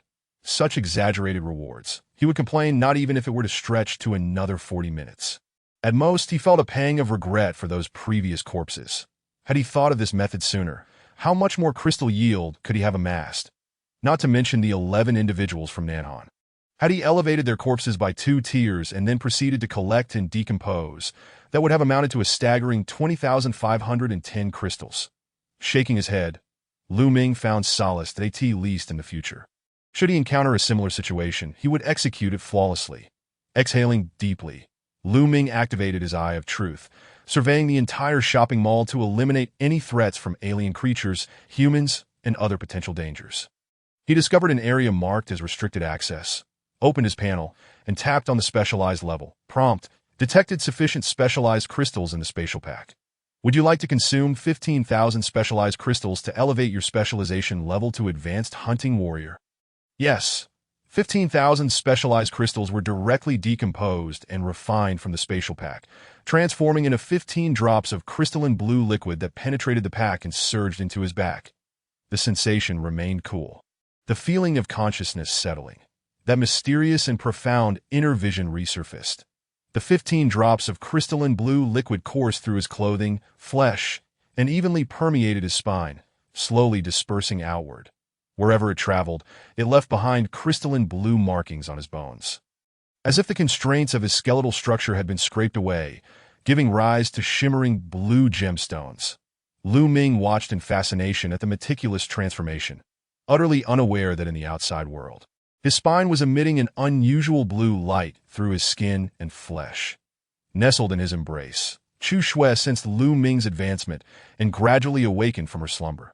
Glancing at him, her small hand reached out, and countless golden threads extended from the rest area, transforming into a transparent form, spreading across the entire mall within seconds. Having completed this action, Chu Shui leaned back against Lu Ming's shoulder once more. Outside the mall, a gentle breeze swept through, carrying a few fallen leaves from the greenery. Just as the leaves passed through the shopping plaza, they split with a crisp sound, morphing into intersecting web-like cuts before ultimately disintegrating into ash and scattering with the wind. Meanwhile, the scattered scythe larvae occupying the surrounding streets all raced towards the direction away from the mall, as if fleeing from an ancestral fear. Returning to the rest area, 5 minutes elapsed, and Lu Ming suddenly opened his eyes, revealing irises swirling with crystalline blue hues. However, the watery sheen was fleeting, fading rapidly, restoring to his original black-eyed appearance. The first clear gaze fell upon a pair of crimson eyes gazing up at him. Xiao Shui had awakened. Lu Ming greeted her with a smile.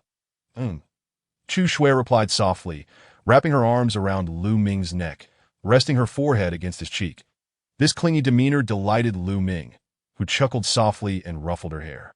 Beginning to sense the evolution of his strength, clenching his fists to feel the power, Lu Ming exhibited a look of astonishment. Opening the door to the rest area, he locked onto a direction and surged forward. The instantaneous burst of speed, leaving him in awe. If an intermediate hunting warrior possessed 3 times the strength of a beginner hunting warrior, then an advanced hunting warrior was 10 times that of a beginner. In terms of ordinary humans, that equated to a 300-fold increase in physical capabilities that a single punch unleashed would be more terrifying than a dump truck. For a fleeting moment, Lu Ming felt a profound sense of loss. As if he could no longer remain human in that instant. He deeply realized that ascendance to divinity was not an impossibility, as long as one's specialization level reached a sufficient height. The mythical act of moving mountains and seas might not merely be a fantasy. With this thought, Lu Ming accessed the information panel, tapping on Advanced Hunting Warrior, and the description promptly appeared. Advanced Hunting Warrior, a seasoned expert among hunting warriors. E-grade elite aliens have become a thing of the past. The king-level adversaries are his new targets, and with ample experience, he can now confront E-class king-level aliens head-on, even gaining the upper hand. Consuming specialized crystals allows for advancement to the ultimate hunting warrior, with a progression requirement at 86182500. Taking a deep breath, Lu Ming glanced past the staggering advancement requirement and withdrew the Scythe King battle blade from his spatial pack. Initially, it was to allow Xiao Shui to rest without disturbance. Then, it was because the crossbow was swifter, making the battle blade unnecessary. Now, with free time on his hands, it would be remiss not to test the skills associated with the biological weapon. Gripping the battle blade, Lu Ming steadied his mind, his expression tightening as he silently intoned, "Cross pulse." As the azure light burst forth, the entire blade was suddenly enveloped in a solidified halo. In Lu Ming's mind, a surge of information appeared, akin to a sudden awakening of enlightenment, as if he had mastered it without a teacher. With the center of gravity sinking and his wrist twisting, the King of Owls' battle blade was drawn swiftly in a horizontal arc, launching 2 beams of particle blade light that shot forth for 10 meters. Chapter 63. The blade feeds with a whirlwind of sand and rock. It obliterated all in its path, where the particle blade light passed. Everything was severed, that a massive chasm cleaved through the entire fourth floor of the shopping mall, piercing through walls before stopping after a distance of several meters. Upon examining the cross-sections of the devastation, steel lay crimson, concrete charred black, and the facilities of the children's play area on the fourth floor were entirely incinerated. The sheer magnitude of destruction left Lu Ming in awe, granting him a profound understanding of the formidable prowess of a monarch-level aberration. The lethal range extended 300 meters. The flight speed nearly reached its maximum range instantaneously. Was it supersonic? It seemed not quite, at least not in the eyes of an advanced hunting warrior like him. The cross-pulse was not an unavoidable killing move. However, a mid-level hunting warrior could still easily evade it, and even in unexpected situations, a senior hunting warrior could deliver a devastating blow. There was, however, one aspect that felt somewhat wasteful. The manner of releasing the cross. If a horizontal slash could clear a 10-meter radius of aberrations, then a vertical strike seemed merely for show. It would be far better to draw an additional beam of blade light, which would enhance both the attack segments and the area of destruction, allowing for more flexible combinations. The crux of the matter was whether this skill could indeed be split into individual components. The information acquired in his consciousness felt too elusive, more akin to an undeveloped instinct for release, likely derived from the brutal nature of the King of Owls. Once more, he attempted the cross-pulse. The instinctive knowledge within him urged his wrist to move, reflexively drawing the blade to inscribe the cross. Indeed, it was a fixed release. Yet this felt too dissonant that a weapon is termed such because it can be wielded and controlled by humans. Not the other way around, where humanity is constrained by the weapon.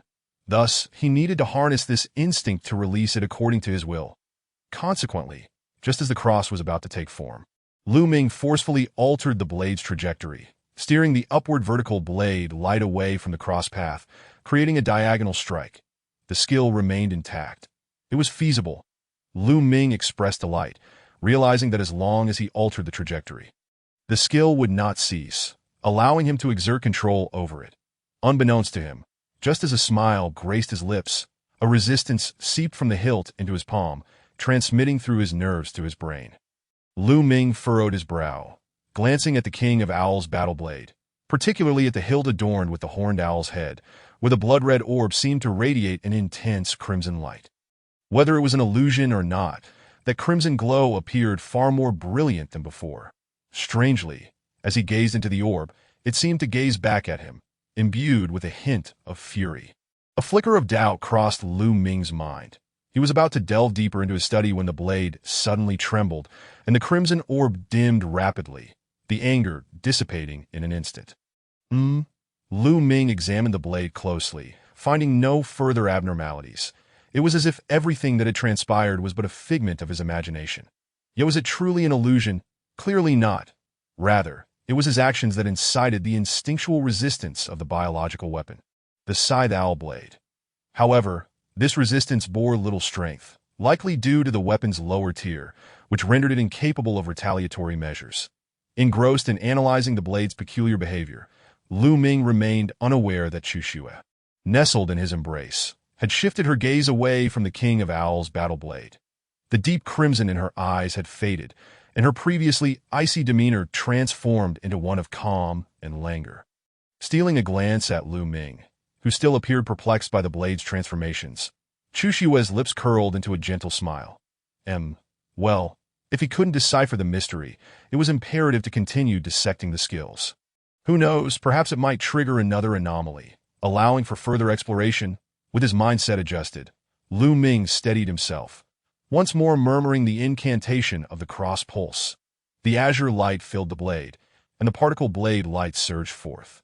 This time, the instinct for release did not emerge in his mind. 2 beams of particle blade light shot out in perfect parallel, unhindered, and the absence of any passive release left Lu Ming pleasantly surprised. The outcome was indeed as he desired. However, was the process not a tad abrupt? The blade had shown resistance. Surely, there should have been a period of acclimatization. Its sudden acquiescence left him feeling slightly abashed. Thus, he resolved to perform several more cross-pulses. Calm down, cross-pulse, cross-pulse, cross-pulse. With 3 casts, 6 beams of blade light crisscrossed, rendering the wall opposite him as hollow as lace work, that he was not exaggerating. The sensation of drawing the blade light was intoxicating, and crucially, this skill seemed to have no cooldown, permitting continuous use. Just as Lu Ming reveled in this discovery, the King of Owls' battle blade grew exceedingly hot. And upon inspection, the entire blade had turned a fiery, deed at Lu Ming fell silent, instantly grasping the implication. The biological weapon's skills lacked a cooldown indeed, but conversely, it had its limitations, namely, its load capacity. Employing biological skills at high frequency would cause the weapon to heat up, thereby accelerating its degradation. That he glanced at the King of Owls' battle blade statistics. Specialized biological energy. 880-1000, aberrant biological activity. 3000-6000 as expected. After 6 cross pulses, the consumption of specialized biological energy was normal. But the biological activity had plummeted by half, roughly equivalent to half a life. Feeling a twinge of regret, he reassured himself that it was not a significant issue. He had an abundance of aberrant blood, perfect for observing how the King of Owls' battle blade absorbed it to replenish its vitality. Xiaoxue, I will set you down now. Finding it cumbersome to wield with one hand, Lu Ming gently placed Xiaoxue beside him. He retrieved 200 milliliters of aberrant biological blood from his spatial pouch, directing it towards the King of Owls' battle blade. Initially, he intended to pour it directly onto the blade, but to his surprise, as the aberrant blood approached, several mercury-like tendrils burst forth from the blade, intertwining and morphing into a cavity the size of a bowl. One glance was enough for Lu Ming to recognize that this was the feeding channel of the King of Owls' battle blade. He uncorked the vial of ordinary aberrant blood and poured it in. Instantly, the sound of gulping echoed from within the cavity. To be frank, it was peculiar, yet undeniably fascinating that a weapon that consumed sustenance, and its manner of consumption was far superior to that of the scythe owl larvae in their natural state. As the crimson energy gradually filled the blade, the biological activity of the King of Owls' battle blade restored by 50 points, an amount contained in 200 milliliters of ordinary aberrant blood. In comparison, blood from aberrant creatures of the same tier contained 100 points, while E-class royal aberrant blood yielded 500 points. The latter two were too precious to expend, as they could enhance the probability of equipping and inheriting aberrant skills. The former, however, was abundant and easily obtainable. Once harvested, he could hunt larvae to replenish it, making it a renewable resource. Bang! A crisp sound emanated from Lu Ming's hand as the emptied blood vial shattered into shards, which promptly disintegrated into powder. Lu Ming gazed at the pale green dust in his palm, tilting his hand to let it cascade down, reaffirming the stringent nature of this world. When producing aberrant blood, the vials came equipped, and upon use, they would automatically disintegrate, leaving not a single trace behind. It was a strict system of borrowing and returning. Noting that Lu Ming had not produced more aberrant blood, the King of Owls' battle blade presumed he would cease feeding and began to retract its feeding channel. Hey! Lu Ming called out, attempting to stop it from withdrawing with a human summons. He initially expected no response from the blade, yet to his astonishment, upon hearing his voice, the feeding channel hesitated momentarily before extending back towards him. Chapter 64. Indeed, I am a romantic man, my word. You can understand human speech, just a mere mithril tier biological weapon. Lu Ming exclaimed in astonishment. The King of Owls' battle blade, upon hearing this, moved its feeding channel slightly, as if to nod in acknowledgement. Yet upon catching the latter part of Lu Ming's words, just a mere mithril tier, the feeding channel twisted in indignation. Hey, it could even exhibit emotional feedback. Quite strange. This weapon seemed rather different from the descriptions provided. Only the ultimate transcended ancient royal blades possessed a slight consciousness, capable of displaying their inherent nature. What are you? A mere mithril tier, yet you dare show attitude, grabbing the King of Owls' battle blade by its crooked mouth. Lu Ming began to pour in the ordinary, aberrant blood vigorously until the blade's biological activity reached its maximum, before finally releasing the feeding channel. The King of Owls' battle blade paused for 3 seconds, then abruptly retracted its feeding channel, sinking into a profound silence, much like a sulking little wife. That Lu Ming, unfazed by its tantrum, tossed it back into the spatial pouch. Yet, as he did so, a complex feeling arose within him. Having exhibited the ability to actively feed, comprehend human speech, and display emotions, why then was it still regarded as an inanimate object by the spatial pouch? where then lay the distinction between life and death. Opening the World Channel, he glanced at the time, 16:35, that only 2 hours and 25 minutes remained until nightfall at 19:00, that he never imagined that engaging with a weapon would consume 40 minutes of his time. Indeed, he was quite the romantic man, that he reached into his pocket to feel the 10-sided owl larvae eggs, contemplating that his collection of specialized crystals, both homologous and heterologous, had dwindled to 8,816, insufficient for their complete enhancement. Turning to embrace Chushue, he declared, "Let us go acquire some scythe owl larvae corpses." Just moments ago, after pondering the distinction between lifeless and living entities within the confines of the spatial pouch, he conceived a potential strategy. Since the efficiency of collecting specialized crystals is rather low when simultaneously exterminating larvae and undergoing sublimation, why not dedicate the entirety of daylight to the slaughter of larvae or other aberrant creatures? With the spatial pouch's ability to recycle the dead and its infinite stacking capacity, why not transport them all back to the safe haven? Then, during the prolonged night, he could diligently engage in sublimation and decomposition, thus accumulating specialized crystals. This approach would not only save time by allowing focus on a singular task, but also prevent others from witnessing the sublimation process. Truly a case of killing 3 birds with 1 stone. Chushue nodded lightly, her delicate hand grasping the air, conjuring a strand of golden silk in her palm. With ample experience, she understood that this was her moment to shine. However, just as she was about to take flight with Lu Ming, he adjusted her skirt and deftly cradled her leg, lifting her effortlessly. This time, it's my turn. He playfully draped her arms around his neck, mirroring the previous occasion when Chushue had requested a tight embrace, contributing her waist for support. "Hold tight," he prompted, fixing his gaze ahead as he sprinted forward. As he approached the 4th floor wall, his speed surged dramatically.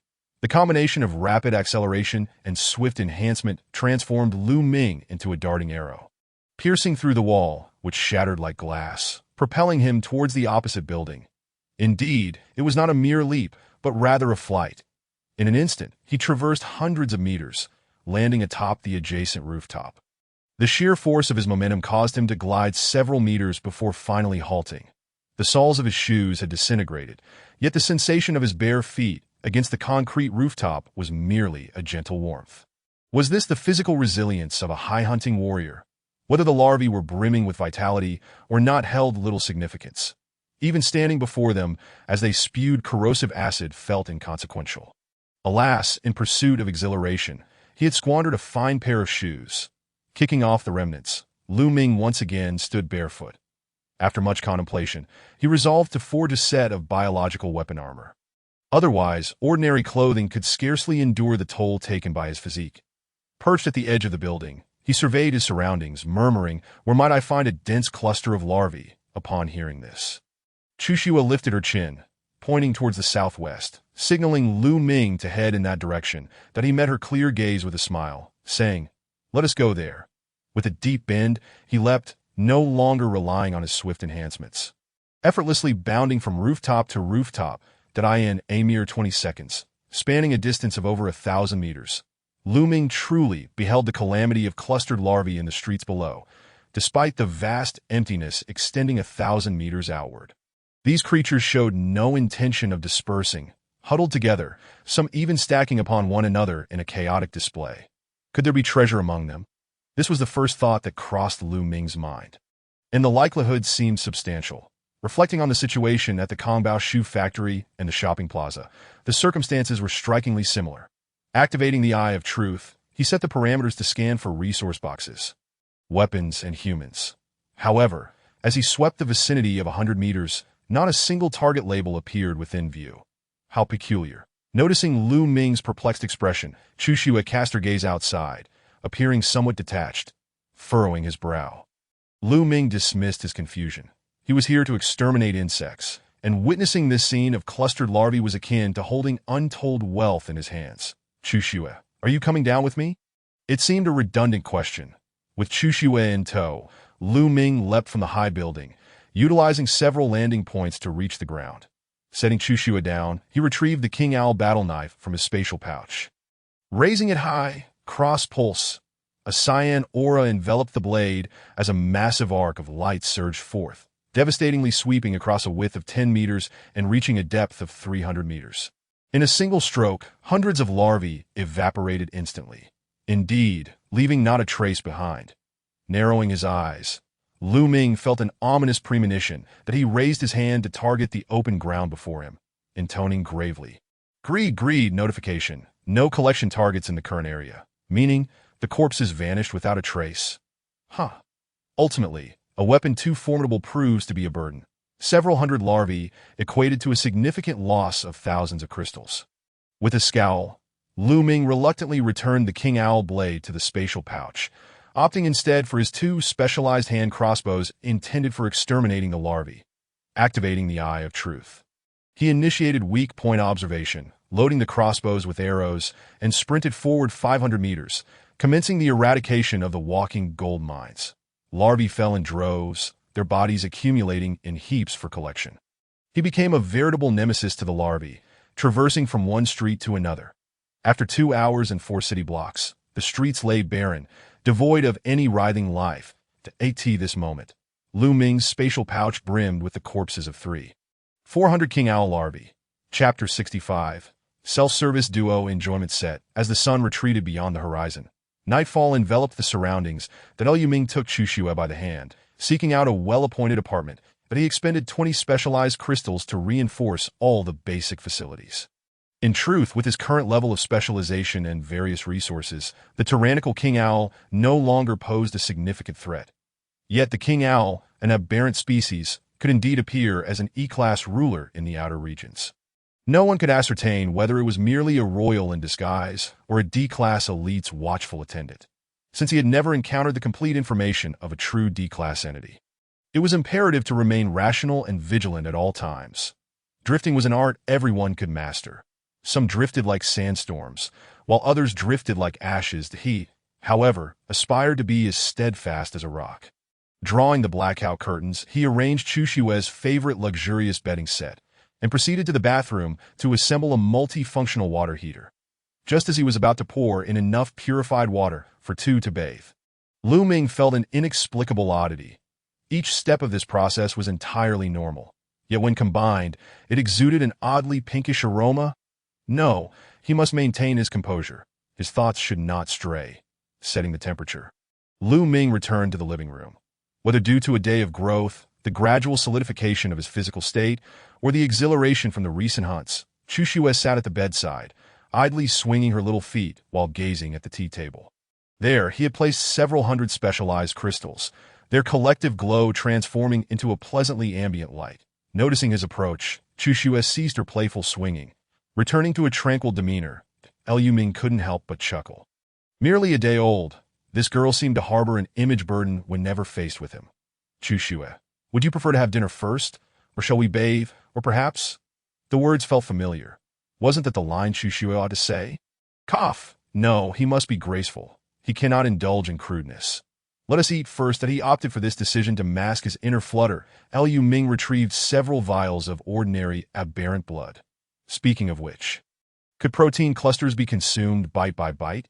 Was it acceptable to drink this? Casting a glance at Chu Xue's delicate mouth, and then at the vial labeled aberrant blood, he felt somewhat apprehensive.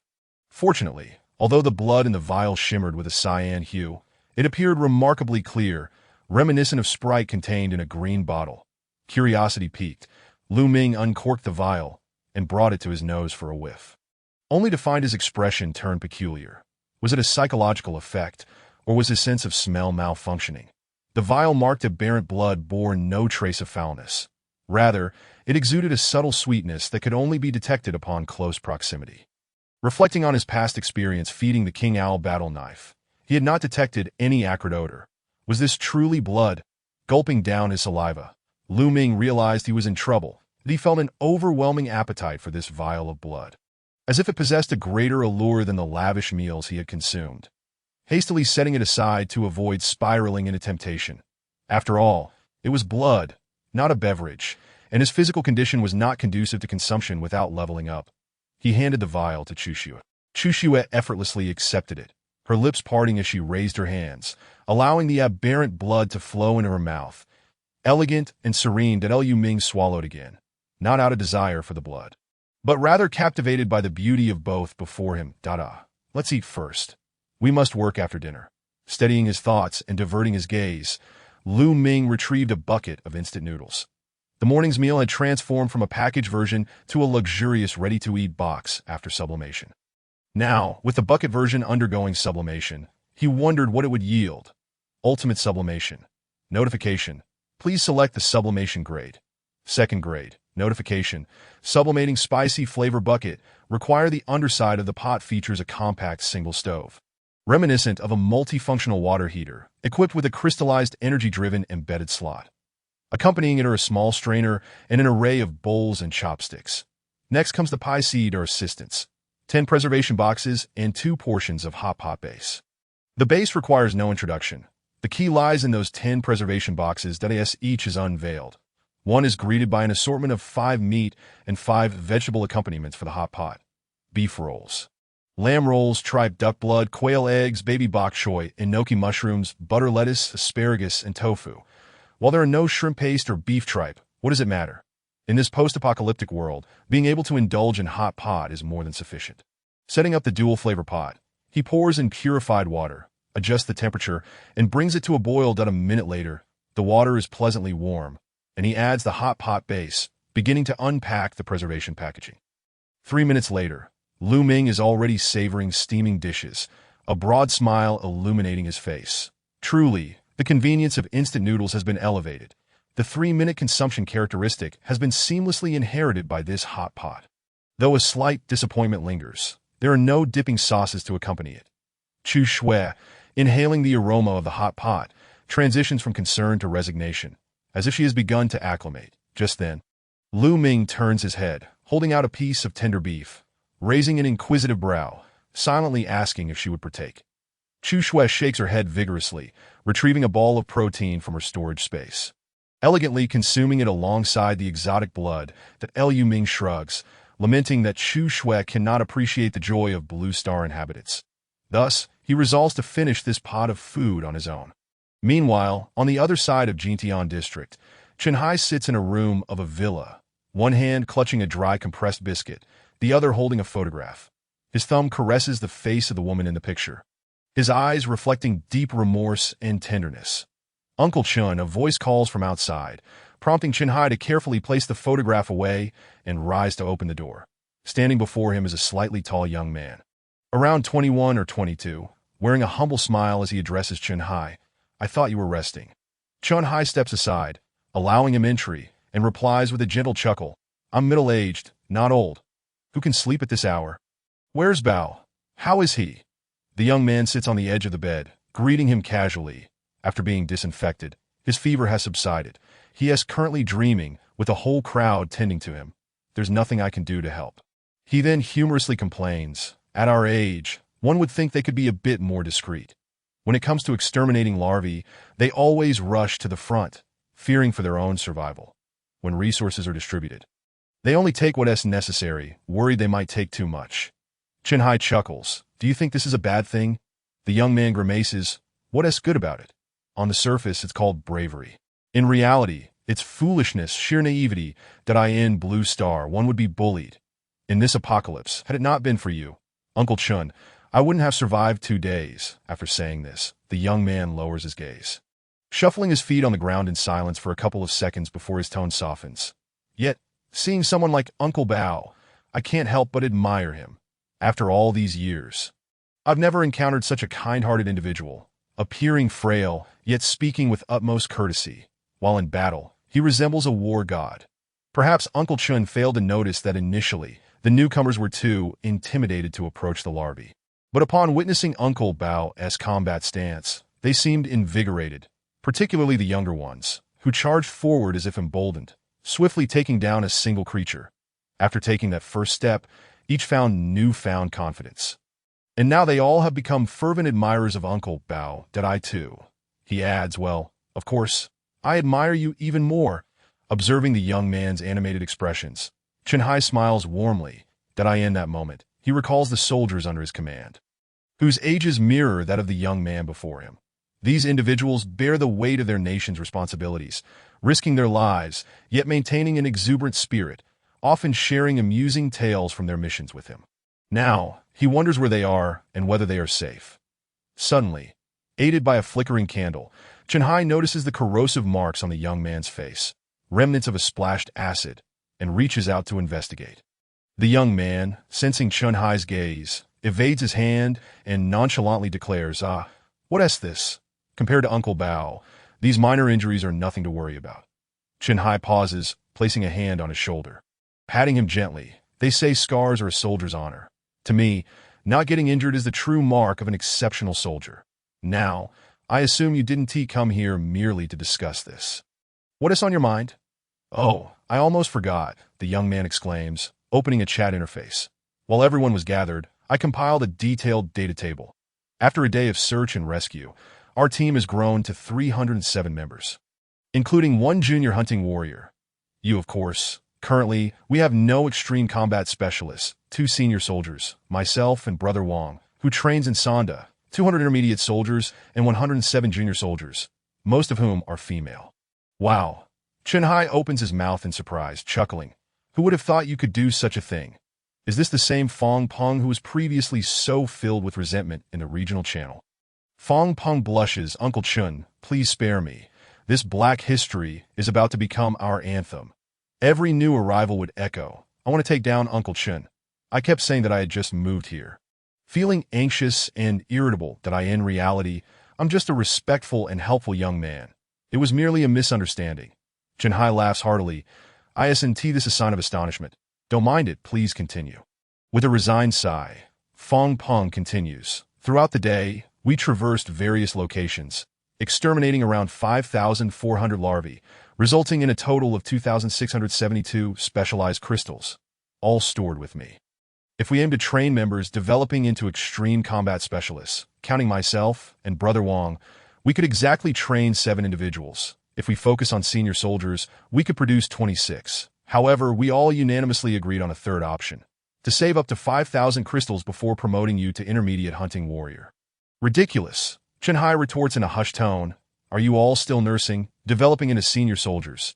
26 plus you, and Wong makes 28 senior soldiers, each able to lead 7 intermediate warriors in a squad-style carpet hunt, significantly increasing our crystal acquisition rate. But we've held you back for so long. Fong Peng hangs his head. So? Do you mean you wish to hold me back even longer? Chunhai counters. Absolutely not. That's not our intention. Fong Peng hurriedly clarifies. Chunhai squeezes his shoulder. I understand. You wish to repay me, but we must strengthen our team. When everyone reaches the status of senior soldiers, we will have firmly established our footing. The strong will lead the weak, and the weak will become strong, that I can promote myself. I don't need your help. Fong Peng stands still. This is an order. Yes, Fong Peng responds, snapping to attention. Chunhai lightly nudges his chest with a fist. Now you're starting to show some spirit, to go rest. Understood. Fong Peng turns to leave, a hint of grievance evident in his eyes. Fong Peng. As he steps out the door, Chunhai calls after him. Fong Peng halts, and Chunhai solemnly states, We will all survive, everyone. Upon hearing this, Fong Peng's eyes flicker with emotion as he turns back to stand at attention. Yes. Watching Fong Peng close the door, Chunhai touches the photograph in his pocket, murmuring, You will surely make it too. As he walks down the corridor, Fong Peng feels a sense of relief, humming a tune as he descends the stairs. I told you, right? You will be rejected. Uncle Chun will definitely not accept it. As he turns the corner, a weary voice reaches his ears, startling him nearly into a shout. Wang Yong, do you not know that scaring someone can lead to death? In the darkness, a spark of flame ignites, revealing a tall, handsome man holding a cigarette, that he throws an arm around Fong Peng's shoulder, playfully scolding. Where's my brother? You little rascal. Add me to the list. Fong Peng grimaces. Does that even matter? In this apocalypse, smoking is pointless. You should teach me some Sonda skills instead. Wang Yong chuckles, taking a sip. Of course, I'll teach you. Not just you, everyone must learn. That combat stance, TCH. It is unbearable to watch, but you must promise me something. Fong Peng frowns, wary. What is it? Wang Yong playfully flicks his forehead. What kind of expression is that? What are you thinking? You think I'm that kind of person? If we scavenge some cigarettes, save a few packs for me, Captain Fong. Fong Peng punches him lightly. I told you not to call me that. Just save them if you want, but you should quit. Every cigarette you smoke is one less available, and there is no production left. Wang Yong brushes off the ash from his cigarette. I just enjoy this. I'll quit when there is none left.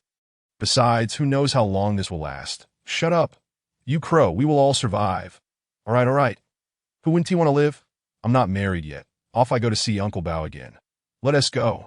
In another area, a woman clad in a suit held a cup of instant noodles, while a piece of paper adorned with a partially drawn map lay on the table before her.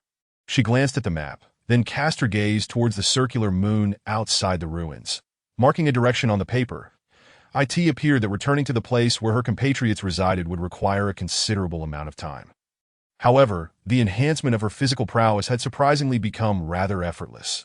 Despite having reached her limits back on Blue Star, she now found herself achieving breakthrough after breakthrough as a mid-level hunting warrior. She hoped that tomorrow would bring forth several elite warriors or junior hunting soldiers. After all, they were merely killers, and it would serve as a form of righteous retribution to send them all on their way. After finishing the soup, the woman in the suit donned her attire for slumber, with a sturdy steel sword resting beside her and a compact crossbow gripped in her hand. Upon returning to her apartment, Lu Ming, who had thoroughly cleaned the pot, patted his stomach. If not for the fear of losing face, he would have let out a hearty belch, casting a glance at the remnants of his meal on the table. He found the scene somewhat unappealing, especially as it continued to emit a lingering odor. Once one had indulged in hot pot, the flavors often transformed into a greasy torment, and he decided to stow away the pots and bowls in his spatial pouch. Intending to deal with them the next day, the scent still lingered in the air, and an idea struck him. He muttered, "Recycle the air." Unfortunately, the spatial pouch did not heed his words. Otherwise, besides a cleaner environment, there might have been other intriguing uses that, after a satisfying meal, one often yearns to recline.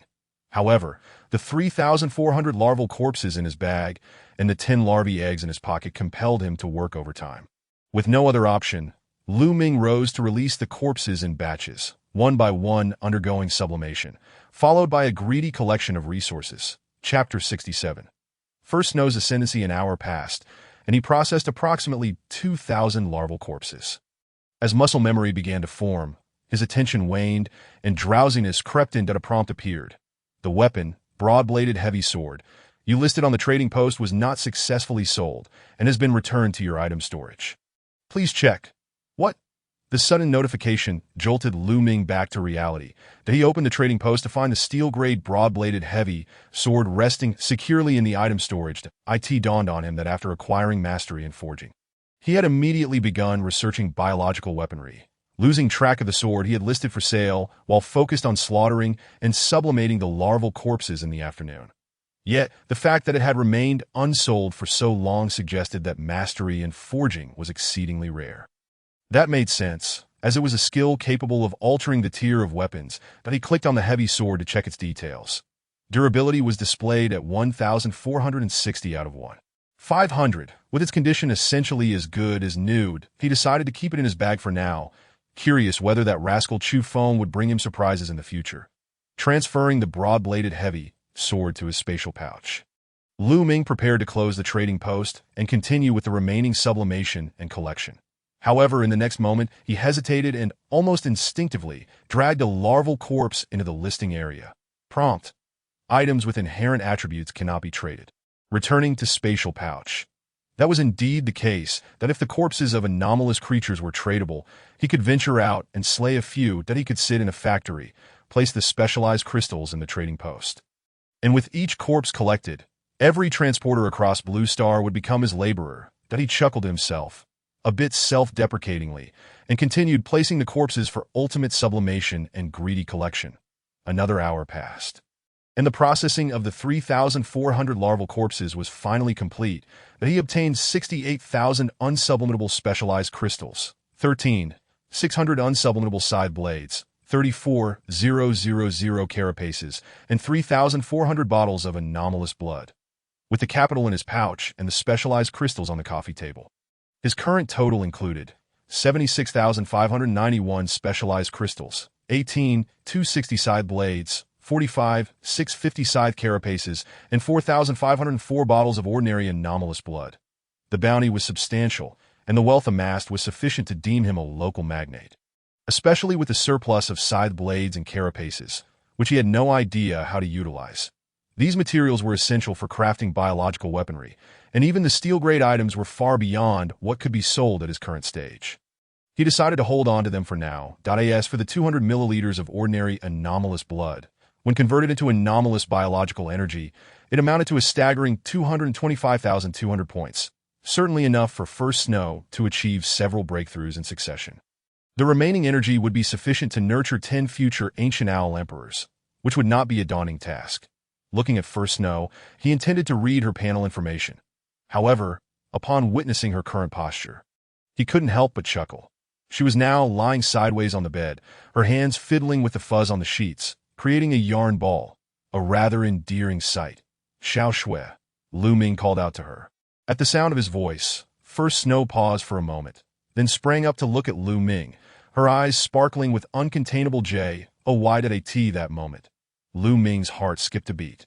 Reminiscent of the scene he had witnessed years ago when children rejoiced and cheered upon their parents' return from work, he recalled feeling a twinge of envy back then, until the old man had appeared, until trust was established between them, until each time he saw him returning home with a tricycle laden with cardboard boxes, until he heard his name being called, though he had never been good at expressing emotions.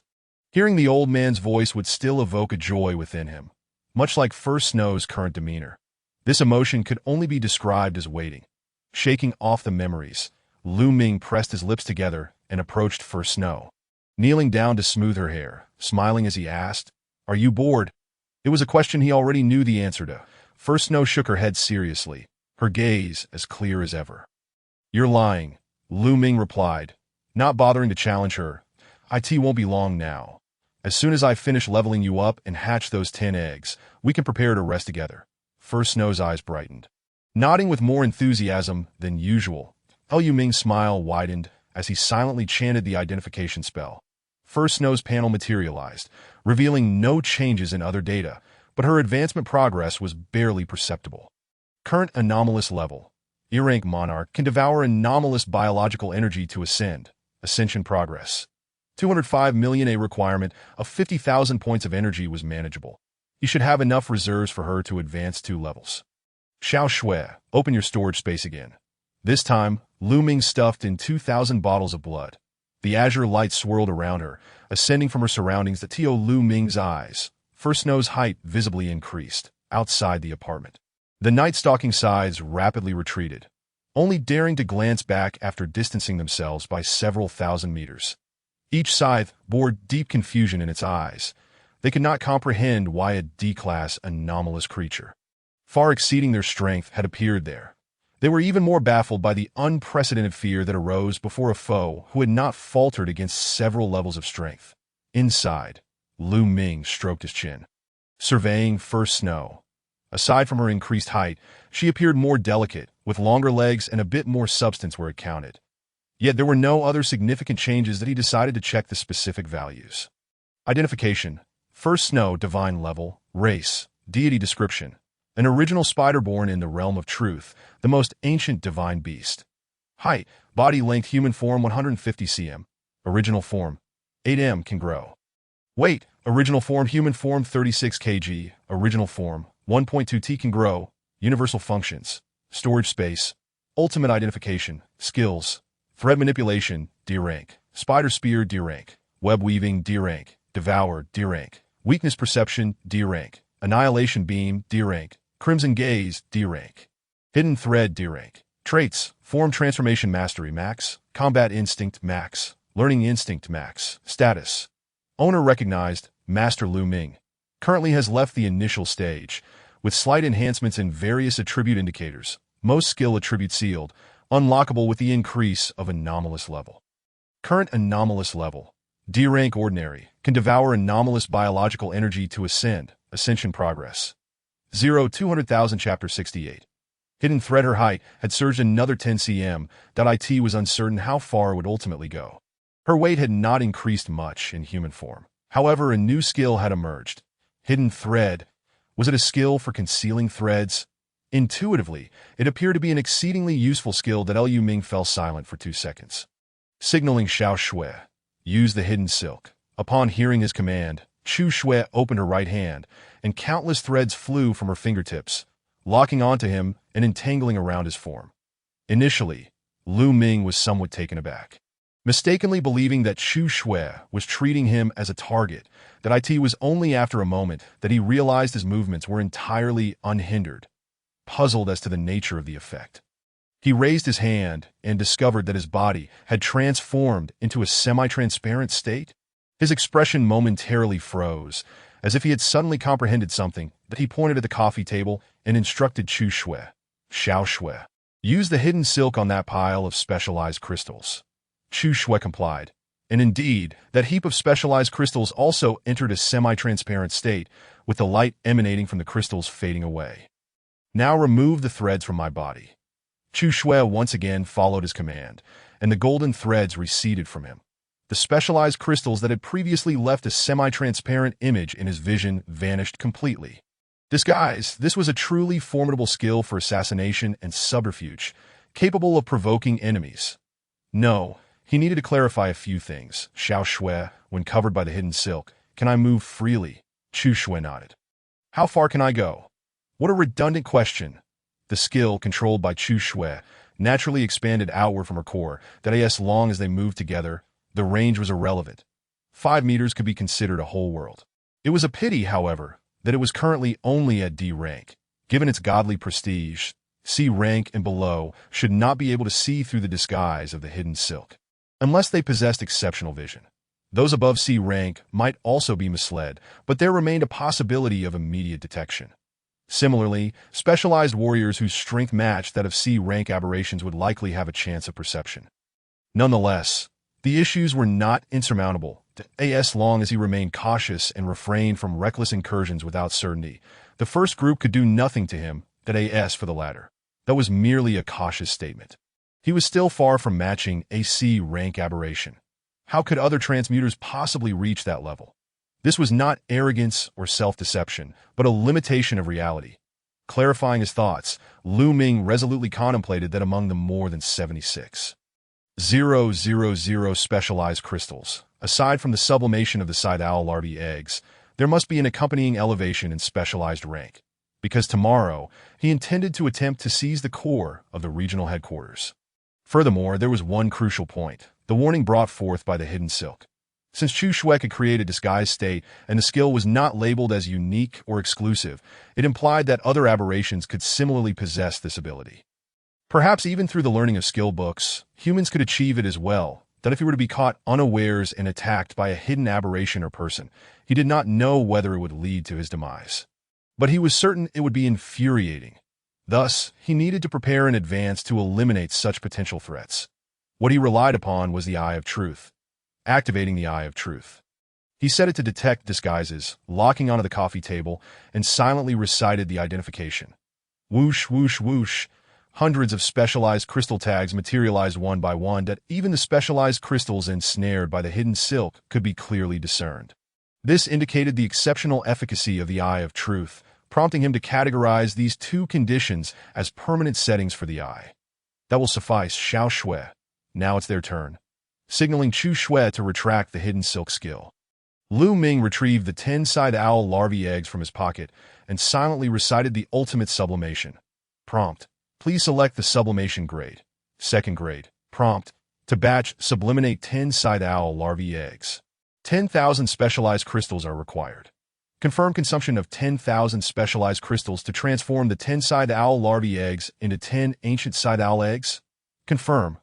Particles decomposed and restructured, aside from the size of the eggs doubling. The previously green-patterned larvae eggs transformed into a new version dominated by red and covered in black patterns. Ancient side owl, C-rank royal lineage, category, royal larvae eggs description, upon hatching. They will produce offspring of the ancient scythe owl royal bloodline. With proper nurturing, they will evolve into exceptionally powerful, uniquely loyal natural hunters. The C-rank royal ancient scythe owls. Hatching recognition conditions. Aberrant life, energy 100. Mastery of basic childcare skills. close incubation for 30 minutes, and the first being seen after hatching must be the incubator. This cost him 10,000 specialized crystals, enough to elevate 2 ultimate warriors to intermediate hunting warriors or 10 ultimate warriors to beginner hunting warriors. If it were someone else, without resorting to underhanded tactics to hunt humans, relying solely on slaying aberrations, they might not survive with their lives intact in 2 days. Yet he had poured it all in at once. One could only say it was the composure of the wealthy. Ancient scythe owls, do not let me down. Cradling the egg-sized larvae, Lu Ming placed them on the coffee table. Prompt. Detection indicates that the larvae body has intentions to hatch and meets hatching conditions. Do you wish to release the temperature protection layer of the larvae body for close incubation? The process requires a 30-minute close placement. Once detached from the mother body, the larvae will enter a state of temperature loss. And after 5 hours, they will perish. 0.5 hours. The vitality of C rank is so robust. Chu Shue's detachment time was only 10 minutes. Perhaps this was the advantage of being lowly born. Without hesitation, he chose to immediately release the temperature protection. Liu Ming reached into his spatial bag and retrieved a packaged pure cotton t-shirt. Next, using the advanced childcare techniques he had mastered, he skillfully fashioned a childcare pouch. Indeed, when he completed it, he was filled with admiration that it was exquisitely crafted to the point that it could be sold in a maternal and infant store. Yet upon reflection, he realized he was unaware of how his hands moved. It was said that the eyes could learn, but the hands could not.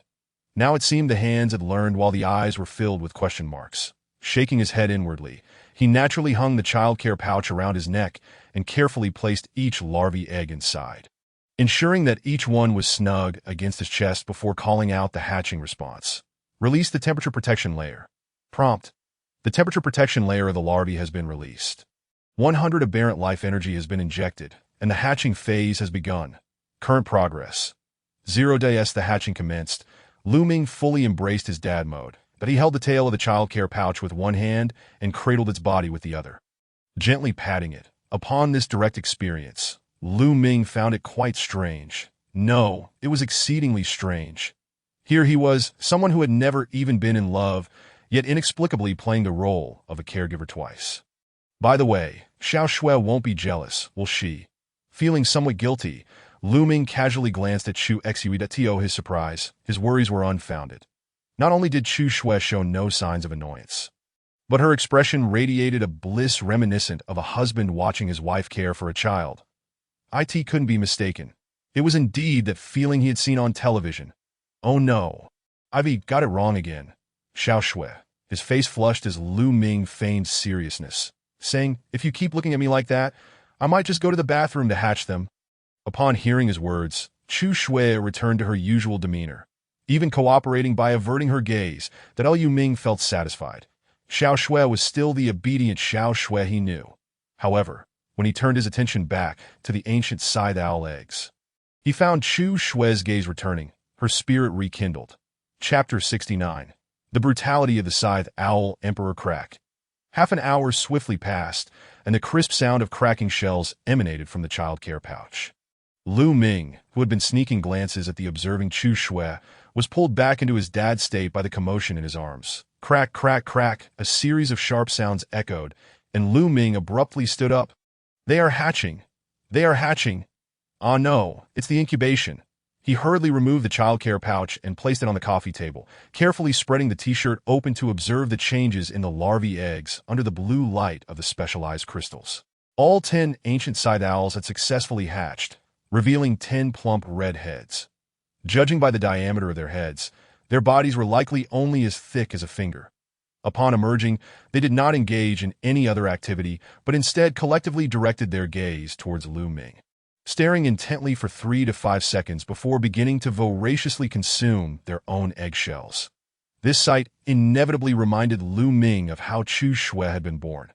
However, in terms of eating behavior, there was simply no comparison to Chu Shui. Rather, the manner in which they fed left Lu Ming pleasantly surprised that in the current world, scythe owl larvae typically fed using mouthparts located on their chests, akin to face-huggers, which was rather disconcerting. Yet the ancient scythe owls genuinely used their mouths to eat, resembling silkworms feasting on mulberry leaves, a familiar and normal sight. Thus, the subtle discomfort he had felt before hatching gradually dissipated. And the sound of crunching shells being consumed was quite soothing and hypnotic, that as they devoured the egg bodies, their forms gradually became evident. They measured about 10 centimeters in length, their dark red skin pulsating with life energy, radiating a shimmering glow that on the surface of each ancient scythe owl larvae, there was a uniquely positioned black stripe, deep and profound in its darkness, as if it could absorb the very light around it. Lu Ming was intrigued and leaned closer for a detailed examination. Unexpectedly, 2 clusters of keratin suddenly sprouted from the tops of the larvae's heads. With a sudden duong, 2 black and red antennae, resembling phoenix feathers, sprang forth. Setting aside any preconceived notions of biology, this abrupt development was quite fascinating that he watched with great interest, pondering that the energy supplementation must adhere to the principle of fairness. Yet he did not anticipate that, after finishing their egg bodies, the 10 larvae would swiftly charge toward one another, entangled, gnawing, and battling. In the span of but a fleeting moment, 2 larvae had already perished amidst the chaos. Goodness, what are you all doing? Is there not enough to eat? If that is the case, why not come to me? I have plenty. Why seek your brethren? Lu Ming was bewildered, reaching out to intervene, just as he stood up. He was obstructed by Chu Xue's silk, that Lu Ming looked at Chu Xue in confusion, only to find her shaking her head with utmost seriousness that he pointed at the carnage on the coffee table. Is this normal behavior? Chu Xue nodded gravely. Retracting her silk, Lu Ming fell silent, slowly sitting back down, his heart bleeding as he gazed upon the fallen bodies. Each of those was a meticulously stacked crystallized evolution. The pain of loss was palpable. Finally, as only one ancient owl larvae remained, the internal strife came to an end. Observing the barely alive victor, Lu Ming surmised the reason for their mutual slaughter, that in a royal lineage, a collective requires but a single leader.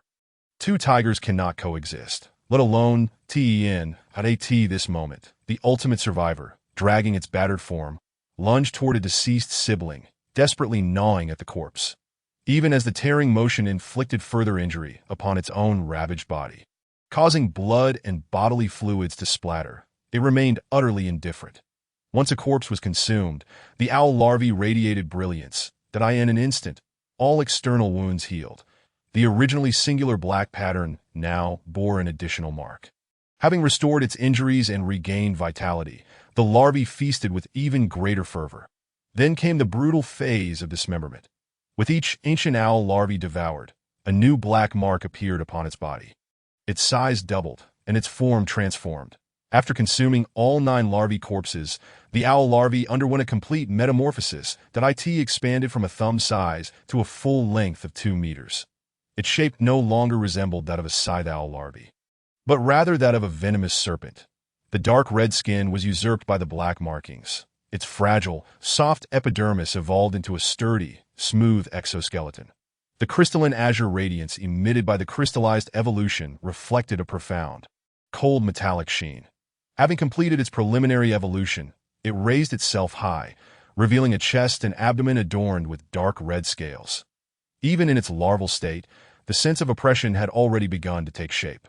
Lu Ming locked eyes with it and slowly extended his hand. The owl larvae seemed to understand Lu Ming's intention, nudging its feathered, antennaed head against his palm. Seeing this affectionate display, Lu Ming, who was pained at the loss of 9,000 crystallized evolution, swept away his grief. It was all worth it that he glanced at its information data. Identification, slaughter owl larvae. C grade, category, mutated insect monarch description, a bloodline of the ancient owl emperor. Where a single female can give birth to no more than 3 offspring, that in cases of 3, they will engage in mutual combat until a leader is determined. However, this time, for unknown reasons, it consumed 9 of its kin, acquiring a lineage that surpasses that of the ancient owl emperor clan, mutating into the slaughter owl. Its offensive capabilities, desire for carnage, and hunting skills have multiplied several times. It exhibits absolute loyalty to its master, remaining faithful unto death. Length, 2.1 m. Weight, 10 kg. Skill, ejecting piercing venomous needle status. Recognized master, Master Lu Ming. Current ascension energy is full, can undergo pupation at any time, but the slaughter owl refuses to pupate due to an unfulfilled wish, which is related to its sense of recognition. Current mutation level, C grade larva, can consume energy from other species to ascend. Ascension progress. 900,008,00000. After reading the information about the owl larvae, Lu Ming was taken aback that he finally felt that the deaths of those 9 larvae were not in vain, but rather a significant gain. Mutation, the bloodline of slaughter, and a full 900,000 biological energy.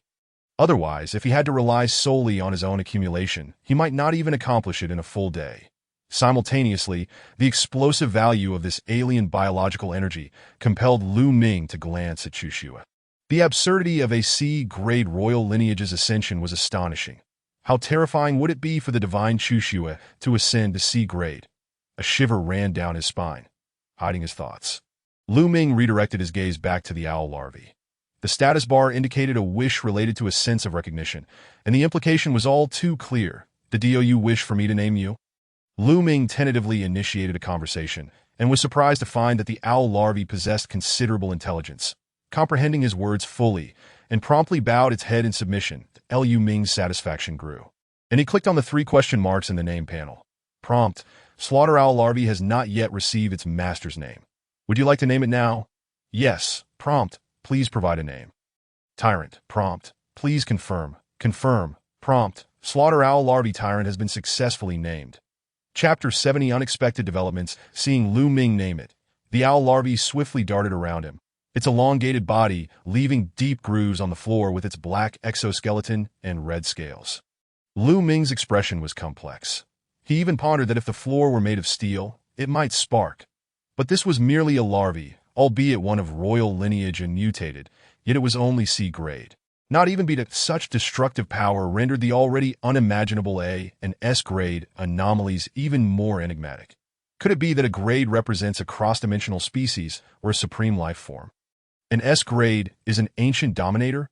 Otherwise, how could the previous 66,665 batches of transients have perished without exception in this world? What exactly is this so-called Gallon Galaxy 618? Just as Lu Ming's thoughts spiraled, a sudden sharp pain shot through his calf. Reflexively, he straightened his right leg and looked down, only to find the owl larvae affectionately rubbing against his leg. The force was at least 10 times greater than when it had nudged his hand. Each touch felt as if it were being scraped by a steel wool. I can't take it. This level of affectionate interaction is beyond my current physical capacity. Tyrant. Lu Ming called its name. Indeed, regardless of species, being addressed in a serious tone invokes immediate respect. Tyrant straightened its body and gazed up at its master, resembling a loyal servant standing at attention. Lu Ming bent down to pat its head. Sighing, I appreciate the affectionate gestures, but the physical differences between species are significant. Your steel exoskeleton is something I currently cannot bear. Please stop. Tyrant tilted its head, its antennae making a couple of movements as if confused by his intent. Lu Ming, unwilling to elaborate, pointed toward the corner of the living room, stating plainly, Go, pupate. This time it understood, visibly startled, as if it had forgotten about its need to evolve. Watching it rush eagerly to the corner, pressing its body flat against the wall, creating a protective membrane from his bodily fluids. Lu Ming remained silent, praying that this creature wouldn't possess the traits of a mischievous dog, or else he would have to consider eliminating it to prevent losses. Redirecting his gaze back to his calf, Lu Ming felt a wave of helplessness. Following the destruction of his formal shoes, his pants had also met the same fate. Glancing at the floor, which resembled a path trampled by a vehicle, Lu Ming inwardly lamented, It's over. The signs of destruction have already emerged. Well, this apartment is a gift from nature anyway. As for the clothes, the biological equipment materials are adequate. It's time for a change.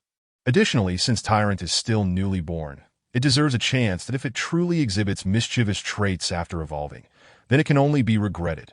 After all, while traversing other worlds might be tolerable, having a pet that could introduce uncertainties is unacceptable in this post-apocalyptic scenario.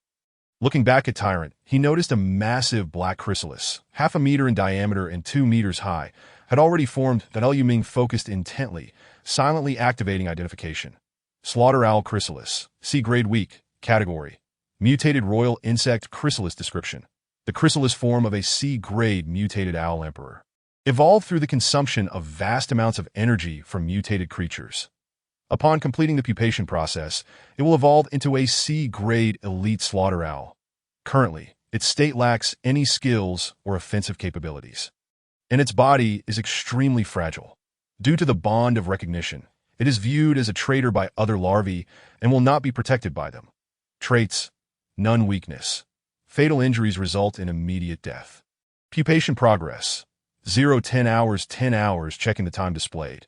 It was already 10:32 p.m. IT would complete its evolution by 8:32 a.m. the next morning, perfectly timed. Now, the night was deep. It was time to rest. Xiaoxue, are you going to take a shower? Lu Ming asked, turning to Chuxue to stretch his limbs. Chuxue immediately jumped off the bed, came to Lu Ming's side, and took his hand. Looking at him as if to say, lead the way, that Liu Ming was taken aback. I didn't mean it that way. I meant you go first, and then I will follow. Chuxue released Lu Ming's hand and hurried into the bathroom. Lu Ming thought she understood his intent and was about to shower her with praise. But to his surprise, after entering the bathroom for only a couple of seconds, she poked her head out, blinking her eyes and urging him, as if saying, I went first. Why aren't you here yet? Lu Ming pressed his forehead, and after 40 minutes, he lay beneath the covers in a buttoned nightgown. His left hand resting on his brow, his aging face slightly flushed. The vivid scenes in his mind lingered stubbornly to his astonishment. He had ultimately shared the bathroom with Chuxue, not in the sense of bathing together, but rather assisting one another. While Chuxue washed, he helped by scrubbing her back, rinsing, and drying her hair, all the while instructing her on the use of the water heater, shampoo, and body wash, with her innate aptitude for learning. Chuxue grasped the concepts with remarkable ease. When it was his turn to wash, he wrapped himself in a towel and kept his head down, allowing Chuxue to scrub his back, rinse, and dry his hair. Though he did nothing himself, the atmosphere was undeniably awkward. Despite repeatedly calling her his wife, such titles could only hold weight if she possessed a more mature demeanor, given Chushue's current appearance. His upbringing and education as a citizen of the Blue Star Huaxia forbade him from crossing certain boundaries. However, Chuxue found everything in the bathroom to be incredibly novel and exhilarating. While she did not splash water about like a rowdy child, the ebbs and flows of her emotions were evident. It seemed she was already anticipating the arrival of the next evening. And as they exited the bathroom, she clearly wished to linger a little longer. Lowering his hand from his forehead, Lu Ming turned to find Chuxue peacefully asleep, facing him, gazing at her serene and flawless sleeping visage. He too began to feel a sense of calm and tranquility, but he was unable to resist the urge to stroke her long hair, yet hesitated, fearing he might awaken her. That it was as if she sensed his presence, instinctively curling closer into his embrace. Yet, how could a person in deep slumber find the right position? After a brief pause, Lu Ming smiled and gently drew her closer. Thus, he caressed her long hair, inhaling the fragrant scent of her shampoo, and gradually closed his eyes. Suddenly, darkness enveloped him. What followed was a heavy sound of breathing, with his vision flickering in and out as if in a tempest.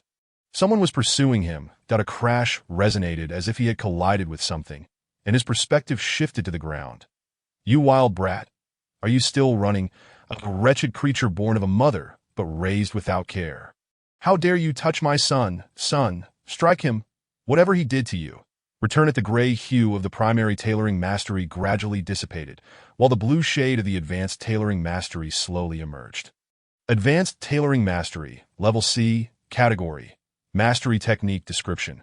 Mastery over the crafting of armor from exotic biological materials, achieving advanced certification, marking a formal expertise in tailoring, with the ultimate capability to create alloy-grade armor. Usage: by silently invoking the tailoring function, one can access the armor crafting interface. After inserting exotic biological materials, armor recipes will automatically appear, identifying the type of armor to be crafted based on the primary materials used. The crafting process has a success rate that increases with the mastery level. Advanced Trait: increases the success rate of armor crafting by an additional 10. Advanced Trait: enhances the probability of inheriting traits from exotic biological materials by 2. Advanced Trait: raises the probability of inheriting 2 or more traits by an additional 0.2. Upon reviewing the attributes, Lu Ming felt immensely satisfied. The biological weaponry inherits the skills of exotic creatures, while the biological armor incorporates their unique traits. These two specialized techniques align perfectly, showcasing a clear division of labor that is remarkably rational. The brutal Owl King left a profound impression on him. Even now, its information remained vivid in his mind. The traits totaled 3. 1. The instinct for hunting that grows stronger with each battle, embodying a relentless urge for slaughter. 2. An advanced regeneration ability that allows for rapid recovery, even when shattered, as long as true death has not occurred. 3. That the capacity to unleash one final vengeful strike, even after experiencing true death. Such exaggerated descriptions could hardly be applicable to a human body.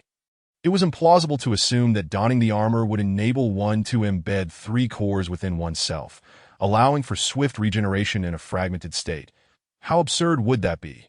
Thus, he boldly speculated that the so-called trait inheritance was actually directed at the armor itself.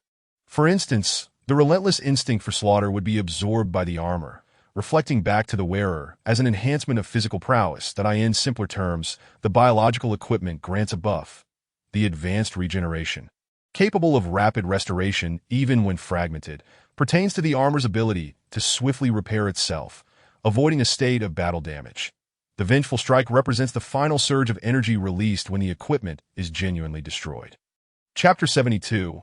Biological Armor. Just thinking about it was exhilarating. Without further ado, let us get started. He activated the tailoring function in his mind. He silently invoked the familiar interface that unfolded before him. Lu Ming. Is there no bottom line? Could this be any more lackluster? You couldn't even be bothered to change the mechanical forging furnace in the middle. At least put a sewing machine there. He could understand that. With a stoic expression, he tossed in the Owl King's shell, and the interface promptly initiated a scan. Prompt: tailoring function scan complete. Primary material identified as armor. Recipe pairing successful. Please select a crafting recipe. With a rustle, pages flipped, and a list of crafting recipes cascaded down from the left side of the interface. Owl King Helmet, Owl King Armor, Owl King Gauntlets, Owl King Boots. It was merely a matter of selecting parts. There was no mention of types.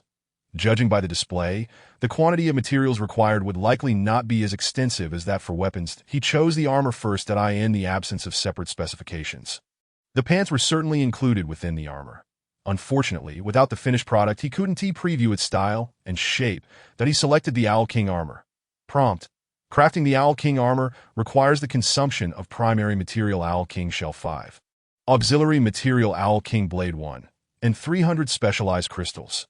Having experienced the price of the Owl King Blade, Lu Ming found the material requirements for the Owl King Armor to be quite reasonable. More crucially, he had exactly 4 Owl King Blades left in his bag, just enough to craft a complete set of biological armor. He swiftly placed the remaining 4 Owl King shells and 1 Owl King Blade into the primary and auxiliary material slots. The mechanical forging furnace pulsed with energy, emitting a bright reaction. Enhancement.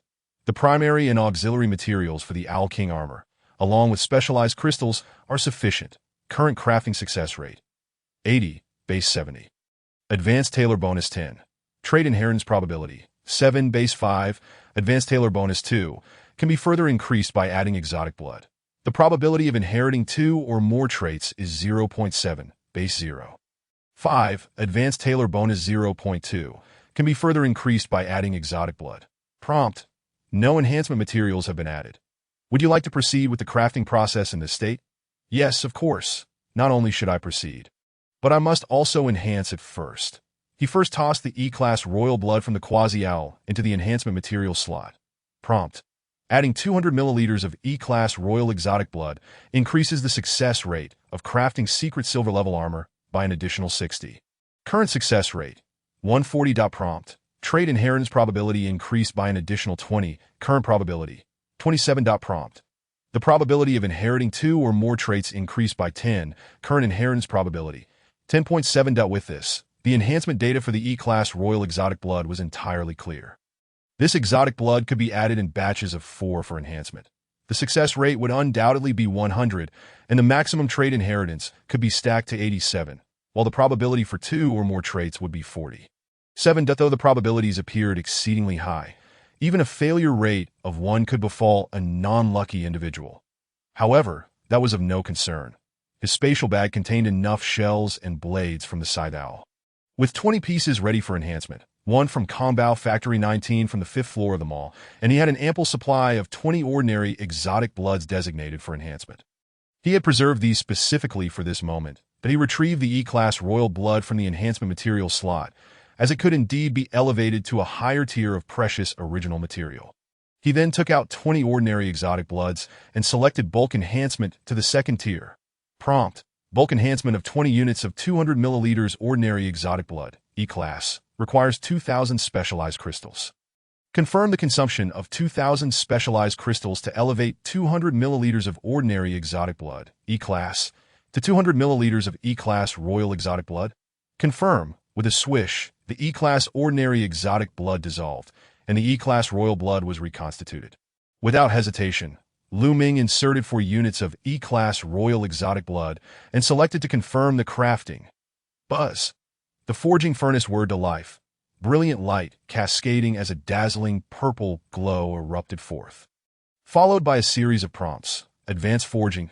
Congratulations. You have crafted the dual trait Owl King armor. Dual traits? As he withdrew the successfully forged garment, Lu Ming found himself momentarily bewildered. What he grasped was not fabric, but a diamond-shaped crystal measuring 5 centimeters in length and 3 centimeters in width. The base of the crystal was smooth, while the tip was three-dimensional. Like the Owl King blade, the crystal bore several azure cracks. With energy flowing within, exuding a vibrant vitality. Armor. He immediately checked the information. Owl King armor, secret silver level, category. E-Class Royal Biological Armor description. Upon contact with the skin, it expands into a garment, perfectly adapting to any body shape.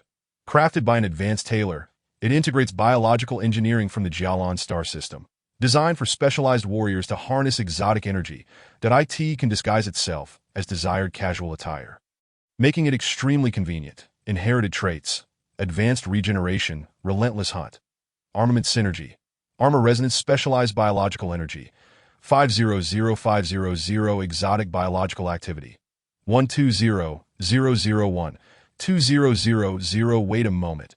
Armament synergy, armor resonance. When all 4 pieces of the same biological armor are worn, it can awaken armor resonance, activating the biological armored suit, allowing the entire set of armor to share inherited traits, biological energy, and exotic biological activity. Wow. This seems rather impressive that IT adhered to the skin. Cautiously, Lu Ming removed his sleepwear and pressed the diamond-shaped crystal against his chest. A series of whirring sounds erupted as countless black fibers surged over Lu Ming's body like a tidal wave. Within mere seconds, a perfectly fitted black battle suit formed. It was snug, comfortable, and felt as if he were wearing nothing at all. Most importantly, he could feel the warmth radiating from the suit. Alive. Chapter 73. Armament synergy, armor resonance. How to put it? If one were to liken it to a living being, it would indeed feel somewhat peculiar. For instance, what exactly is the construction of the area around the groin? As his thoughts settled, the black tide of fibers continued to creep upward. They enveloped Lu Ming's neck, ascended to his mouth and nose, ultimately resting upon the bridge of his nose, covering his face, achieving a true sense of being armed right up to the nape of his neck that a gentle attempt to breathe revealed no obstruction whatsoever. In fact, the air felt remarkably fresher as he inhaled. Filtering, at this moment, the swirling sound of the black tide finally ceased. Following this, the entire Xiong Wang battle armor manifested an array of countless azure blue gradient energy patterns. These patterns were meticulously engraved upon the surface of the armor, harmonizing with the diamond-shaped crystal at the chest, exuding a sense of technological beauty that seemed to emanate from the future. As for its ability to autonomously transform and disguise itself as everyday attire, that was a matter to be addressed once all the armor was completed. With this thought in mind, Lu Ming redirected his gaze towards the forging and tailoring interface. Skillfully expanding the recipe list, he selected the Xiong Wang gauntlets that a prompt appeared. To craft the Xiong Wang gauntlets, you will require the following materials: Xiong Wang Shell 3, Xiong Wang Blade 1, and specialized crystal 200. But the required materials were significantly fewer than those needed for the battle armor. Lu Ming placed all the primary and auxiliary materials into the crafting interface, simultaneously tossing in 4 vials of E-Class Royal Beast Blood, and confirmed the crafting process. Advanced forging. Congratulations. You have successfully crafted the dual characteristic Xiong Wang gauntlets. Another instance of high-level forging inheriting dual characteristics. Though with a probability of 40.7, it could neither be deemed excellent nor lamentable. He simply hoped that among this dual characteristic there would be the coveted hatred and slaughter. After all, the complete set of Xiong Wang armor, once donned, would activate armed synergy, regardless of skills, specialized biological energy, or the vitality of exotic creatures. All would be shared collectively that he retrieved the successfully crafted gauntlets. This time, he acquired 2 diamond-shaped crystals, each measuring 2 centimeters in length and 1 centimeter in width. Identification: Xiong Wang gauntlets, mithril grade category, E-class royal biological armor description. No measurements required. The attire expands upon skin contact, perfectly adapting to any hand shape. Crafted by advanced tailors and integrated with biological engineering from the Jialan star system. These novel gauntlets are designed for specialized warriors to wield exotic energy. They can disguise themselves as desired everyday styles, offering remarkable convenience, inherited characteristics, advanced regeneration, hatred and slaughter armed synergy, armor resonance, specialized biological energy. 300, exotic biological vitality. 900, excellent. The hatred and slaughter had been secured AS for the remaining helmet and battle boots. He only needed to insert a vial of ordinary exotic blood to ensure a 100 success rate. Not rushing to equip them, Lu Ming continued with the armor crafting. Prompt: to craft the Xiong Wang boots, you will require the following materials: Xiong Wang Shell 3, Xiong Wang Blade 1, and Specialized Crystal 200. Prompt: to craft the Xiong Wang helmet, you will require the following materials: Xiong Wang Shell 3, Xiong Wang Blade 1, and Specialized Crystal 200. That he successfully crafted the Xiong Wang boots and the Xiong Wang helmet. In reality, when it came to the probability of equipping, one either relied on the strength of the blood or gambled on luck. Ceasing the infusion of royal beast blood, the crafting interface showed no mercy, promptly delivering 2 blank items. The attributes of the 2 pieces of armor were not particularly noteworthy. Aside from the differences in terminology in the descriptions, all other data matched perfectly with the gauntlets. At this moment, Lu Ming held 3 pieces of equipment and 5 diamond-shaped crystals in his hands. The 2 crystals for the gauntlets had already been mentioned, so there was no need to elaborate further. The 2 for the boots measured 3 centimeters in length and 1 centimeter in width. The helmet was rather intriguing, being only the size of a pinky nail, appearing quite delicate. He first affixed the 2 gauntlet crystals to the backs of his hands. The fully enclosed gloves, identical in texture to the battle armor, spread out and ultimately fused with the armor. The boots were then affixed to the sides of his ankles, fully enclosing his feet in a pair of black combat boots that connected to the lower garment. As for the helmet, Lu Ming opened the self-mirror in his character information. After some consideration, he chose to place it on his forehead. That it was merely a casual location to observe the unfolding effect. But placing it on the forehead seemed to embody a certain romanticism associated with masculinity. Unexpectedly, as soon as the crystal neared his skin, it vanished without a trace. There was no expansion of the black tide, nor any formation of a helmet. It seemed to have disappeared entirely. What was happening? As he pondered, a surge of information penetrated his consciousness. Lu Ming paused for a moment. Then his expression shifted to one of realization. To enhance aesthetics, the helmet had been designed to remain in a default hidden state. AS for its defensive capabilities, the armor could autonomously sense attacks and dangers. The wearer could also actively initiate a defensive state, providing seamless protection around the clock. To put it plainly, it was the difference between automatic and manual driving. Let us try manual first. Armor defense activation. He silently chanted this in his mind, and the runes across his body began to shimmer and surge with energy. A shield of azure energy, akin to a biological force field, unfolded from head to toe in a sweeping motion, then vanished without a trace. Lu Ming attempted to touch his chest with his finger, only to discover that the shield, which had seemingly disappeared, suddenly manifested at the tip of his finger. And no matter how much force he exerted, he could not penetrate it even a fraction, even when he increased his strength to strike it. The energy shield yielded no ripples whatsoever. Impressive. He was immensely satisfied with this defensive capability. Deactivate defense. Transitioning to the armor's autonomous sensing mode, the energy shield dissipated. The energy runes of the Xiong Wang armor also transitioned from an active state to a dormant one. At this point, Lu Ming had grasped the defensive mechanism. The remaining tasks were merely switching between two states, one being armed synergy and armor resonance, the other being armor disguise and transformation into everyday attire. If he were to choose which to try first, it would undoubtedly be armor resonance.